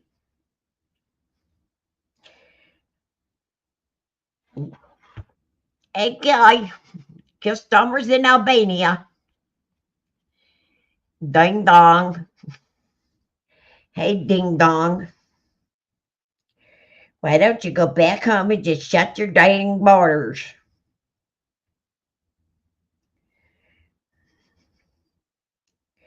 Is he that much of a ding dong?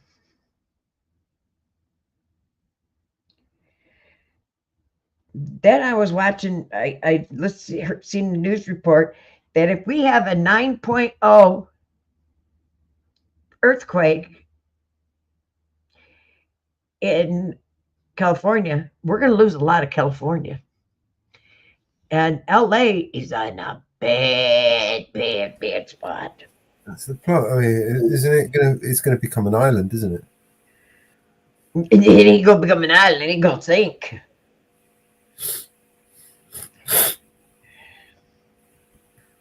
I remember that from Superman. Lex Luthor wanted to drop a few nukes along that fault line so he could make his own island. Do you remember that?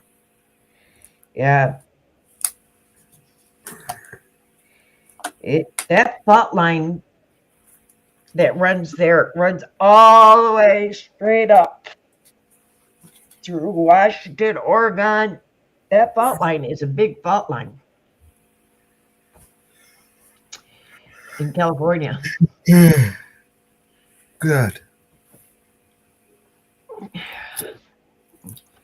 That is a big fault line.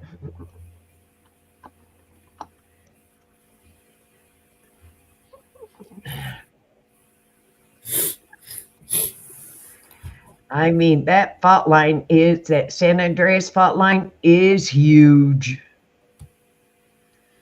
Yeah. I think we should send some more weapons to Ukraine. No, my tax money not going. No. No. You You've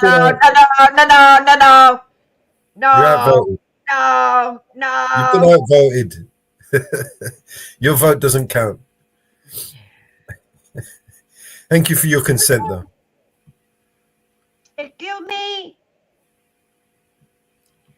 Why doesn't my vote count? Because it's not relevant. Huh?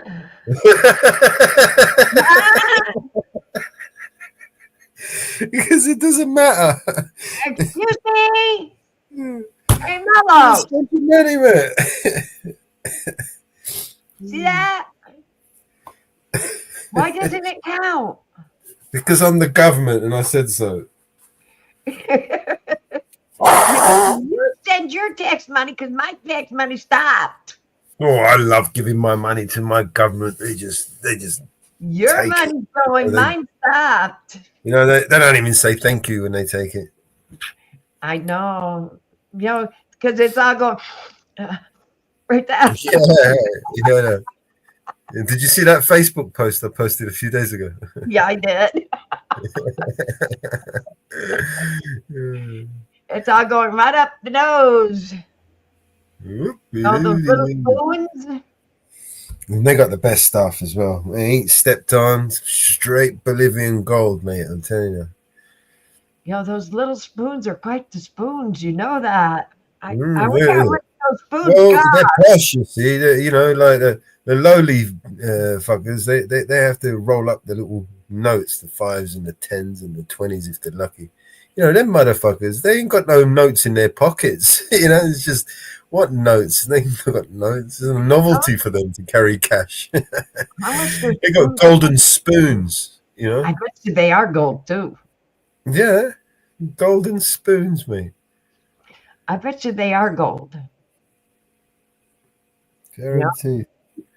Platinum, gold. And I bet you they're gold.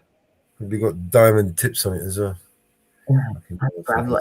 I didn't see the gold. I didn't see diamonds. I just they weren't silver, so they're not platinum. They're gold. Nothing will shock me with these people. You cannot shock me with anything they do. Nah. That was floating around Twitter. Oh my God. And some of the things that were posted afterwards. Oh my I God. love the one where they were dancing and getting their hair off and having a party. That was brilliant. They were hilarious. I didn't go on TikTok to see what that just Twitter was enough. Just Twitter was enough. That was hilarious. What was floating on Twitter was hilarious. Oh shit. I don't know if you've seen it, AJM. I don't know if you've seen what was going on. It was hilarious. They were caught red-handed. I don't think they expected the press to come walking right in. They didn't expect them. No, I think they just ambushed them. And they were caught red-handed. Yeah. They were caught red-handed with it. And then, you know, they carried on with all the meetings. With all the meetings. And it got even more hilarious. You know?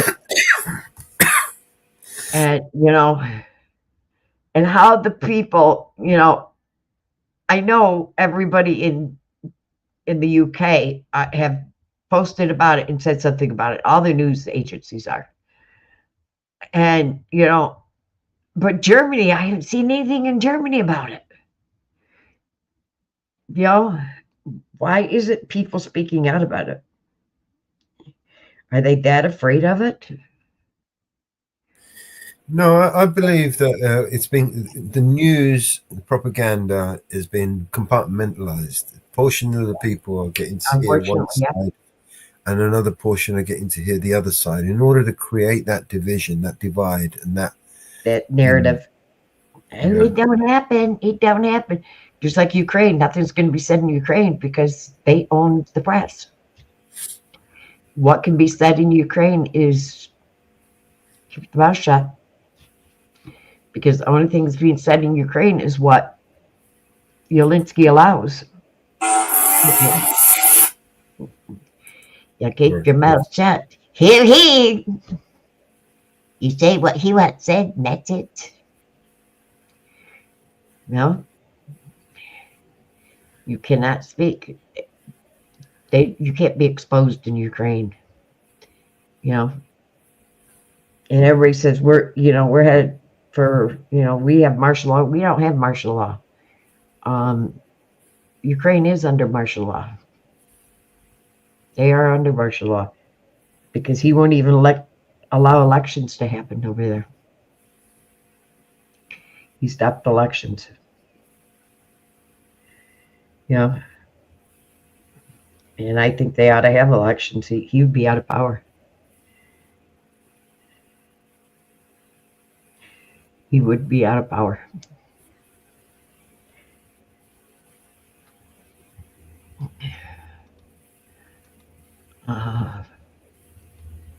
Let's see if I can find that news report I've seen this morning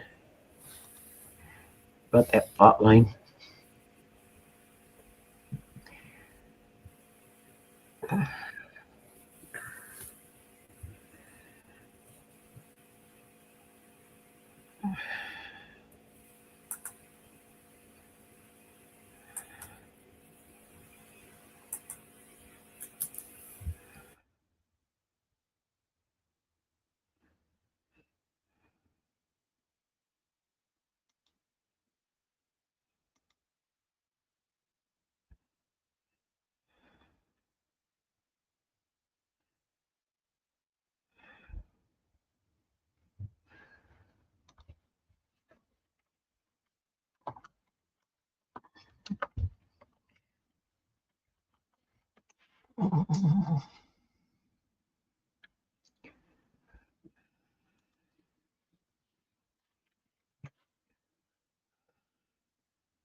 Earthquake Singapore.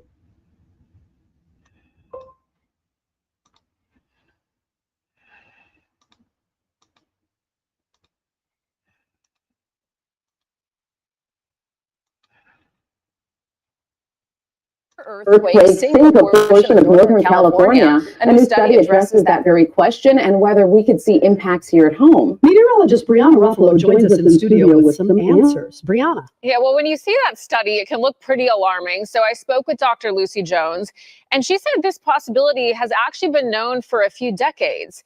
Now, this new study calculates the risk of where and how much land could sink. But the bigger concern is not a monster quake for the Pacific Northwest.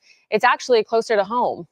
The Cascadia fault line is the focus of a new study, breaking down the flooding potential a 9.0 earthquake could bring to the Pacific Northwest and the Northern California coastline. It's a fault about 700 miles long, running from Northern California all the way up to Vancouver, British Columbia, capable of producing a massive quake, which was last seen in 1700. Dr. Lucy Jones says while we would still see damage for coastal areas, this fault line is offshore, so the heaviest shaking would be underwater. So basically all of the coast of Northern California, Oregon, and Washington will be like the San Fernando Valley and the Northridge earthquake.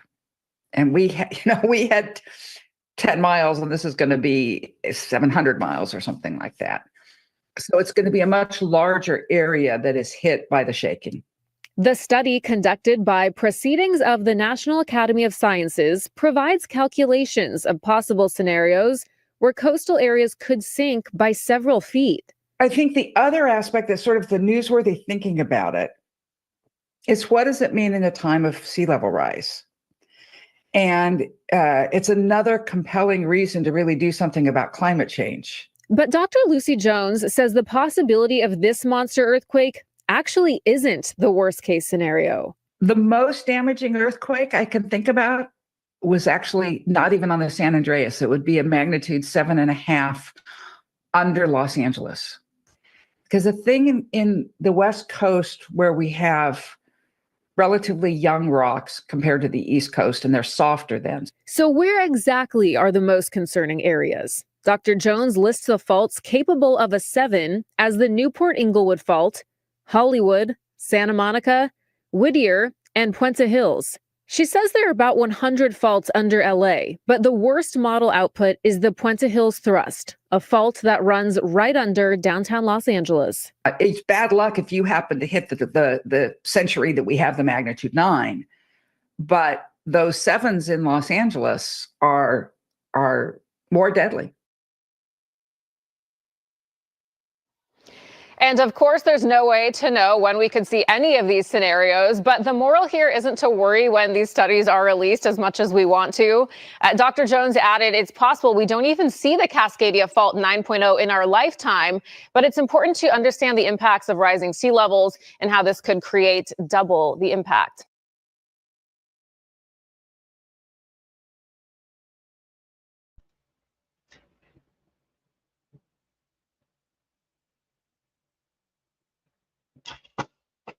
I hope I don't see it in my lifetime. but it scares me because I have family in LA.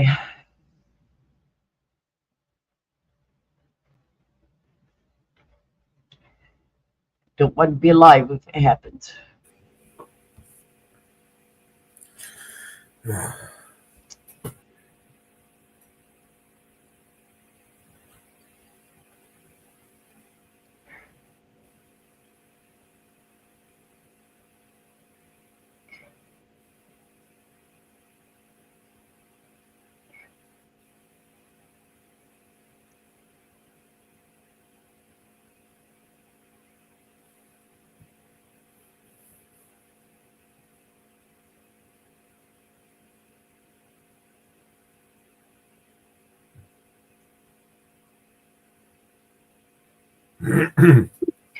What do you think of that, fellows? Brilliant.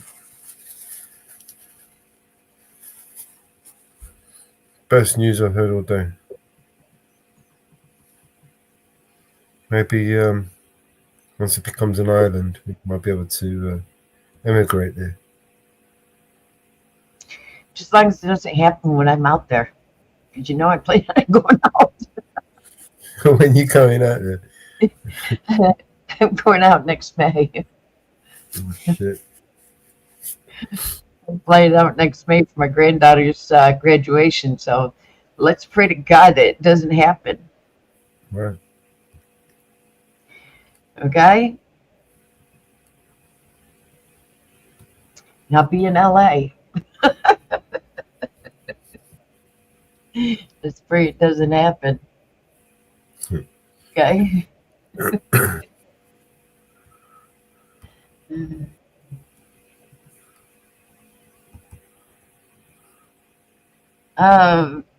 RFK testified before Senate Appropriation Committee. Really? Oh, let me see if I can find it.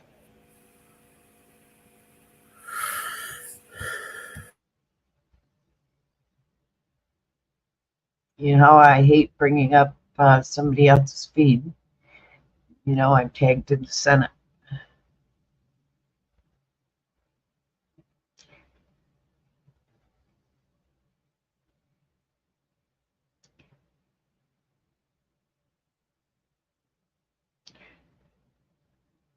Let me go to the Senate.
That would take action.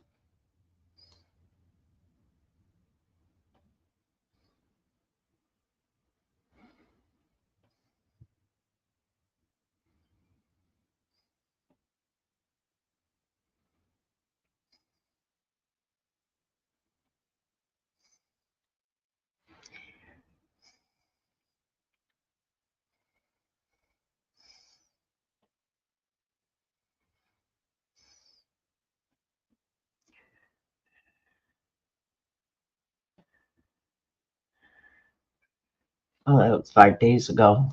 Testified.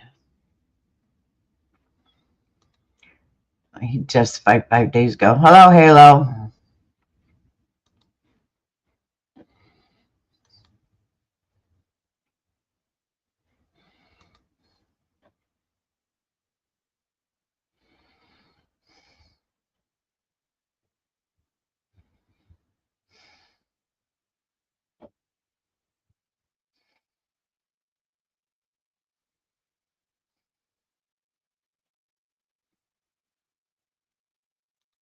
That was 5 days ago.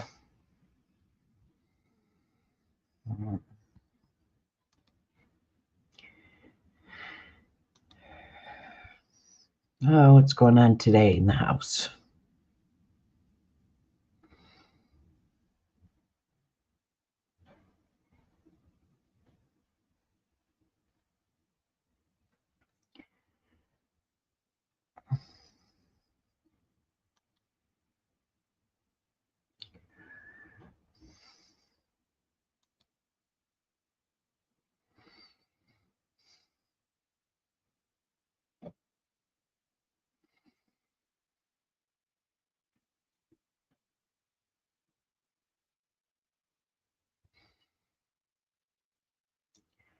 Not much.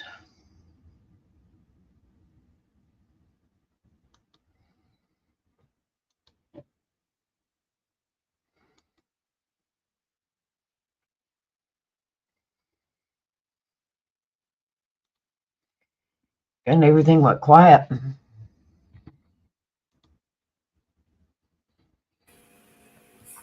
Yeah. Should put some music on. I want to play something else. No, it's almost noon. That's why everything went quiet. Oh, let me look at something.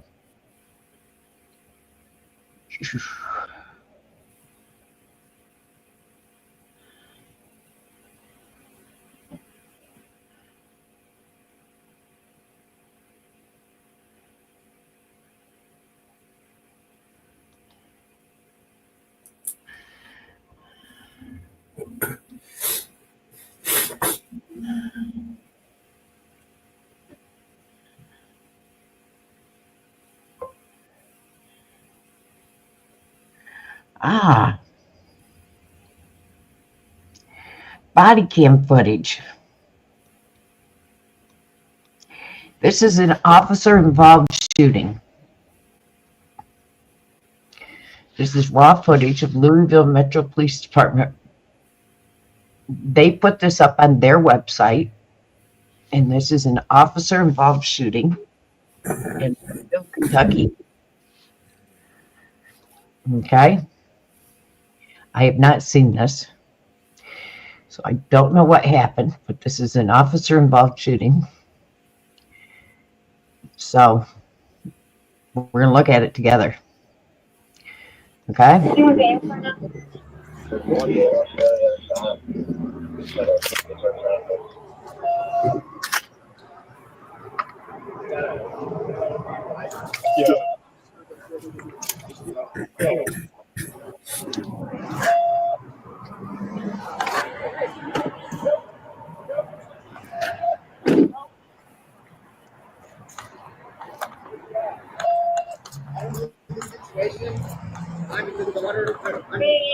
seeing Lincoln. Houses are in the front bedroom on the right side of the house. They were looking at the house. I didn't know you guys could hold that.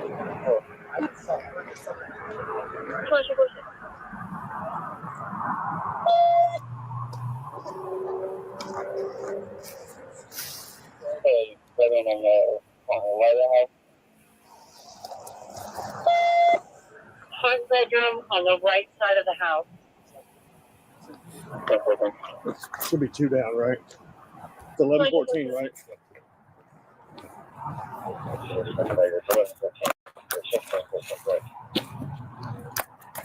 Suspect. The car running. They didn't want to get his car. He came running from this one. You want to clear this car?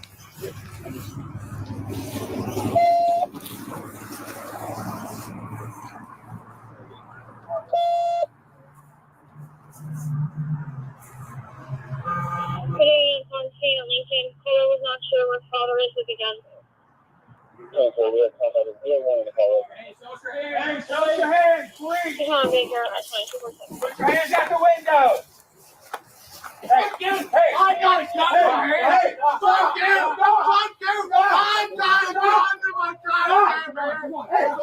Drop the gun. Drop the gun. Right for you. Yep, on you. Hey, drop the gun. No! Fuck you! Just drop it, man. Goddamn house! What's going on, man? Talk to me. Goddamn house! Talk with me. Talk with me. Talk with me, man. Daniel. Stand the fuck down! Turn your fucking lights off! Hey, drop the gun. Hey, drop the gun, man. Do me a favor. Drop it for me, man. No! Drop it for me, man. No! Please. Don't do this, man. Don't do it. Daniel, my name's Jacob. Daniel. Daniel, my name's Jacob, man. Oh. My name's Jacob. What? Turn your goddamn lights What's going on? What's going on, Daniel? What's going on? Tell me, man. What's going on? Talk with me, man. Come on, Daniel, please. I don't want you to do this, man. Hey, boys, let's back up. Let's slowly back up. It's just Turn him. your lights off. Just him. Turn them off. Turn it off. Turn it off. I'm gonna go across. I got you. Yeah. Hey, Daniel, my name's turn it off. Daniel, my name's Jacob, okay? Turn it off. My name's Jacob, man. Get them out of the house. Hey. Get them out of the house. Turn it off. Hey, talk with me, man. Turn it off. Talk with me. Fucker. I tell you what, turn it off. You got the gun, I'll turn my light off. Okay? Turn it off. You got the gun, I will. Turn it off. No. Turn it off. I'm not going to turn it off, dude. Daniel, man. Turn it off. What's going on? Yes, sir. We're trying to get the mother spread out of the house. It's in my phone. I'll turn one light off, but I got you going on. How do you want to come out? Put the lights down. That's it, man. Put the lights down. Right to the front, right here. Daniel. Put it down. You're doing good, boys. You're doing good. Listen.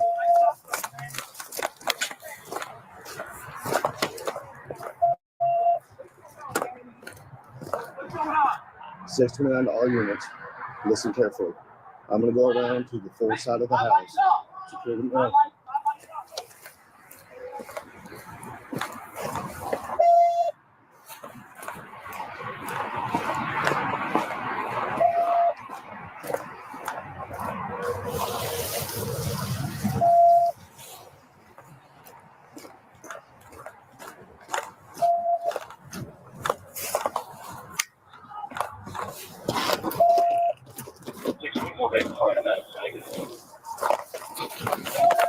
I can't get around.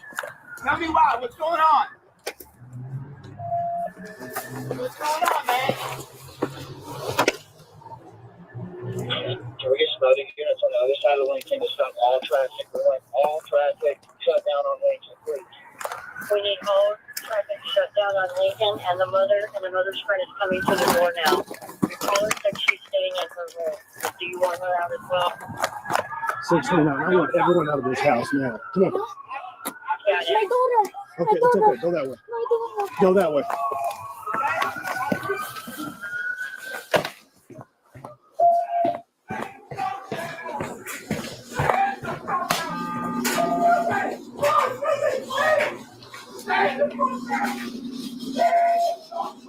$629. Be advised, I am in the house.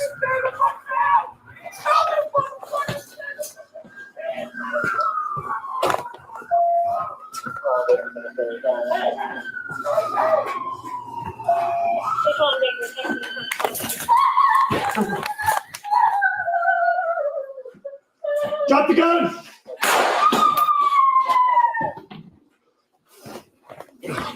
Fuck! Show me EMS code 3, shot fired. Yeah. Huh? Yes. I got you. Hello, I shot out of his hand.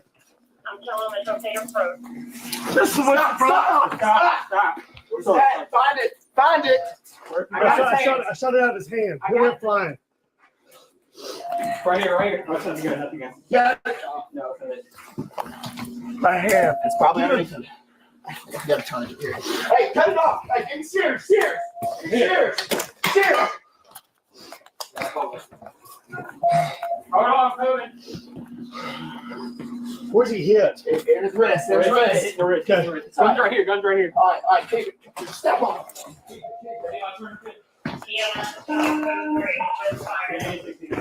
6, we're not going to cancel tones, just so it cuts out on the chaos. Start at 6:20, please. 20 to the location, please.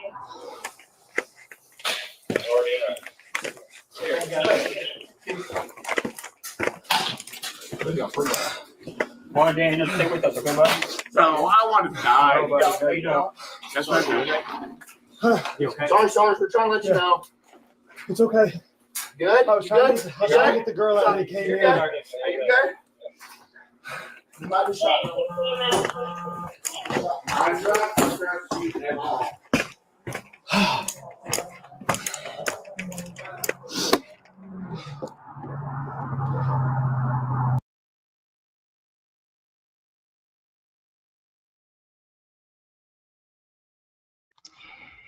He never even announced himself into. You press the wrong button.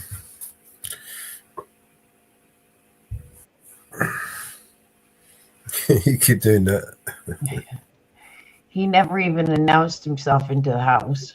No. And they said he had a gun, but I actually didn't see in the body cam that they provided. I didn't see him with the gun. Even though they said there's a gun, I didn't see it. He just walked out of the room. Body cam doesn't show anything. No, it didn't.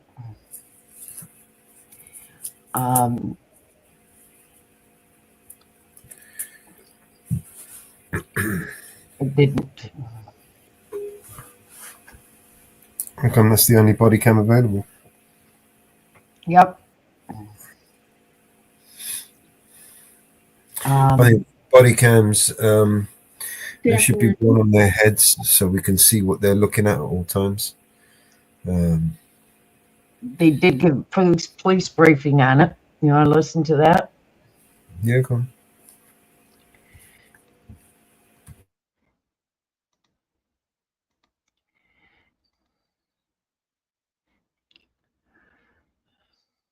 Is Emily McKinley, the Deputy Chief for Louisville Metro Police Department. So today we're going to go over an update from an officer-involved shooting that occurred in the 1600 block of Lincoln Avenue, and that was on April 26th. Again, everything I say right now is very preliminary. This is still an ongoing investigation. This is also an active criminal investigation. There were charges that were placed on an individual based off of this incident. So this is active in court, and everything that we say right now is preliminary, and there is still an ongoing investigation. So things can change. On April 26th at approximately 10:30 p.m., LMPD officers responded to a 911 call from a home in the 1600 block of Lincoln Avenue. The caller said a male in the home was intoxicated, had gotten into an argument with someone else inside the home, had retrieved a firearm and armed himself. And also during that 911 call, fires a shot into the floor of the home. When officers arrived on scene, the male was in the driveway, and officers encountered the male in the driveway. He was armed with that firearm. The male placed the gun to his head and engaged with officers verbally. He was visibly distraught during this engagement, and others were still hiding inside of the house. Officers knew that they had to get those individuals out of that house and get them to safety. They were still on the phone with 911 callers as officers were in their driveway. Officers acted very quickly, and they did get some of the individuals outside to safety. However, one individual still remained inside the home. And so an officer went inside the home to protect that person and to get that person outside of that house. While inside that home, the man re-enters the home and encounters the officer. The officer instructs the man to drop the weapon, which he does not, and he strikes him in the arm. The officer fires his gun and strikes him in the arm. The man was then taken to University of Louisville Hospital with non-life-threatening injuries. He has since been booked into Louisville Metro Department of Corrections with charges. our public integrity unit is the lead on this investigation. So we're going to go over some 911 calls. We're going to also show some body-worn camera video from the officer that's involved here. But first, I want to go over the Graham factors. So this is from Graham versus Connor, a United States Supreme Court case that established circumstances to assess the objective reasonableness of all officer-involved force and uses of force by police officers. So when officers are using force, they are going to assess the severity of the crime, the immediacy of the threat, the resistance level posed, and any potential flight. So if you recall, the subject in this case had already fired his gun into the floor, was armed with a gun, and was refusing officers' orders. So this is the circumstances that the officers were faced with. Again, this is another thing that is repetitive in our presentations on officer-involved shootings. So it's important that you all know our safety priorities, and we go over these with officers continuously. So this is a constant conversation in our agency. It's a constant conversation at roll calls, at trainings, and in conversations regarding tactical decisions in the moment. And so who is in the most imminent danger at the time, and who can control that situation now? And so and that kind of progresses through this line of progression. So victims and hostages have the least amount of control over the situation that they're in. Ultimately, the suspect has the most control through compliance with the directions from the officers.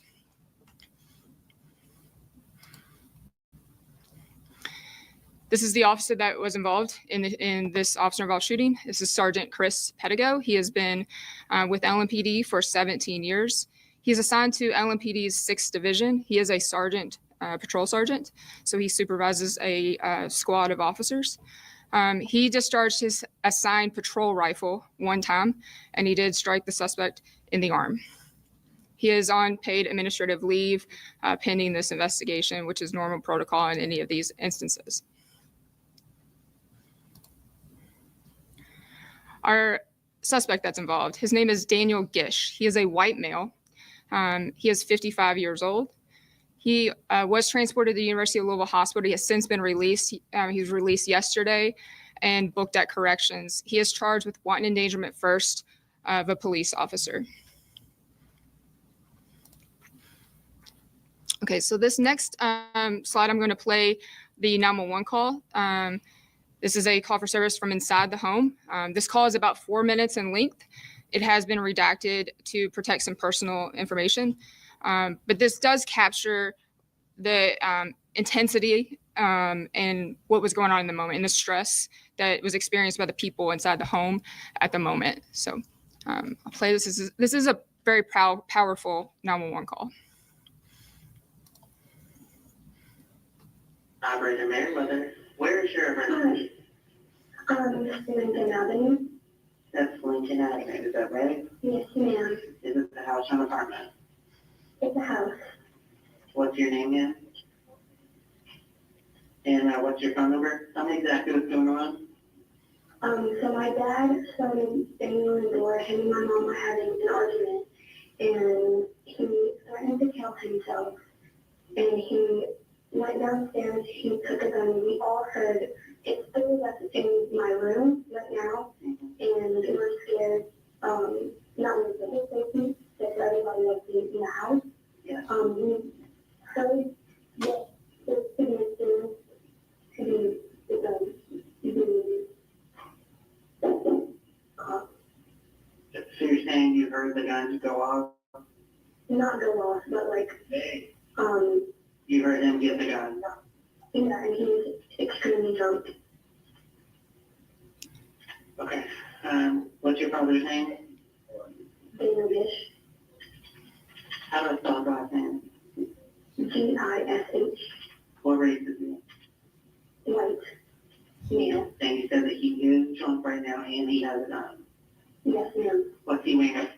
Thank you.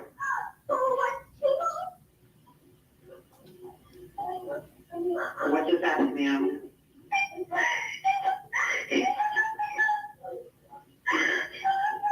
Did you just shoot someone, ma'am?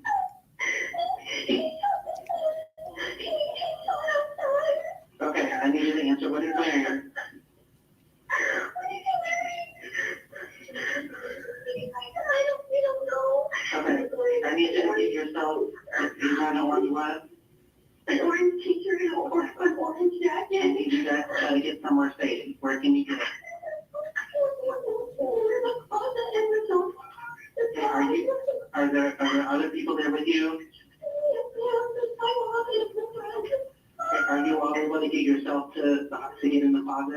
from where you are?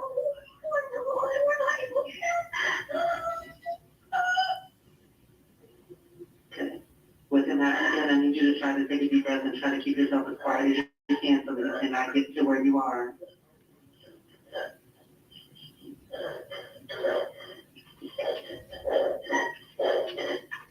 Give me 1 second. I'm trying to get them there to you, but like I say, try to keep yourself as quiet as you can.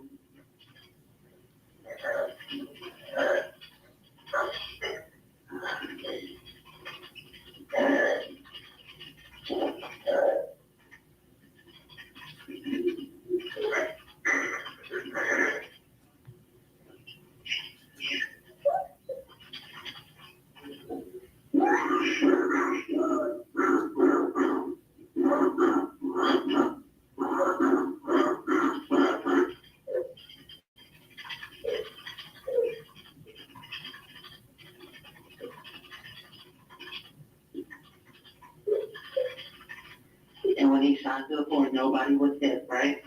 Okay.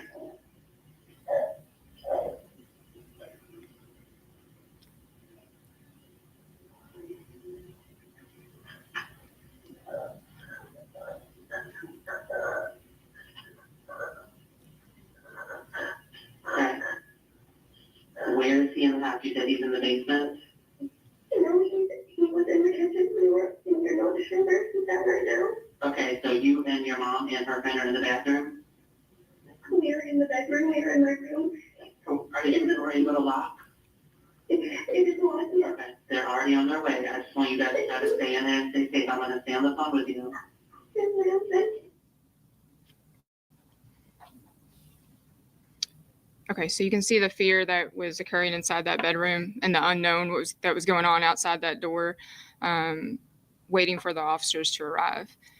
And so as that 911 call is coming in, as that the 911 call taker is taking that call, the call taker is relaying that information to the dispatcher that's communicating to officers who are arriving on scene. And so this video is of Sergeant Pedigo arriving on scene. He's arriving with other officers simultaneously, and you'll see that they make their way up to the house and they encounter the man in the driveway. Eventually, then you'll see Sergeant Pedigo make entry to the house, and then Mr. Gish also make entry to the house, and that's where the officer-involved shooting occurs. So we'll play this body cam video.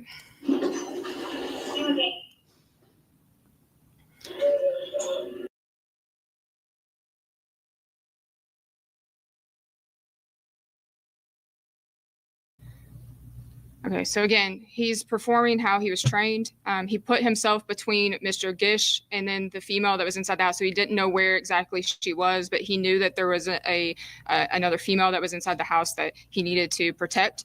And so what he's doing there is he's doing what we call plating. So he knew the female somewhere in that house. He knew that the back door is open and Mr. Gish could come into that back door. So he needed to put his plates, so his body armor, between where the female might be and Mr. Gish. So he was willing to take that risk and put himself in between her and him to try to protect her and to keep everybody safe. And so that's exactly what he did in this situation.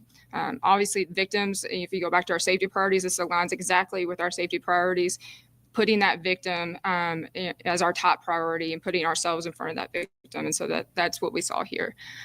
While this is totally unfortunate that this happened, we don't ever want any officer involved in this. This has, I'm sure seeing this and hearing this, not just for Sergeant Pedigo, but all of the officers involved, I'm sure this has a visceral effect on them as well as the family that is involved here. Nobody wants to go through anything like this. However, we're grateful that no lives were lost and that no one else was injured. Our officers do outstanding work every day, just like this. These are calls that we get every day to protect people, and we put our lives on the line every day. Our officers do, and so we are grateful for them, and we're grateful for when we see training like this kicked in. We're really proud when we see that happen in this way. Even though we do, put our lives on the line and we strive to protect this community, what we need most though is continued help and support from our community. We alluded to some recent violent crime earlier before this press conference started, and we want to talk about that with you all. We work tirelessly every day to protect the community, keep people safe, protect constitutional rights, and we need help with solving some homicides. And so I want to go over that with you all, and then we'll get into some questions after that. So over the past 7 days, Good. She looks scared. we had 7 incidents that resulted in 7 people losing their lives. So 7 people have been killed over the past 7 days in Louisville. 3 others were injured. One of those injuries was very critical. And so I want to go over these 7 incidents to give you all a little better context to what's going on. Many of them we have cleared and we have solved with arrests. Some of those you are familiar with, but we do need the community's help with some of those, still with getting some information as far as what occurred and trying to provide some closure to families that have lost loved ones recently. So first, if we go back to last Wednesday, there was a homicide in the 600 block of South 28th Street. This is in LMPD's 1st Division. The victim was Montana Scott. He is a 20-year-old black male. He was deceased from multiple gunshot wounds. We need to help identifying suspects involved in this case. So anyone who has information about the shooting that took place in the 600 block of 28th Street last Wednesday on April 30th, we need help solving Montana's homicide.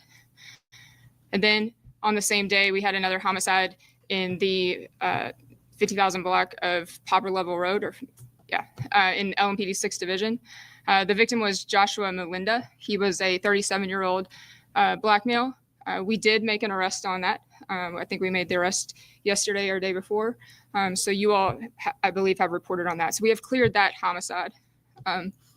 Then on Oaks Night, there was a double homicide. It was a triple shooting, actually, double homicide, and then one non-fatal shooting that occurred in the 2700 block of West Broadway. So this was in Kroger's parking lot. This is in the 1st Division. So 2 deceased individuals. One was a 28-year-old black male. One was a white female that was 21 years old. And then one non-fatal shooting, which was a 28-year-old black male as well. We need help solving that homicide. There were hundreds of people present when the shooting occurred. There were also several police officers present when the shooting occurred. Officers were on scene trying to clear this lot as this homicide occurred. There were several shots fired while officers were right on scene. We know that occurred in an area where there were people around. We understand that people ran and people fled when that happened.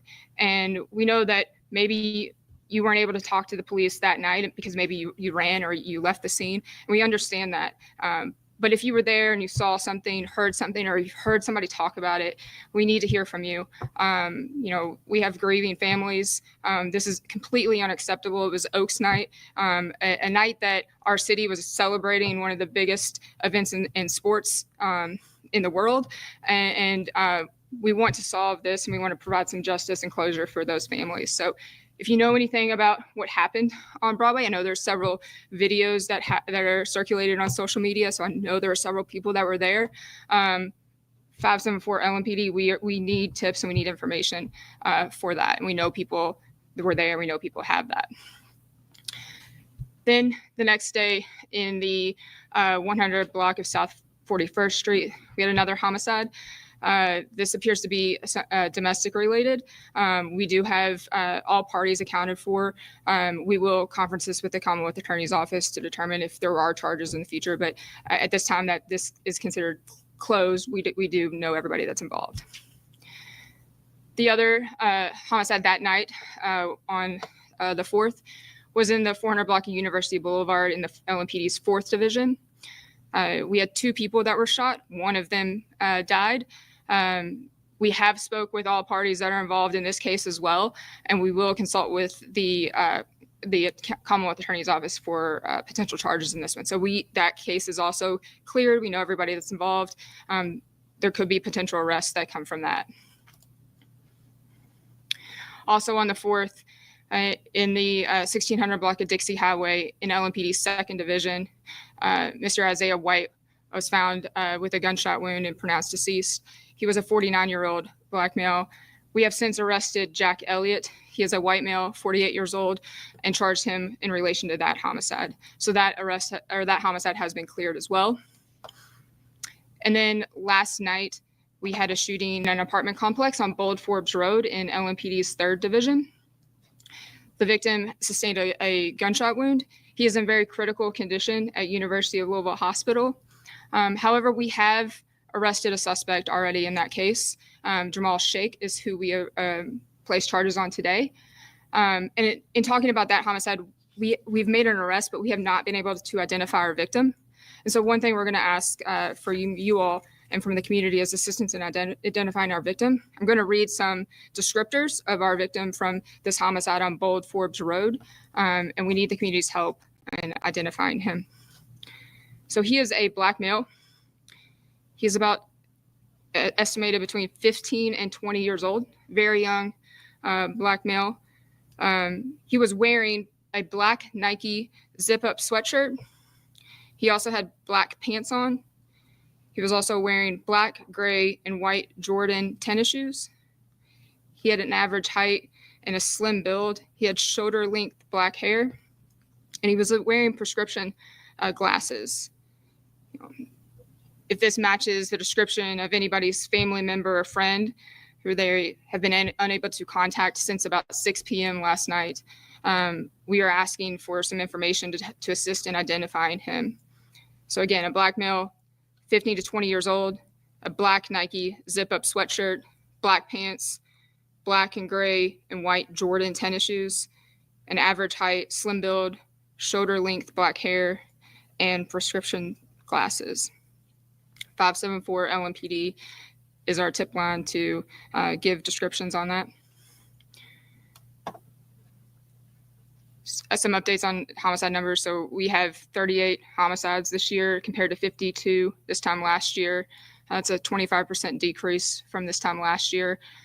We are grateful for that decrease, but when we have weeks like this where we have several incidents back to back to back, that is heartbreaking. It's heartbreaking for our detectives. It's heartbreaking for the community and the families that we encounter on a day-to-day basis when we have to deliver news like this. So we want to provide justice and closure to these families. And our clearance rate this year, our detectives are doing a great job. We've solved and cleared about 50% of our homicides this year. That is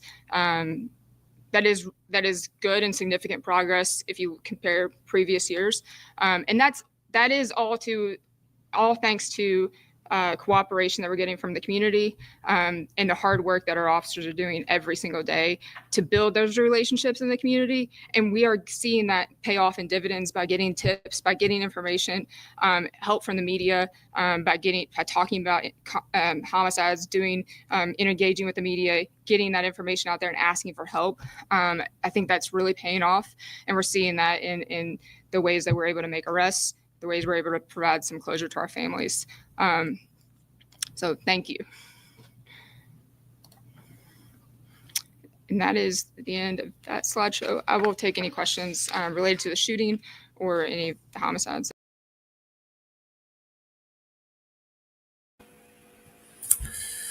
All right.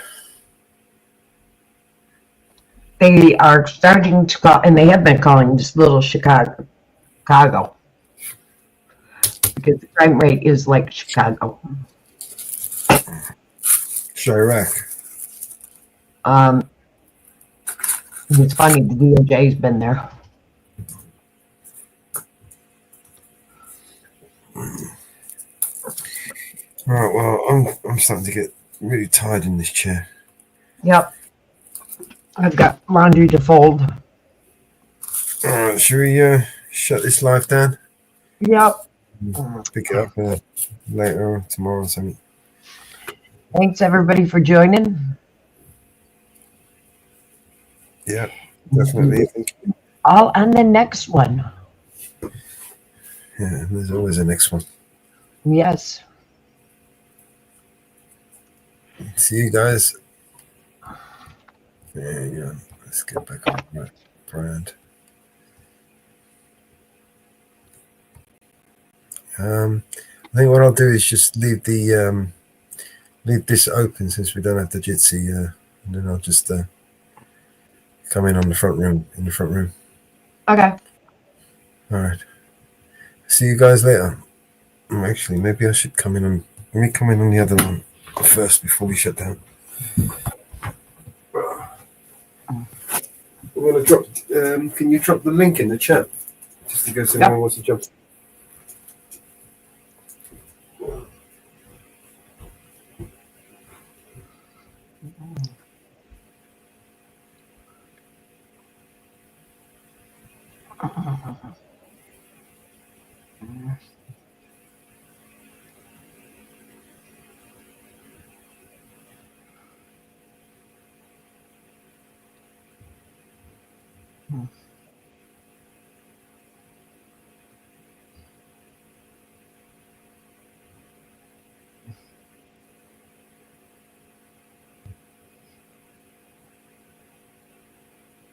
All I hear is new chain, big house, fast car, it's so boring. And all of that is lies, man, it's so corny. Death threats coming every other day for me, but I don't believe a word, that shit is ghost stories. Hi, my name is Mellows, welcome to the show. If you are easily offended, then you probably should go. My resolution to lose is who my new music is triggered. And just 1 million views on YouTube is 2 big middle fingers. I don't apologize or compromise, I quantify the figures, cause I'm optimized for making a killing and getting bigger. Had the fire all along, I needed fuel and a flicker to light the fuse to the mixture of the rumors and liquor. They got nothing else to do but try to cut me with scissors. But what's a blade to a building made out of iron and pillars? Go ahead and cry me a river, cause I've been dying to go swimming. And I'm decided to find it funny when they whine, cause I'm winning. I just tell the truth, it's up to you to love or dismiss it. I'm just pointing out what I feel that the game has been missing. And every time I open my mouth up, you get offended. You say that talk is cheap, but then you act like it's expensive. You can't afford to speak your mind, afraid you'll get rejected by some strangers on the internet whose lives are all pathetic. I was surrounded by people who just pretend to be down, and then I blew up off a record. No one's friends with me now.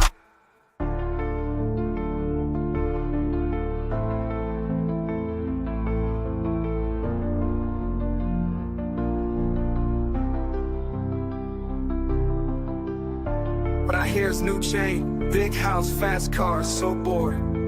And all of that is lies, man, it's so corny. Death threats coming every other day for me, but I don't believe a word, that shit is ghost stories. Hi, my name is Mellows, welcome to the show. If you are easily offended, then you probably should go. My resolution to lose is who my new music is triggered. And just 1 million views on YouTube is 2 big middle fingers. I don't apologize or compromise or quantify the figures, cause I'm optimized for making a killing and getting bigger. Had the fire all along, I needed fuel and a flicker to light the fuse to the mixture of the rumors and liquor. They got nothing else to do but try to cut me with scissors. But what's a blade to a building made out of iron and pillars? Go ahead and cry me a river, cause I've been dying to go swimming. And I'm deciding to find it funny when they whine, cause I'm winning. I just tell the truth, it's up to you to love or dismiss it. I'm just pointing out what I feel that the game has been missing. And every time I open my mouth up, you get offended.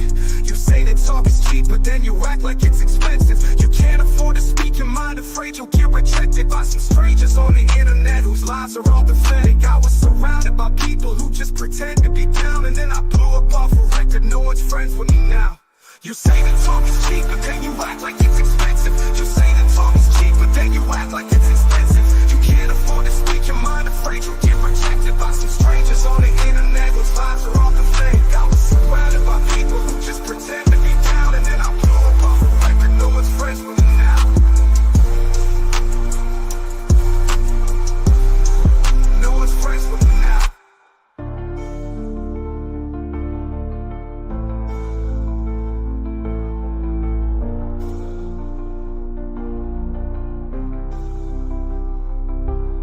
Can't afford to speak your mind, afraid you'll get rejected by some strangers on the internet whose lives are all pathetic. I was surrounded by people who just pretend to be down, and then I blew up off a record. No one's friends with me now.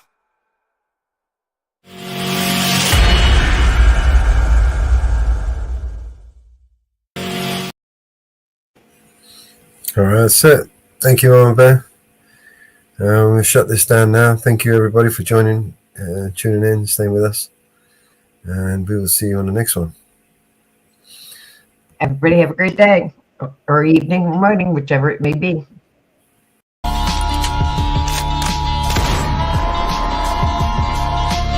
This is your emergency broadcast system. All civil unrest has gone global.